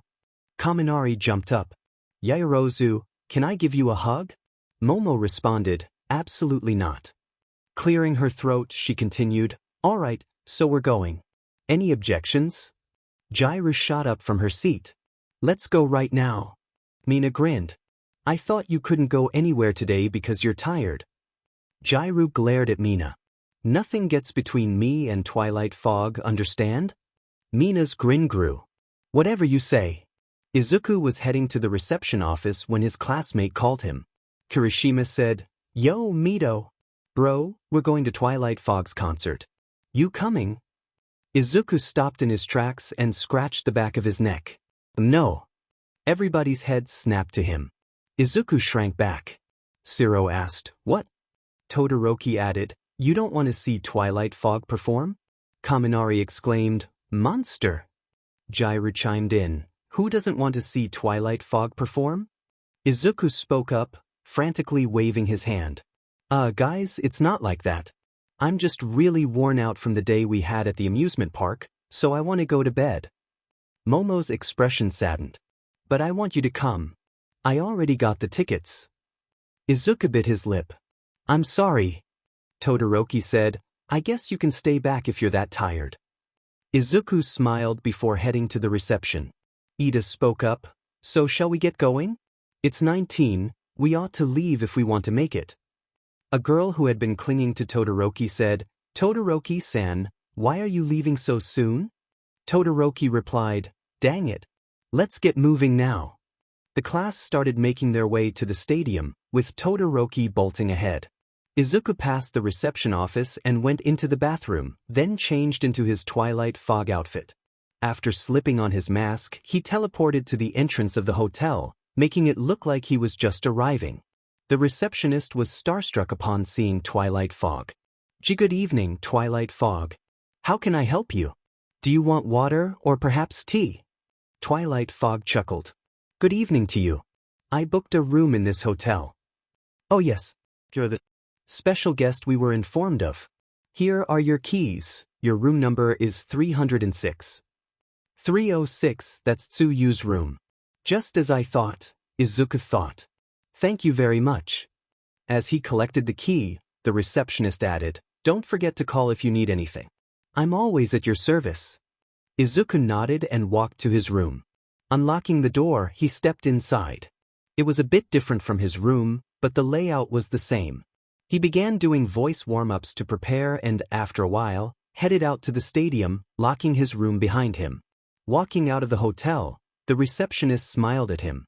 Izuku returned the smile, though the receptionist couldn't see it due to his mask. Arriving at Shelton Stadium, he saw that the place was packed. The stadium was sold out as soon as they heard Twilight Fog was going to perform. The crowd was so large that they had to make room outside to accommodate all the fans. As soon as Twilight's presence was known, fans started screaming. It was so intense that the bouncers struggled to keep the fans in check. "Oh my goodness, Twilight Fog, we love you. Twilight, I love your voice. Twilight, I'm a big fan. Twilight, you're my hero." Izuku never got over how his fanbase seemed to grow with every video he made. He waved to them before entering backstage to prepare. The show was going to start in 5 minutes. "OMG, I just saw Twilight Fog in the flesh." Jurfengeld. "He's even more dreamy in person," Mina swooned. "He just took my breath away by just walking," Uraraka gushed. "I know, right? I want to have his babies," Toru fantasized. Whoa, calm down girls. Control yourselves," Kirishima chimed in. "Yeah, we know he's hot stuff, no need to rub it in," Kaminari added. "But dude, I feel so special just being in his presence," Siro chirped. "Yeah, the dude is so manly. Come on, guys, let's get a good spot for the concert. I want to see Twilight perform." After Izuku got backstage, the crew immediately surrounded him. "Ah, Twilight Fog, you're here and just in time. The place is completely sold out because of you. Yeah, you haven't even started performing, and this place is already hyped up." The stage manager stepped forward. "Ah, Twilight, glad you're here. I must say I had to pay a lot to get you here, and I'm glad I did. Just look at this place." The manager gestured to the crowd. "This place is packed because you're here." Izuku bowed. "Thank you for giving me the honor of performing here." The manager was taken aback by his respectful nature. Most artists he encountered were often prideful or too famous to care. No, the honor is really mine. I am truly grateful to have the legendary Twilight Fog perform on my stage, so please." Izuku raised his head. The manager spoke again. "I guess we should hand you over to the makeup crew, but since you're wearing a mask, it's not necessary. So, Twilight, blow them away." The crew handed him a microphone while the stylists worked on his hair to prepare him for the show. Once they were done, Izuku headed to the stage. "Now, people, ladies and gentlemen, boys and girls, if you're ready for the show to begin, make some noise." The stadium erupted with cheers and shouts from the crowd. "All right, love the energy tonight, keep it up. Now for the moment you've all been waiting for, we have the man of the hour, the one who's been tearing up the internet, the talented, musically gifted Twilight Fog. Give it up." Izuku stepped onto the stage, and the crowd went wild. The bouncers struggled to control the excited fans, and the atmosphere was electric. Students managed to secure a good spot in front of the stage to watch the concert. "Glad we found a good spot to watch the show," Kirishima said. "I guess we were lucky to get a good spot. Look at how many people are here," Kaminari added. "But now I can see Twilight perform up close," Mina exclaimed. The presenter returned to kick off the show. "Now, people, if you're ready for the show to begin, make some noise." The crowd responded enthusiastically. "All right, love the energy tonight, keep it up. Now for the moment you've all been waiting for, the talented, musically gifted Twilight Fog." As Twilight stepped onto the stage, the crowd lost it. Meanwhile, Todoroki was trying to keep Momo calm. "Momo, calm down, take deep breaths," he cautioned. "Oh my god, it's Twilight Fog." Momo squealed, barely listening to Todoroki. He sighed in exasperation. At the same time, Shoji and Ito were busy restraining Jairu from rushing the stage. "Jairu, calm down," Shoji urged. "No, let me go. I want to meet him," she protested, struggling against them. "No, if you do that now, the show will get cancelled," Ida said, holding her back. "I don't care." Izuku took a deep breath as the presenter stepped aside, allowing him to take the stage. "Hey guys, he greeted, receiving a roar of screams in response. If you're feeling good tonight, let me hear you say yeah. The crowd shouted, yeah. Alright, this is for my fans. Izuku closed his eyes and began to sing. The crowd quieted to listen. As he performed, the atmosphere was filled with excitement and energy. After the performance, Shoji remarked, "Man, I can't stop thinking about the vacation." Tokoyami added, "I kept playing it over and over again in my mind like a broken record." Sato chimed in, "You took the words right out of my mouth." Mina exclaimed, "It was so much fun." Meanwhile, Kirishima and the gang were playing Pokemon cards. "I've got Omnix," Siro announced. "I've got Squirtle," Kirishima grinned. "It's over for you, buddy." "Oh, foolish one, I thought you had something up your sleeve, but—" Siro sighed in disappointment. "I guess I was wrong." He flashed a card. "I've got Pikachu." "What are you going to do, little man?" "Not so fast." Kaminari smirked. "I've got Mutwo." "Sorry, buddy, but it's just business. Don't hate the players, hate the game." Jiraiya huffed in annoyance. "Ugh, what's with you guys and Pokemon cards? If loving Pokemon cards is a crime, lock me up and tell Bakugo to blow up the keys," Kaminari joked. Bakugo, who had been minding his own business, scowled at nothing, growling in response. "Grow up, guys, it's just cards." Jiraiya rolled her eyes. "Take that back. Take that back right now," Siro insisted. While this was going on, Uraraka was giving off a gloomy aura. "What's the matter, Uraraka-san?" Ida asked with concern. Uraraka looked up at him. "I'm a serial killer." Ida faltered. "What?" "I'm a killer, a monster, a horrible person." Izuku stood still, unsure whether to comfort her or remain silent. "How and when did this happen?" "Terest. And why aren't we dead yet?" Tsuyu added. Uraraka fiddled with her fingers on her desk. "It was this morning when I was eating breakfast. I accidentally stabbed the cereal box with a fork." Ida's glasses were crooked as they all stared, dumbfounded. "I knew it. I'm such a horrible person you guys wouldn't even talk to me." Izuku was trying to think of a way to tell Uraraka that stabbing a cereal box with a fork doesn't make her a serial killer when all might burst through the door with the energy of an FBI agent. "Alright, young ones, your first PRD today is Hero Basic Training, so change into your costumes and meet me in Battleground Beta." The students gathered in front of the heroic blonde in their hero costumes. "Today's exercise is a rescue training race. I'm going to send a signal somewhere in the city, and you all will race each other to see who can get to me first." Arriving at the scene of a crime on. Time is crucial in rescuing civilians caught up in a villain's rampage. If I call your name, please go to the starting point and wait for the signal to begin the race. If you don't hear your name, please go to the stands and observe the race while waiting for your turn. Siro, Tokoyami, Mina, Izuku, and Shoji were the first to race. They reached the starting point while the rest went to the stands to watch. "So, who do you think is going to win?" Kirishima asked. "I bet my money on Midoriya," Kaminari replied. "Yeah, Midoriya is a no-brainer given his quirk," Sato added. "He's going to wreck the competition," Kirishima agreed.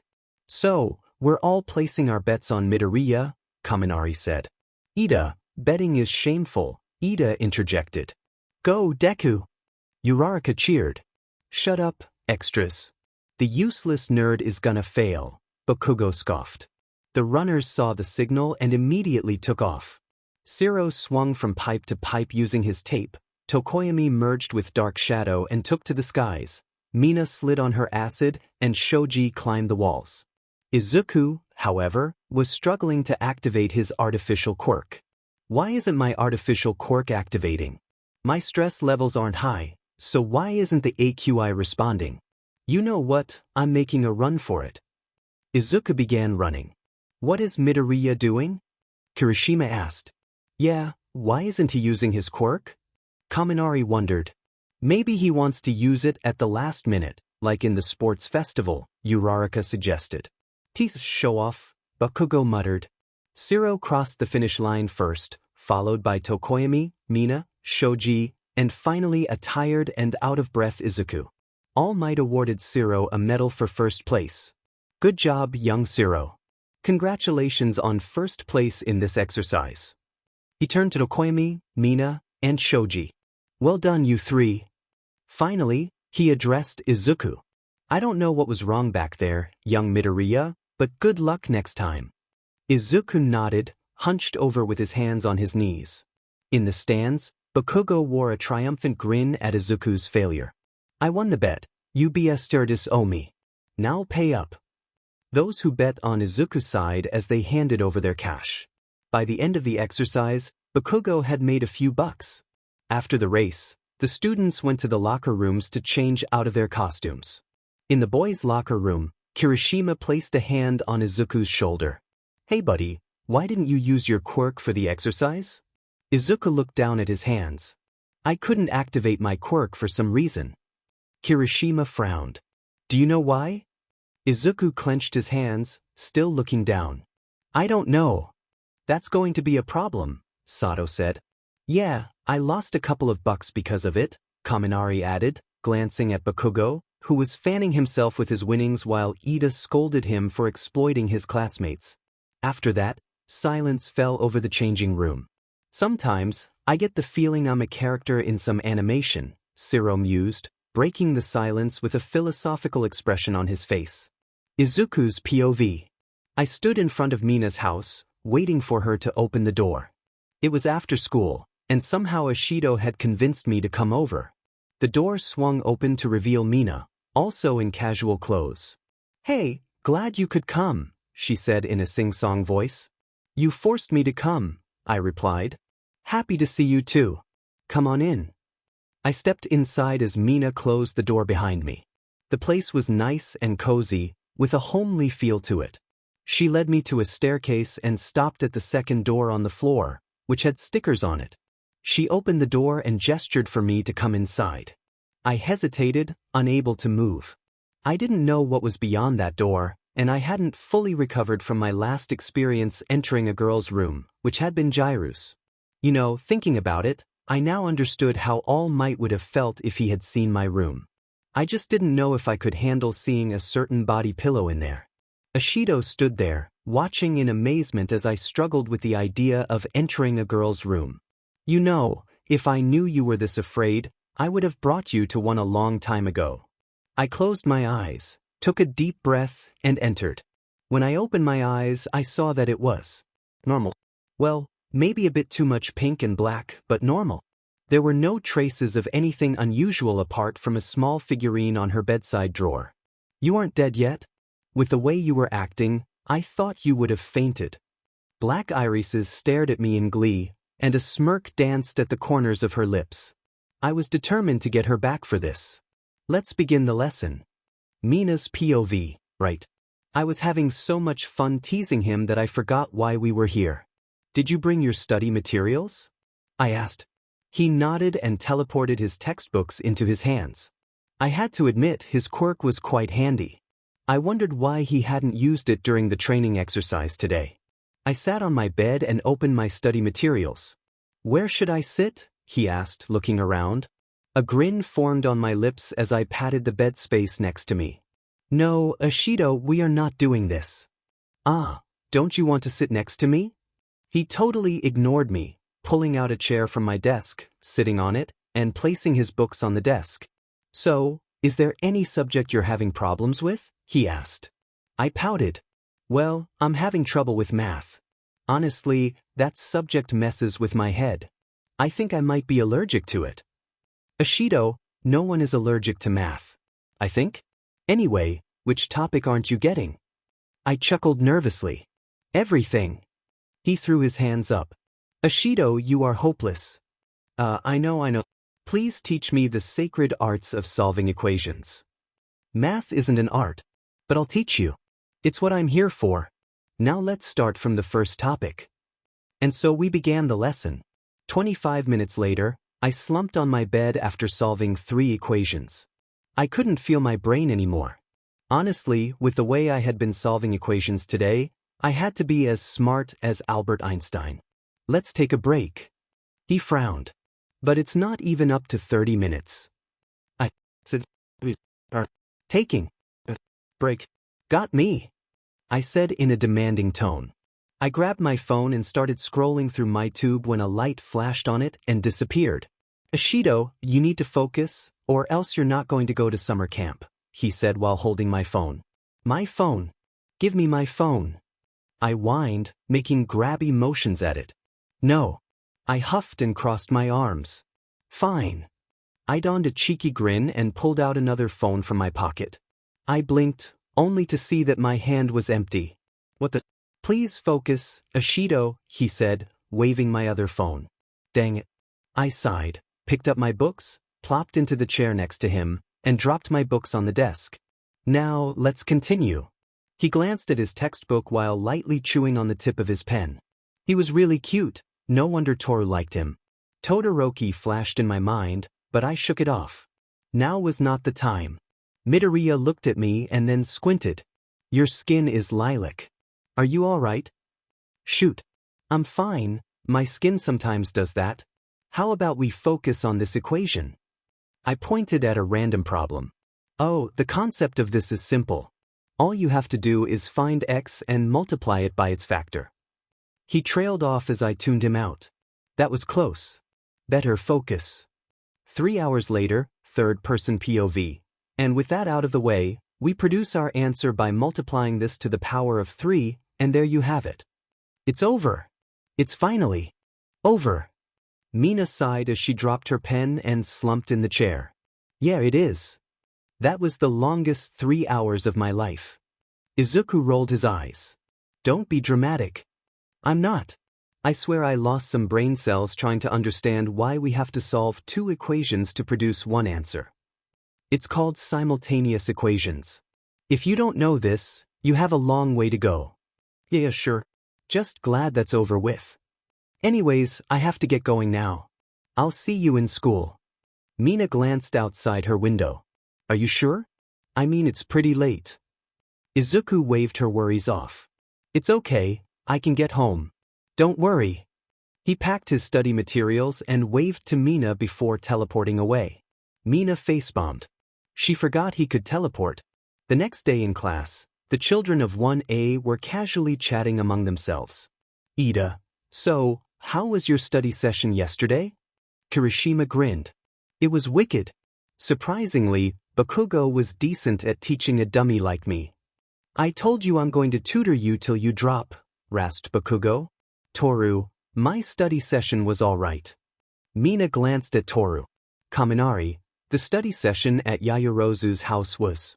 Flashback. It was after school, and the people who wanted to hold a study session at Momo's house arrived at her mansion. Momo, we're here. Why did we stop here? Momo, we've reached our destination. Kaminari looked around. Where is your house? Is it beside that mansion over there? Momo replied, it is the mansion. Say what? Kaminari exclaimed. Momo continued, let's go inside. The golden gated fence slid open to let the students in. Lush trees and bamboo surrounded the entrance to the mansion. The pathway led to a life-sized fountain sprouting spring water, surrounded by a well-trimmed garden that spelled Momo's surname on each side. Beyond the fountain was a large door leading into the mansion. Uraraka fainted as Jairu barely managed to catch her slumped body while admiring the mansion. Siro faced Momo. Yaoyorozu, I need you to answer me honestly. Are you Bruce Wayne's secret love child? Why does everybody seem to ask me that question? She wondered. No. Kaminari's hands flew up. The heck do you mean no? Jairu added, Yaoyorozu, why did you hide this from us? You guys never asked, Momo stated as she opened the door to her house. They gaped when they saw the inside of the mansion. Kaminari pointed at the various maids and asked in a shaky voice, please don't tell me those are maids. I won't tell you they are maids, Momo replied. Siro exclaimed, is this even real life? Uraraka was hyperventilating. How can one person be this rich? Jairu wondered, dumbstruck. All right, let's begin the study session, Momo said as she led them to her room. During the study session, Momo kept trying to get them to focus on the lesson because they kept gawking at everything, overwhelmed by the luxury surrounding them. Flashback end. So, how was it? Ida asked in anticipation, seeing that Kaminari trailed off. Kaminari replied, "It was expensive." Ida responded, "Excuse me?" Momo face-bombed at this. Meanwhile, Siro was playing Pokemon cards with Dark Shadow. "How am I losing to a quirk? I am the GOAT of Pokemon cards for crying out loud," he cried. "GOAT of Pokemon cards, my foot, when I'm here," Kirishima retorted. "Why are you allowing this?" Shoji asked Tokoyami while gesturing to Dark Shadow, who had a taunting grin while delivering the final blow to the game. Tokoyami sighed. "He said if I don't allow him, he's going to leave me stranded in the middle of a battle." Shoji shook his head in pity. "You have it tough." Toru turned to Mina. "So how was the study session with you and Izuku?" she asked, a bit of anxiety concealed behind her invisibility. Mina glanced at her sideways. "It was fine, I think." Toru wasn't satisfied with that. "Did anything happen?" Mina rolled her eyes. "Relax, Toru, I'm not trying to steal your boyfriend." Toru felt grateful for her invisibility. If not for it, her expression would have given away her thoughts. "What? It's not like that." "Ugh, what's with you and shipping people?" Mina stared at her with apprehension. "Right. And you call him by his first name." Toru lost her composure. After her birthday incident, she had subconsciously been calling him by his first name without his permission. "Shut up." Mina donned a small grin. Whatever you say." Toru sighed. Sometimes her best friend could be annoying. A smirk of mischief crossed Toru's invisible features. "Don't you want to know how my study session with Todoroki went?" she asked in a teasing manner. Mina's expression was that of a deer caught in headlights. "No, I don't want to know." "Are you sure? You know I asked him what he thinks about you." Mina was torn. She didn't want to seem interested, but she also wanted to know. The life of a teenager is hard. Toru was having so much fun watching her friend squirm. I. Mina was cut off as the bell rang. Toru victoriously packed her bag and left the classroom, whispering, "This isn't over yet." Dang it. Chapter end. Mina and Izuku were once again in Mina's room, holding another study session. Today they were going to work on a bit of math and a bit of biology. "I think that's it for math," Izuku said, closing the math textbook and opening the biology textbook. Mina sighed. "Glad that's over with." "Yeah, for biology, the first topic is." Izuku trailed off as his face turned red. Mina was confused. She hadn't even teased him yet. She opened her own biology textbook and looked at the first topic, mirroring Izuku's reaction as her skin took on a shade of lilac. "I think we shouldn't study the first topic," Izuku stammered. "Why, yeah, I agree. Let's take a break." The first topic in biology was reproduction, a subject usually dreaded by teenagers. Now the two were awkwardly seated in Mina's room, trying to pretend that topic hadn't just come up while taking a break. Mina, being Mina, thought this was the perfect time to tease Izuku. "So," Izuku interrupted, "I haven't even started teasing you, and you're already this embarrassed." "Stop talking." Mina raised her hands in surrender. "Okay, let's change the topic." Izuku mumbled something before agreeing. Mina propped her chin up with both hands and stared at him. "So, who do you like?" "He, Ashido." "How is that any better?" "It's either this or we're going back to biology." "No, anything but that," Izuku fidgeted. "I don't have anyone in mind." Mina got closer to him. "Sure." Izuku thought harder, but no one came to mind except. No one. Not even Miss Uraraka?" "Say what?" Mina shrugged her shoulders. "I'm just saying you guys are close. You might as well be more than friends." Izuku shook his head. "No, there's nothing going on." Mina nodded to herself, determined to play Cupid for her best friend. "What about Toru?" she questioned in a teasing tone. Izuku's face scrunched up in thought. "Hakigure? I've never thought of her that way, we're just friends." Mina silently wished for Toru's feelings to find peace. Well, she tried her best. "There is at least someone that's always on your mind," Mina pried. Izuku shook his head again. No such thing. The only things on my mind are Katsudon, All Might, and my sweet collection of Pokemon cards." Mina clicked her tongue. You're such a nerd. Let's get back to studying. With that, they buried their heads in their books for the rest of the day, with Izuku assisting Mina whenever she had trouble. Just like that, the study session ended. The class with Snipe had concluded, and the whole class sighed in relief, glad to have made it through another day. Classes with Snipe were still intimidating. He carried his gun and often pointed it at unsuspecting students. Phew, I'm glad that's over with, Kaminari said. Someone should tell that guy to stop bringing his gun with him, spat Bakugo. Yeah, I thought it was over for me when he pointed his gun at me just because I wanted to ask a question, Siro added. I think I'll be keeping my quirk activated around him. Just hope his bullets aren't strong enough to penetrate my defense, Kirishima remarked. The bell rang, signaling break time. As usual, Izuku was walking to the lunchroom when Mina called out to him. Hey Midoriya, over here. Izuku looked over to see Mina occupying an empty table, beckoning him to sit with her. After their study sessions began, she had become more cheerful around him. Picking up his lunch tray, he slid into the seat opposite Mina. Hey Midoriya. Hey Ishido. Izuku looked around.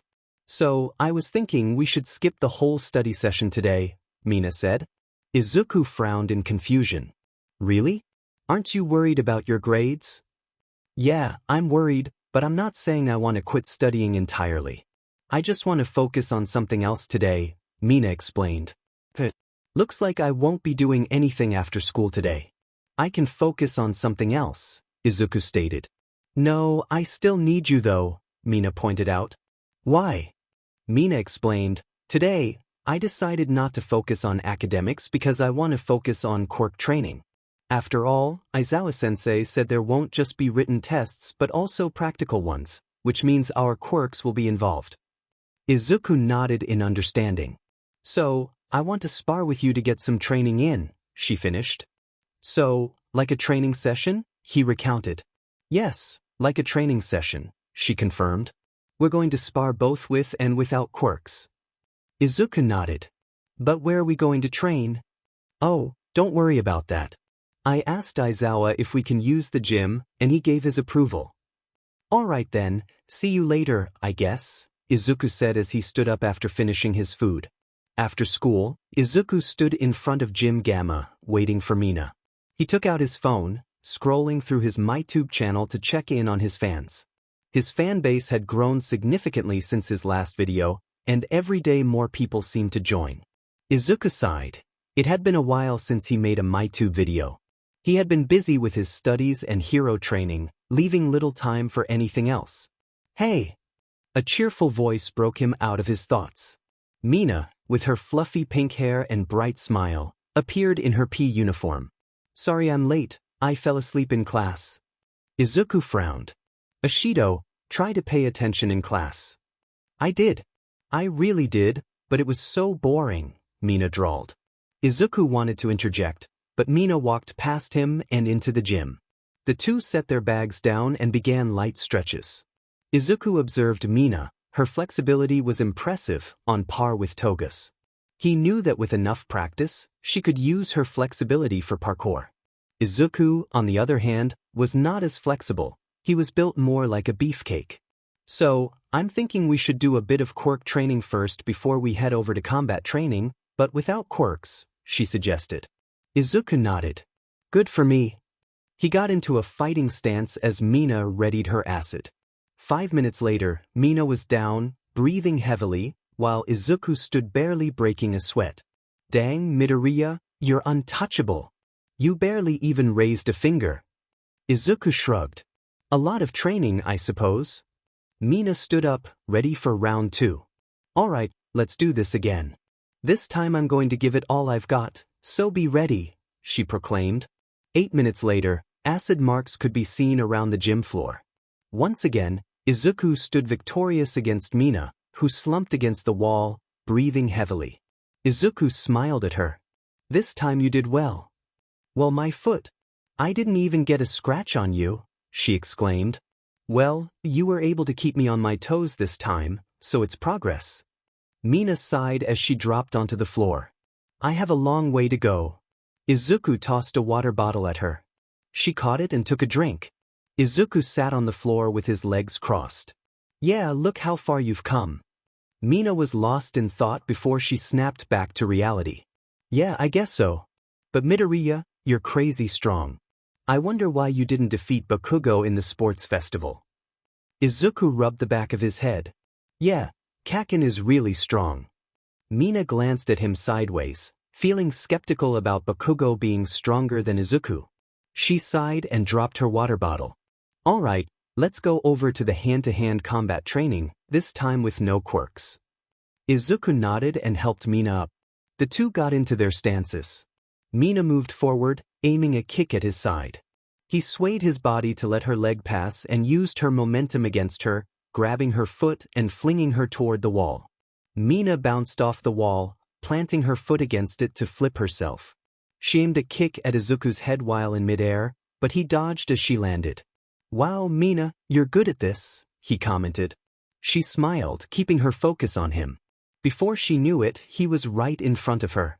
She barely dodged his swing and countered with one of her own, but Izuku caught it and tried to twist her wrist behind her back. She allowed it, and soon her hand was pinned behind her. This move would have caused pain for most, but Mina's flexibility made it manageable. With her hands still pinned, she grabbed Izuku's right arm and performed a judo flip. His back slammed against the floor as Mina crawled on top of him, her left knee between his thighs and both hands pinning his against the floor. With a grin, she moved closer to his ear and whispered, "Looks like you're in a tight spot. What are you going to do?" In one swift movement, Izuku rolled over, reversing their positions. Now he was on top, gently pinning her hands against the floor, a grin on his face. Mina struggled, but it was in vain. He moved closer until they were almost touching and whispered, "I win." His breath tickled her skin, causing her breath to hitch and her cheeks to flush. Izuku let go of her as he stood up. She swallowed, and he reached out his hand to help her up. She looked a bit disheveled. "Good fight." Mina sighed. "Yeah, you're really good at this." "You're not bad yourself," he replied. Mina had him on the ropes. If not for his strength and advanced martial arts training, she might have won. "Come on, let's go." She nodded, and they picked up their bags and left the gym. The next day, after school, they were back in Mina's room studying as usual. "Midoriya, take a look at this," Mina said, handing him a slip of paper with mathematical equations. He stared at it for a moment before picking up a red pen and scribbling something down. Mina shifted uncomfortably, waiting for him. She noticed he didn't use the red pen as much this time, which meant she was improving. "Wow, not bad," he said, writing something down and handing the paper back to her. 65%, AB. Yay! Mina threw her hands in the air. "Do you know what this means?" "It means I won't fail math." She happily chirped. "Thanks, Midoriya." She hugged him, and he stiffened slightly before returning the gesture. "It's no problem. Just make sure you keep practicing so you can get better." "Yeah." She sighed as she broke the hug. "I never thought I'd be able to understand math. Other subjects, sure, but math. Well, anything can be accomplished if you put in a bit of effort," he replied matter-of-factly. "Yeah, sure. Let's get back to studying." "Right." Mina regained her focus as she stared at her book.